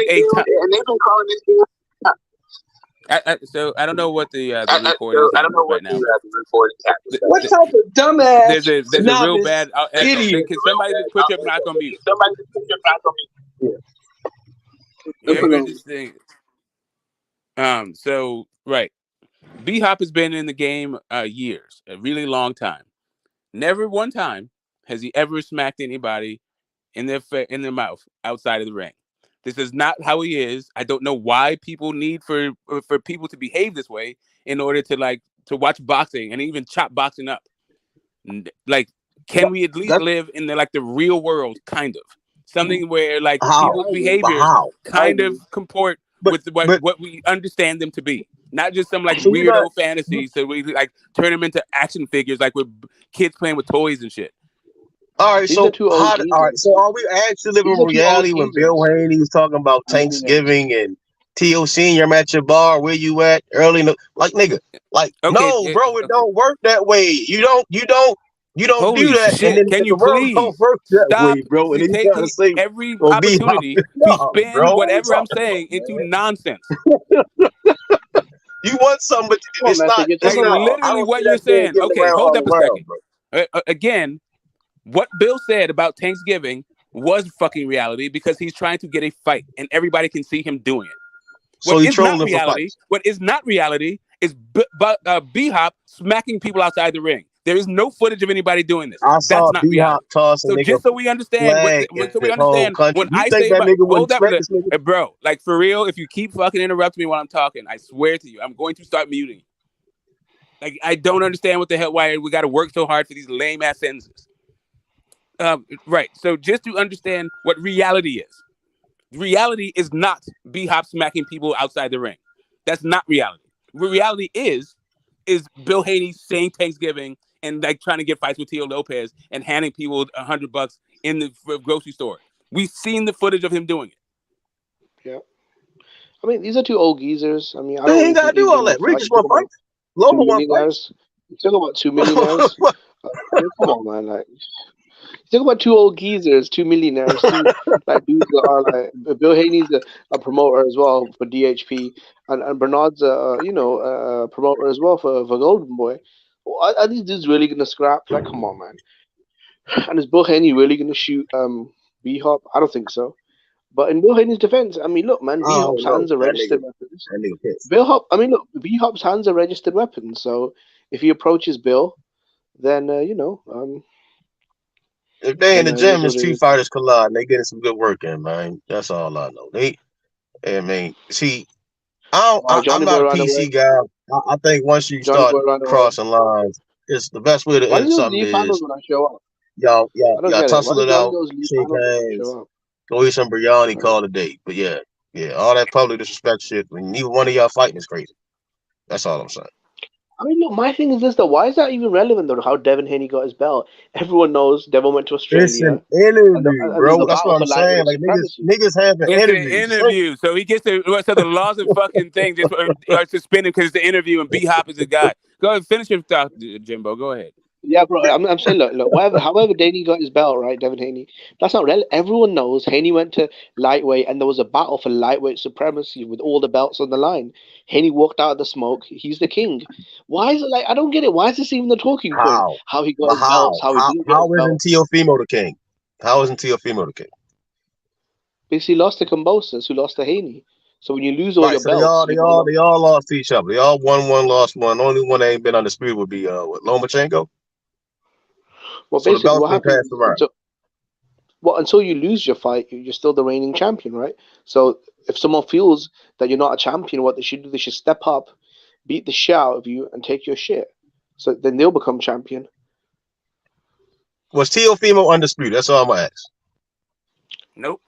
Teofimo Lopez.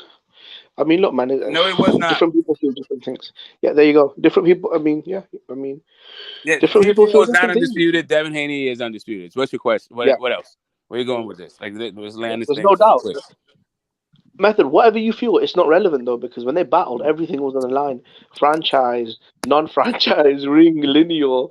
I mean, come on, everything was on the table. There's nothing left. There is nothing left to fight for. It's a lot of shit left at 135. No, I mean, yeah. I mean, I have no issue with Dez doing. He's doing a phenomenal job. Beat Kambosos twice. Yeah. Again, the question was about Bernard Hopkins and Bill. That's when I'm like, two old ass niggas looking crazy. I have no problem. But B-Hop slapped that nigga. Go ahead, do it. If Bill, I don't give a fuck. That's what happens when niggas cross lines. I mean, I have no. I got it. Here's the thing. That's how the world works, bro. When you that's put how that your world works. That's not how the world works. The world works that these two guys are going to see each other and nothing's going to happen.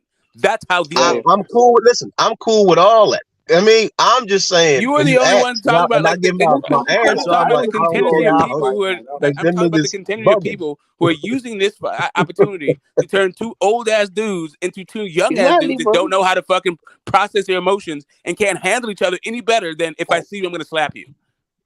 I mean, I don't want to see two that don't apply to B-Hop, bro. That's all I'm saying. He cool. In my book, he chilling. Niggas chilling. I saw him talking with Bud. I seen him talk to Andre and give. I don't see what niggas say. I just don't agree with it. I think he just critiqued. I don't want to see and two old. jump I don't want to see two old geezers fight, bro. I don't want to see that shit, bro. Like, ugh. One of them ending up in a hospital, potentially both. That's that's a disturbing, man. I don't like seeing that shit. Yeah, if you can't figure out how to fucking like really, at this point, you can't process your fucking emotions. Two promoters, mind you. You have to now talk about like, oh, I got in my feelings behind something you said. You crossed the line. Like, what are you talking about? These are millionaires, bro. They're gonna fuck up all that money, their positions of power for what? For nothing, bro. So a bunch of fans can get their rocks off. Like, come on. We live in we live in a different era where the world don't give a fuck, bro. We talking about motherfuckers making millions off rap songs saying anything, bro. That's why I don't get involved with nothing. I'm just saying when you ask me about, I'm like, well, it wouldn't hurt neither one of them because Donald Trump was president. You know, like, what are we talking about, bro? Like, it's the viral era. Niggas go viral. Niggas just make a couple M's. Nigga, 6ix9ine was rich. He rich as a motherfucker, bro. Don't nobody give a fuck about that shit. Yeah. No, but even though Donald Trump was a piece of shit, he'd use his mouth to say things, bro. Donald Trump was not out here fighting other old men, though, was he? Like, come on. Yeah, like I mean, Jake Paul getting rich off whooping niggas' asses and losing. I mean, and listen, when Joe Biden said, "Hey, let's meet up behind the gymnasium," this shit sounded retarded. Like two 80-year-old dudes fighing behind the gym. Like, who even says gymnasium? Like, who says this? Like, get out of here. Just stop. That's an oldie. That's an old. What happened to Rich? Shit, did Rich? He ran off the panel, man. Ran his ass off the panel.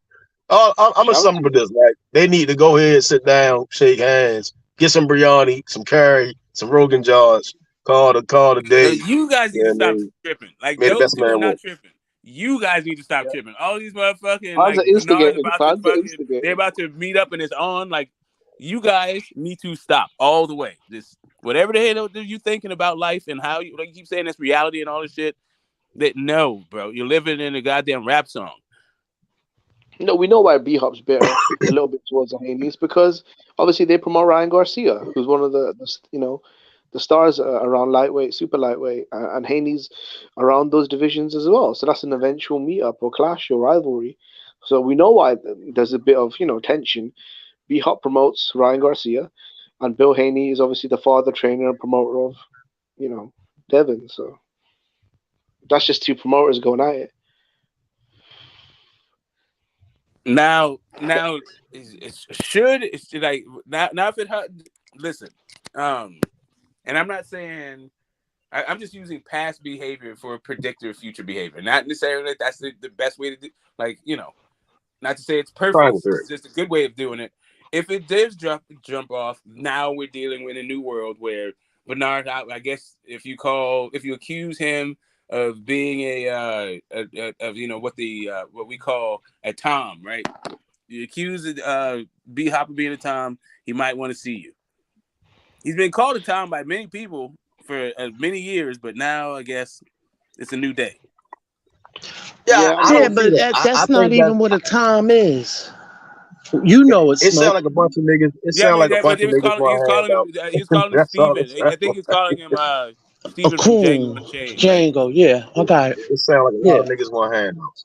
But you know what? At the end of the day, like this is.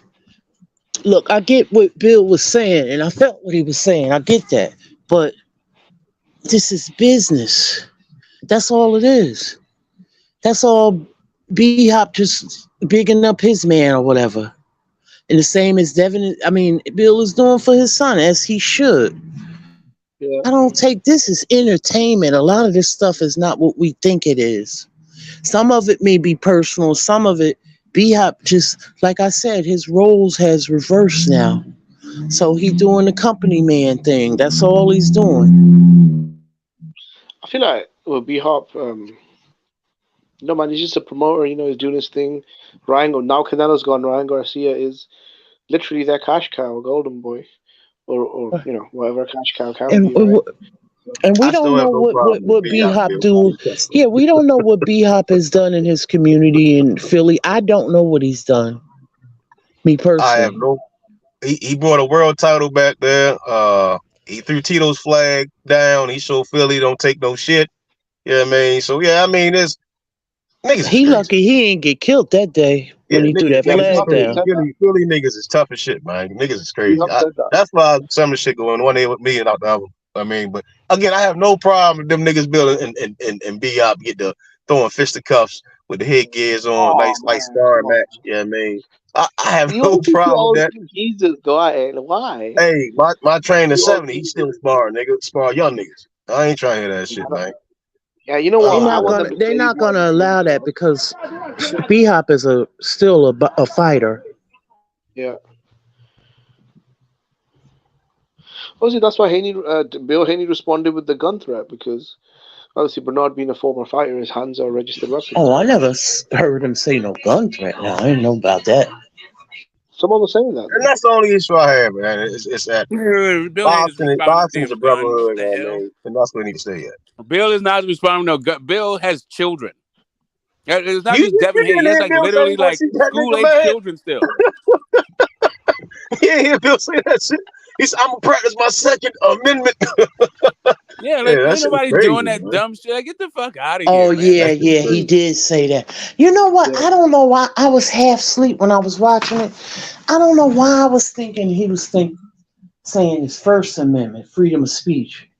I don't know why I was thinking that. Practice my First Amendment. I'm gonna practice my Second Amendment. Yeah. Oh, okay. I got you. I mean, look, if I was in America, I'm just keeping it real. If I was in America and some ex-champion was trying to look for me to beat me up or whatever, we gonna fight, man. I'm gonna fight that motherfucker, nigga. It's boxing, bro. And they shake motherfucking touch gloves at the end, nigga. What we talking about? Why would I want to fight a professional boxer? Okay, so here's the thing.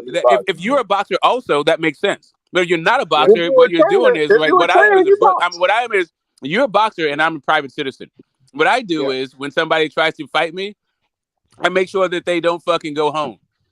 Yeah, that's it. I don't know. That's what citizens respond to. So Bill, all right. Yeah, everybody has an opinion. I agree to disagree, but I respect it. Hopefully they just shake hands and get some Rogan jaws and chill the fuck out and stop trolling. I mean, these guys are trained combatants, though.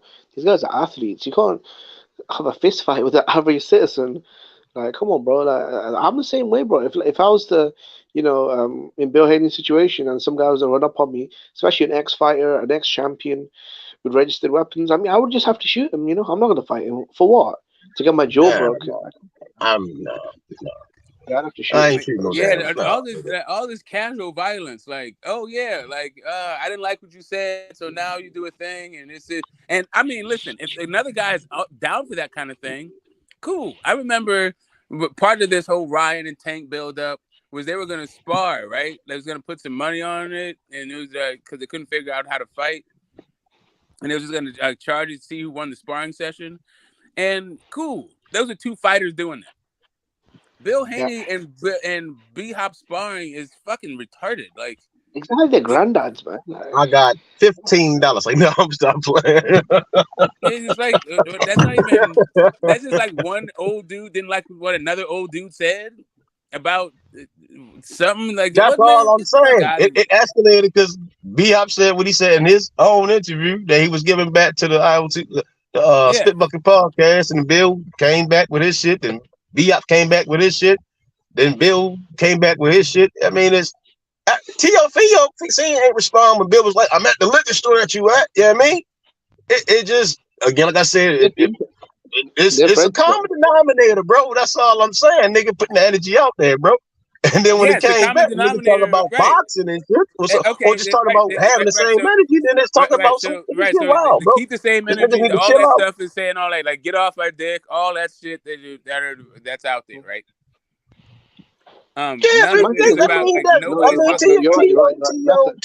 That's way back then. I'm talking about right now, bro.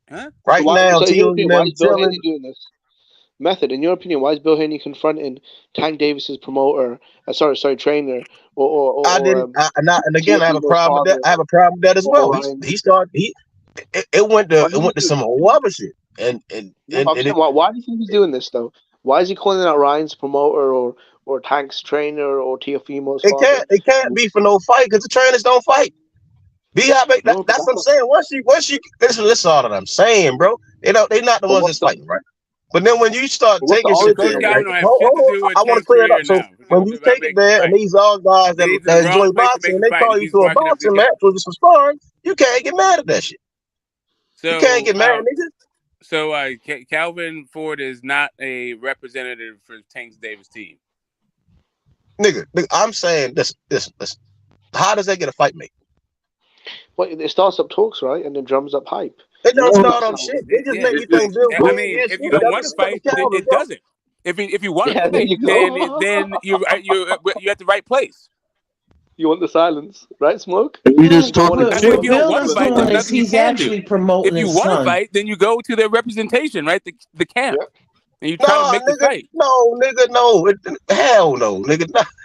Disrespecting Coach Calvin about what if he drowned or getting some bread going to lead to a fight.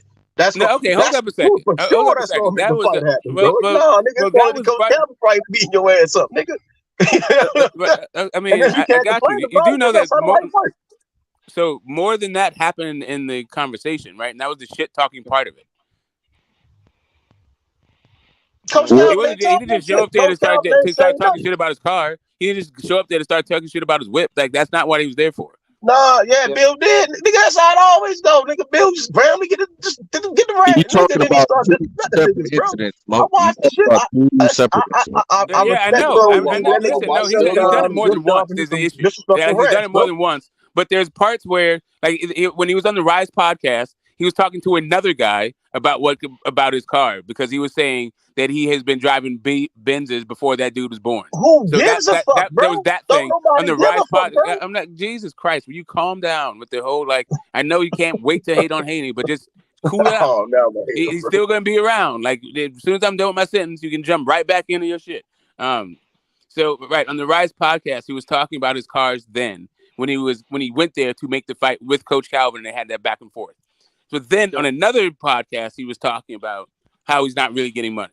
But those are two, right? But like Phantom was pointing out, those are two separate things. All I'm asking is that nigga being disrespectful and Coach Calvin take the high road? I mean, but again, I don't see how people see. I think everybody sees things a little differently. But I think when you start becoming disrespectful, and then we talking about boxing, I mean, it's nothing to get some work. Method, being polite hasn't got them much, has it? Being polite. I mean, at the end of the day, bro, being polite hasn't got them the Tank fight, has it? So, Yeah, and all they do is sit there and talk shit the whole time. Well, Ryan. I would fight, but Ryan. I got the Ryan fight. I got this fight. I got the Ryan. I know what you make fights. Money make fights. Okay. Cool. You can hide behind a vault if you want to, but last time I looked, like Ryan Garcia was no fucking money man. So try again. Yeah. I mean, look, Method, they're all millionaires, though. This is the problem, though, right? Devin Haney, according to Bill Haney, is the highest, or whatever it was, the highest paid lightweight in the division. And since Bill Haney and Devin said that, no one's rebutted them. So, I mean, he must be doing something right? If you've got the belt to be the highest paid lightweight, you must be doing something right, and no one's called them a liar. I'm not sure about who gets paid the most and who generates the most. I don't know, right? Because again, that plays a part. Who's generating the most and bringing more people into the stadiums? Yeah, I mean, that's why we kind of gave AJ his props because he's an icon. Yeah, I mean, and I mentioned earlier, Tank is in that same boat, right? And I don't know about that sport. I don't know Method. I think Tank's an icon. They know Tank from Japan to the East Coast to the West. He's not that. Come on, Joshua and Tank are on two very different boats. Though. When you say boxing, if you go outside and talk about boxing, somebody gonna be like, yeah, Tank Davis. Yeah, he's they know him. Yeah, but he's not an icon yet. Icon he's a representation of boxing. He's an icon. One of the biggest. When you think about boxing, you're gonna say Canelo, Tank, Joshua. I mean, somebody might say Earl, Bud, Wilder, Fury. Like, it's only a few names. When you say boxing, those are going to be the most immediate names. The immediate names come to mind. You got what you do is you look at net income. That's how you know. Yeah, and they all have the Well, same nobody network. knows how much these niggas No, are I'm making. But talking they're making about money though. yeah. I'm talking about like as far as the Tank and Devin or whatever. Who knows? Like Devin came in the game being his own promoter or whatever. He Devin has like businesses and stuff. So And they're not even saying the he's biggest making stars money back then. from all different types of places, which is smart. I don't remember Bill. Now, far as the young guys, I like the way Devin carries himself the best. Yeah, but Method, here's a problem. I don't remember Devin Haney coming out and saying, "I'm A side, I'm a bigger star than you," even though historically the man with the belts is the A side. When Lennox Lewis and Mike Tyson fought, I'm giving you an example. When Lennox Lewis fought Mike Tyson, everyone and their mama knew. For God's sake, Lennox Lewis had more fans in Great Britain than Mike Tyson had more fans in the UK than Lennox Lewis did. Forget the world or forget America. Even in Lennox's own country, people love Mike Tyson more. There was no way you could even compare the two. It's like comparing Michael Jordan to some random college player. But you know what? When they sat down, Lennox was the man with all the belts. He was the number one dude in the division, and he carried a lot of weight, and he had his own star power. So our respect, it was 50-50. Right, that don't apply to Tank and Devin, though. Tank, multi-divisional champion. I mean, Dev is like one choice away from having no belts. You get what I'm saying? So his heavyweight, again, is the pinnacle of boxing. It's these are big men. I mean, I thought Tank only had one belt. He does only have one belt, and like those One belts, belt, the belts only have the value that people are willing to give them, and So, Method, who's bringing the hardware, though? So when they sit on the table, let's say if his regular belts are even real, right? Which some people think they are, so I'm not going to debate that. But when they sit on the hardware, when they sit on the table, right? So we know what Devin's bringing, right? He'll put the hardware 5 pieces on the table. Tank will bring nothing, bro. That's cap, bro. Listen. Dev can bring the belts to the table, right? And they're gonna be like, all right, that's cool. Tank is gonna be the A side, bro. Even listen, from 135, no matter 135 to 47, Tank will always be the A side to Devin. Right now, Dev still has. He ain't. Again, this is kind of why fans making the Shakur fight, right? I'm trying to make it make sense. Beating Shakur propels him. Shakur being Devin propels him. Loma moves the needle slightly, but Loma been beat by Salido. Loma been beat by Tio. The fuck you doing the same? You're doing the same thing. Both of those guys. It's cool, bro. Hey, wait, hold up a second. That made Tio a pound for pound fighter, and people are still talking about Orlando Salido to this day that nobody would be fucking talking about if he didn't fucking fight Loma. Of course, and that's crazy because Orlando Salido had a great career. That's a good point, Smoke. That's a good point. But I'm saying it didn't make Tio A side. It was just that featherweight. That's all. You can make his argument. The only reason why we still bringing that nigga's name up is because he fought Loma and beat him, bro. That's the only reason why. Beat Loma. I bring up Salido's name because Salido been in some fights of the year, a few of them. So it ain't just about him beating Loma. But I'm saying whenever he comes up in a conversation, the relevant topic is Loma Salido. Like we don't talk about Salido, Mikey Garcia. Like, what is Tank's big wins? Pedraza, bro. So if you're talking about wins, right? Pedraza is, let's be honest, nothing more than a gatekeeper. Every win Tank had, bro, is big, bro. He knocking these niggas the fuck out. No, but come on, you know one of the biggest problems. All right, so one of the biggest problems they have made, one of the biggest mistakes they have made, right, is fighting Gamboa as a champion, right? Well, this is the hit for me, right? You the champ, right? That Tank got the baby belts, right? And then you go fight Gamboa behind him, bro. Okay. That's when that's kind of solidified everything. You know what I mean? But I want to see him fight. I'm not no Devin hater. I want to see the young man grow, build to be a better fighter, so he can hold up a second. Because Tank fight. So wait a minute. After Tank fights you shouldn't have to get any fights. Like what the hell kind of metric is that? No, that's not what I said. Listen, I said he fought Gamboa behind him. So what? Behind Tank. Him. So what? If Devin beats Lomachenko, right? That's gonna shit on anything Tank ever did. Not if Tank knocks Brian the fuck out. That's gonna trump. Nah, that's gonna trump anything. No. We talking about legacy.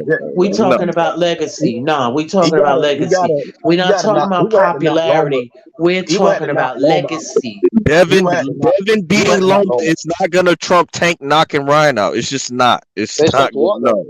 That's He had to knock hold Loma on. We're talking about legacy. Are you Make him talking about criminal, school, popularity, or are you talking about legacy? Legacy. When you say both, it's simultaneously at this point, Tank right? and Ryan is not a legacy fight. It's a legacy fight. How? It's definitely a legacy. There's not shit on the line. Absolutely, it is. What do you? It is not a legacy fight. No, so the method, what they're fighting Stop for it. IG followers. We're not talking to a dummy. Like, I have no. Listen, it's a fight, right? You're talking about two of the biggest punches. Two of the biggest punches below 140, right? Yeah, I mean, and they get in the ring to settle that beef, right? Nothing on the line. It's it at is. catchweight. It's at catchweight. There's nothing on the line other than bragging rights. It's an O. That O's on the line. Both of them undefeated. They're going to find out who the biggest. Like I said, if Devin beats Lomachenko, that's gonna be more of a legacy defining fight. It's not in the minds of the people. No, it's just not. Who is the people? Half of the people is dumb. Half of the people put it right. Okay. Who They in don't their know right shit mind about thinks that boxing. if They fighting, fucking if dumb. fighting a Hall of Famer is not as good as your legacy than fighting a guy who's never had a championship fight? Yeah. Like where You are want me to you explain guys it? getting this These shit from? motherfuckers can't fucking know 1 + You 1 want me to is 2. explain it? Come on. Smoke. You know what the crazy thing is? The same One guys of that are outta winning here. right now. I'll make it real simple for you. One of them's a Mexican American, and one of them is an Eastern European who doesn't speak English. Who the fuck are Americans gonna remember more? That's not. This ain't got What is that? shit That's to not do with even. America. That is not even remotely It don't have connected. nothing to do with What are you talking about? That's not even remotely You should connected watch to legacy. Jake Paul then, bro. Not even like So why don't you watch tangentially Jake connected Paul? to legacy. What country are we in again? Yeah, I Okay, got so you you. should watch Jake Paul then, Again, bro. Who that has doesn't one have of the anything to do with largest legacy. populations in this country again? What country we're in has absolutely nothing to do with legacy. Yeah. This is about future legacy, Hall of Fame shit. If Ryan What you knocks out talking Tank, about? that's legacy. You're not talking If to Tank somebody knocks who out just Ryan, started that's this. legacy. It's all Okay, legacy. Mexicans just don't have legacy. Like being a Mexican doesn't give you a legacy in boxing. Being an English speaker doesn't give you a legacy in boxing. What you guys are talking about is absolutely fucking ridiculous. So if Ryan knocks out Tank, is that not legacy? If Ryan knocks out Tank, that's not legacy. No, it don't mean nothing. It don't mean Ryan nothing. knocking out Tank would be legacy, but that doesn't make it a legacy fight. It applies the same way. I heard someone mention Jake Paul and Tommy. I'm like, Tommy Fury deserves prospect of the year. So it's a huge step up fight. Okay, hold on a second. Right now, he's the front runner. What you're describing is the fact that it's a huge step up fight for Ryan Garcia. That's what you're talking about. For Ryan Garcia, this is one of his legacy fights. But this is not a legacy fight for Tank Davis. And Tank. Because if we're putting it like that, I just want to say this real quick, Smoke. I just want to say something quick. If we're putting it like that, I would say Loma beating Devin would be more of a legacy than Devin beating Loma. Huh? So if I shit in your plate and tell you it's meatloaf, you gonna believe it? Yeah, I mean, I'm just saying, wouldn't that be a better legacy defining win for Loma? I'm trying to steel man your argument. I'm not trying to straw man you. I'm not trying to tear it down and just be like, gotcha, what the fuck's going on? Like literally what you're saying, they're not related. I'm asking, like, we're talking, it's like instead of seeing if a glass is half full or half empty, you're saying it's cotton balls. It doesn't make any sense what you're saying.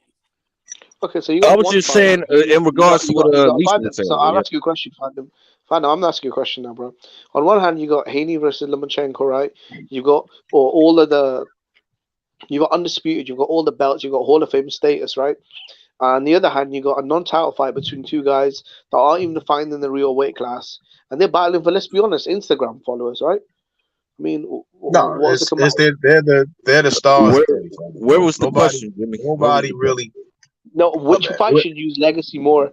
Which fight has the hashtag legacy more? The two dudes that are battling it out for lightweight supremacy, all the titles, and Hall of Fame status, and pound for pound status, or the take the pound for pound, bro. Take pound. I want to listen. Let me say this to y'all. Do you understand that when we are no longer here, that the statisticians, people that do stats, are going to look at this stuff? That's what it's about. Yes, but that's what I'm saying. Exactly. No, they won't. No, they won't. No, they won't. They will. They may look at Okay, it as a all right. popular So fight, I'm but it's just, not I'm going to gonna, be I'm like gonna that. try They're to going to start look at the tether this stat. conversation to reality because I'm tired of like living in delusion. Just because you make a bunch of declarative statements, that means it's supposed to map onto reality somehow. Name People the talk pound for about pound Ray list Leonard Davis outside was of your great. mind. What? Whose pound for pound list is Tank on? Nobody's. On Yeah, mine? nobody. On mine? Okay, See, great. again, That's what I said. Outside of your mine. mind, right? I did So say I did make that stipulation. Outside of your mind, okay, top rank has had Tank listed on that pound for pound multiple they times. So I'll have say at top a rank. point, but he is not currently a pound for pound fighter listed anywhere on Yeah, anybody's top thing Okay, so outside what of the your fuck mind, does that have outside to of do with the a price of fan's food? mind. Right? What does that have to do with That's anything? their pound for pound, right? They Okay, had him on great. it. So I'll tell you what it has to top do rank. with it because I keep hearing objective statements like pound for pound fighters are fighting, and then say, "Well, Tank is pound for pound," which is objectively What? inaccurate. Where's Loma on the pound for pound list for ESPN right now? I don't know. I'll tell you what. No, Yeah, I'll tell he's you what. not on there. Lomachenko He's not He in the probably top not 10. on He's there not right in the now. top For a 10. long time, So we what know are we talking about Lomachenko right now? as Okay, number great. one So, right, did I or number say three. only ESPN, or do you think I can find him on somebody else's pound for pound? Because I Yeah, didn't you say can go box. ESPN. I said who outside of your mind. I didn't just say is he on ESPN's. He could be on Okay, so Phantom, you're trying to tell me, no, Ring hold on, Phantom, you're trying Magazine. to He tell could me be on there. that Tank Davis is ahead of Lomachenko on the pound for pound list. What's that So, tell you're you? saying, so over the last 3 years, over the last 5 years, right? Would you say over the last several years, right, that Lomachenko has been above Tank Davis as a respected pound for pound fighter, whether it was number one or top three, in your opinion? Yes, but what does that have to do with anything? That goes nowhere. So it's about the objective nature of the statements being made, and then the subjective nature and the actual downright delusional nature of the responses that are coming back.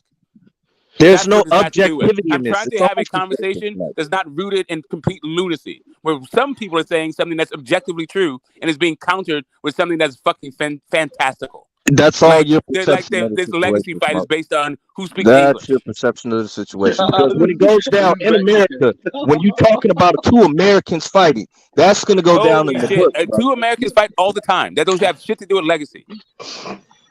It has to do with Tank and Ryan. Like, listen, right there, listen. Adrian Broner was about to fight some other fucking Michael Douglas. The two Americans. Who gives a fuck? It wasn't even a legacy fight. They're not Tank where and you're Ryan, from, by virtue of the country that you live in, that does not make it a legacy fight. Because by virtue of the language that you speak, that's not what makes it a legacy fight. I wanted to mention box race pound for pound, right? So it's the box race pound for pound, right? Canelo Alvarez 1, Tyson Fury 2, Bivol 3, Crawford 4, Gennady Golovkin 5, Usyk 6, Anthony Joshua 7, Inoue 8, Earl 9, Liam Smith number 10. What the fuck are we talking about, bro? Okay, so was any of those names Tank Davis? They need to update Did you that. say I'm Liam sorry. Hold on a Smith? second. Was any of did I miss Tank Davis' name on that list? That's outdated. Liam No, Smith. Well, he didn't. So all that did was prove once again that Tank Davis is not even on BoxRec's pound for pound list, right? But So what is That's that? gotta be old. Liam Smith. I already said. Great. So cool. So now that we can ridicule BoxRec's top 10 pound for pound. What the point being is when somebody says that these are two pound for pound guys, and then you come back with Tank is on a pound for pound, and then I ask you, well, okay, if Tank's on a pound for pound, what list is he on outside of the one in your mind? And you can't answer any of it. Nobody Please said don't respond when we're trying to have a conversation. I'm not done. I'm not done. But you're having an argument with I'm yourself. literally not done. So, again, because I'm trying to save my fucking sanity, I would like to have a constructive conversation when objective fucking facts are being stated that it's not responded with goddamn delusion. All right, so can I mention that this same pound for pound list has Ugas and Oshaki Foster and John Ryder above Devin and Gervonta Davis. But it doesn't have Tank, and nobody's referencing box Ugas and Oshaki Foster and John Ryder above Devin Haney and Gervonta Holy Davis. shit! Okay, listen. Nobody referenced the BoxRec pound for pound list. Nobody said BoxRec pound for pound list was worth a damn. I don't know why you started reading it off. You mentioned other people's pound for pound list. This is incredible. Yeah, this is crazy. Okay, this is crazy. So the fuck what? Again, Exactly. nobody Why said you the box bringing it rec pound for up there? pound list You was know worth that a shit damn. really I'm goofy. gonna make a website just to make a pound for pound list. That's what I'm going to do. So because it's a website, I'm gonna make me a website for my pound for pound list. Okay, great, do it. Okay, great. I don't know why you're wasting our time talking about it. That's why I asked, where are you going with this? But you couldn't give me a concrete Okay, answer. I said twice. I will tell you a third time. Because when somebody's talking about objective facts, when they say these guys are on pound for pound list, I don't get responses that are delusional. Like But Tank's on they're the not. pound for pound list. It's not an objective fact because Loma's not on the pound for pound list right Okay, now. well, who you said is what do you mean the pound for pound list? There's several pound for pound lists. Exactly, and Method just pointed how bullshit it is. Tank So is not on any of them. Leo Smith is though. He's top 10. Great. So don't like that one. Who cares? That's what I'm saying. It just goes nowhere. Nobody. Okay, and again, and this is the problem with you guys' logic. I mean, like, you guys you just don't get it. It would be if I said, "Hey, Devin Haney and or somebody said Devin Haney and Lomachenko on BoxRec pound for pound list, and that shows that they're the best boxers." And then but Tank is not. And then you went back there and showed, okay, those guys aren't on the BoxRec, and Liam Smith is. I could understand your point. But since nobody made that fucking point, what you're saying right now is just a goddamn deflection. And it's a weird one that I have to go through this kind of effort in order to explain to you how fucking dumb this is. Andy Ruiz is number 13, bro. Can we get away nobody from said the convoluted nobody said the box arguments rec that go pound is nowhere? worth a damn. I don't know why you're leading it off. Can we stick to the objective? Can we stick to the objective facts instead of convoluted list?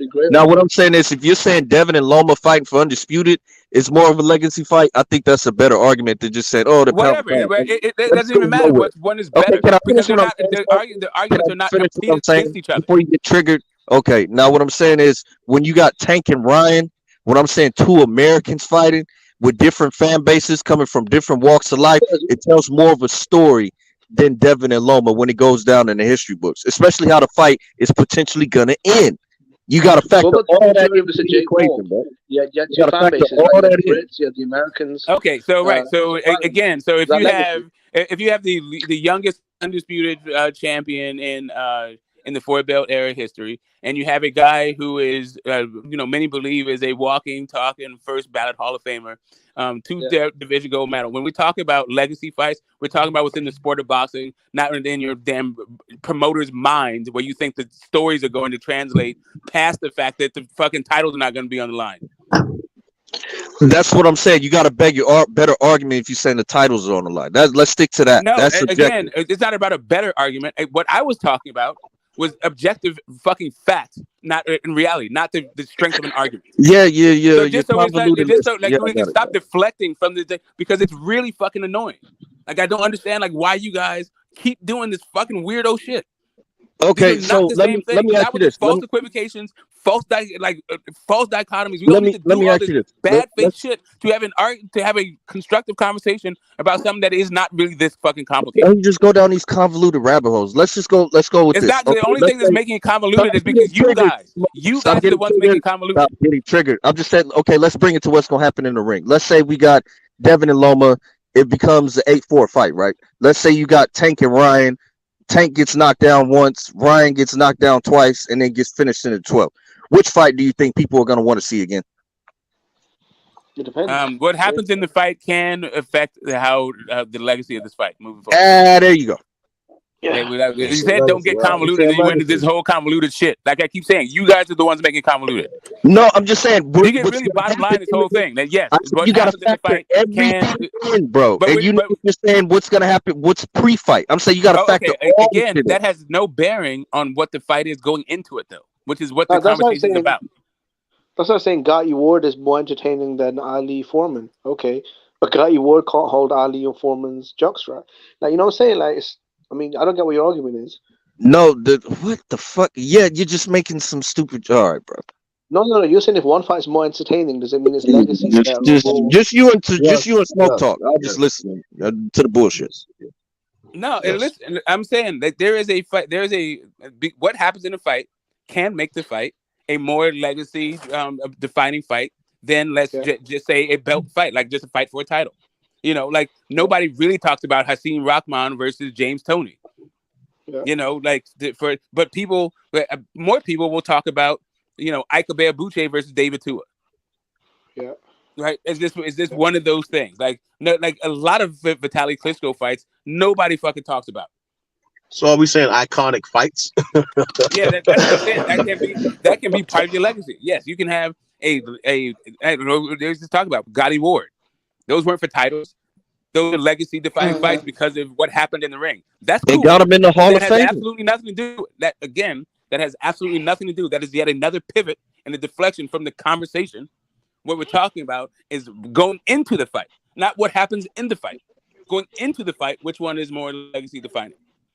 And I'll be honest, I don't think that the Tank Ryan is going to be as exciting as you guys think, because Tank, whenever he fights a guy that's kind of big and can crack, he fights very conservative. Barrios, Rowley, even Isaac Cruz.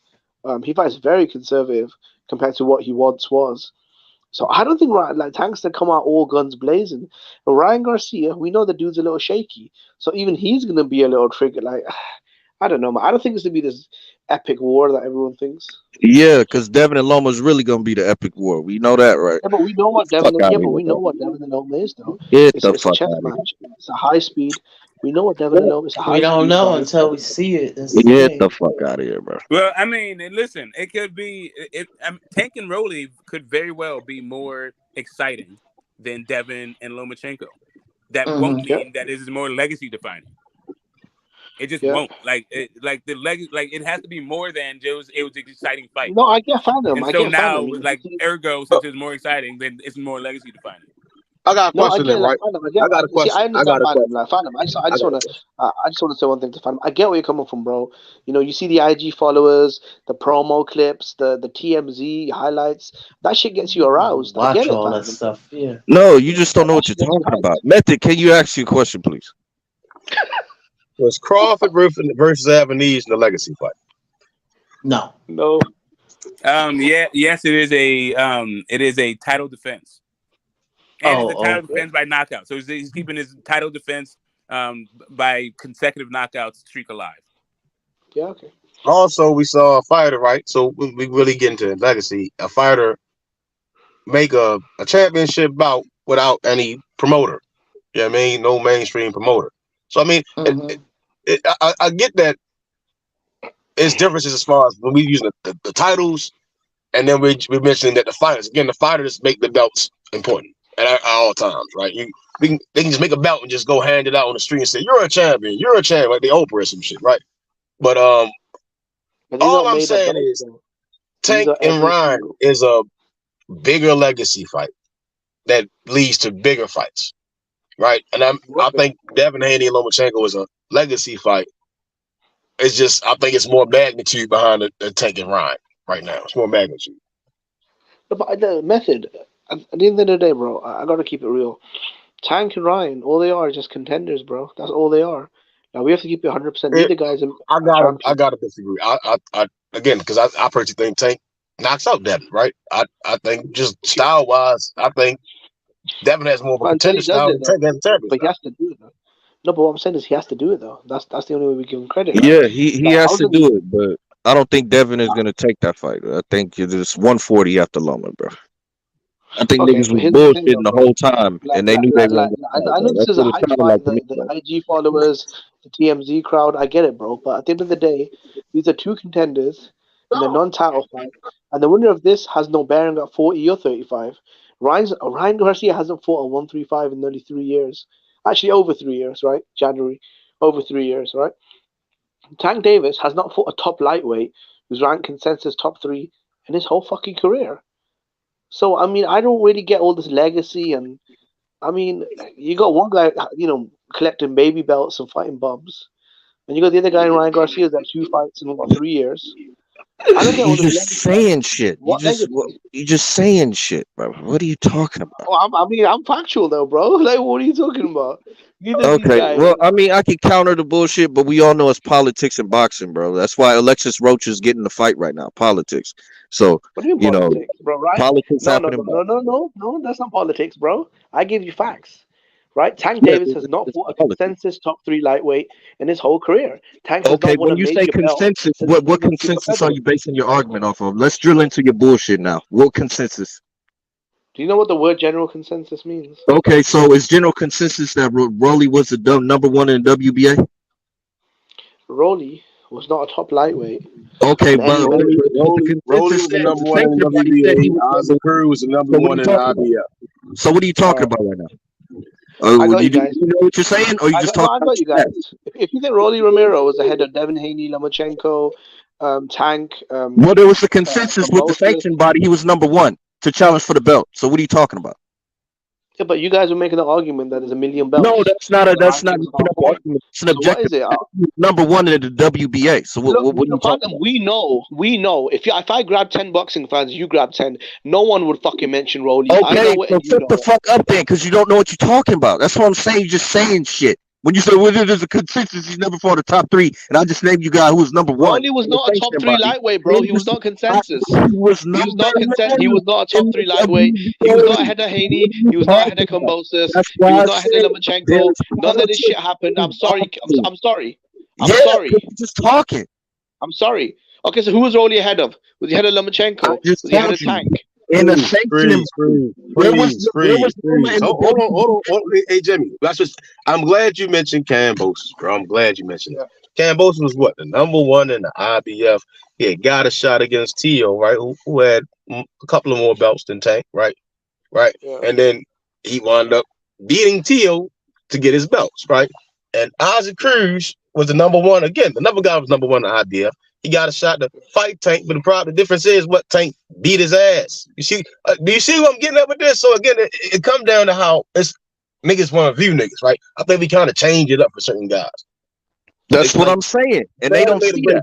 Brody was number one in WBA, and Tank beat him. Cruz, who was the number one in the IBF, where Kambosos was, right? At one point, he just so happy he was able to beat Tio. You see what I'm saying? And he got in there with another champion, Tank, and he got his ass whipped. Okay, when has Isaac Cruz ever been an undefeated unified lineal champion? He was a dude who's got multiple losses, who's never held the world title. Now you changing the goalposts. You didn't say that before. You didn't say all that shit before. You said, when did he fight a top three lightweight? And me and Method just gave you two examples. And now what's the word consensus mean? Listen, you dumb motherfucker. What does consensus mean? I didn't ask you for WBA. I asked you consensus. Do you know what it means? Use Google. How is that not a consensus when the sanctioned body says you're our number one guy? Listen. WBA is not consensus. Here, Jimmy? Are you just talking? Listen, you don't know what words mean. This is the problem. Okay, so I very consensus that we can't verify. It's your metric right now. A subjective consensus on YouTube. No, it's not subjective consensus. It's a general consensus. That's what we're going with. That's what we're doing. Magazine. Listen. Jimmy. You don't know what it means. You don't know what words mean. Who the fuck is we, Jimmy? Who is we? General consensus. Me and you. Okay, me and you. Yeah. Just stop talking, bro. You're just talking out your ass. What the fuck you saying? What has the WBA got to do with a general consensus? Listen, what has the WBA got to do with the consensus of the boxing world? That's the metric. That's the only objective metric we have. That's a specific metric you're using. You're cherry picking metrics. I'm using the consensus. Listen, everything else is subjective. You can just say that. No, you have to cherry pick. Hey, there's a consensus that you're a fucking moron based on what I said. So what the fuck does that mean, bro? Like, come on. You don't know, bro. Exactly. That's what I'm saying. You don't know what words mean. We have to have an objective metric. You literally don't know what you're talking about. You don't have one other than saying there's a consensus. No, bro, don't work like that. It's always worked like that. The problem is you don't know what words mean. So I'm sitting here talking about you don't have a concrete argument to base what you're saying. Lightweight, and you're sitting here bringing up the WBA. You're not defeating my argument. Is that not a fact? Is that not a fact? I do not give my consent for Liam Smith being on a pound for pound list. But that's not the consensus. Yeah, that's the consensus. There's another consensus for you. Liam Smith is top 10 pound for pound. But that's not a consensus. Oh my God, you guys don't know what a consensus means. Do you not understand the difference between unilateral and consensus? Yeah, it's not a group of people who come together and put together. I'll keep it simple for you. I'll stop using the word because you don't know what it means. I'm talking about the same way ESPN. I literally feel like I'm in cuckoo the hour. Like, are you at any point together? Hold on a second. Let me bring this back, bro. Like, come on. Let me bring this back. This is not constructive in any kind of way, shape, or form. How about instead of interrogating Jimmy on every third word, let him get his point out, and then actually respond to what his idea is versus the semantics of his word choice. Like, he already did that. It is just Okay, it so goes what nowhere. was his It's a point? Because it I just missed goes it. in I heard circles. there's a whole bunch of like talking at the same time. Yeah, I didn't yeah. hear his point So at all. I'll make my point clearly. Hey, Smoke. It just I goes in gotta go circles. to the store. Okay, I gotta go get a Okay, couple of things. So okay. Thanks for stopping by. Oh yeah, To yeah. It was a pleasure. Yeah, we gotta go out here to the store before it get late. Take care of yourself. All right, Take care thank of yourself. y'all. Great My conversation. Peace. Peace. For Peace sure. out, Lisa. Yeah, my All point right. was this though: the general consensus across the boxing world, we know who the top 5 guys were in the lightweight division, right? And Tank Davis hasn't fought any of them. When Phantom came and said no, in the WBA, Rolly was number 1. I said, well, the WBA don't speak for the grand boxing world, do they? I'm talking about the general boxing world overall, media, fans' perception, sort of neutral rankings as far as transnational ring, etc., etc. He wasn't a top 3 lightweight. Rolly Romero wasn't. I'd actually never even heard of him before he fought Tank. And the Phantom was saying, no, he was number 1 in the WBA. But I told you, bro, that's not the argument I'm making. I'm saying generally, we know who the top dogs were. The Lomachenkos, the Kambosas, the Haneys, the Tanks, the, whoever else was there, right? Linares or, whichever way you want to shift it. Those are the top 5 dudes. And Tank hasn't fought any of them. He's never done that. He's never fought a top 3 lightweight. He's never fought a reigning champion. He's never done that in the division. So how good is Tank at lightweight? I'm not sure. Guys like Hector Garcia, Rolly Romero, they are not the elite dudes at lightweight. That was my point. I don't know what fandom started talking about WBA and Rolly was number 1, so Tank's the top lightweight. I don't know what he's talking about. What I'm saying is, when you make a statement like that, you got to have something to back it up. When you say he's never fought a top 3 lightweight and you got somebody who's ranked number 1, that literally just kills your argument, bro. That's what I'm saying. There's politics in the fucking sport, and you can't just take that out of it and say, oh, okay, well, whatever the world says and whatever I think the world thinks is what's right. It's like, no, it doesn't fucking work like that, bro. Okay, so in your opinion, Rolly was the number 1 Okay, lightweight. cool. So guess who's the number 7 on Ring Magazine's pound for pound list? Who's that, bro? Vasily Lomachenko. There you go. And a couple of years ago, he was number 1. So what are we talking about? Guess who's not listed on Ring Magazine's top 10 pound for pound list? Liam Smith. Liam Smith. He's not mentioned anywhere. Yeah, it's just subjective lists, bro. Who cares? No shit. They all are. You don't need to say that about every single list we read off. So the whole point is, guess who also is not on this list? Not named Liam Smith. Right? Tank Davis. Yeah. Okay, he's not a pound for pound fighter. Nobody cares. That's where this whole fucking rabbit hole started. No, the rabbit hole came from when you came in the conversation that me and Lisa was having. You didn't understand what the basis of it was, bro. Okay, that's not what this conversation at all started from. At all. I remember. Not even remotely. Just because you're lost doesn't mean that I'm lost. I know why I said what I said. Nobody said. Not only do I know what it said, I know it had absolutely nothing to do with you or Lisa. It's something I'm responding to something that Method said that you keep fucking interrupting with, as if you understand what the hell the conversation is. So, Method, did you say that Tank and Ryan were pound for pound? Did you say that? No, Method? He said Tank was pound for pound. Oh, okay. My thing is this though with Tank Davis, even though he's a tremendous fighter, dynamic, talented, I always felt like he's trying to take a shortcut to pound for pound, grabbing the lesser version of the belt, fighting, flat-footed Latinos moving up in weight. There's a pattern, constant baby belts and constant, This lesser version of the belt thing. You know what's interesting about that? You don't consider I think you do, Jimmy. The WBC franchise is a legit belt, correct? Right now, it's not. They're only active franchise champions in the sport right now. No. Now, why wouldn't it be? Because there aren't, man. I mean, there could be various reasons. Well, I'm saying, in your opinion, why isn't it a legit belt?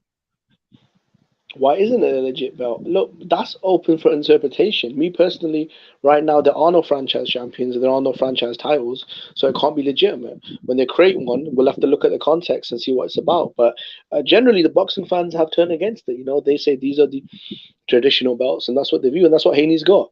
So whether you view the franchise, he's still got it. So or the regular, he's got it. So I don't know, bro. I feel like so they're trying really hard to make Ryan and Tank look. It's a great fight. It's a big fight. It's a good fight, stylistically. So 2 young guys, 2 guys can crack, 2 guys are aggressive, 2 guys are unbeaten. There's a lot to work with, but you don't have to make it into the legacy event, which is not. Neither guy's a reigning champion. Neither guy's a top sort of, fighter in their own division, whether it's 35 or 40. Ryan's not the top guy at 40. Well, Tank's not the top guy at 35. So. when we're talking about legacy, we're talking future tense. That's why I said you got to wait for these situations to play out and factor in all parameters. You know what I'm saying? Like I find it at difficult the to same use the word time, legacy. and then wait till the situation resolves itself, because legacy is always going to be future tense. You know what I'm saying? Like if we're talking now, right now it's going to be future tense because none of these niggas are retired. That's what I mean. Well, I mean, for all we know, Ryan Garcia or Tank could go on to become a journeyman in the next 2 years. So, I mean, it could cut both ways, right?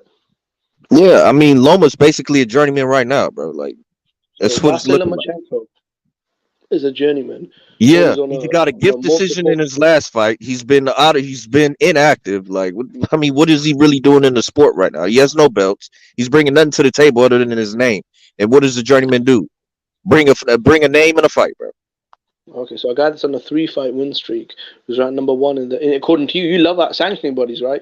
He's ranked number 1 in the WBC and WBO. Last time I checked, it may have changed. It's been a while since Loma's a journeyman lightweight, in my opinion. That's what he is, bro. And so the journeyman lightweight is a Ring Magazine pound for pound top 10. Yep, because it's subjective list. Journeyman lightweight. Yes, I mean this whole thing is subjective. Your opinion is also subjective. I don't know why we keep saying subjective. Exactly. So stop getting fucking triggered. Okay, so I'm not triggered about this whole thing. I'm just making sure that I understand that here's the thing. Like everybody can have their own private language, but like part of like at least being like kind of objective and have an opinion that's worth fucking offering is saying that, hey, you know what? My opinion is actually completely untethered from fucking reality. Yeah, it doesn't map on a mere reality in any way, shape, or form. So in fact, when I say something like I have a car, what I actually mean is I have what it means is I have a banana in my pocket. Like you could actually say that. That could be fine. But like really trying to have a conversation with people becomes maddening and almost not worth the fucking effort. Yeah, that's why you fight Shakur instead of Loma. No, it's why when you have these weirdo fucking opinions, you say, hey, you know what? Instead of that journeyman, fight Shakur. How about that? On to reality in any way, shape, or form. How about that, Smokey? Hey, Smoke, Liam Smith, he the greatest thing since Genghis Khan. He pound for pound number 10, man, in box rap. Do you know what a journeyman is? Be honest. Do you know what words are? Okay, so hey, Method, just so we can cut to the chase of all this thing. BoxRec, outside of it being a database for fighters, is absolutely loses its value. It can tell you who's a fighter, and that's its best thing it can do. Once you start even getting to the fighters' records, it gets kind of weird. But it's pretty cool tool for if you want to find out, like, what happened in a fight for a bunch of different fighters, right? But it starts to get very weird once they start ranking them. All of their ranking system, but the way that they go about it, their methodology is fraught with all kinds of fucking weirdo shit, which is why you get Liam Smith being a top 10 guy with whatever list you're looking at. But this is for entertainment purposes. If you get a kick out of making fun out of their ranking system, go ahead. It's there for you to get a kick out of it. But when we're talking here, hold up a second. When we're talking here, since nobody talked about the BoxRec ranking system being worth it, can you please stop interjecting with how ridiculous their list is? So that's all right. So watch this, right? So if a fan came to here, right? A new fan, and they said, "Hey, Liam Smith, pound for pound number 10 on BoxRec."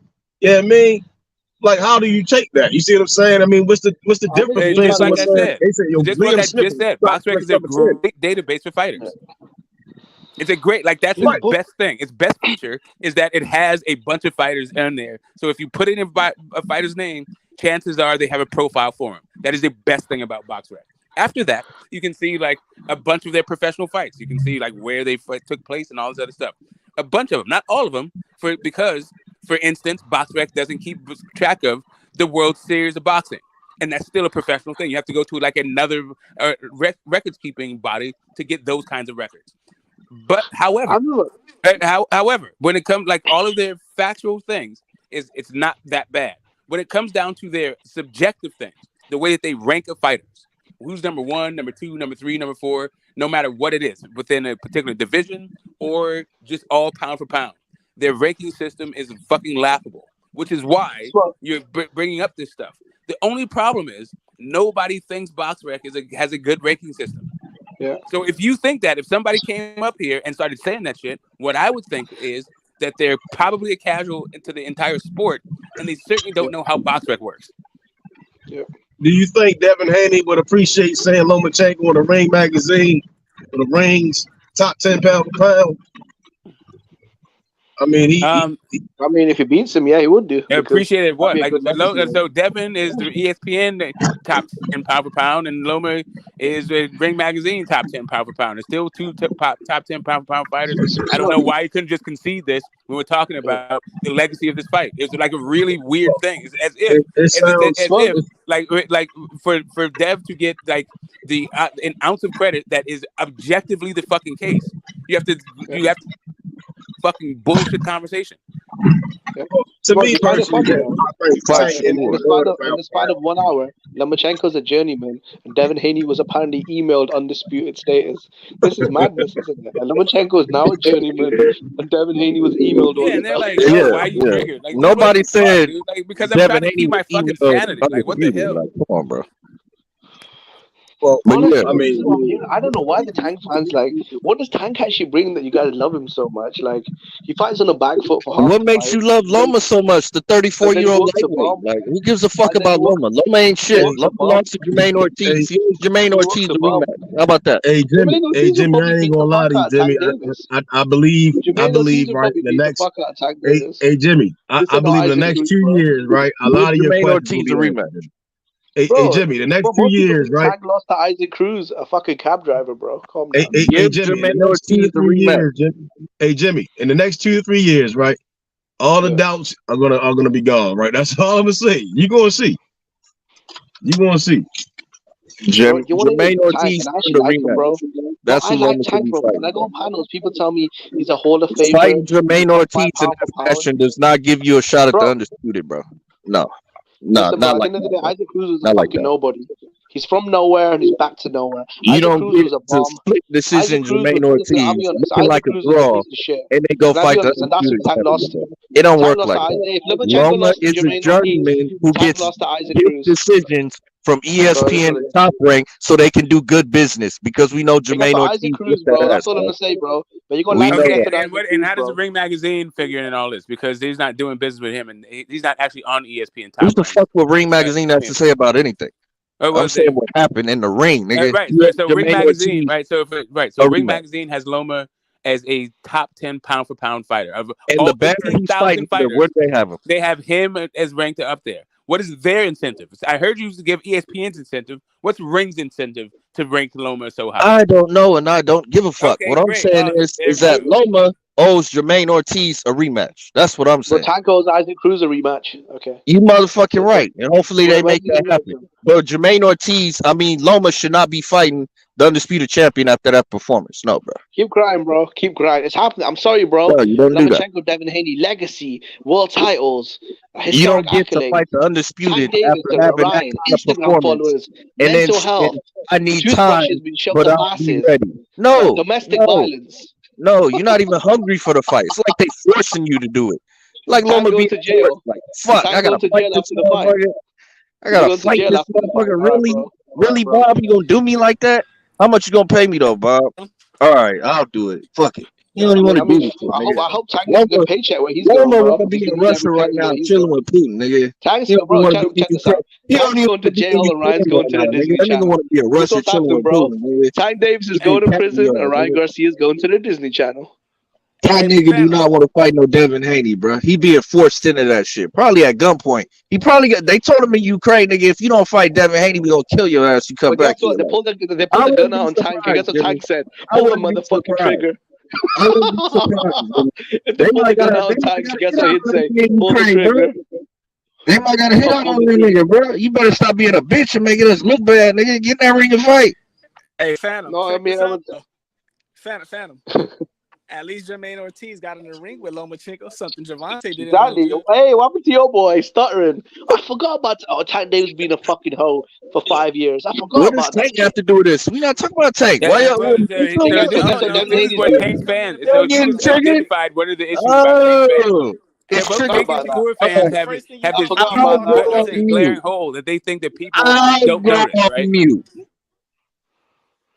I bet you're gonna go on mute now. I forgot about Tank Davis running around acting scared of No, I Lomachenko. mean, what does Tank have to do with Loma? We talk about Loma, Jermaine Ortiz, and Devin Haney. That's another. I'll tell you what Devin Haney's doing. He's fighting man Loma today. Let him go. Let him go. Hold up. Chill out. Hyphy, go ahead. You have the floor. Santa, I'm answering your question. You said, what does Tank have to do with this? Well, last time I checked the show, we was talking about AJ, and when you first hopped on the panel, the very first thing you mentioned was Tank. So you can't stop talking about him. So we're gonna talk about him. Wait. When the first thing? What happened? Every time you come on here, you only talk about Tank. We're gonna talk about him. You should be happy.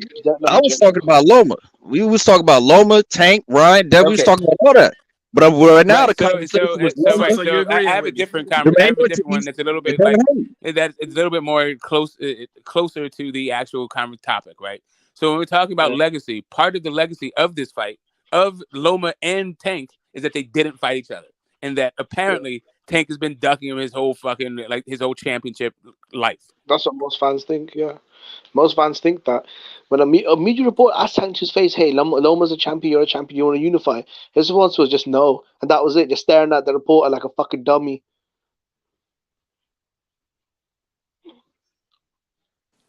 What I'm saying, bro. You know, you got the two duckers. So Ryan ducked Haney. So Ryan ducked what's his name, Haney, and Tank ducked Lomachenko. So these are the two big bad, the lions that have to face each other. And you got the two duckers. The one guy's got a future holding pockets in prison. The other guy's got a future of holding pockets at Disney Channel, right? So that's what it is, bro. I mean, they say Loma duck Devin. What the fuck does that mean? Like, it is what it is. What I'm saying is, but the fight clear that up. Right, since they're fighting, then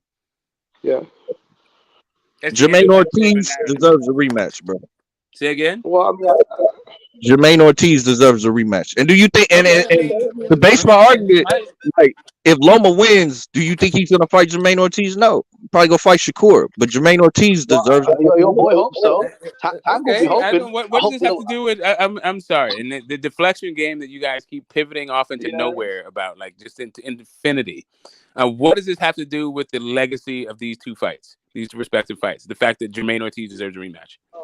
I don't know, bro. Because I think it'd do more for Devin's legacy if he was to fight Shakur and Loma was rematching Jermaine Ortiz. But that has absolutely nothing to do with the relative value of Devin versus Loma and Tank versus Ryan. Right, I'm just saying this is just all my opinion. I think Devin and Shakur. Talk about some other shit. Okay. Yeah, Devin and Shakur would be a more legacy-defining fight than Devin and Loma, just in my opinion. Yeah, but you said it's all about Loma's the journeyman who gets gifted systems from Top Rank, so they can continue doing Top Rank business. You feel what I'm saying? Like, I mean, that's cool, but it is what it is. Let's just call it what it is, bro. Well, your boy ducked him, so it is what it is. Your boy was stutter. Your boy was shit the bed every time his name was mentioned. Who's your boy? Who are you talking about? What are you talking about? Your boy Tank Davis. Your boy Tank Davis. Who the fuck about that nigga? Who are you? Who the fuck is he? Fuck you talking about? Listen. I'm saying Tank Davis, the one you're cheerleading for. I don't give a fuck about that nigga, bro. But stutter and cry. Yeah. I don't know that nigga. Do you know him? No, you fucking don't. Nigga, you across the pond. The fuck you talking about, nigga? That retarded ass shit up, nigga. All right, man. Calm down, man. You get way too emotional, man. Fuck it, though. Stop whining. All right. So I think this segues quite nicely, and it's almost as if we've been talking about Haney's versus the YTBC, which is the last subject that we're supposed to be talking about on this live. It seems like the Haneys have the tide of goodwill has turned after him going out to Cambosis and fighting twice, and everybody being loving him for like getting the belt and bringing him home and taking the shitty end of the deal. All that respect is now off the window. And now he's a lying, capping, duck artist that's not comfortable in his own skin. And he needs to face Tank and Shakur to prove he's really big and bad like that. It's funny because none of those guys have fought since then. Like, Shakur has had, like, literally has been able to jiu-jitsu his fucked up, like, coming in off of, overweight and fucking up his whole like plans about being undisputed at 130 and turn that into Devin Haney's ducking me, even though Shakur's yet to have a fight at 135. And everybody knew Devin was going to fight Loma before Shakur even fought Conceição. Yeah. I mean, look, those was in line for over a year. Haney versus Lomachenko was a big fight. I like it. That was being drummed Before you up. fight Alcin Valdez, everyone knew that Devin was fighting fucking Loma. But somehow they've jujitsu this whole fucking thing. So now, they asked Shakur. No, bro, they actually asked Shakur, do you want to move up to lightweight? And his response was, no, I want to clean house at 30 and become undisputed, which I respected. I was actually, I thought that was a good move. But he couldn't make weight. And then within 10 days, he's the monster of the lightweight division. And Devin's a pussy, and Lomachenko's now a journeyman and he's a retire. Right. And yes, Ortiz needs another shot. But my question is this. Has Devin solved his doesn't really have knockout power by becoming the heel? Like becoming the bad guy, so now people just tune in to watch him lose, not for knockouts. I think it's building to that point. It's getting there. So long as Bill keep running his mouth like that, I think it could get to that point. Yeah. I think it's smart like a fox. I think this is by design. Yeah, I think so. Yeah, I wouldn't disagree with that. Bill Haney. Even to be honest, I actually do like Bill Haney. I know he gets a lot of hate, but when he comes on shows and he talks, I find him, he's a cool guy. The problem with Bill Haney and the Haneys in general is they've targeted every top fighter around their weight. So you've got the Lomachenko fans pissed off at him. You've got the Shakur fans pissed off at him. You've got the Teofimo fans pissed off. You've got the Tank fans pissed off. You've got the Ryan fans pissed off. So when all those fans come together to become, your enemy, you've got a lot of fucking to deal with. So he's got a lot to deal with. Yeah, and that's why it's like when niggas want you to fight and saying, no, you got to fight these niggas. You got to just take what comes with it. You don't have to, but I'm saying you're just going to get that kind of flack. You know what I'm saying? When you out there talking like that. That's all. Yes, sir. I think, like I said, I think it's by design. I think this is what guys who don't have to, if they plan on being like top dogs and stars and draws and all this stuff, if they can't do it by having like Tank's knockout power, and maybe Conor McGregor's gifted gab, but he also had knockout power too, and along with gifted gab. If you don't really have those kind of like, you're not really charismatic, you don't have preternatural fucking power or speed or anything like that. Your thing is training and understanding how to make a guy fight an uncomfortable fight. You're gonna have to garner interest in a different way, and it seems like kicking the hornet's nest is the way to fucking go when it comes to the Haneys. And it seems to be working to fucking perfection. I don't understand how easy it is to goad people into this fucking mind state where they just suspend all kind of reason and just start talking shit.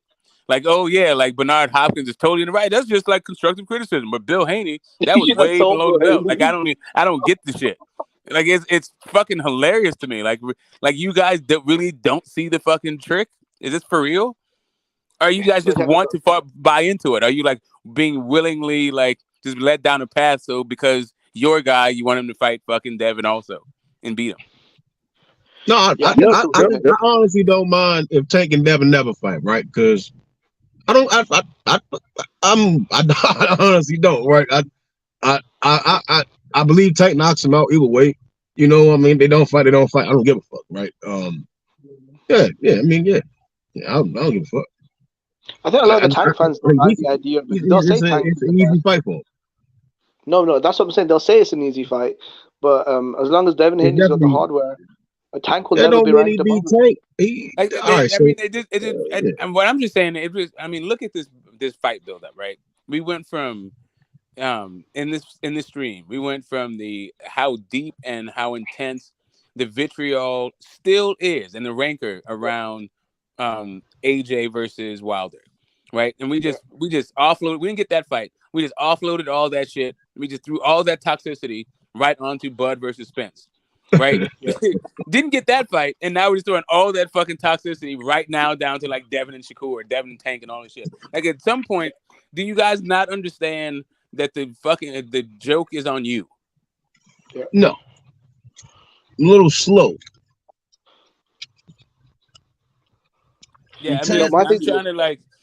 Like I don't mind like chopping up the fucking the facts of the matter, right? Like when it comes to like the twists and turns, but the big picture, the real macro of it all is they're not giving us fights and they're trying to confuse us and distract us from the fact that they're not giving us a fight and they just want us to play the blame game and scapegoat the other side. Yeah, I feel like I have to be honest. I don't think that these guys are like Shakur fans. I think a lot of them are just kind of undercover Tank fans, or just yeah. I mean, I think a lot of them are because I've been around for a while during Shakur's career, and I've never seen all these passionate Shakur fans. Like, where the fuck did they show up from? Literally, in the span of 2 months, he's got this legion of fans that are angry at Devin Haney. I think a lot of them are undercover Tank fans or undercover Lomachenko fans. I can understand that, both from the East Coast. You know, probably the two of the top defensive fighters, multi-division champions. Yeah, I mean that's how I go. I mean, yeah, I mean you don't really see Tank fans, Shakur fans, but his like that. I mean, it's Shakur do his business, Tank do his business. They keep beating niggas the fuck up. They don't gotta really say much. They don't really gotta say much. Only it's also one the power do of a the lot of belts. talking. It's also the power of the belts. Yeah, like people want to try to devalue the belts all they want, but Dale's I mean, got Earl got 3 titles, right? And this titles don't mean shit because he's scared to fight Bud. Yeah, right. But everybody has Bud. Everybody has Earl on their fucking lips, like scared to fight Bud as part of the narrative, or best welterweight in the division, or being protected by Al Heyman. No matter what it is, because he has the belts, they're talking about him, and they're not talking about, for instance, Boots. Method. Who's the man at lightweight? Who's the man at light heavyweight? In your opinion, Bivol or Beterbiev? Who's the more? Who's a what? The man at light heavyweight. Beterbiev. He got 3 belts. Beterbiev. He got 3 of his belts. Beterbiev. Yeah. I've been saying Beterbiev because he knocking out real light heavyweights. Okay. But that's what I'm saying, though. That's my point, though. So fans will pick and choose, right, when belts are relevant. But it's the same belts. It's just someone else holding them. So it can't be the belts. Every division is a little bit different. Some motherfuckers, I mean, they be in witness protection programs, and some niggas, they be pump faking. I think some motherfuckers be pump faking. And then when the smoke coming, then see. Okay, but why do most fans think Bivol's the number 1 guy, even though Beterbiev's got most of the belts? I mean, again, Bivol, he fought 2 guys from 68. Because he beat Canelo. He makes him the number 1 guy. Yeah, I get where you're going. He fought 2 guys from 68, but it's not to take anything away from his skill. The motherfucker can throw down. I think he can flip a coin, right? Let's say if Eddie doesn't find a way to make the fight and Beterbiev becomes 45 or something, 50 years old, then Bivol gonna whoop his ass. But yeah. But why is Beterbiev better than Bivol, though? It's just because he's got the belts. He's knocking out light heavyweights. Huh? Bivol hasn't knocked out shit. I'm saying it because Beterbiev is knocking these big motherfuckers out. Yeah, but I thought it was about skills, though. Isn't boxing about he has the skill to beat you the fuck up. Yeah, he skillfully beats you the fuck up until you quit or you go to sleep. Yeah, it's a skill. Okay, but who's got more skill, though? Bivol or Beterbiev? I think Beterbiev imposes will very well than most guys, no matter what they're doing. He imposes will a little bit better. No, both of them are great at imposing will. I think Beterbiev just gets the top. Yeah, I mean, you can't sit there and tell me no fucking Zerd over Mayweather. You can't tell me little Zerd over 68. This what I'm saying. This nigga dumb. You impose. You jump in the conversation. You're not talking about the intelligence. So what about the intelligence of Bivol's footwork? He fought Canelo and fucking and Zerdo. Nigga, what are we talking about? Canelo. I'm talking about the IQ. Right, he fought 2 guys from 68. He fought 2 guys from 68. What are you talking about? He fought 2 guys from 68. I think Beterbiev can take more punishment than Bivol. He's gonna walk through Bivol like he's walked through the other 19 motherfuckers. Yeah. And if you talking about a guy that fought at 68. If you bet me on that, he can't find any reason to go down to 68. The same shit I told you about motherfucking Matias. He gonna walk through this dude. Y'all told me I was tripping. So he gonna walk through this dude. He's gonna do the same thing to Bivol. He's gonna walk right through this Bivol dude. not Ponce. Bivvol's not Ponce. He's gonna walk right through Bivol because Bivol, I know what you're talking about. The problem Bivvol's with not Ponce. Bivol is Bivol doesn't have enough to keep Beterbiev off of him. He doesn't hit hard enough. How can you say he doesn't have enough? How do you know that? He doesn't have enough. I literally just told you, bro. His last two fights were against undersized guys, bro. You talking about a nigga? He should have stopped Zerdo, and he didn't. He beat the shit out of him. He should have stopped Zerdo. He should have stopped him. He didn't. 12 rounds. How can you stop Beterbiev, listen to me, Butch. Listen to me, Butch. Beterbiev is gonna stop Bivol. He's gonna knock him out. Zerdo, yeah, because of the He's gonna stop him. Zerdo came in at 205 Beterbiev is gonna stop That doesn't mean shit in boxing, bro. Zerdo coming in the ring with no definition to his body. Like he was running, doing amp work. Yeah, bro, that shit matters, my nigga. Like, what are we talking? Anthony Yard is a legit 175-pound fighter, bro. Why is Beterbiev the underdog? Beterbiev fucking tripping. What are you talking about? Method. Why is Beterbiev opened up as an underdog? You're gonna see that he's old. You said why is he? We said why is he in Zamunda? No. I said why did Beterbiev open up as an underdog against Bivol? Because a lot of the betting sites. Because people who seen him fight Canelo. Yeah, Vegas. And I'm like, well, Canelo was Vegas like 5'7", my God. And I'm like, better be just like 5'11", almost 6 feet. And here's like a middle kick. It's two different fights. Hey, Jimmy, don't the same people who had Ponce favored in the fight Saturday, right? Easy cheese. Who the fuck's that? Who had Ponce favored in that fight? Who's that? What idiot was that? It's the same people that had Ponce as a favorite in that fight Saturday. No, who people? What people is this OG show? Just because the money's on him. Just because the money's on him doesn't mean anything. Well, your people. Bivol is gonna get stopped. Bivol is getting knocked out. What people? Historically, people had Ponce. No, but we ain't talking about historically. Yeah. No, go ahead. No, I'm saying historically, the younger, faster. No, I'm saying the younger, faster defensive fighter usually wins, right? So the guy that's younger, faster. Bivol gonna fuck him up, and you're gonna see. What's B-ball defense? Y'all saying all right? So B-ball defense. You want me to take some more of that cheese? But it all right, yeah. It works for against certain people, bro. Like if you sitting there playing the I hit you, you hit me game, bro. Better be don't play that game. He's not going to do that method. He's not going to do that. That's the only way. Bivol don't got. He's not a lot of style. It's just Bivol. The same with Devin Haney, straight up and down, bro. Bivol, he's nothing like Shakur at all, bro. Shakur got levels, bro. He got levels to this shit. It ain't just box. These guys are not going to be there to be caught at the end of shots. But Serbia's 40 years old. These guys are not going to be there to be caught at the end of shots. I'm saying I mentioned that earlier, right? I said Beterbiev with different combinations, different arsenal of offensive weapons, man. Come on, man. Nigga. You guys are prisoners of the moment. See, you saw him beat up on Canelo, and you guys really were taken back by that. Hold on. You were taken aback by that. You saw him beat up on Canelo. He's supposed to beat that little dude. That little dude was too small. He's supposed to beat him up. Then he came in and fought a guy in Zerto Ramirez, who, that was my guy. I picked Zerto to win. But Zerto came into that fight fucking scared, and he fought scared the whole fight. Yeah.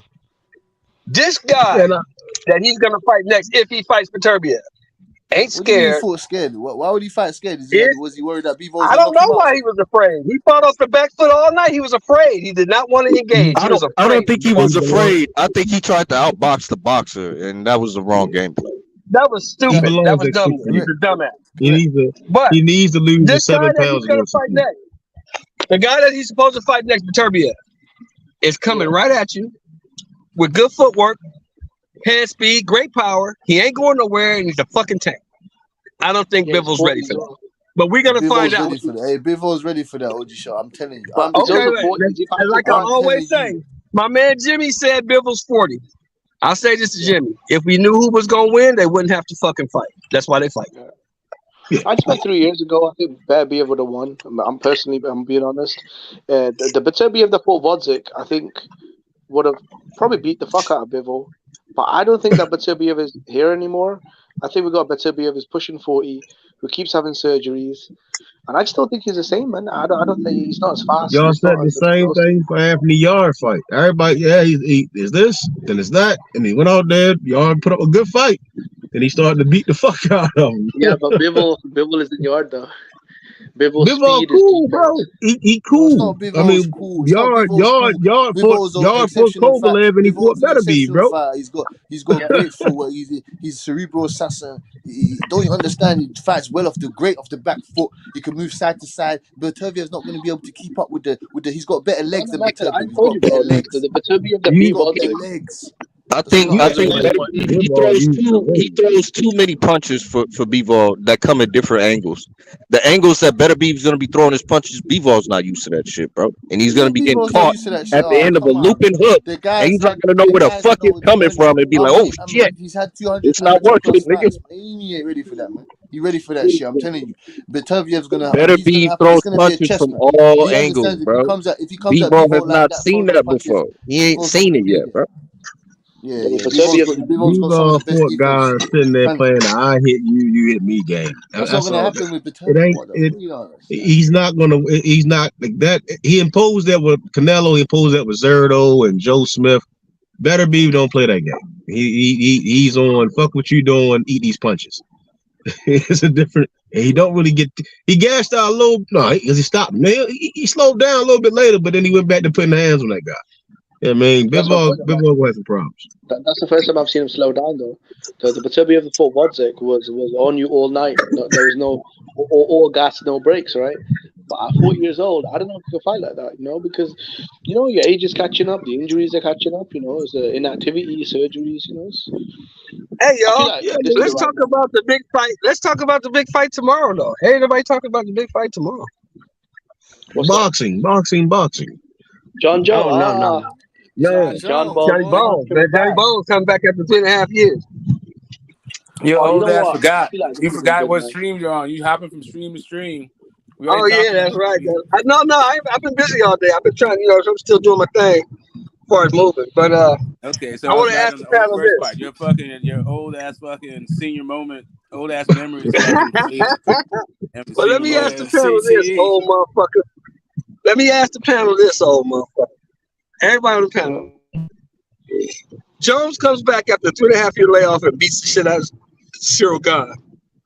Is he the Muhammad Ali of MMA? Who the fuck is Cyril Gane? Cyril Gane's the number one heavyweight in MMA right now. He's the number one heavyweight in UFC.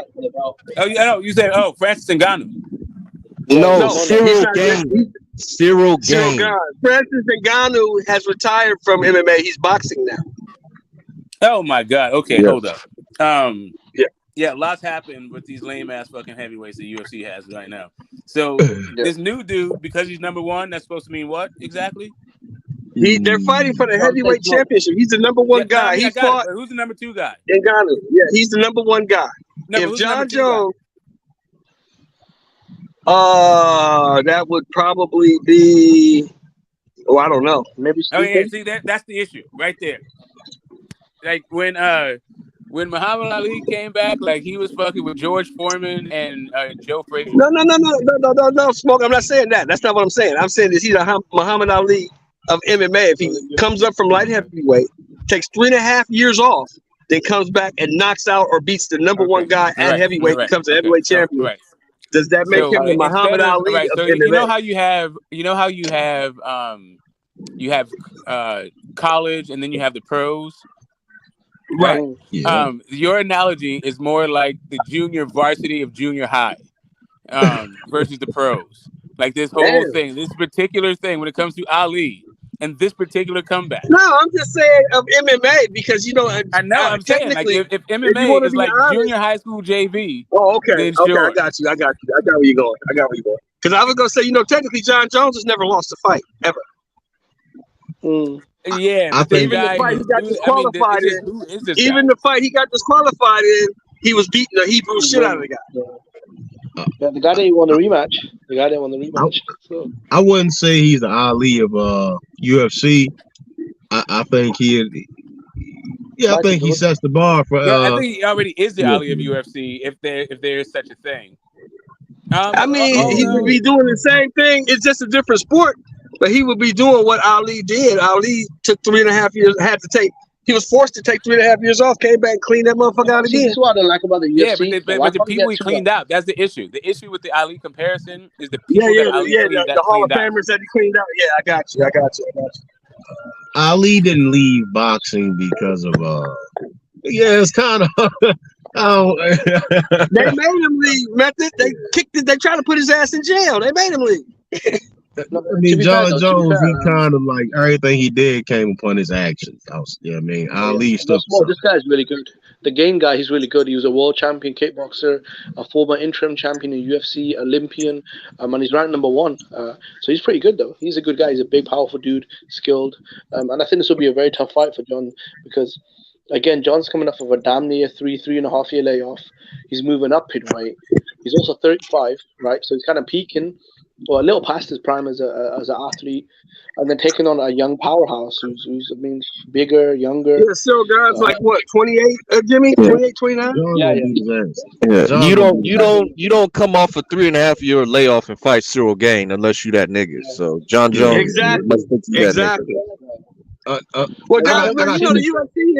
The UFC is structured differently. They don't, if you're supposed to be that guy, John Jones is the guy.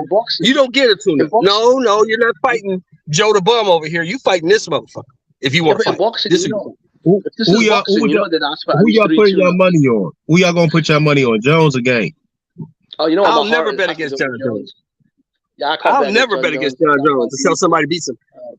I'll never bet against John Jones. Is he the favorite or the underdog? He's probably the underdog. Shit. Oh, he's the underdog. Yeah. The Las Vegas. I will never. Just like I stopped betting against Floyd Mayweather, I will never bet against John Jones. Never. I'll probably say the Roy Jones. I might say the Roy Jones. Roy Jones. You say the Roy Jones, not the Ali, the Roy Jones? Yeah. Roy got the it's kind of hard to be. It's kind of hard to be an Ali, ain't it? Yeah, that's It's like you guys are saying. I feel like at 35 years old, coming off a 3.5 year layoff, moving up in weight, fighting a guy that's younger, bigger, stronger, a guy that's very active, a guy that's very dangerous. If you look at his backstory, world champion kickboxer. Yeah, he just stopped up. Hey Jimmy, didn't he just stop the Tai Tuivasa hype train? Yeah. He's coming up.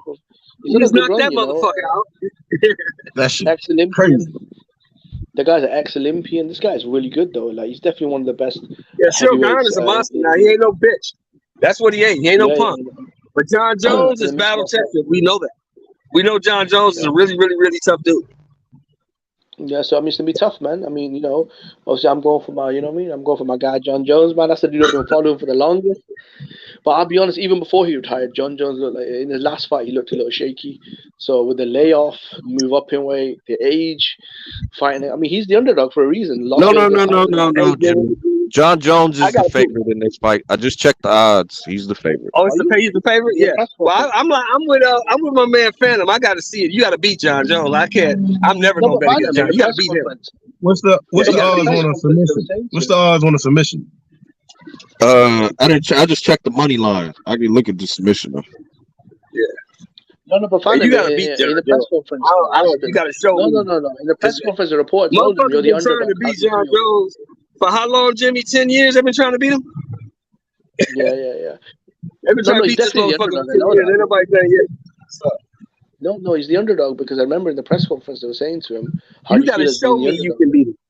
Yeah, that's the press conference. I'm talking about what Vegas is doing. Fuck what they said at a press conference. Vegas got that money on John Jones. No, but they use the Vegas odds though. No, but that's what I'm saying though. Phantom, John Jones is right now minus 170, bro. He's the favorite. Oh, he's the favorite. 170. Yeah, he's favorite. Okay. Hey, look. So, you got I like this, Phantom. You got to beat John Jones. You got to show me you can beat him because I don't believe nobody can. But do you think it's a mistake though, him not getting a tune-up though? I mean, after this. No, because he got that cloud over his head, right? And the best way to do that is to fight odds. I mean, he the favorite, but he that nigga Gang can still knock him the fuck out. He knocked out 2 out. He knocked 2 out. So yeah. Who you gonna put in there? Jim, who else would you put in there? Rosenstruck? Derek Lewis, he beat the shit out of either one of them dudes. There's nobody left. fucking what's that other motherfucker's name? Stipe Miocic? Nah, man, you gotta put John Jones in there with somebody who's gonna actually give him a challenge. Yeah, I mean, outside of Ngannou, this dude is. I mean, yeah, after Ngannou, this guy's the top dude in the division. This one told me what kind of savage this motherfucker is, right? Y'all remember the second Cormier fight? Yeah, when Cormier cried. Yeah, he told that motherfucker, he said, look, man, you ain't shit. I was doing cocaine for 2 weeks and fucking bitches and still kicked your ass. My thing with John Jones is this. I think he might be biting off more than you. And we talking about one of the three. Actually, that was after he told him how he was going to knock him out also. Yeah. And we talk about one of the three. And we talking about one of the three greatest wrestlers in American history. Daniel Cormier. He's one of the three greatest in American history. Tough dude, double champion. He told him I was doing cocaine for 2 weeks and fucking bitches and still kicked your ass. I think John Jones is actually. That's some cold shit to tell him off. I say John Jones is right now probably the biggest asset the UFC has. McGregor's gone. George St. Pierre ain't coming back. Rousey's gone. Khabib's gone. I'd say right now John Jones is by far the biggest star in the UFC. Oh yeah, he's the best. For him not to get two now. Look how this fight is. Did you see I was gonna go to this fight. Did you guys see the ticket prices? Did you see the ticket prices? I was like, hell no. I don't know. You said it was $10. 700 for nosebleeds, bro. 700. Yeah. Where's it at? Showing the T-Mobile? Is that the T-Mobile? Oh, no wonder. What happened to Habib though? Habib. He retired. He retired. He's undefeated, 29-0. He retired. He was good. He wasn't staying there forever. Man, he's been retired for like a couple years now. He said his father died. He don't want nobody else to train him. Stipe is done. Stipe's being a firefighter and living off his UFC money. He made all that money with Cormier. And you know what I'm saying? He's chilling. He ain't trying to fight. He ain't trying to fight John. I tell you that Stipe ain't trying to fight John. That's what he ain't trying to do. You know what I'd like? You remember that cap? Y'all said it was cap. Remember that cap that Crawford put out there? Ain't nobody jumping up and down to fight Terrence Crawford. Ain't nobody jumping up and down to fight John Jones. I'll tell you what's going to happen. Brock Lesnar's to come back. I think if John Jones wins, I think Brock is 50. Brock is 50. He's not coming back fucking with John Jones. Brock is 50 years old. Brock is not doing that. Brock is not stupid. He's very smart. That's how Brock got so rich. He's smart. Brock is not fucking with John Jones. John Jones will beat the shit out that old man. No, I know. I just thought it'd be a big event. It would be a big event. It wouldn't be competitive. I agree. I don't have UFC talk on here. I don't necessarily mind it. No, you don't even like UFC. I'm sorry, Smoke. That's my bad. I'm sorry. Yeah, but John Jones is a big. He's a big name, man. Mighty Mouse and John Jones, they can always get discussed. Those two boys, he's a beast. Those Demetrius is a beast. Mighty Mouse? Demetrius Johnson, longest reigning flyweight champion in UFC history. Yeah. So but I got a boxing question that Dick Justice wants to answer for the panel. Who you got, Magsayo or Figueroa? That's a tough one. I got Brandon. Brandon's too active. Magsayo throws one punch at a time. The last time I saw him fight, I think Brandon's too active. I think Brandon gonna beat him up. I don't know if he knocks him out because I don't think Brandon can punch hard. I think he's gonna beat him up though with the volume. Go ahead, Jimmy. I said DJ, you should jump on, bro. He's a very knowledgeable boxing fan. I think this is a good fight. I'd favor Brandon because a lot of people do hype up, cool boy Steph, and a lot of people think this guy is the only, beat him, and obviously, Fulton's a unified undefeated champion. A lot of people have him on their pound for pound lists, and they think that he's gonna. I mean, I've been on panels where they say he's a knock a Nui out. So if this guy apparently beat him, I'd put my chips in, that dude's bag. I think he'll win, even though I'm not the most familiar with him. But I think Brandon should win, just based off size and recent form. When is that fight, Dick Justice? DJ, jump on, bro. He's in the chat. But what was I gonna say? I like Brandon Figueroa's bruiser style. His boxing, I don't know. I think he has to revert to type. I think he has to go back to his old styles in order to beat Magsayo. The thing about Magsayo and Figueroa, like Figueroa was big for the 122s. I don't know if he's necessarily a big featherweight though. So I'm interested in like the size and reach, the stature, like what they're gonna look like linked up. I haven't seen the weigh-in, so I just don't know what they look like paired up. But like, do you think the little bit of pop that he has will carry Smoke? What'd you say? Do you think the little bit of pop that Figueroa has will carry to 26? Yeah, that's the thing. Like he was more of a don't let you breathe, blanket you, throw a ton of punches, hit you with something you don't see, wear you down. So his power was about like wrestling and body control and frustration and all that other stuff. I don't know if he can just muscle everybody like that at 26. And he seemed to have modified his style to be like more of a boxer. So I don't know if that's the right style for Magsayo. You think that's because of his sister? No, I think Cool Boy Steph gave him a boxing lesson. Yeah, he did. Steph did give him a boxing lesson. Did he? A lot of fans say you won the fight. Flipping shots, catching them in between shots, flipping shots, rolling. What would his sister have to do with it though, Sheldon? What do you mean by that? His sister's his strength and conditioning coach. You didn't know that? No, I did not. Yeah, his sister is his strength and conditioning coach. Which one? The sexy one? The fine one. Yes. Catsuit Figueroa. It was crazy. She got on stage and she was looking better than the ring card girls. Man, that was bad. Yeah, the only problem is she just looks like Brandon Figueroa in the face. So it's just like it's very like, goddamn, like you kind of look like your brother, which is goddamn weird. You know what? Now think about it. All right, fellas, I gotta go in here and buy this refrigerator. I'll talk to you guys later. All right, man.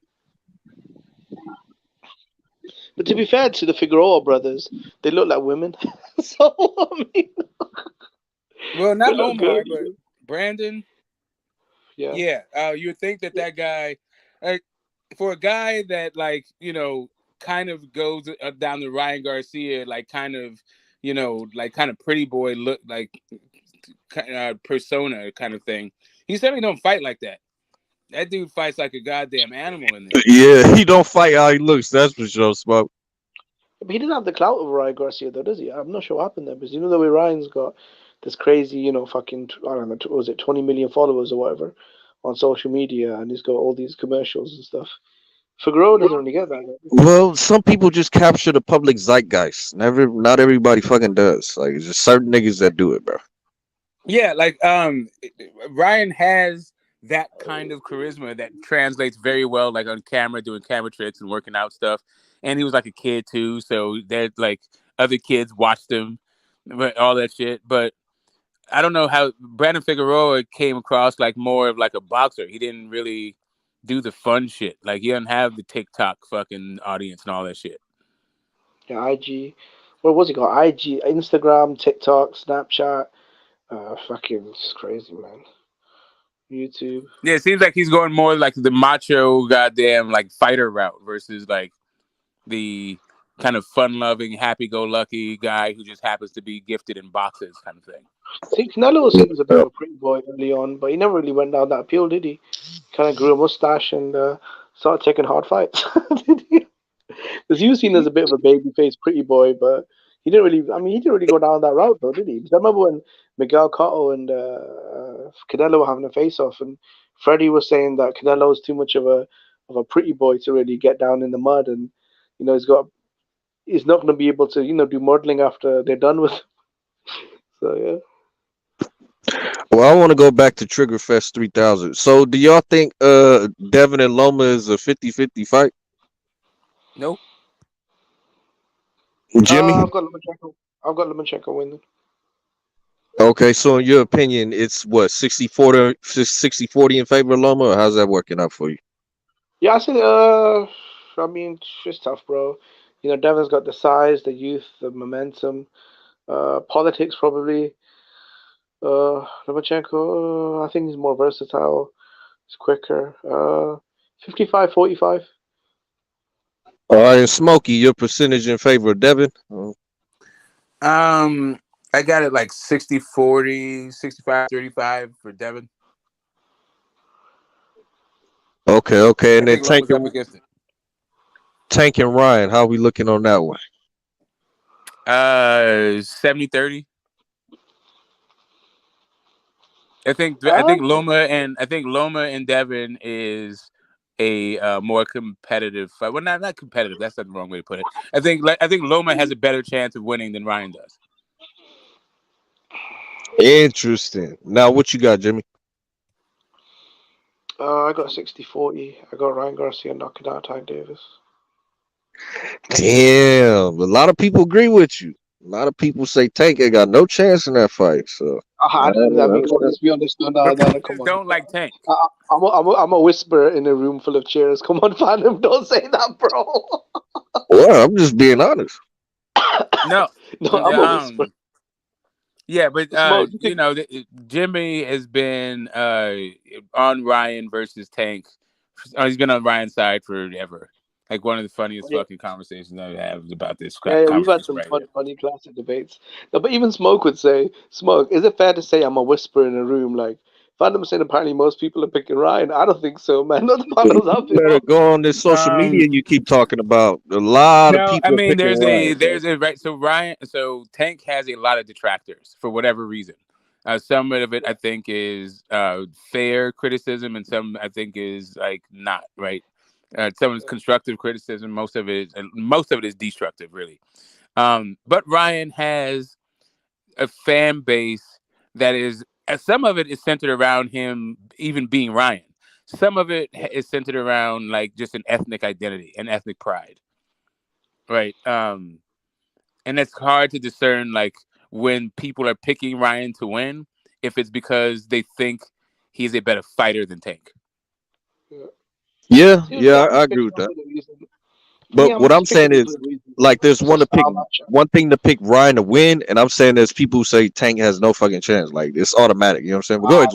Even me, I'll pick a Ryan. Like to say Tank has no chance. The guy that's more experienced, is older, is more battle tested. I think that's crazy because the reason why I picked Ryan to win is because over the last couple of years, I've actually seen Tank decline, go life and death with Isaac Cruz, get outboxed by Rolly. I just think he's right there, you know. And guys like Barrios and Rolly with those dimensions have given Tank a lot of problems, and I think Ryan's got better dimensions with better speed and power and skills, you know. And I just think he's got enough right now with Tank declining, in my opinion, which he is. I think Tank's definitely declining. You can watch the Isaac Cruz fight, you can watch the Rolly fight. The guy is definitely on the decline. I don't think he's, you know. So I think Ryan will, you know, and how desperate Ryan's been, you know, agreeing to everything as far as B-side. I mean, I think, you know, I think Ryan's going to get him. You think you don't know shit about boxing? Yeah, I mean, I just wanted to, you know, ask, what when we say decline, you mean like physically? Like, what exactly do you mean?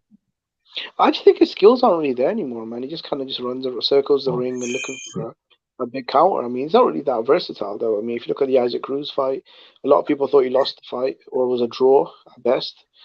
Against Rolly, this guy was getting walked down and outboxed by a guy who I consider probably mentally ill, or a journeyman at best.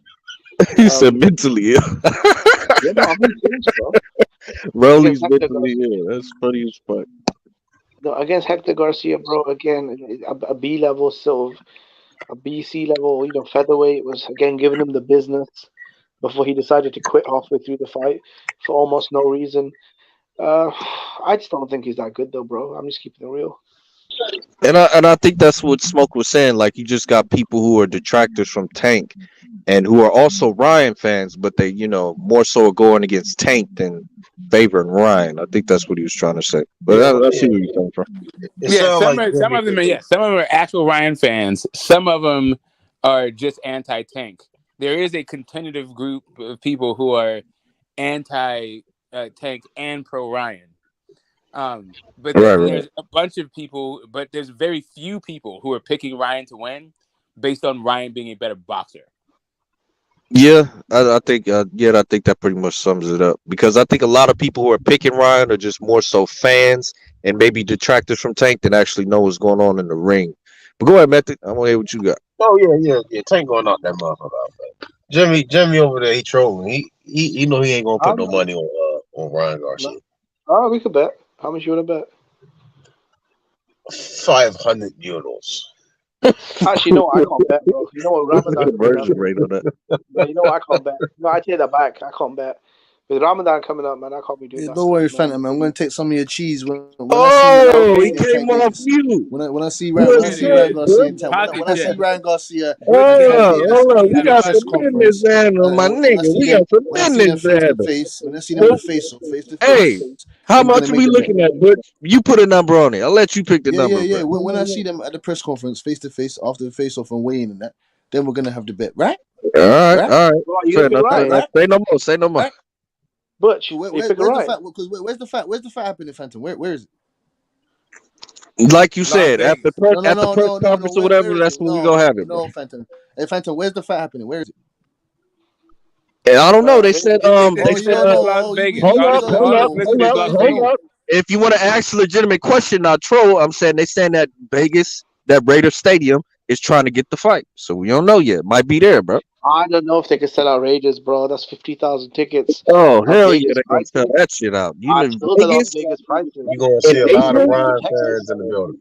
Yeah, no, maybe exactly. No, Ryan fan, you ain't going to be there, Method. You ain't going to be there to see a guy get knocked out. You going to have all the niggas from Cali and the Mexicans just flooding into that motherfucker. Yeah, bro. Yeah. Well, they're already there. It's already flooded. Like that's you're in Nevada. Like what the hell? Like, no, I'm saying Cali, because you know we coming up from Cali, bro. Yeah, I know that. I'm just saying that. I'm just saying like the Mexicans are already in Vegas. Yeah, no shit. But I'm saying a lot of them, 50,000 coming from Cali too. Nah, 50,000 tickets at Las Vegas prices, bro. This ain't no Texas admission, bro. No, when you got a stadium that big, you know the prices change. Like you got more volume. Come on, bro. This is no 20. I don't know what the hell. I don't really know what hell must be like, but I can imagine it's like being outside in Vegas. Like, yeah, well, it is at night. It might get cooler. But fuck, like Vegas during the day and the heat, like no one's going to those prelims. Yeah, April. It's not going to be that hot in April though. Not the fuck is that hot, bro? I was there in November. It was like 110 during the day. When? The fuck? You was still in the fall, bro. No, it was November. Okay, November. That's the torture. That's the fall. Okay, Smoke, that's like I don't understand. Like when is November like warmer than? You know the hottest month is usually August, so you weren't too far removed from August. That's what I'm saying, bro. See, this motherfucker, June is the hottest month. All right, so you know that the coldest month is December or January. Like you're close to the coldest month than you are to the hottest. No. You're closer to the hottest month than you are the coldest month is. Okay, you're probably equidistant. You're really equidistant between both things, right? Yeah, kind of, yeah. But the point being is it was 110 fucking degrees in November. And I think it's 110 degrees in fucking January too. Like I'm thinking in April it's not gonna be that hot. That's what I'm saying. But the thing about deserts is it's hot during the day and cold as fucking night. No, not Vegas. It's hot as fucking night in Vegas. Yeah, bro. It is hot as fucking night too. It's just not as hot. Yeah. I just don't. I don't get this fight. I don't. Whatever. It is what it is. That's hot. You shouldn't sell out the Raiders Stadium. Las Vegas ticket prices. I don't know, man. 50,000 tickets. Like who the fuck? I just don't understand who the fuck wants to be in a desert outside like during the day. Like who does this? Yeah. It's Tank and Ryan, bro. What the fuck? Who wouldn't? That doesn't stop it from being a desert, bro. Like it's not Burning Man. Like it's not like a bunch of platoon class goddamn idiots. For those few hours, the whole boxing world gonna stop, and it's gonna be like, look at these two niggas, bro. That's what's going on. You know what? Actually, that's a good question. Do you guys know what? Do you guys know what Burning Man is? Yeah. Bernie Madoff. You said Bernie Madoff. No, Burning Man. They're talking about the festival. What about it? Okay, so the guy in the UK knows Burning Man. Okay, cool. All right, that's it. I just want to make sure that wasn't like, I'm not on my hippie tribal shit. You guys don't know what the fuck what I'm talking about. Okay, cool. These guys aren't culturally educated, man. They don't know about art. They don't know about history. Me and Smoke, we're on that. You shit, say Burning Man, I had Jimmy, some you're an idiot. flashbacks. I had some flashbacks. Smoke, guess what? You're lucky it's Ramadan. You know what, Phantom? You're lucky Ramadan's approaching because I would have slapped the taste out of your mouth. He ain't slapping shit, nigga. Go slap Loma's nuts with your mouth, nigga. Fucking hell, man. That's haram, brother. That's haram. Haram. That's some halal for you. Maybe for you, bro. The way you. Haram. Okay, before we get into the laws of kashrut or halal or whatever, before we get too far into that thing, do I want to chop up the Showtime schedule? It's ass. It's ass. Definitely no. You said it's ass? No, you got the No, plan. I was joking. Fucking ass. It's cool, right? It's cool. It's I mean, the first time we seen one pay-per-view in a long time, that was a shocker. The first time we seen what? Just one pay-per-view. You know what I mean? wait, which one was it? Oh, Taking Ryan? Yeah, that was the only pay-per-view on the schedule. So that was No. Benavidez' plan. Benavidez' plan. Oh shit! Yeah, never mind. All right, yeah. I mean, I see one fight money pay-per-view wherever to take and run. I ain't gonna lie, Benavidez' plan. You might be end up on the streaming sites, you know. But yeah, it's okay. It's okay. I still kind of want to talk about Devin versus the YTBC. I don't think we drilled into that enough. Be honest. Yeah. We didn't drill that hard enough into where? There's still no resolution to which one? The Devin versus the YTBC. You touched on it, but we didn't really Devin get versus into YTBC. details. Well, I mean, yeah. What do you feel like? You know, is something on your mind? What's on the tip of your tongue? The periphery of your consciousness? What's missing? Well, since I got Method here, and I've been trying to do it for a while. I've been trying to get Method back on H, and I remember the exact day the fell out happened is when Method was telling H, we don't really know Devin, and you know, H took offense to that. And, you know, that's where their little argument started. So I'm wondering, is that still the case for you, Method? Is it you don't really know Devin, and you know more so Bill than you know Devin, and it's kind of like Bill versus the YTBC? All right, so yesterday I was scrolling through Instagram, right, and I ended up on a Shade Room, right, and that's when I saw Devin's name pop up. When it popped up, it was about relationships, you know, and I was like, well, isn't this a surprise? Look who it is, world champion Devin Haney. They was talking about him in this relationship, and I'm like, well, it seems as though, I mean, when I went through the comments, there was a bunch of women, you know, talking about his relationship, and I'm like, well, I guess they say good publicity is all publicity is good publicity. So I mean, in the boxing world, as far as me, you know, I don't really do the Shade Room shit, and I think it's a different. I don't know, man. It depends on the fan base. I mean, I don't see Tank on that no more. I mean, he probably used to hit there a little bit, but I mean, it's I don't know. I don't know. I do know who Bill Haney is. So you see what I'm saying? I done chopped it up with Bill, had a conversation with him. You know what I mean? I done back the Haney's, you know, but I don't know who Devin is as a boxer. I mean, we kind of got the story for Shakur. We just seen Shakur bring his entire family, and then in his first hometown fight, we just seen the kids come in there. Olympian. They always talk about him crying at the Olympics, but then again, everybody can't even get what he got. Same with Tank. We seen the Baltimore story. See the family. We see the transition going down there. We know he didn't train with Coach Calvin, Coach Kenny. He did also work with the same guy. What's his name? Cunningham when he beat Jesus Cuellar. Yeah, Jesus Cuellar. It's we know who these guys are in a sense, right? We know them outside the ring, and it's certain factors I believe that's missing from Devin. I am seeing him a little bit more, I guess. Doing more interviews. I did see that he was with Mike Tyson, Badu Jet. They made Hodge, I believe, and that was kind of dope. So I'm seeing a little bit more of him. You know, I always say an issue I do have is that he's not a kid, right? He's a man, right? He's a man. You know, if I can go to the Shade Room and I see him on the Shade Room and the way he talking about it, so I'm like, well, behind the boxing where you want to treat him like a kid. You know what I mean? He got to speak. I'm starting to see that he the motherfucker might have ADD or something, right? And he just talk fast as shit. But I mean, I think, yeah. I mean, we don't know who he is in the YTBC. I don't think so. I think some certain people, a certain demographic. I think it's a certain demographic, whereas old Tank is more global with his shit. I think around the world they kind of know who Tank is. It's like what's it called? All accesses, all these things have allowed us to know who Tank is. He don't really post much on Instagram. He funny as shit. You see what I'm saying? He makes some posts that's funny as shit. We see the training clips. We see the Ali Setback. Ali Setback has played a major part on that, and he's just a reporter. You know, and he asks Tank opinions on boxing, his idea on the science and all that. You know what I mean? Then we get to see the mind behind him, the team behind him. So it'll be no more. Whereas though with Haney is Bill always attacking people, right? And it's like we don't get to know. You know what I mean? The most it is just YouTube, Bill defending Dev, or you know what I mean? And it's no Haney presence. You know, I don't know. Again, I think it's a demographic. You know what I mean? Like if I go on the shave room, I see a little bit of Devin, you know, but I don't. Yeah, and the last time was probably when Bill and Shakur got into it, and then Dev came a little later. You know what I mean? And I seen a couple interviews here and there. Yeah, I think that's kind of missing, that we don't really know more so him against the YTBC.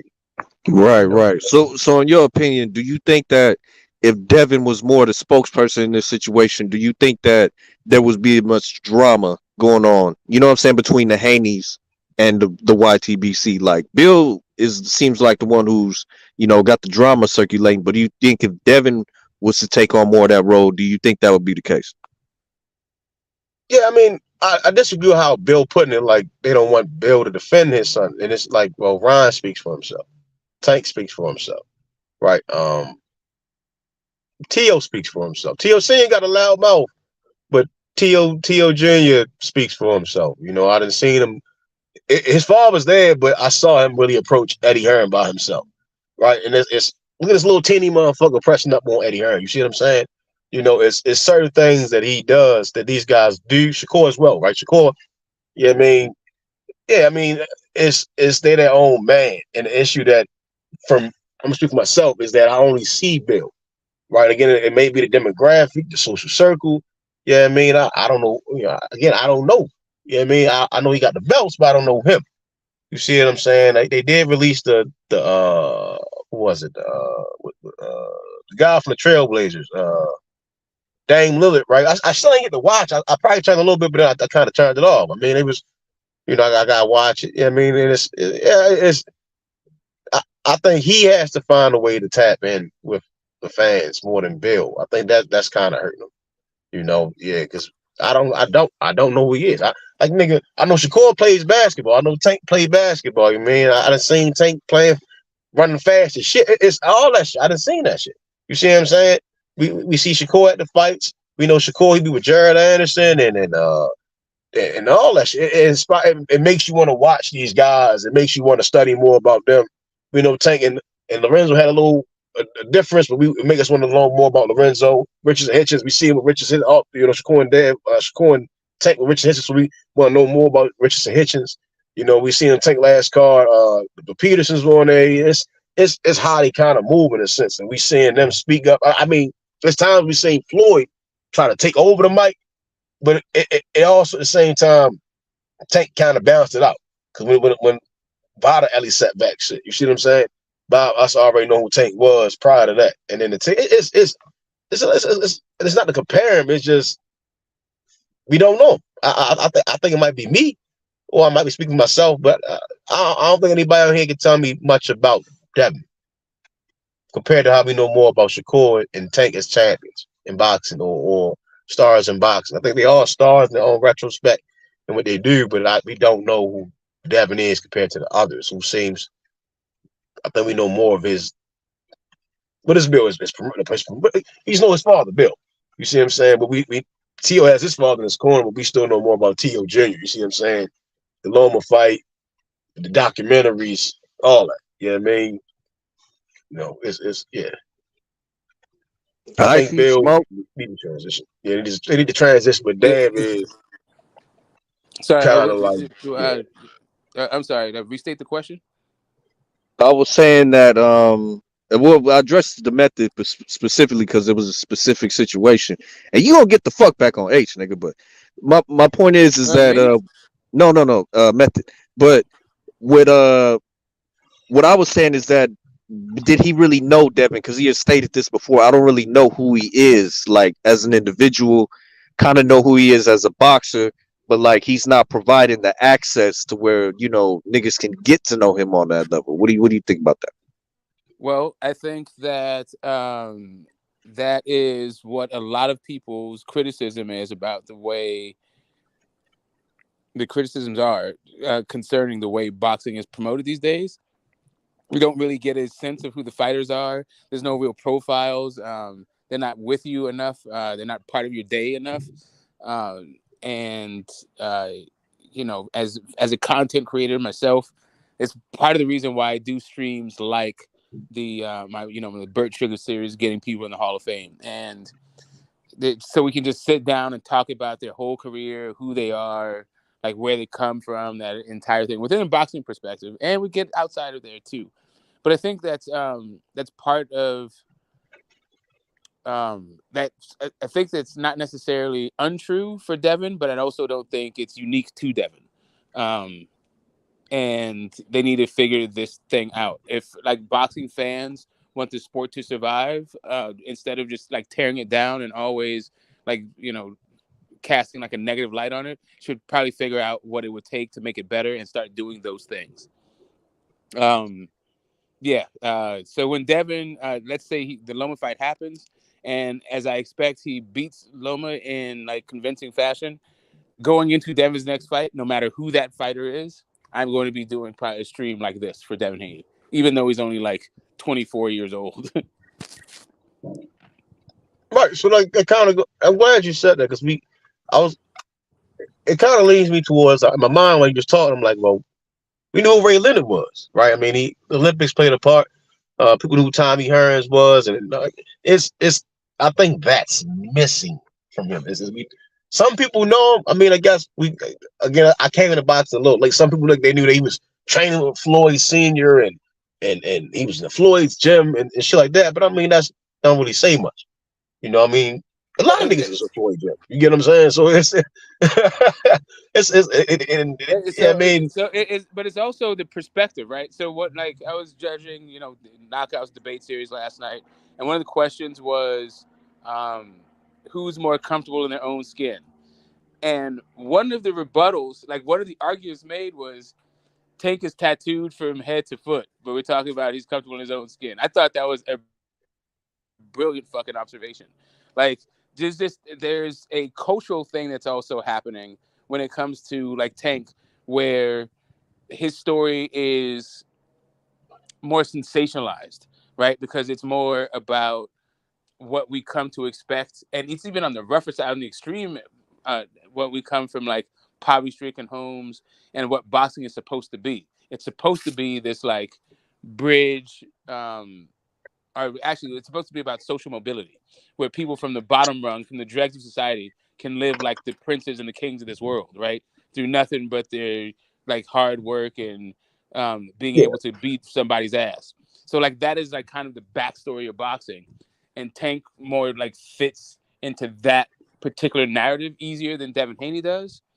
But yeah, I think that there's still like a bunch of humanizing that Devin Haney can do. I thought it was brilliant the way that they top ranks coverage of the first Kambosos fight was, like the juxtaposition and the contrast between the way Devin Haney was, his approach to Australia, the Australian people, the fight, the Kambosos versus Kambosos' approach to like people, even the Australians and all that shit. He was on some Greek shit. He was on some Orthodox church shit. He was even split. He was even polarizing within his own fucking hometown shit. Whereas Devin was like hanging out with kids. He was doing a thing. It wasn't just about like Devin living a dream. He was like out there connecting with people, and I think being his genuine self. And I think you can bring something around. I think you can build a story around how accessible he is, and how I think how like grounded he is and how focused he is on his on his life, right? I think that's a really great message for kids. But I'm not really one for role models though. That's the issue. Like, while I think Devin Haney makes a fine role model when it comes to like boxing, I'm like kind of just philosophically opposed to having role models at all. So I think they it's need kind of a to. weird thing. It's this weird like catch-22 where in a world where there are role models in a sport that has a bunch of like unsavory characters, Devin Haney seems to be doing it the right way and is showing it to himself to be like an okay role model. But yeah, the issue with role models is like once they fuck up, then it seems like you have to have like an uncomfortable conversation with your kid because he's been hero worshiping. And also just the idea of hero worshiping is like, you don't actually develop your own sense of like self-worth.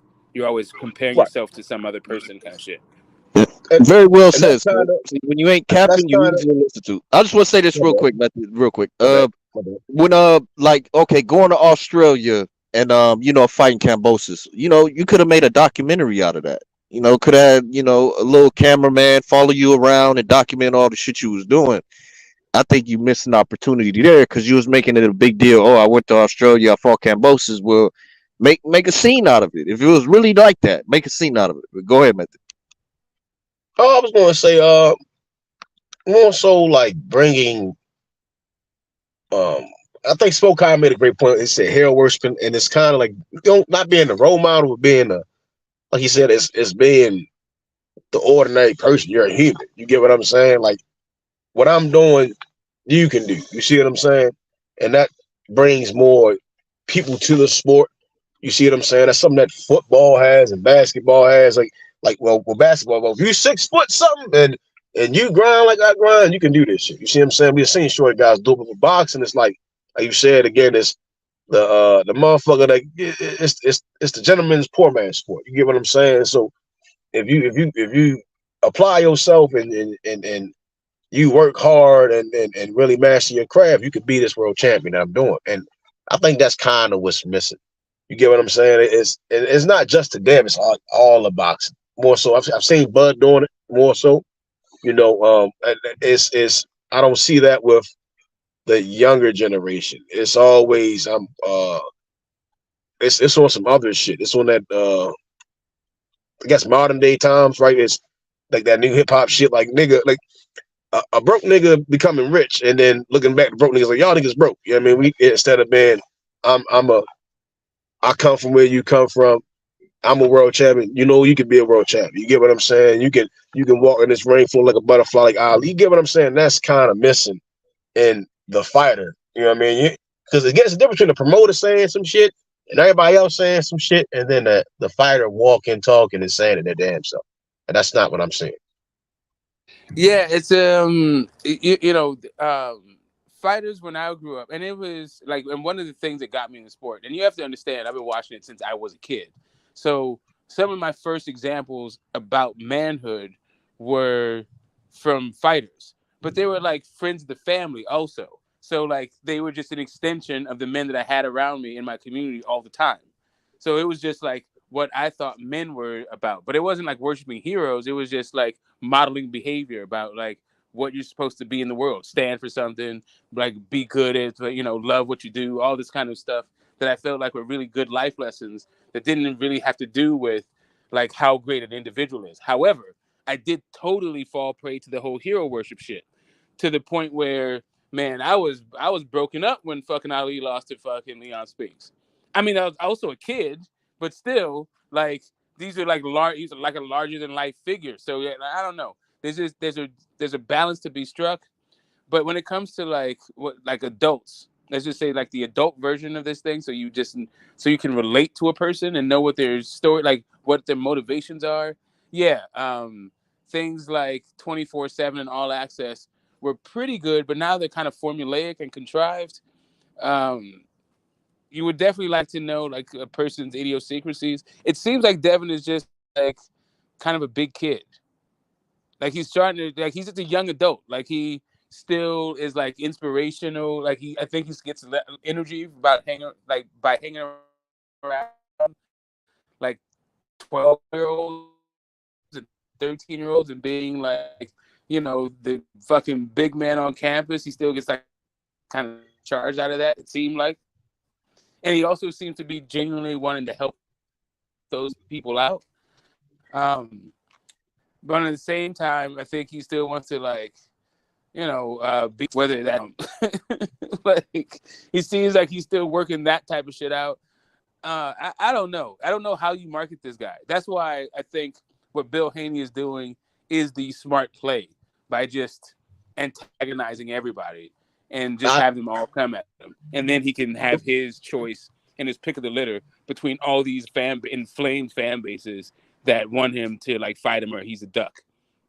Right? Like that's what I keep hearing. I hear like all of these like threats that don't have any sort of consequences to them. Like if he doesn't fight Tank next week, Mr. Long-winded, can Method interject for 1 second? Fuck Method. I want to interject. Mr. Long-winded, we need to make a song out of you, nigga. That old song, Mr.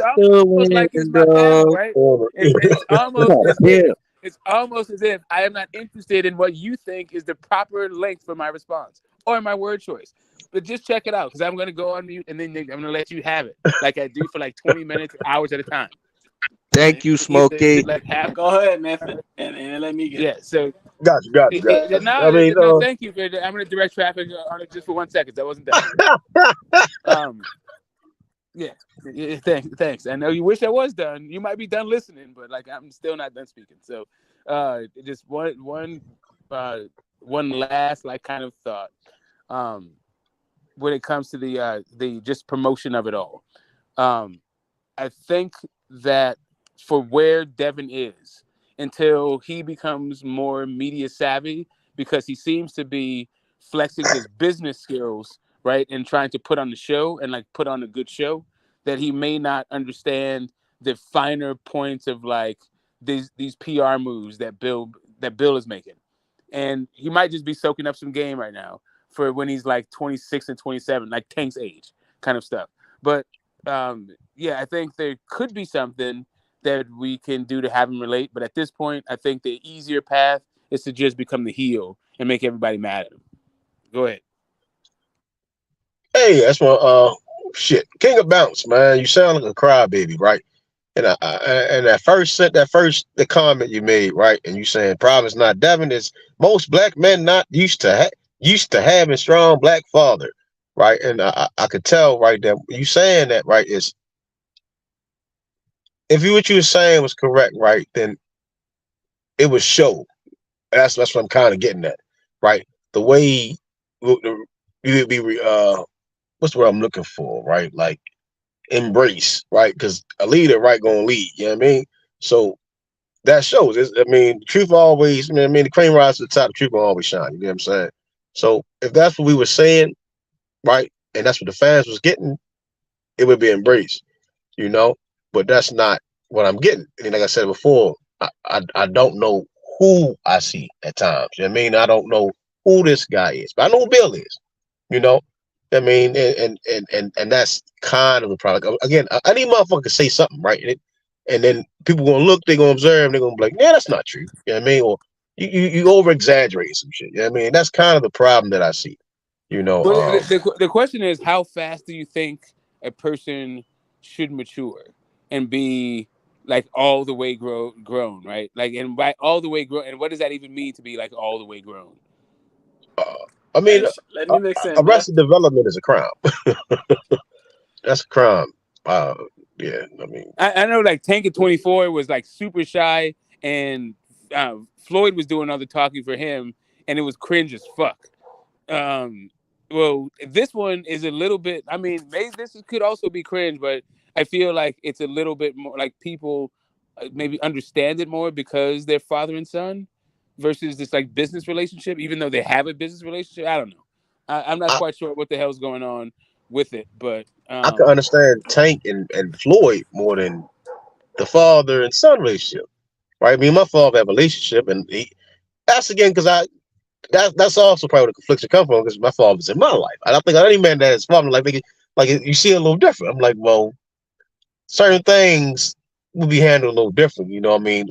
Again, when Tank didn't have his father present, I can understand Floyd, the biggest fighter in boxing and the face of boxing, being the spokesperson, you know, being that mouthpiece. But it's hard to see it because again, me being, from my beliefs, again, when you're 18, you know what I mean, like as a father-son relationship, your son should be like damn near put together. You get what I'm saying? That's what I expect from my son.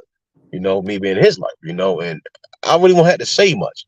You know, a few things I'll say, you know, then after a while it come off like pacifying. You know, and that's kind of how it comes off in my opinion. Like you're pacifying. And you can kind of see it in the speech. You know, but yeah, that's my opinion. Hey, so I'm gonna try to come at it from a perspective of how I see it. You know, not being biased or hatred for Haney, but Haney is comparable to like Tariq from Power. Everybody looks at Haney as like this spoiled little brat, and I think that's why a lot of people have some disdain for him. No, hell no, hell no. Hell yeah. I don't see it like that at all. Listen, I think also Tank is the what is it? I think he's a patron saint of the insecure and the scumbags. Like he just he seems to attract these. No, so also the casual. He is a fucking clarion call for these fucking people who think that money is a substitute for like actual self-worth, who like actually get their worth out of purchasing power, who for whatever reason make apologies and justifications for all kinds of psychopathic and sociopathic behavior. Like I don't get like it for this seems to be like the core fucking audience behind him. That's not his only audience. There's other people who are just like boxing fans, whatever the fuck. But when it comes to like the Tank vanguard, they can't seem to find anything to say like positive. And this is a different thing. But this is kind of in the same path about the spoiled brat thing, like where that spoiled brat thing seems to be coming from. It seems to be coming from a contingency of fans that seem to be, and I'm not talking about you, Method, and I'm not even talking about a lot of Tank fans, because I'm a Tank fan, and I'm not talking about myself, but I am talking about a whole bunch of other fucking people who I come across that just, it seems like the only boxing they have ever watched was because Tank started boxing, and because they've had trouble, like that they also have like, you know, they come from a challenging home situation. Yeah, I would say there's a level to that, like the underdog story. People love the underdog story, but some Tank fans are pretty cringy, bro. Like Tank got some of the worst fans out here, and they keep it 100, bro. I'd say T.O., right, is in his own lane, right? And what you said, right? So again, I don't think that represents Tank. I mean, T.O. kind of is like the guy that's like that J. Cole kind of kid, right? Like he ain't never really get into that money replaces this. Like I ain't never seen that. I think he dwindled into that shit. That's when we saw him get his ass whipped. You know what I mean? But when we what you kind of said, I saw that with Devin, right? Talking that money shit. Shakur dwindled that too for a little minute, right? And that's when he got into some shit. And then I saw that with Tank, but it's not really more like it's the AB crowd, and it's not to put any slight on AB or like he's a black cloud. I mean, like yeah, I mean, because we just seen him in Party Link, and then they had very intellectual conversations, and I embrace them. I just only one I say who I haven't seen them in that as you said scumbag or money replaced again is T.O. Dev has done that shit. They didn't try to. I done seen all of them how they did it. All of them did that shit. You know what I mean? So again, the king of balance. It's like what you saying, right? It sound good. Yeah, I mean, but you really just shedding tears and crying in the chat, bro. Well, here's the thing. T.O. and Dev, they have two kind of the same thing when it comes to this thing that the Tank fan does not have, right? And that is the idea that your father is right there and is instrumental in the success that everybody's experiencing at the same time, right? Like, first off, when you say Tiafimo, that's like two fucking people, right? That's not one person. You got to go junior and senior with that shit. Yeah, T.O. Jr. is more of the subtle one. Like, I mean, like we just seen the money influence the father, and then I saw the money talk and yeah, but that's we and was they broke, but definitely now have we rich. and Fuck they you, both T.O. You have don't like know this money shit. I done seen them niggas attack that nigga about that. I mean, I they sat both back and have watched. I gregarious, remember larger that than shit, life, all that. personalities of fathers, right? You can call them like however it is, but the difference with them is like the father has always been there and is still there. They don't have that same kind of fan base at Tank, where So it that seems goes to my like point, though, Smoke, it's is like that if you have your father, right, then that's when niggas start to nigga like me gonna question nigga character. Yeah, I mean that's all it is. So hold up a that's second all I'm before saying you to think spend about. some other shit I'm not gonna understand. But hold up, but just one quick because there's a reference made a long time ago that I didn't understand. Who the fuck is Tariq? Tariq who? Tariq from the Power. Yeah. So From what? This series called Power. Tariq from Power. Okay, now I didn't watch the Power shit. Okay, never mind. Go ahead. But basically, I got it. Cool. Now I know what you're talking about. Please. It's a character that's basically people look at. Yeah, and I know who you're talking about. I just didn't watch the series. Oh, okay. Well, yeah, like I was saying, like to support what I was saying about the spoil thing. So for one, we first heard of Devin Haney. He came up under Mayweather. Now this is like the Mayweather who a lot of people, feel like just kind of ruined the sport, killed boxing, however you feel. So all right, he came up from under Mayweather. That was, some hate for Devin Haney. All right, then he had the situation where he was given the belt. Now, it wasn't just, his own doing, but that was something also, like giving the belt, that made a lot of people hate him. Coupled with his father, his actions and stuff, that definitely falls back on Devin. Yeah, what I'm saying is I don't know. I mean, this motherfucker King of Bounce in the chat, man. You may not get it. You might be retarded or something, or just emotional. I won't call you retarded. You seem emotional, bro. You seem emotional. I get it. Dave got the belts. Dave.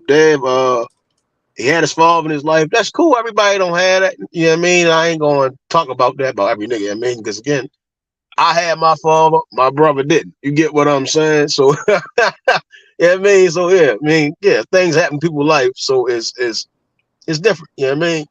But hey, let it don't show as far as in boxing. What I'm getting at. They don't. I'm not saying. I'm not saying that character.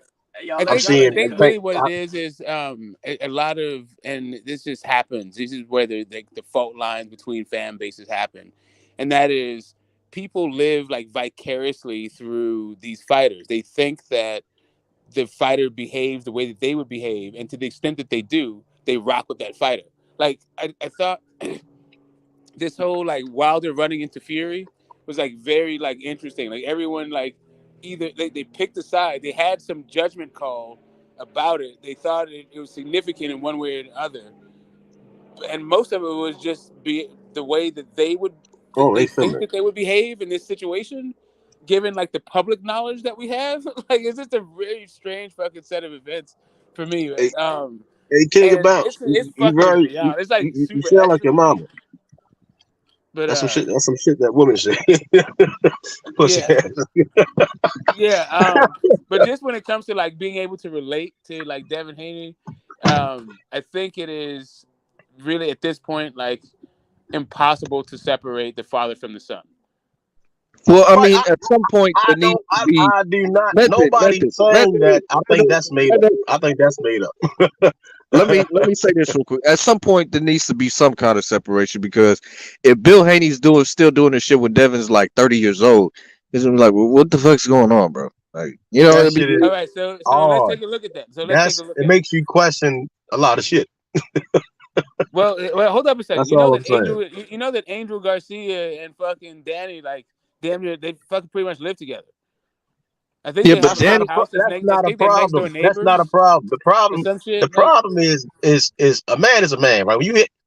When you hit puberty, right? You're now in certain countries a man, right? When you hit 18 in America, you're a man, right? You're 21, you can smoke, drink, do whatever the fuck you want, right? Dad is 4, right? So the issue again is that, like I said the other day, Shakur, Tank, Loma, they got kids. They all men. Dab is a man, but niggas keep trying to tell me a kid. Nigga, I just went on the shade room, and when I'm hearing niggas some other shit, you see what I'm saying? But over in boxing, niggas keep trying to pass like he's a kid, bro. Wait, what happened with India Love? What happened with Yeah, that? you get what I'm saying? So I'm like, nigga, it sounds like a facade, my nigga. And that's the problem. Niggas sound like a lot of facade going on, nigga. But like Interesting. literally, That's interesting though, man. That's very interesting. Like right now, Floyd Based on people talk, I'm like, that shit sound crazy. Okay, so right now, I don't know where the hell Floyd Mayweather Jr. and Senior began, even if you call him Junior Senior. Depending, like we saw that whole relationship play out. Angel and Danny Garcia, like they've never been not together. Like, but it ain't no facade any with point them of that thing. But and Kenny and Sean Porter were there. They ain't no facade with them niggas. They high class pinky niggas. Say again? Nigga pinky up when they sip their wine, nigga. Okay, but that's what I'm saying. Like this is it. This is what I was talking about when it comes to this like cultural thing.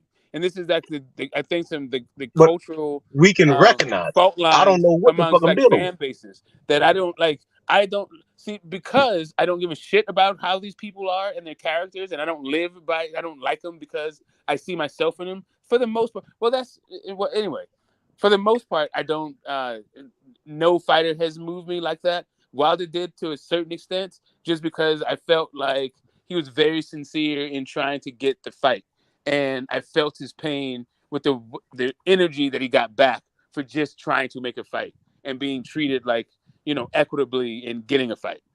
So I kind of I felt him on that. I was simpatico, but for the most part, that's not why I'm a fan of fighters or not a fan of fighters. And I'll tell you, even when it comes to Wilder, he doesn't even have a style. I don't even like fucking sluggers.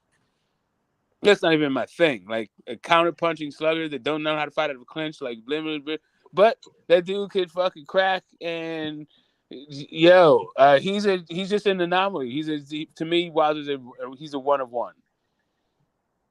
When it comes to Wilder, we know Wilder's story. We know Wilder hit you with that right hand, you going to sleep.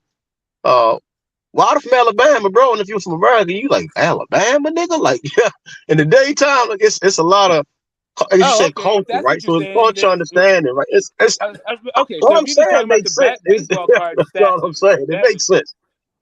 It's a lot of confusion. I want to know what they were saying in the shade room, though. What the fuck was going on with that shit? Man, I don't know, man. I don't be on that. That shit. That's some. Yeah, that shit ain't for. Yeah, man. Because India Love, they said she deleted all that nigga's pictures, was in the car singing sad songs and shit. Like, what's going on, nigga? Wait, what happened? What are you saying? Devin Haney and India Love, they over, nigga. I'm saying, what the fuck happened? Like, it was all good just a week ago, bro. Don't give a shit about that. Okay. That could play a factor in this Loma fight. That's what I'm saying. Like shit like that could play a factor. We know. I mean, if that's what you want to chop up, I mean, it very well could. I mean, T.O. and his wife and the problems they was having, that shit could play a role, bro. You know. Yes, one thing that that's what I mentioned.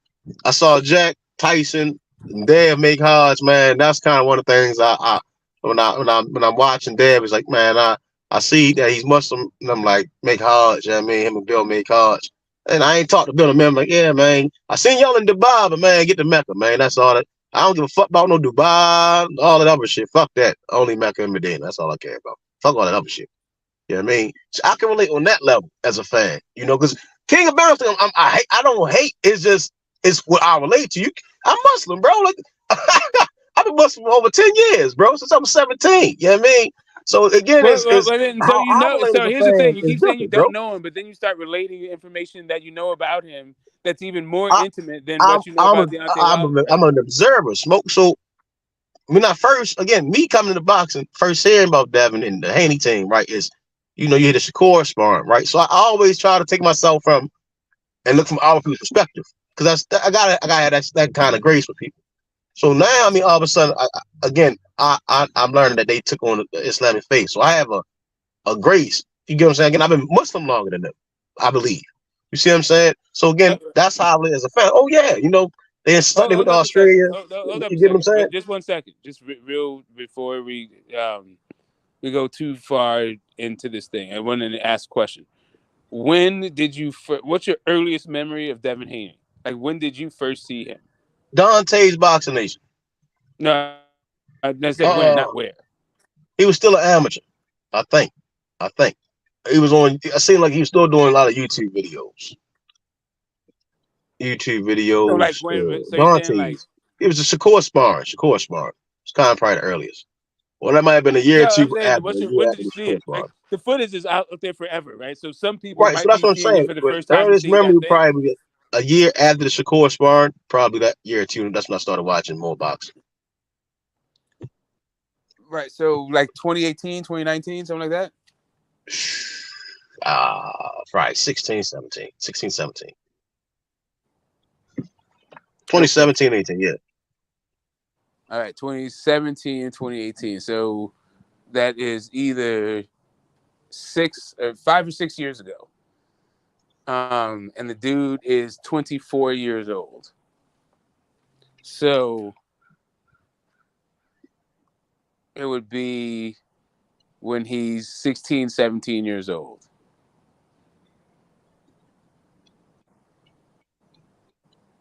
17, 18, sorry. 17, 18 years old. Right. Burning one down. Got me doing high math like this. Hey, I'm at work. I'm about ready to call it a day. 17, 18. All right.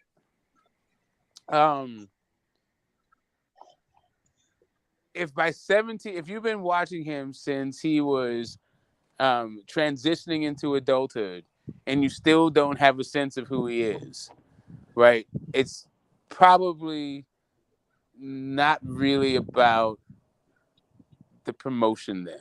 Well, anyway, not promoting him in the way that like you'd build a profile around him. Because like Bud, now that we've seen Bud's character, like you can see how it's kind of hard to promote his character. No, see, I gotta disagree because I ain't gonna say I know who Bud is, but from what I watched, it's clear cut. I could easily understand that's the world champion. I mean, that's the pound for pound best fighter. No, I'm talking about him as I'm talking about his character, not right. not his accolades. From watching him, I can also pick up on that nigga crazy as a motherfucker. That's one bad motherfucker. You see what I'm saying? So right, I'm just saying. I can get it.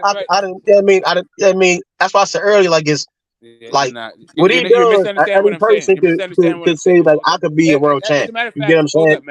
Hold up 1 second. I just realized I did not welcome Jay Sy to the panel, and I'm sure I want to hear him cook. Because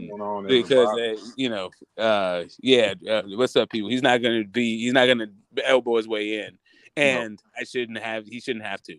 What's up, man? How you doing? I'm trying to I just got on. I'm trying to listen to what y'all been discussing for a minute right now, so I'm just trying to So this is the last topic of the stream. It was called Haney versus the YTBC, and it is like a recognition of what I think Bill Haney has purposely done in order to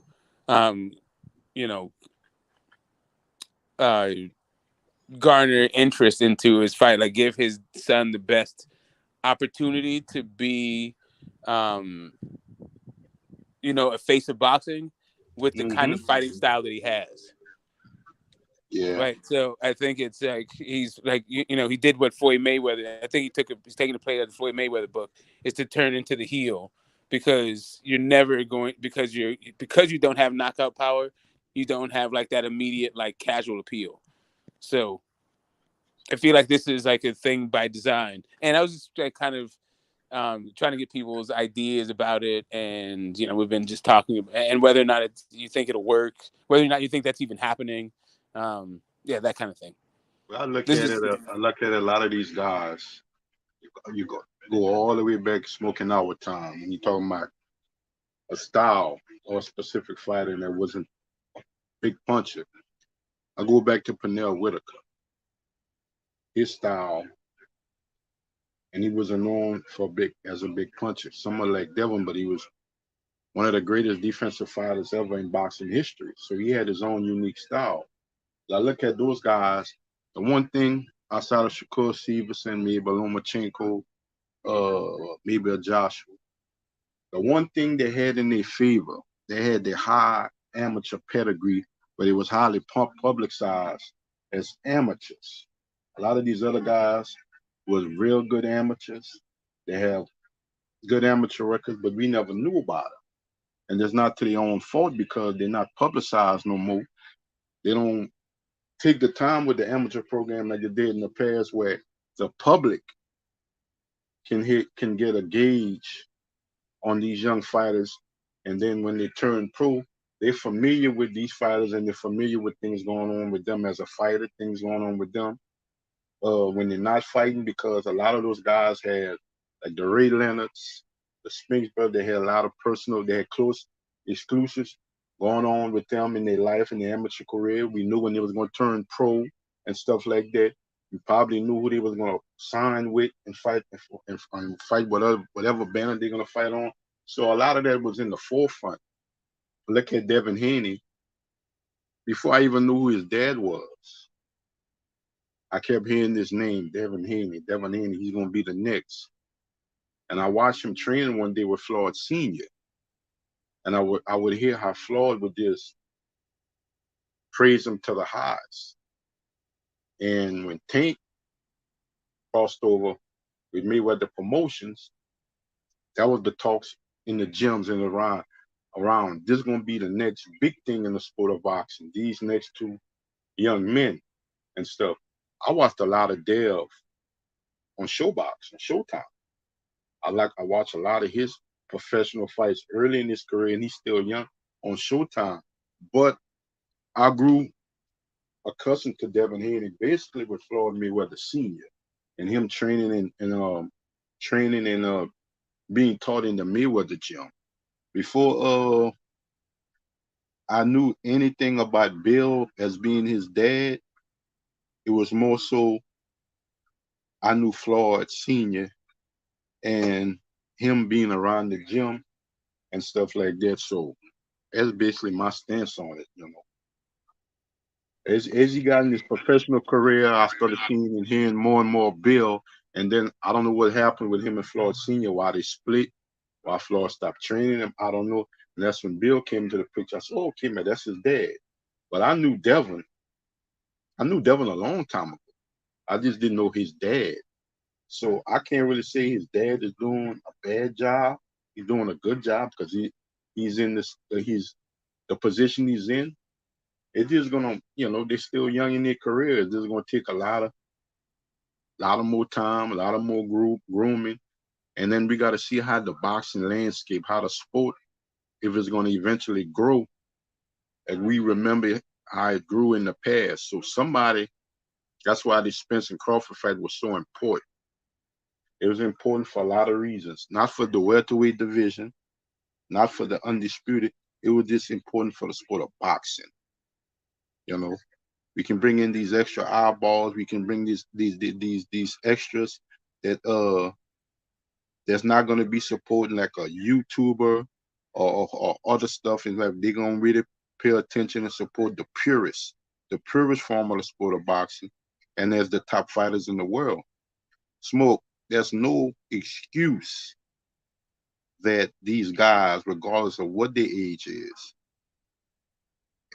and I said that a while back, I'm holding the managers and the promoters' feet to the fire. There's no way none of these guys should either get in the ring with each other. Maybe not all of them. Maybe we're not going to see all the fights, but we could have seen one of the fights. I guess the Devin Haney, the Lomachenko, that was the fight long overdue. You know, it was long overdue. And I guess that just one domino that's going to fall. Hopefully we're going to see the rest of these guys at the weight class and mix it up and fight with each other and stuff like that. But that's my take on it, Smoke. I got a kind of a question, kind of tongue in cheek, but let's say, you know, after Devin dusts off Loma, that's going to be the logical conclusion. Let's say he does fight Tank and gets stopped. Did Bill Haney talk his son into an ass whooping? But the thing about that, Phantom, we're going to look at it as a respect situation, just like my favorite fighter, Sugar Ray Leonard. I knew who Duran was. I was young, but I wasn't really a fan of him. He wasn't American. He didn't have that American cachet.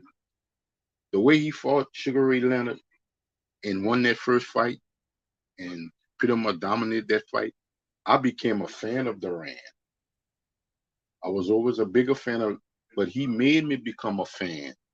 And I had more respect for Sugar Ray in laws because the way he fought and how he fought back to try to win that fight. I look at it, if Devin Tank fight and he gets knocked out, it comes with the territory. But at least fan them, they got in the ring and fight. And then we ain't got to hear this nonsense no more. They don't want to fight this guy moving up because of the side of the street, the promotion. If they fight and either guy lose, as fans, we win. Because we got one cycle of the sport of boxing with two top-level young fighters that's, you know what I'm saying, with a lot of acclaim behind their name right now. And they engaging and got in the ring and fought each other. That's how I look at boxing. I don't always look at boxing because I might have my favorites or whatever in the sport of boxing. But how I look at boxing, if the best in their time, in their prime, in their era fights, win or lose doesn't really matter to me. You know what it is? It's something else, Jason. It's also wanting to fight each other. Like that thing. Like the best fights came from guys who wanted to actually fight and were incentivized in order to get the fight on, right? Like everything was in place. And now it just seems as though it's not really about a particular fighter fighting each other. It's about whether or not their agenda is aligned and, and the business makes sense. And then we get it. And that thing is just, I don't know. I think right now it is the thing that is the most, the biggest challenge to the fights that are in boxing right now. It just seems like Better Beef doesn't really care about fighting Bivol, particularly. Doesn't seem like, Usyk is particularly cares about fighting Fury.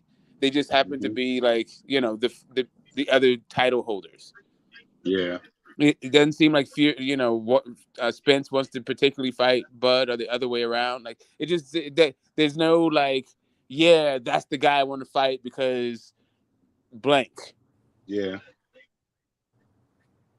If they do mention it so faintly, the way they mention it is like, do we really want to fight? Because he's not talking with that extra energy like he really wants it.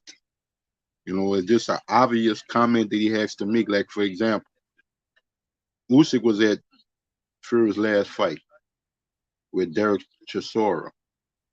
And they talked and they went back and forth and stuff like that. I just looked at Fury energy like he wants to fight. I look at Usyk, maybe that's just his mentality and personality and the characteristic. I'm not saying he didn't want to fight. I think he'll fight for it. But like you said, he's not pushing heavy for it. Right. It's not like, oh yeah, I want to fight that guy. I need to fight him, regardless. Get me that fight with that guy. Like the way that Devin Haney approached Kambosos, kind of the way that even Stephen Fulton is approaching Monster. It's kind of like, that's the guy I want. Get me this fight. I'm going to do what it takes to get this fight. I want to fight that guy. Yep. I agree with that. Just like the last fight with Beterbiev, the question is going to pop up. Will you fight Bill for undisputed? And his question was, I'm just a fighter. I fight whoever. But that's not the question we asked. There's one jewel left, one marble in the bunch left. And Bill has that last jewel for undisputed and stuff like that. And when you talk with Bill wants undisputed. If not, I'll see if I can get a rematch with Canelo because that's a big money fight. But if not, I want undisputed. I'm looking two ways: a rematch with Canelo because it's going to be a big money fight, or making history at the light heavyweight division and become undisputed.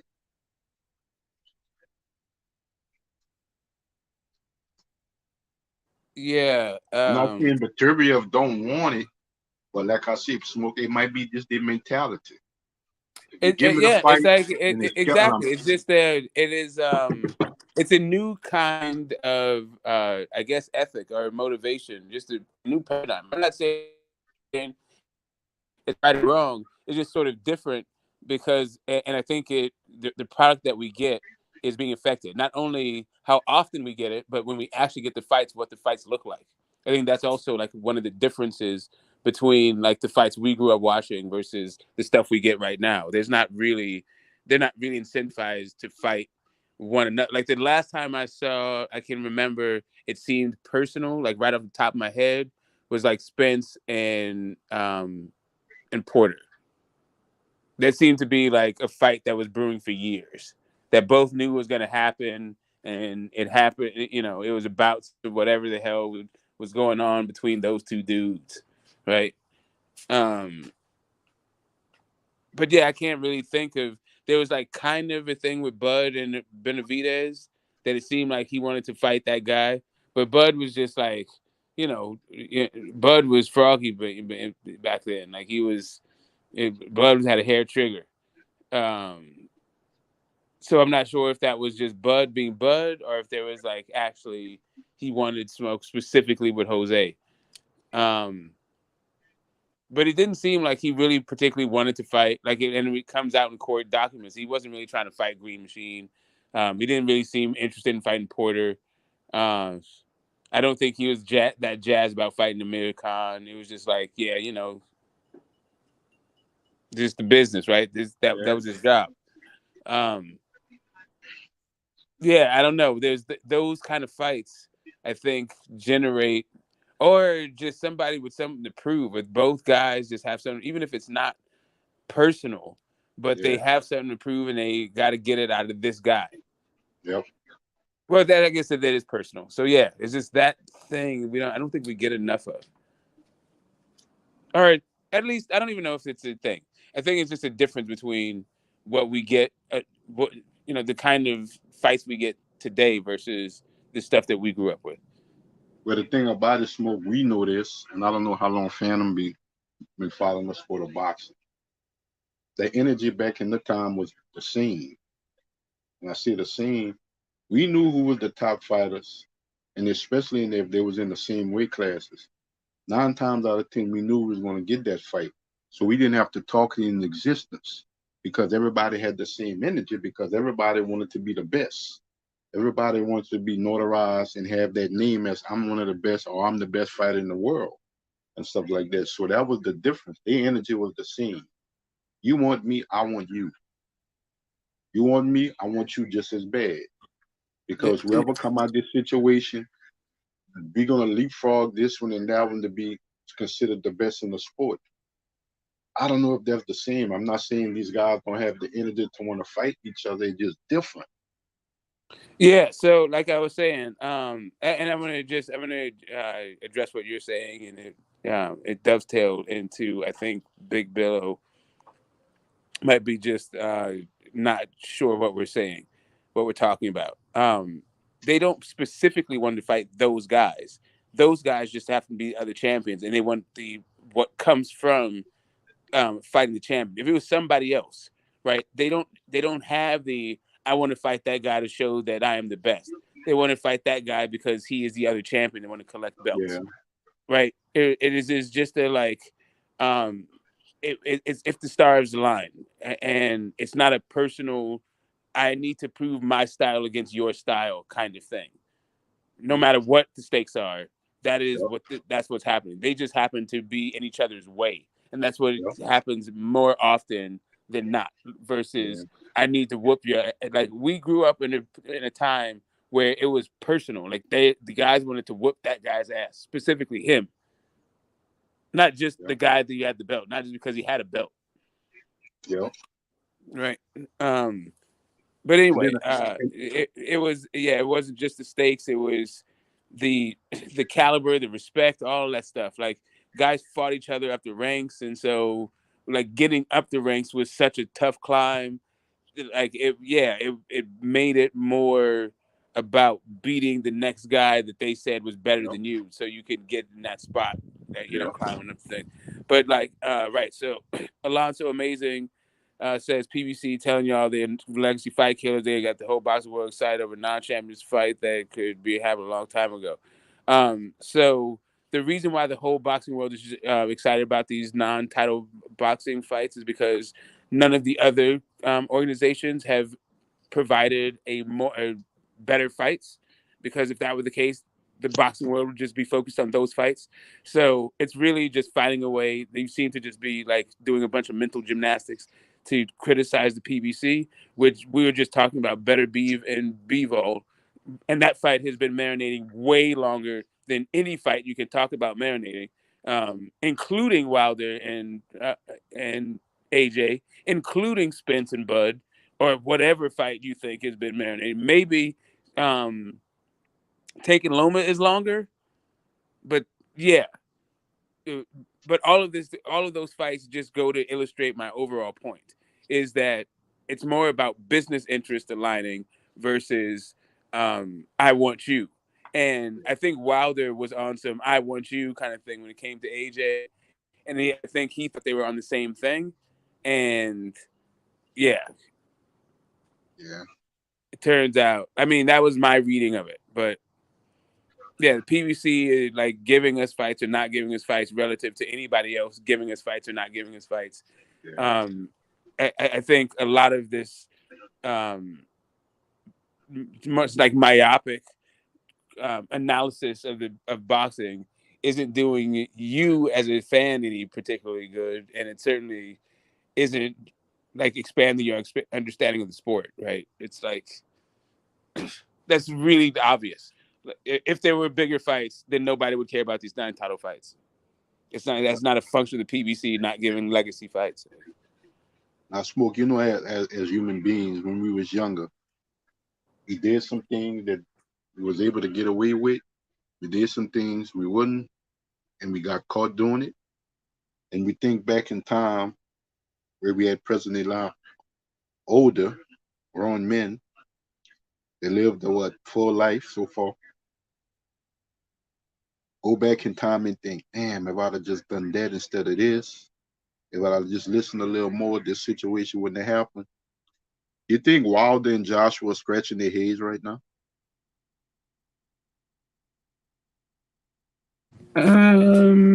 We should have made that fight. That would have been a good fight. That would have been the fight. I'm not sure. Like, see, here's the thing. Being undisputed would have been a fantastic thing. I think. I don't see you matching. I think. Right. Yeah. I mean, maybe. I just.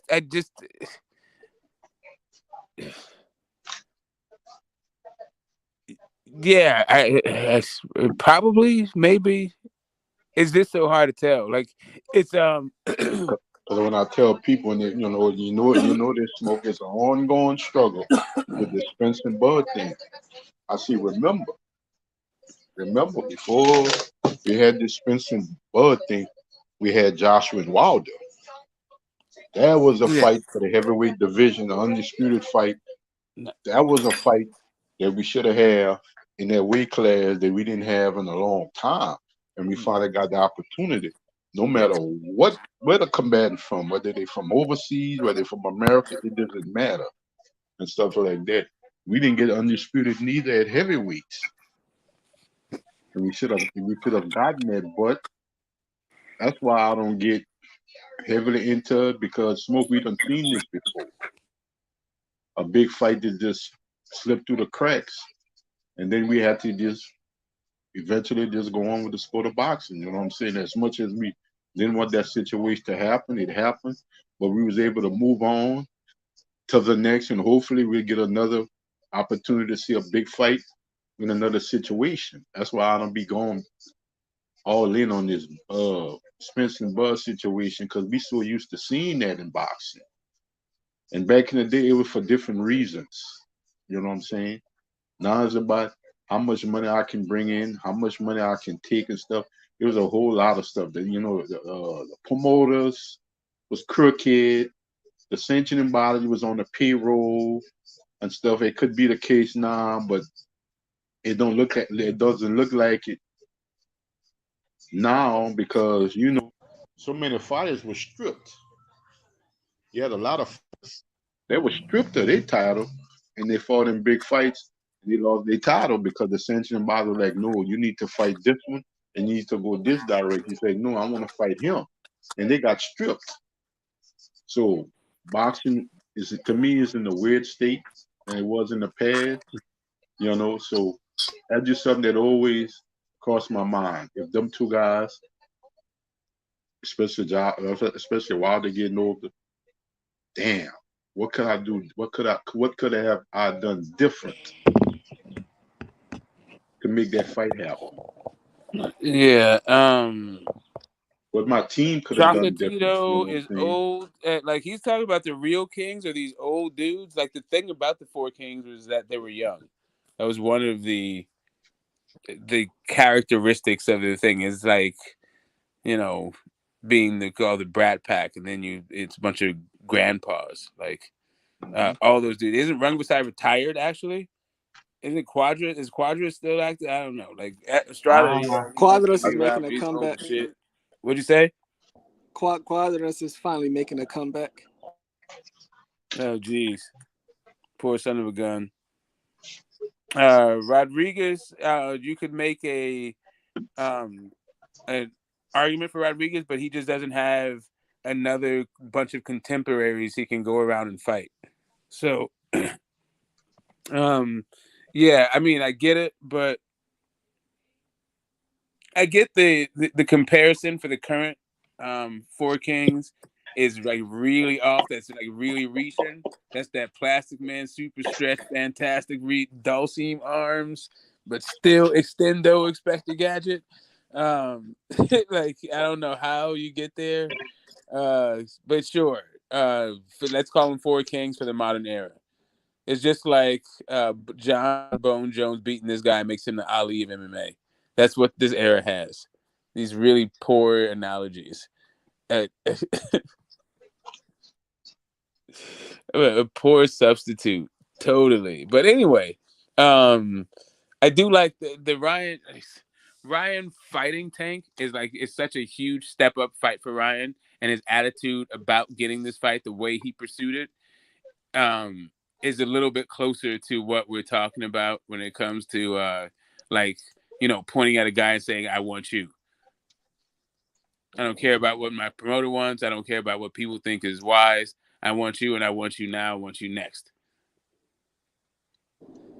My thing with just all like this Four Kings talk is I've constantly heard people say, oh, well, you got to give them time because they're young, like Gervonta especially. But I keep reminding people, Eric Morales was 23 when he fought Barrera for the first time. I believe, Leonard was like 24 when he fought Duran, I believe. Or I know both he and Hearn were, under the age 26 when they fought. So, my thing is just like, how long do you want to wait? Like, do you want to wait till these guys they finally hit their peak and they only fight once?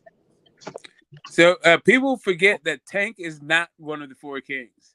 It is Tank, Shakur, Devin, and Tio. Those are the Four Kings. The problem is Kambosos beat one of them. Everybody else is undefeated. But those guys are the guys who are around the same age. Tank is older than those guys by a few years. Yeah, but I mean, even excluding the whole Four Kings. No, I was talking about you, Hyphy. I was talking about the chat. Sorry. Yeah, go ahead. Yeah, but I mean, even excluding him, just on the sense of like I said, especially with him, I just constantly hear people say, "Oh, you gotta wait. He's young. I believe Gervonta became a champion at the age of like 22, I believe. Yep. So I mean, I don't know if you agree with me or not, but my theory is, you see, once you become a champion, it's time to take the training wheels fully off. It shouldn't be nobody in the division that you're not ready to fight, or you need to be built up to fight. If that's the case, don't fight for that title. But even in from 22 to 28, so about 6 years have passed, and like I said, it still kind of feels like the training wheels are definitely still on. So I mean, as far as his fans and stuff, like, how much longer do y'all want us to wait for? Yeah. So That's why I like Ryan's attitude about this. He is the guy, the least accomplished of the four kings, that seems to be the guy that's like getting a fire lit under his butt to do at least something. He's like, no, the belts don't matter. Fine, that's what you guys have over me. You guys are all champions, ex-champions, unified, all that, yada yada yada yada. Cool. Well, I'm gonna fight the dragon from the upper class. I'm gonna go fight the college kid. I'm gonna go fight the gooch. You know what I mean? Oh, the gooch is sorry. That is a old reference for the bully from an old TV show. Never mind. That's fuck that. Yeah, he's gonna go fight Debo, right? That's what it is. He's gonna go Craig up on Debo. Like fuck that. I'm not scared of you. There's a new regime around this piece, and it's just so uncharacteristic of everything that's gone on in boxing. It's actually able to capture fight fans' imaginations. Just of the street audacity of it all, just because it's so counterintuitive and what's been going on with boxing. Showtime has not done nobody has done a joint broadcast with DAZN USA since it entered the market 6 years ago, right? And that's actually when Tank became a champion 6 years ago. But he was already a champion. Hold up. Well, he was a champion past 2018, wasn't he? I believe he won the title in 2017. Exactly. Yeah, like the end of 20 or something. Right, because he had already been. Because it must have had to be early 2017. Yeah, early 2017. Because late 2016. Because on the McGregor undercard he fought, and he had lost his title already. That was the one he came in overweight, and that was 2017. Okay, yeah. So it had to be like the end of 2016 or early 2017. I want to say the beginning of 2017. I remember because I think that year he fought the guy Liam Walsh. He went over there for defense. I think that was the same year where AJ fought Klitschko and Spence went and fought Brooke over there. That's when that was a time when I just remember because it seemed like the UK was really coming into their own, and it was just like, to me, I liked boxing at that time. Yeah, no, I hear you, and no, I got you, Billo. That I get you. These are, we started off this whole thing with these are a poor imitation of our example. Like, this is really a stretch calling these guys the four kings, given what the other four kings are. The reason why I'm saying they put these four kings together was because they're close in age. That was literally there was a thing. There was like all these guys are going to be, and they're also kind of big. They figured they'd be going through the weight classes together, and they're going to fight several times before their career, or have the potential to fight several times before their careers are done. I think that was the selling point for this new generation. Not that how closely in age and they were and all that other stuff to the old generation. Yeah. I mean, you got a new wave of talent coming through. I mean, would you like to see a new sport team? Of course. That would be good for the sport. But my thing is, each one they gotta earn it. Is it good? There was a fifth king, right? The fifth king was Mike McCallum, and none of the other guys fought Mike McCallum. They all swerved him and did all this other stuff. They all fought each other. None of them fought Mike McCallum. Yo, you know what? You see, I got slack for saying that because I've always felt like McCallum was the fifth. But, some people feel like Benitez, if anybody was number 5, it was him. I say both of them need to be mentioned.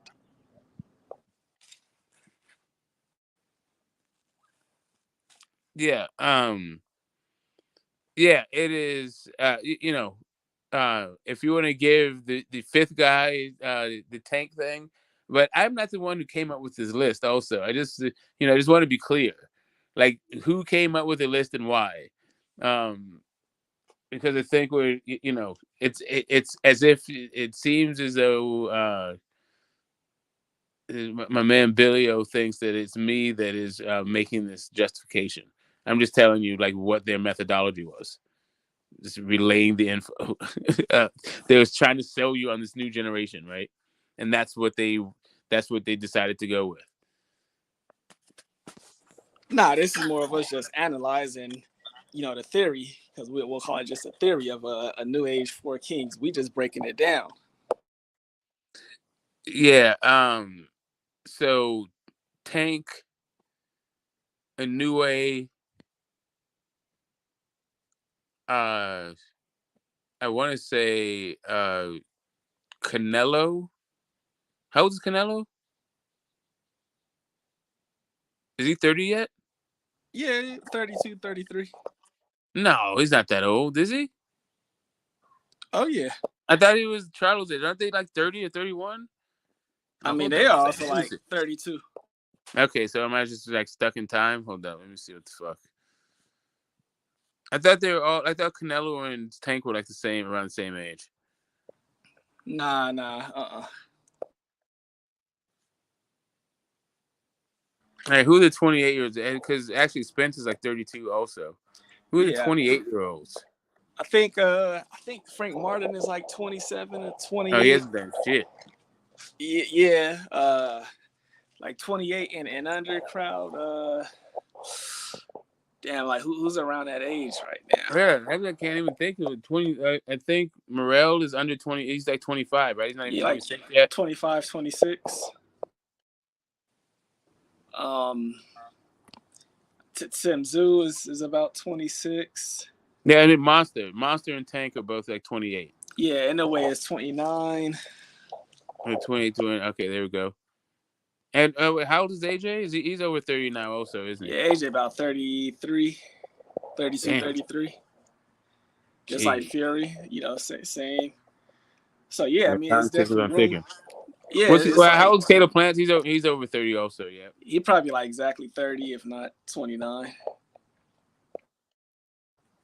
Yeah, around that. And then Benavidez is under 26. Yeah, like 26 at most. Maybe he is 26. Yeah, more than 26. So yeah, him and Morrell, they about the same age. So you got Tank and Monster, Morrell and Benavidez. How old is Munguia? Munguia is also like around like 25, 26. If you want to take it to the women's side, Alicia is about 28 as well. Clarissa, they same age range, 27. Damn, Clarissa's 27 years old? Seems like she's been a while, huh? Yeah, I remember when she was going to get her first gold medal. And, well, she's, first female boxer everyone was excited about, headed to the Olympics. They had her special on NPR and shit. I used to listen to her shit back in the day. Anyway, yeah, she was I guess she was like 15. Fuck, was that 12 years ago?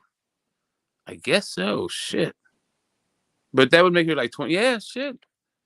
Yeah, she's like prime right now.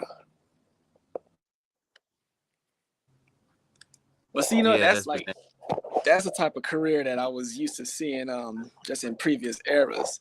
A fighter, fighting good competition, early 20s, kind of, young within a career. And I mean, if they was the goods, they was able to keep up that same level of competition. And, she's had a career that's done that. It hasn't been a huge, drop off of quality opposition in between.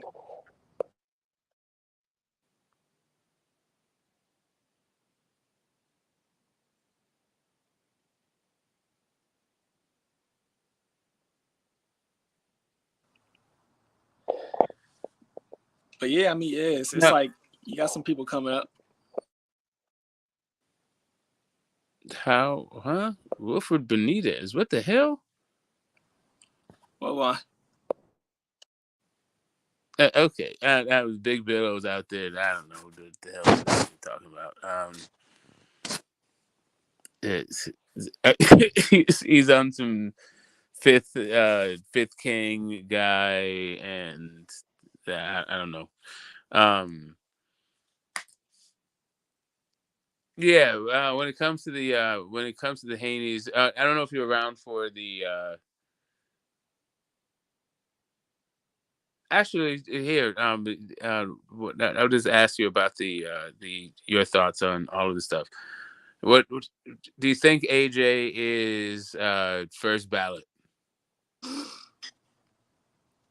I mean, like, it's called Hall of Fame. So yeah, I would say definitely just based on accomplishments, the popularity that he generated. I think that's really his greatest attribute by far. He really turned that whole country around and was a household name globally. So I think just off that alone, that's going to be enough to get him in.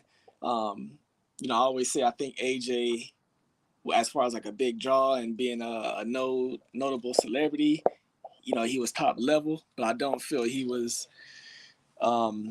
as far as like how great he was as a fighter, I don't think it's close to what his notoriety is and achievements that he's accomplished. Yeah.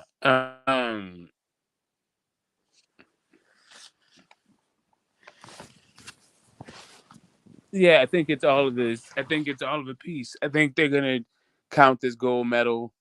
I think that he's had he's has a win over a Hall of Famer. He's been in there with his second he's faced at least 2 Hall of Fame fighters. And yeah, what you said, the notoriety is generated, all that stuff. Yeah, like I said, his notoriety is his greatest attribute of his career by far. And I heard that shit that what's his name, dumbass Troy Graham was trying to say earlier, talking about he beat Povetkin, who was a world champion. Povetkin, I don't consider Povetkin a world champion ever because he picked up a regular belt and he ducked the chance to fight Klitschko for the IBF when he was the mandatory.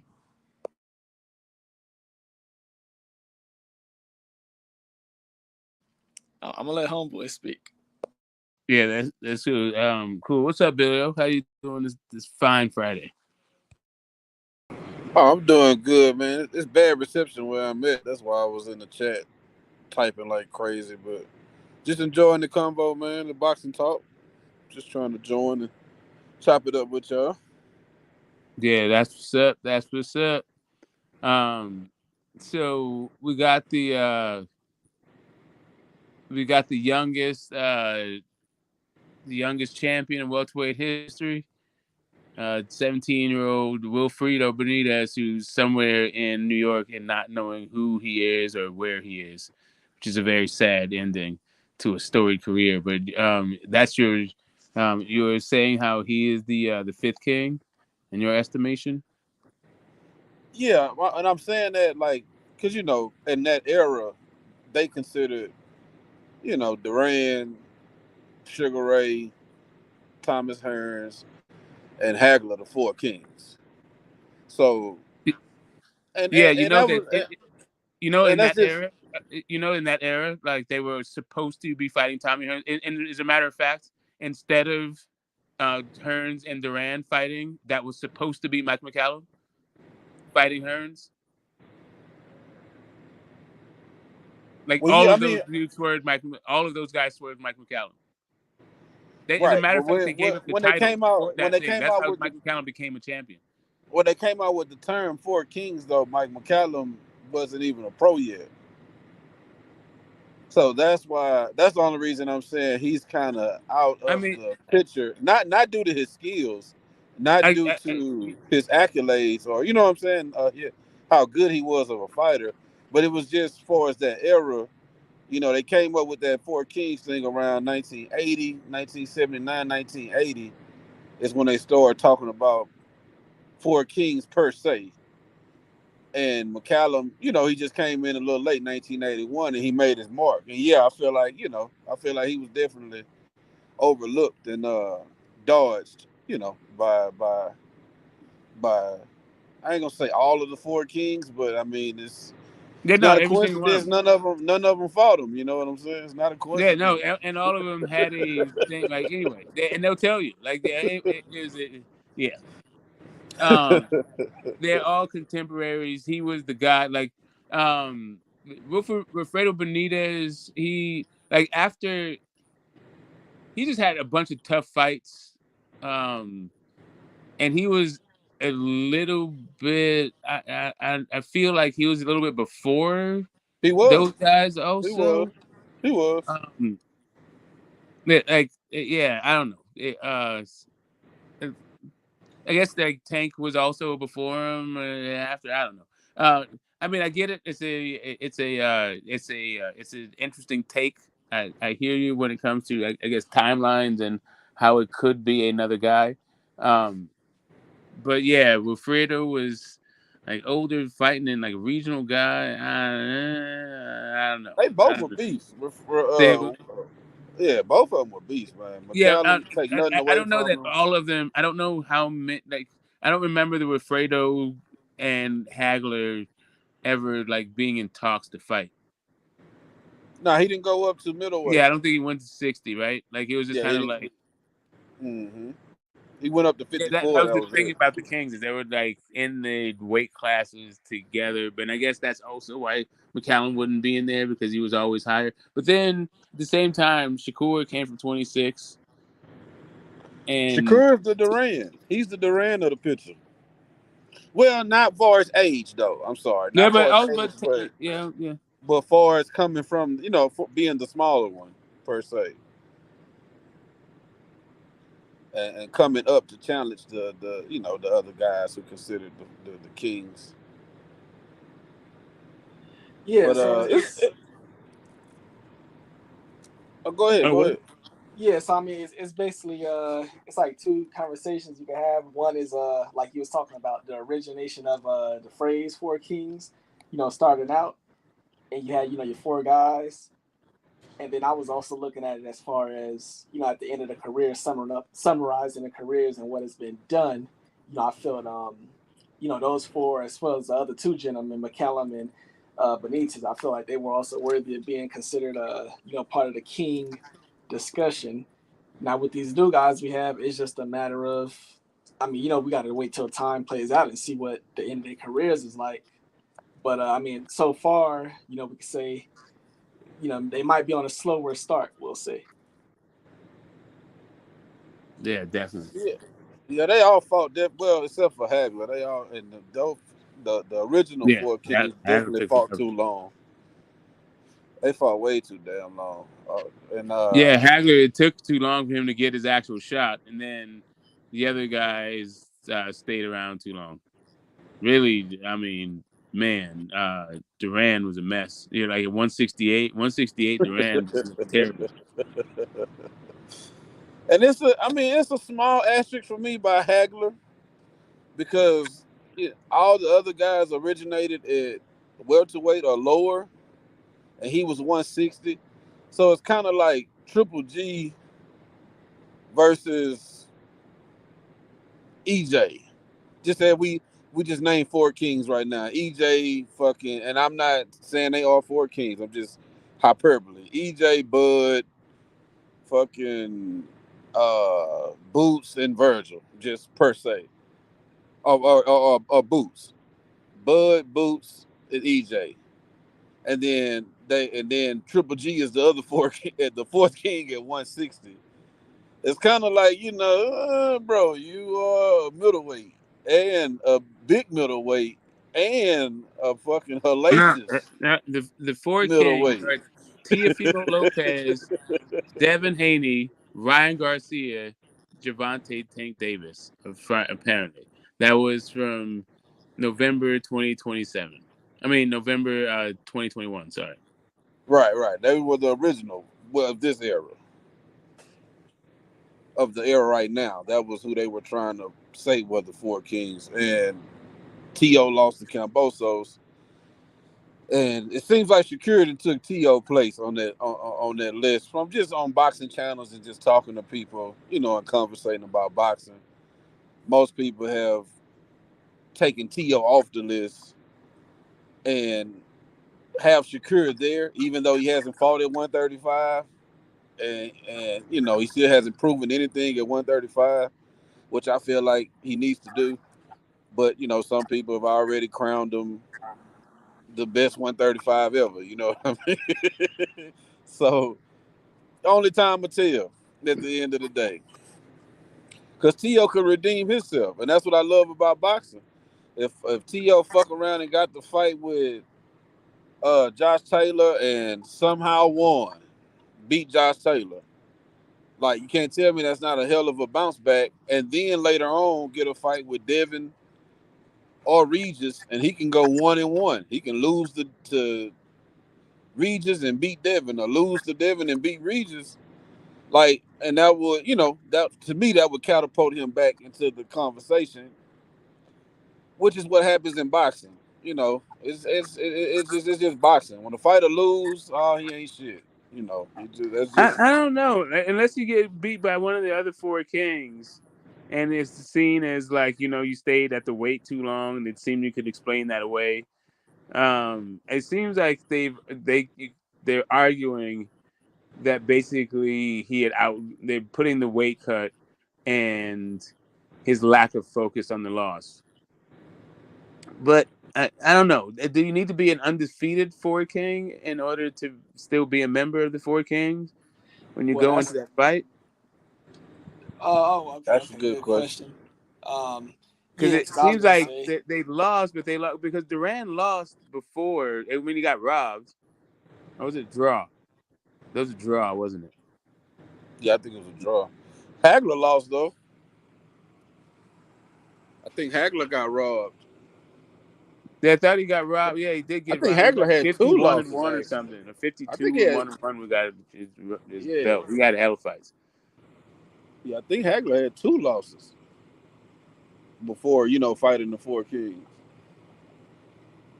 So it's just all off perspective, man. And then how do we look at it? Because we say Sean Porter, a lot of people say Sean Porter is not part of the elite. He's not a Hall of Famer, blah, blah, blah. But shit, Thomas Hitman Harris was 1-3-1 versus the four kings? He might get in. He might get in the hole, actually. That's what I'm saying. Like, it's like, and it happens in sports, we kind of move the goalposts from time to time. But I'm just saying versus the four kings, because don't get me wrong, I love Hitman Hearns. He the first person to become a 4-division world champion, first person ever in boxing to become a 4-division world champion. He was like the 12th person to become a 3-time world champion. So he has his accolades and he done his thing. Like there's no knock on Hitman Hearns. I'm just saying how we kind of knock these era fighters when in some of the same scenarios they're kind of similar. You know what I mean? For as Sean Porter, you could say he was shit 1 and whatever in his top fights. But for the four kings, like Duran, oh, right, Duran, yeah, he lost to William Run. It wasn't Benny Briscoe though. Sorry, no, bro. I was just reading the comment. It was somebody's name was like that. It was Bobby Watts. He lost to Bobby Watts. Duran was like 1-4 versus the four kings. Yeah, I know he had a draw out there that he got robbed in his title fight, this first one. He beat the shit out that guy and they got him a draw. But yeah, these guys, this will be Tank and Ryan is the first time this era for the first matchup of this era for Four Kings. Yes, I was finna get to that, Smoke. I'm glad you said that. Yeah, go ahead.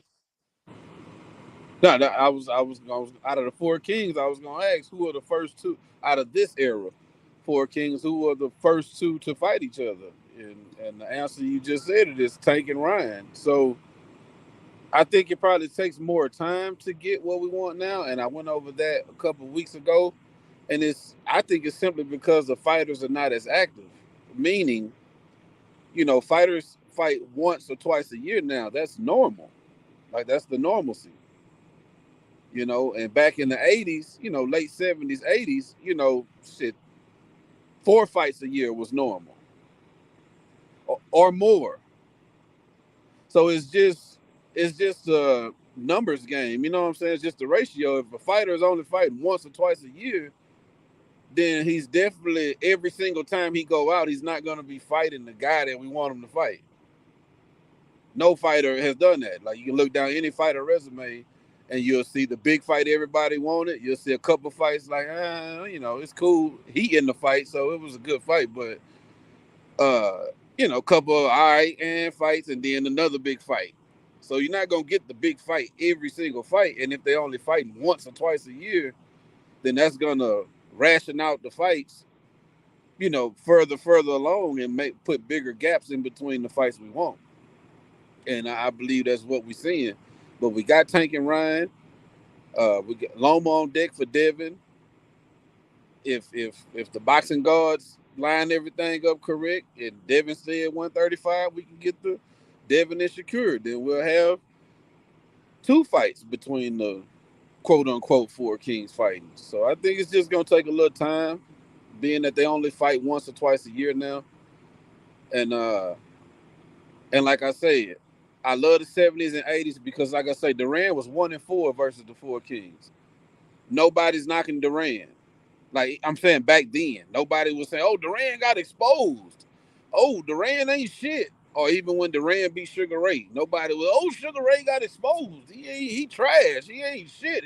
Duran whooped his ass. That's just kind of a new era thing that go on now. And it's funny to me. I just laugh when I hear it. People sound real casual doing the shit and they swear they boxing experts, but like, bro, a loss doesn't make a fighter, bro. The way they lost definitely, to me, determines, kind of how I speak on it. But yeah, man, it's just this era, bro. If that's the case, Duran was 1-4. Tommy Hearns was 1-3-1. The only ones had winning records versus the 4 Kings was Sugar Ray and Hagler. And like I say, Hagler was the middleweight. So I back then I figured Hagler would win. I thought he'd beat Sugar Ray too. Sugar Ray shocked the world. I think Hagler won the fight on my scorecard, but the official judges say Sugar Ray won. It is what it is. But I thought Hagler should have won, is what I'm saying. Like, shit, you fucking Marvin Hagler, bro. You the truth. You the best, arguably the best middleweight ever in the history of boxing. So these fucking welterweights better not move up and whoop your ass, or you not, who I thought you were at that time. Yep. I was a big Sugar Ray Leonard fan. I was not that big a Marvin Hagler fan. Although I liked him. Yeah, I wasn't, I was a Sugar Ray Leonard fan. That was my guy. Me too. People were like with Tommy Hearns, people were Duran, all that stuff. He had Angelo Dundee in there, the old, Muhammad Ali's old guy. That was just my, yeah. But you get what I'm saying, Smoke? Living through it. Even when Sugar Ray lost, the people, because Sugar Ray had haters too. Every fighter have. You ain't got no haters, you kind of know you ain't doing shit. So Sugar Ray had his haters. They wasn't saying, oh, Sugar Ray was exposed. They'll just talk about how great Duran was. Mm-hmm. Man, I told you that was a bad that Panamanian, a bad motherfucker, that Hands of Stones, and just to tell you how great the other fighter was, not per se how trash Sugar Ray was or how he got exposed and this and that. And it's just the difference of the boxing fans era. You know what I mean? That I'm kind of pointing out. Like, yeah, because you had to earn your spot. Right. It wasn't like given to you by fighting a bunch of like questionable guys till you get exposed. You had to go through the Wilfred Benitez's and all that stuff. Like he had his fights. He had his stomping grounds. Yep. It was a great era to be in too, man. Definitely was a great era to be in. But I don't think we kind of get back there, like I say, due to the inactivity that's become normalcy in boxing. Well, let me ask you this: what do you think of AJ's his career so far? Being where he's come from, being arrested for selling weed out there, finding boxing, getting the gold medal, getting a Hall of Fame, being OBE, some prestigious award, like he's some big mucky muck now in English societies. Like what do you think of AJ's? And then also like where he is right now with Derek James out here in the U.S. For the first time, and for the first time with a new trainer in his career. I think AJ is one of the great stories of boxing.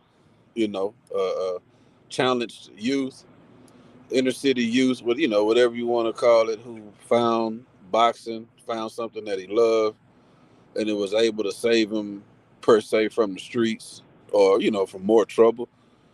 And I think he took full advantage of what he had and his abilities. And when a person do that, it's hard for a person like me to knock them.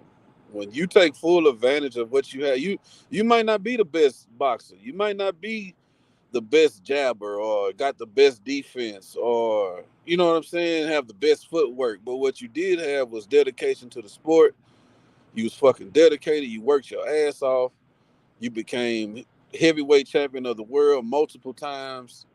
And can't nobody take that away from you. No matter how much they hate you, how much they try to knock you, they can't take that shit away from you. So I think he did the best with his abilities, with his strength and power.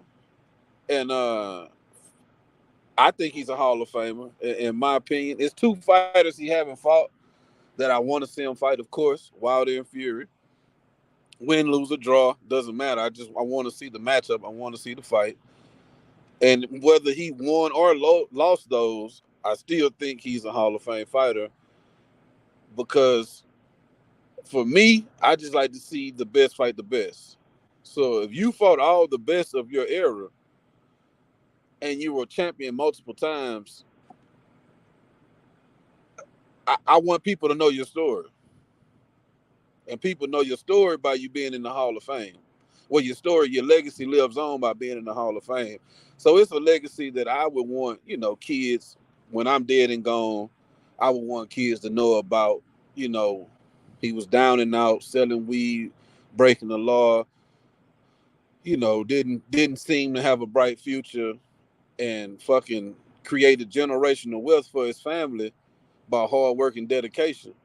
And it was in the boxing world.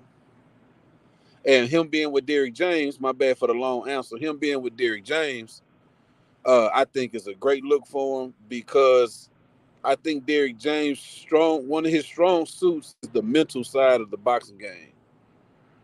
And a lot of people don't talk about that a lot. They talk about the work ethic, which is and other great things that he do, but the mental side of the boxing game, and I feel like that's where AJ is at his weakest, is the mental side of boxing.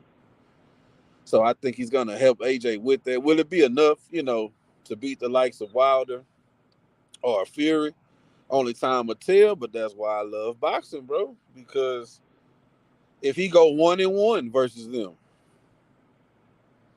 I'm just giving them the benefit of the doubt. If he go 1-1 versus Fury and Wilder, that's a hell of a career, man.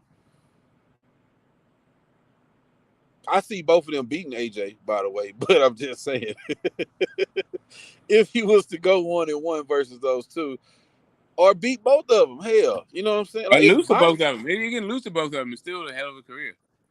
It's still a hell of a career.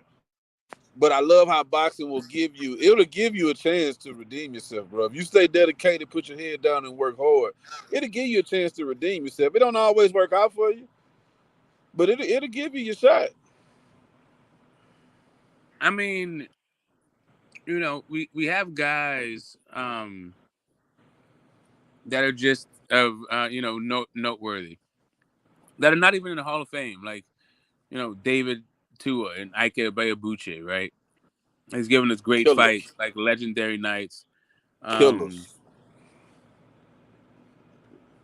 But they haven't, you know, they didn't separate themselves the way that AJ did. He gave, you know, there was a fight of the year. Some people, I don't know why, but they panned that fight. I really like that fight, but maybe it's because of how long I watched Vladimir Klitschko and just being in that moment. But I thought it was a really good fight. I thought it was historically significant. You know, I wasn't really watching AJ go through the amateur ranks. But I thought today that was Klitschko's best fight, Smoke. Not to cut you off. I thought that was Klitschko's best fight of his career. And it's a loss. And that's just showing you how I view boxing different from a lot of people. But I think that was Klitschko's, that was his best fight of his career to me. I've never seen him bite down and kind of fight back, if you get what I mean. Normally if the onslaught came and it was too much, he'll tuck his tail and call it a night. Fuck it, I'm gonna get this check. Emmanuel gonna cuss me out in the locker room. Fuck it. But that night, he didn't. In my eyes, it was like it's nothing else he wanted to do but win. He didn't give a fuck what he had to go through, but he just couldn't. You know, he couldn't pull it out versus that young lion.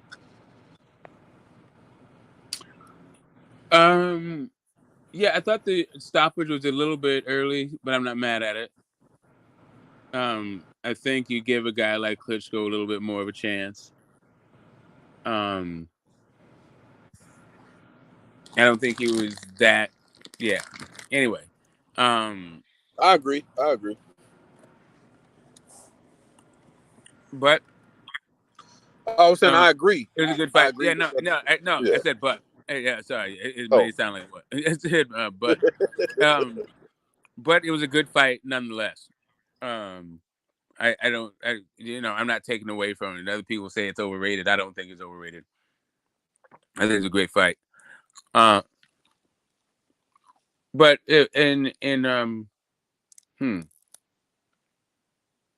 Quick question, Smoke. Yeah, go ahead. I think that Klitschko that fought that night beats Fury.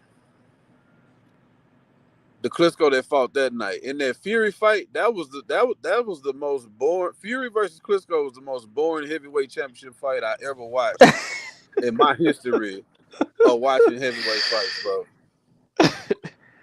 Like the spectacle was nice. The spectacle was nice. You know what I'm saying? The lead up to the fight, all that. But I'm saying like the actual, like it was one round, bro.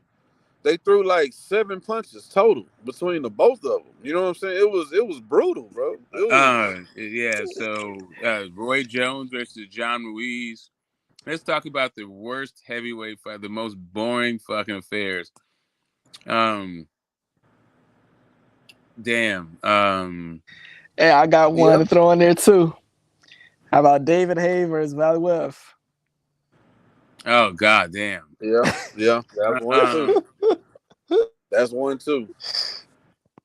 I mean, Roy was kind of doing flashy shit, but I could tell Smoke that shit wasn't impressing you at all. But he was at least trying to entertain the crowd and do flashy shit. That dude was a man. But that shit, you know, that shit he was wasn't. on his bike the entire time, and then would just hit him with something and grab him, and then keep running. And oh my god, that shit is a goddamn eyesore. Like when Bernard, not Bernard, sorry, when James Toney went up there and did it. That's how you go up there and beat a dude up and take his belt. Oh, no doubt. No doubt. That was definitely a better example of how you beat somebody's ass. Yeah, for sure. I just like watching that fight. Just like, oh, hey, and John Ruiz's corner, like screaming at the ref and all this. Man, get all that shit out of here, man. But back to the question. I know it's hypothetical, but I just think that Klitschko that fought, the mindset and the Klitschko that fought fucking Joshua, because it was like kill or be killed. Like every punch to me seemed to have bad intentions on that motherfucker. And when he was fighting against Fury, it was I don't know if it was fear, if he was scared, if it was the moment. But man, it looked like an amateur, like who can get the most points. It just was. Yeah, I was not a Klitschko fan. Let's put it to you that way. I wasn't even that big. Like Manuel Stewart was cool, but I wasn't like that big a Manuel Stewart fan either. But he grew on me. Like he was just a man. He was really good. But back then, back in the fanboy days, it was us versus them. Right. So I was a Sugar Ray Leonard fan. So those other guys. That's the other side. Right. They were the villains. Yeah. I mean, they weren't even the villains. They're just kind of like, and the thing is, those guys fought so often that you wind up rooting for those guys over the other people, just not against your guy. Maybe it's like, oh man, that dude's nice. Whew. Oh, my guy's he's gonna tear my ass up. You can't do that. He's not gonna be able to do that against my guy. Stuff like that. Yeah, you couldn't tell me nothing about Sugar Ray. Say again? So you couldn't tell me shit about Sugar Ray, man. Sugar Ray Leonard. Yeah. That was that was it. Like,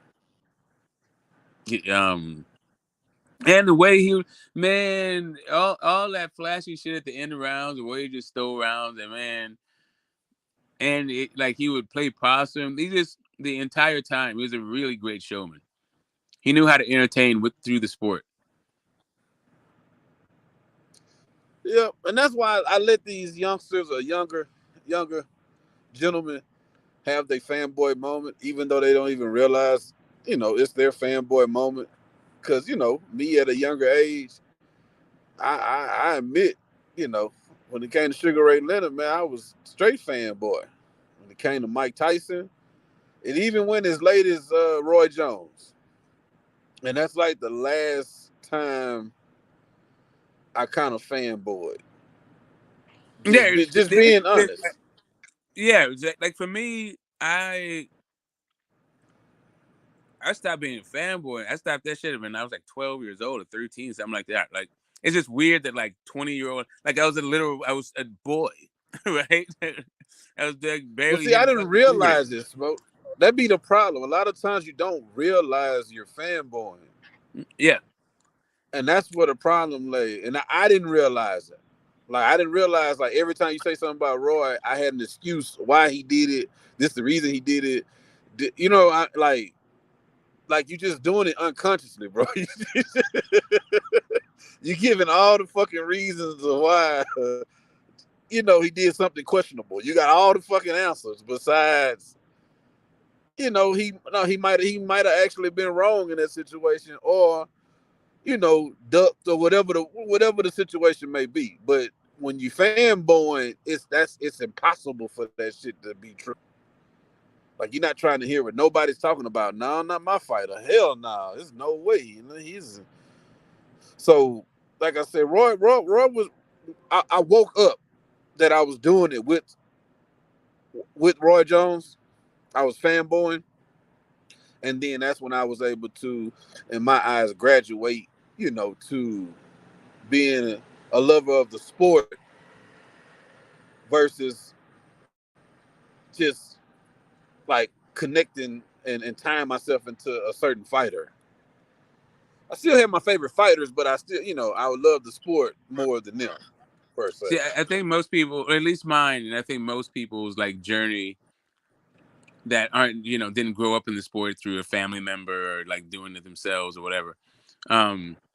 They start off as fanboys, grow into casuals, and then become like knowledgeable fans over time, and probably because they linked up with somebody who has like an inside knowledge of the sport. Right? Yep. It's just like kind of that seems to be the way it fucking goes. Like whether it's a older person or somebody who's like one of the homies at box or something like that. Yeah, my grandfather was the one who woke me up. That's who woke me up. When Mike got out of prison, after my grandfather watched I think the first fight, he didn't judge him so hard, but after the second fight, he tried to tell me, he's like, man, the Mike Tyson that you cheer for and that you love, that shit is gone. But at that time, I couldn't see that shit. You know what I mean? Like, I thought, I was like, Papa, I don't know why you hating on Mike Tyson. Like, I don't know why you don't like him. You know what I'm saying? He's just telling me the truth. You know what I mean? He's like, man, if he get in there with Holyfield, you know, he was saying even Riddick Bowe at the time, you know, like one of those top guys, he was like, you gonna see. You know what I'm saying? When he get in there with somebody who's literally not scared of him and coming in there to beat his ass, then you'll see the difference. You'll see how that's not the same Mike Tyson. And Holyfield fight, I was telling my papa, you gonna see, Papa, you crazy. You gonna see, you gonna knock Holyfield ass up. You gonna see, Papa. And man. Yeah. Holyfield, if that shit wasn't prophecy. So yeah.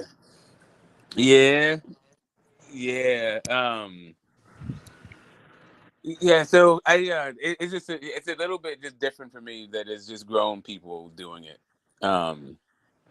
Because I'm just not like, by the time I was like 20 something, I was like hooked up with like really knowledgeable boxing fans and all this other stuff. So I was like, at that point, I was a pretty hardcore fan.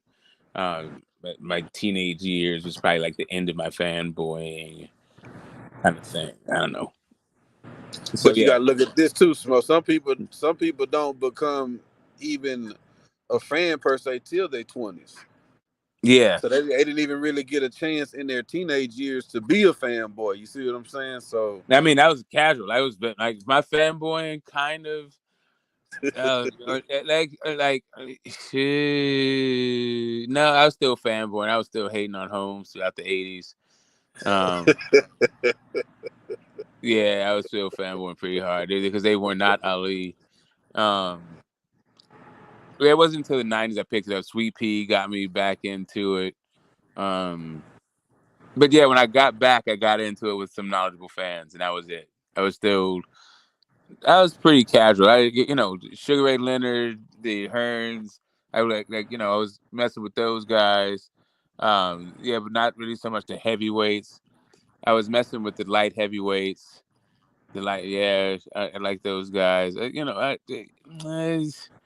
Hercules Weaver was all right. And like Kwawi and Matthew Said. Anyway. Yeah, those were cool times. Those were cool times. But that was like, it was still all like extensions of Muhammad Ali kind of shit. Right. Yeah, I look at like even this era, I feel like you're gonna have more fanboys coming because now in the internet era where it's easier to you could be able to listen about somebody because you've seen a clip on TikTok, Instagram, or you clicked on a YouTube and heard them talking. Whereas, in previous eras, you actually had to watch fights to be able to go to the barbershop and, really break down a fight. And anybody could go and hop on, let's say like an MOB. You could just go to the MOB channel, click the link, hop on. Oh, I was on, I spent 12 hours on a boxing stream. That makes me a hardcore. Well, it's like you ain't learned shit about the sport. Right?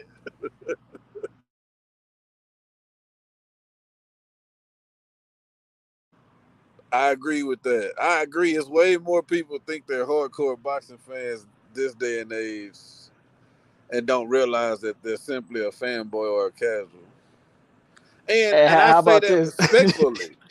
And I say that respectfully, though, because I think everybody kind of goes through those stages. But it's like in this day and age, it's a bad thing to be a fanboy or, you know, casual.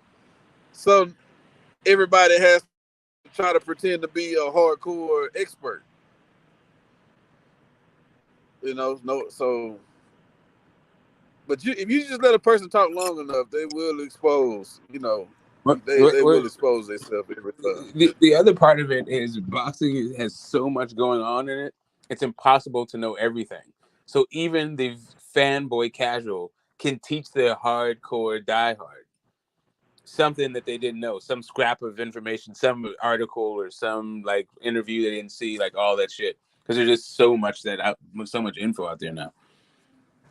True. Well, see, the hardcore fanboy, the only thing he could teach, you know, a certain boxing hardcore fan is stuff like, oh, you know, Earl Spence, he on vacation in Jamaica right now, or Terrence Crawford, he like fishing at this lake. You know, I mean, it's definitely like ways that you could tell who is invested in boxing and how much. You know, definitely some more than others. But you know, it just depends on where you basically spend most of your time at. Yeah, sometimes it's just like data about an article or something. I was thinking more like, you know, pertinent information versus the fan clubbing that you see. Like I don't even get that. Like like that is just again. Even when I was a kid, I didn't belong to a fan club. I was never part of like the Mickey Mouse Club or no shit like that. Like I liked the Jackson 5 a whole bunch, but I didn't join. And that used to be a thing back when we were, you know, it sounds like Billy and I chewed a bunch of the same dirt around the same time. So, yeah, it seems like back then you would, even on the back of albums or inside the fucking jacket, you'd get like invites to like how to write in to become a member of fucking a fan club and shit. I never did that dumb shit. I don't know. Yeah, I just never have been like that's not the kind of fan that I was. Right, me neither. I agree. I never joined fan clubs and shit. I never went that hardcore with it. I was a fan of them, but I wasn't hardcore like that. And it seems like these guys are generating fan clubs. Like it's just like, yeah, I'm your number one fan. These are all of your guys, and can you come in and talk to us? Like, you sell some T-shirts here. Like some people will buy your merch. Like, okay, I got it. It's cool. I mean, I'm not mad at it. It's cool, like to be that. I just that's not the way that I experience the sport. So that's my point. I guess what I'm trying to say, like very inartfully, is that the boxing tent is like wide enough for all comers, and we've all been there to a certain extent. Even if there's a culture, like a little bit of culture shock, because like my experience might not exactly map onto yours, but I get it. You know, in general, it's generally the same fucking journey. Yep. Right. Hey, see, Smoke, the way that I try to keep this boxing shit, if any fighter was to lose, they could lose without me losing any sleep at night, or, you know, not wanting to hop on a panel, waking up the next day mad, not wanting to see this person fight again. That's how I try to keep this boxing shit. And the minute I get thrown off that square, you know, that means I'm a little bit too invested in just a certain fighter, and I have to check myself. Yeah, good point. Entertainment. Go ahead, Bill. No, I'm saying that's a good point. You know, that's a good way to gauge. You know, look in the mirror and gauge yourself. Because I'm of the belief you don't have to have one fighter that you like per se. Like I think I'm rare, but I fuck with Devin, Tank, Shakur, and Frank Martin. I fuck with all four of them. If they fighting anybody else besides each other, I'm picking them to win. Now, once they start fighting each other, okay, now I got to make my decision, you know, watch a little film or whatever and come to my quote-unquote educated prediction or guess of who I think is going to win. Because at the end of the day, that's all it is. Like, you don't know who's going to win. So, there's no point in fucking arguing and really hating somebody and creating these little cliques. Like the shit is crazy to me, but it's entertaining and it's fun also. So I'm not shitting on it, but I'm just saying it's like crazy how you have to be one side or the other. Like it's no in between. Like right now, it's a Secure Haney thing going on, and if you fuck with Haney, is fuck you, and if vice versa, it's like it's shit with Bud and EJ, same thing. I tell people over and over, man, I'm one of the biggest Bud fans, like fuck all this talking that y'all talking. For as a fan of him, of his fighting skills in the boxing ring, I'm one of the biggest fans. I'm not missing a fight. Been to a few of his fights, but because I think EJ will beat him, I hate Bud. I don't have the right to talk about Bud. You know what I mean? You got to shut up when it comes to Bud. Like, no, bro, that's Can't just call one myself a fight. fan of Bud. Yeah, got to pull in my. We got to give in my Bud fan badge. Yep. And see, like, you're right. Like, for example, like Bill, I didn't seen him around before. It's just that, what I'm saying, you probably never seen me. I just don't come to any like channels or at least, comment or, hop on a panel because that's usually the discussions that's taking place. Shakur versus Haney, Spence versus Crawford, and it always creates a toxic environment. And it's like you gotta pick a side, or else you're gonna get cursed out by a certain group of people, one way or another. So, I'll be around this bitch talking boxing when you talking about, other fights besides that, and definitely not any negotiations about any fight. But I actually don't mind it. Like that is a thing, but however people need to, like, promote a fight and get their perspective off, I'm not mad at it. Like I don't. Everybody's style is different. Everybody is like they're passionate about a particular fight or how they want to interact with it is different. Yeah, that's why I say it's entertaining to me. So I that's why you see me joining and laughing and enjoying myself and listening to whoever has what to say because it's entertaining at the end of the day. And I just have kind of grown and I choose not to partake in most of it. I'm still human though, so person say the wrong thing, then of course now here my old ass is going back and forth with somebody I know. It doesn't matter what you're saying right now. It's not going to change their mind. You know what I'm saying? I don't give a fuck what points you make, what facts you bring out.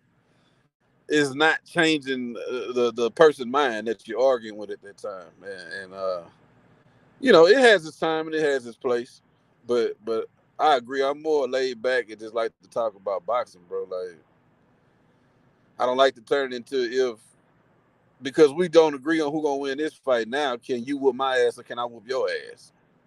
Bitch ass nigga, bitch ass nigga.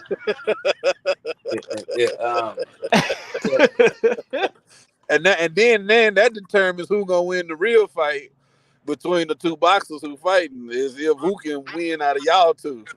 That shit doesn't matter, bro. Like we talking about two other people fighting. I bet you don't got this type of gun, nigga. Look, I got these 5.56, nigga, bitch ass nigga.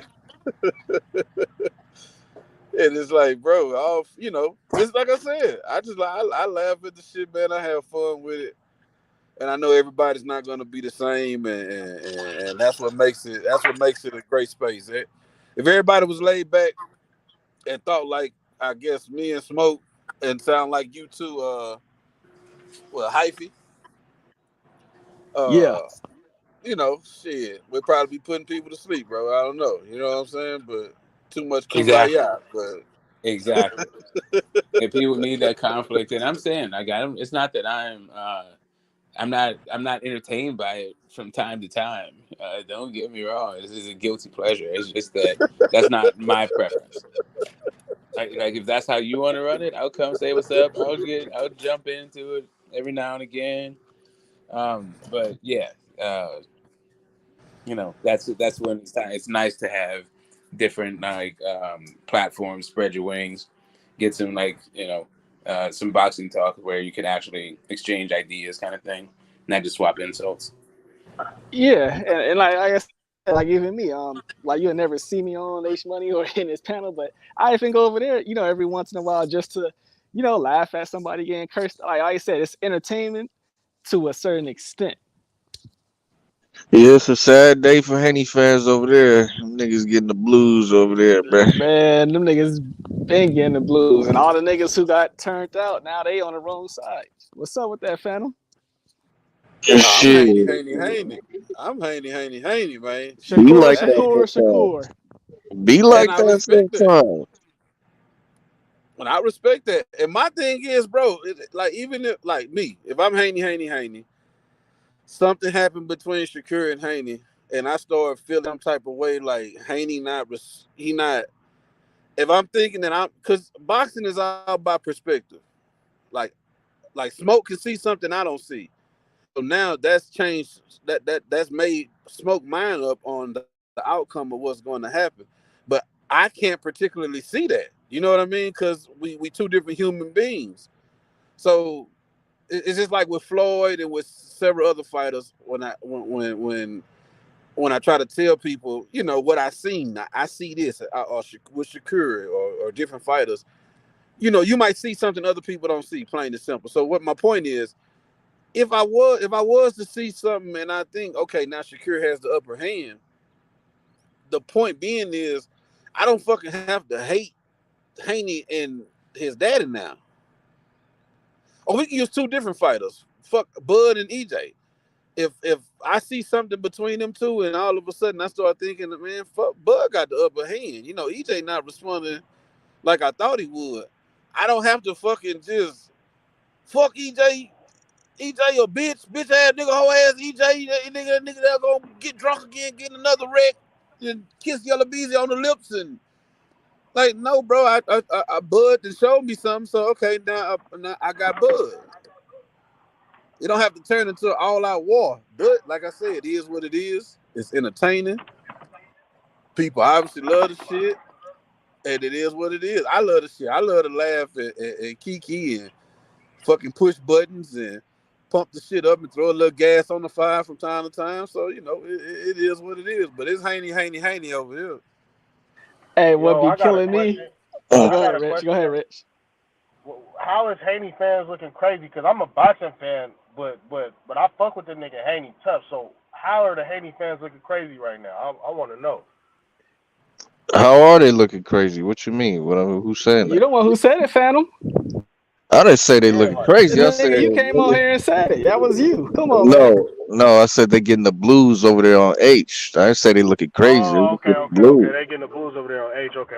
Now, you said they looking crazy, but that was your point. If you wasn't meaning like you didn't really have nothing stiff behind it, you were just saying they looking crazy over there on H channel because now they getting the blues. Them niggas not trying to have no conversations. They not trying to have no conversation. They over talking niggas and shit.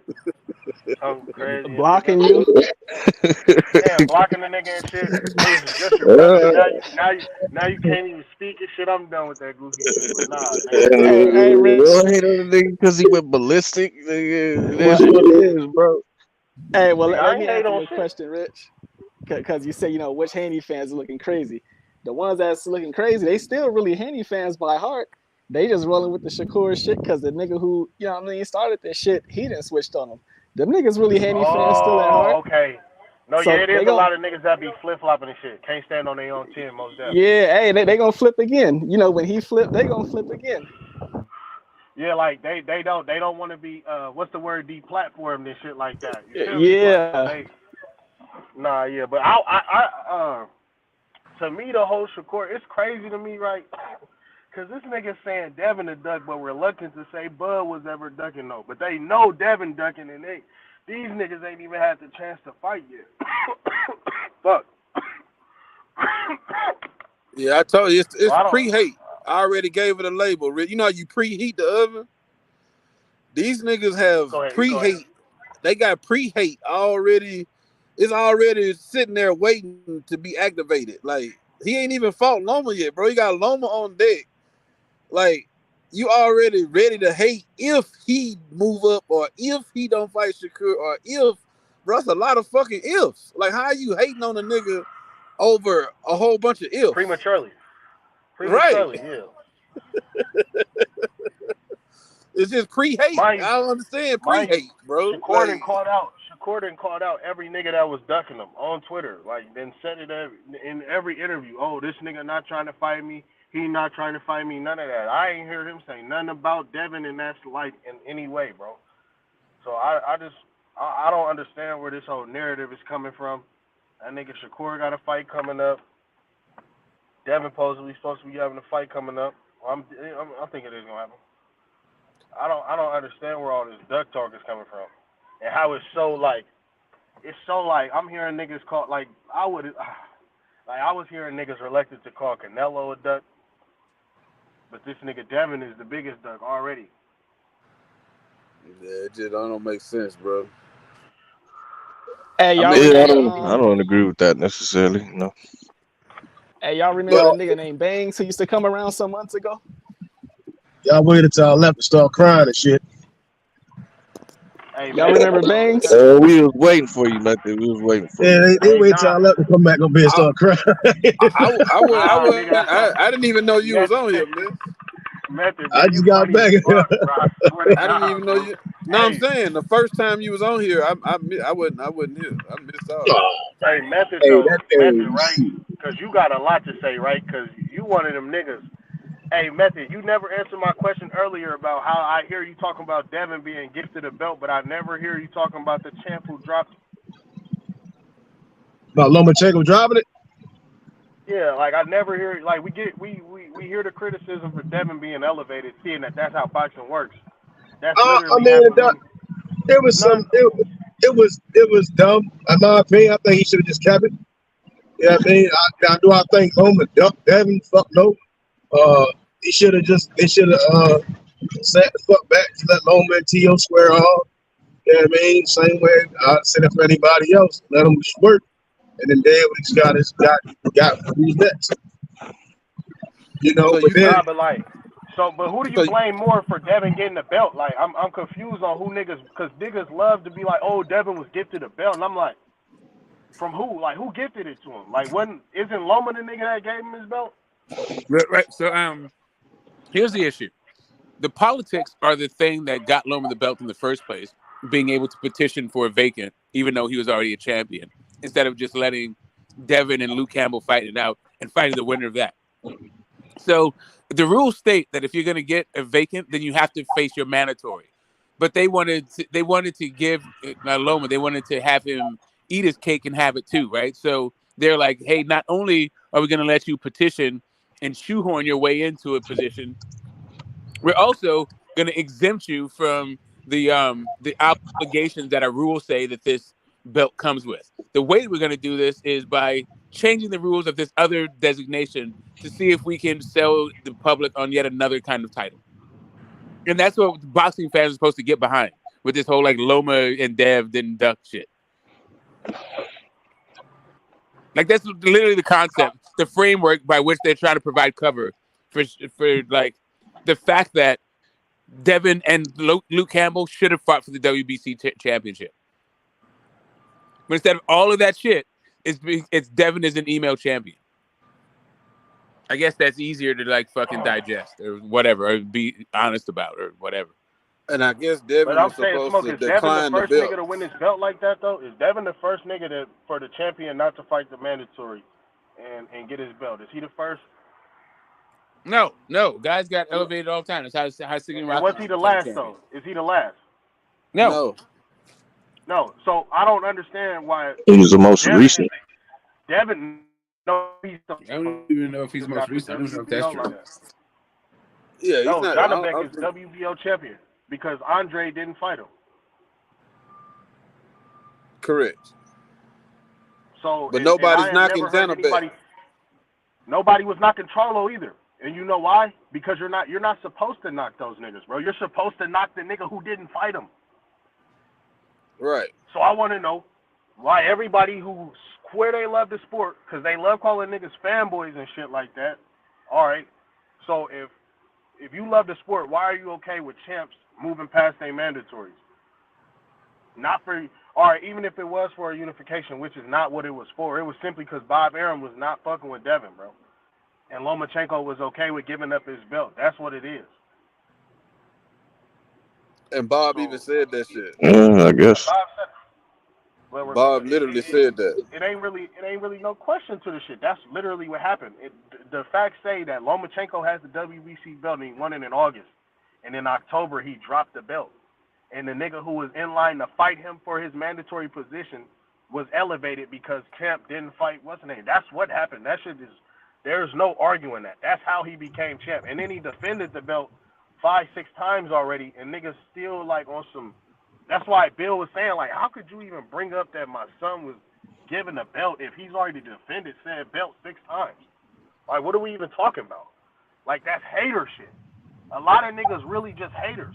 Like, if the first thing that you think to bring up about the undisputed champ is that he was an email champ, like, that's some goofy shit. That's a hater move, bro. And how the fuck, this would always trick me out. The nigga Loma fought for the belt, and then he let it go. If that was the case, you should have never fought for that bitch and let Haney fight for the motherfucker. Shit just retarded as hell. Threes, could you imagine if Devin won the belt in August and now Loma was supposed to be next for the fight and Devin dropped the belt? It'd be all types of, oh, that nigga scared. Now, it would be a clear duck for Devin. Like, everybody, it'll be clear enough for It wouldn't be clear because you can't apply the same situation to all scenarios. Because let's say Devin goes to fight Tank in that situation, it's like, how can you call him a duck then? If Tevin drops, what the fuck did you drop the belt for? He was talking about dropping belts to fight the nigga already. So what are you talking about? That's what I'm telling you. Who did Loma fight? You're not hearing what I'm saying, bro. Who did Loma fight when he dropped the belt, fam? Listen. That nigga fought Tiafimo 14 months later. Right, so how is that equivalent to fighting Tank? I'm saying if he did that in that situation, you can't. Okay, he drops the belts to go do what? That's what I'm saying. Like, you drop the belt to go do what? To go fight 14 months later. He dropped the belt that he just got, nigga. He just got the bitch, and then you fucking drop it to avoid Haney, nigga. That's why the fuck you dropped the shit. I mean, I don't know if it's that. People but, love Loma, you know what I'm saying? I like Loma, bro. I like Loma. You know what I'm saying? In their head, that's what happened, bro. Like, even if it wasn't like, oh, I'm scared of Haney, it's like, regardless, nigga, what you did said that you got the belt and then instantly dropped it, so you didn't have to fight that nigga because you were right. Or it could be. Or it could be you just wanted to fight another champion on your network, you know. No, because when you win a vacant belt, bro, per the WBC rules, you're supposed to defend it with their mandatory within 6 months, bro. So that nigga just wasn't trying to fight him. Bob Arum wasn't trying to let him fight her. Either way, they're the reason why Devin didn't have to fight for the belt. Correct. Not Devin. So I don't understand anybody bringing that up anybody who was bringing that up that day was a lame. If you've been calling Devin Haney the email champion, but you've been putting respect on Lomachenko's name, you're not even a boxing fan, bro. Yeah, I think in that situation it was just a funny move to make. You know, it didn't make much sense, but it is what it is. But I mean, the fact still remains is it's not like he had to fight for the belt. I mean, that's just the facts of the matter as well. So you can't be mad at that either. But why didn't he have to fight for the belt? We know why. I'm just saying both facts are true. Like it don't change the facts. You know what I'm saying? But one fact you're using to use it as a derogatory way towards one person. That would be certain people, maybe B-Hop. I'm just stating the facts of the situation. You know, and then the other fact, we're giving the benefit of the doubt. Both of them are facts. But in one fact, for some reason, one person is getting the benefit of the doubt. And then on the other end, it's acting like it's this person's fault because this person dropped the belt and didn't want to fight me. Usually throughout the history of boxing, that person is the person that gets elevated or gets talked about in a good light. The person that that wanted to fight. For some reason, these gay ass niggas don't fuck with Devin, and I don't know why, bro. They don't like his father either. It's some funny shit. They just them niggas. I don't know, bro. Like I said, the one nigga was on here earlier mad that Bill wouldn't come to his page. That's really what it is. Like I think these niggas want to be their friends or something, and they feel as though niggas ain't showing enough love, so they hating and they doing goofy shit, slandering their own name in the process. I got a quick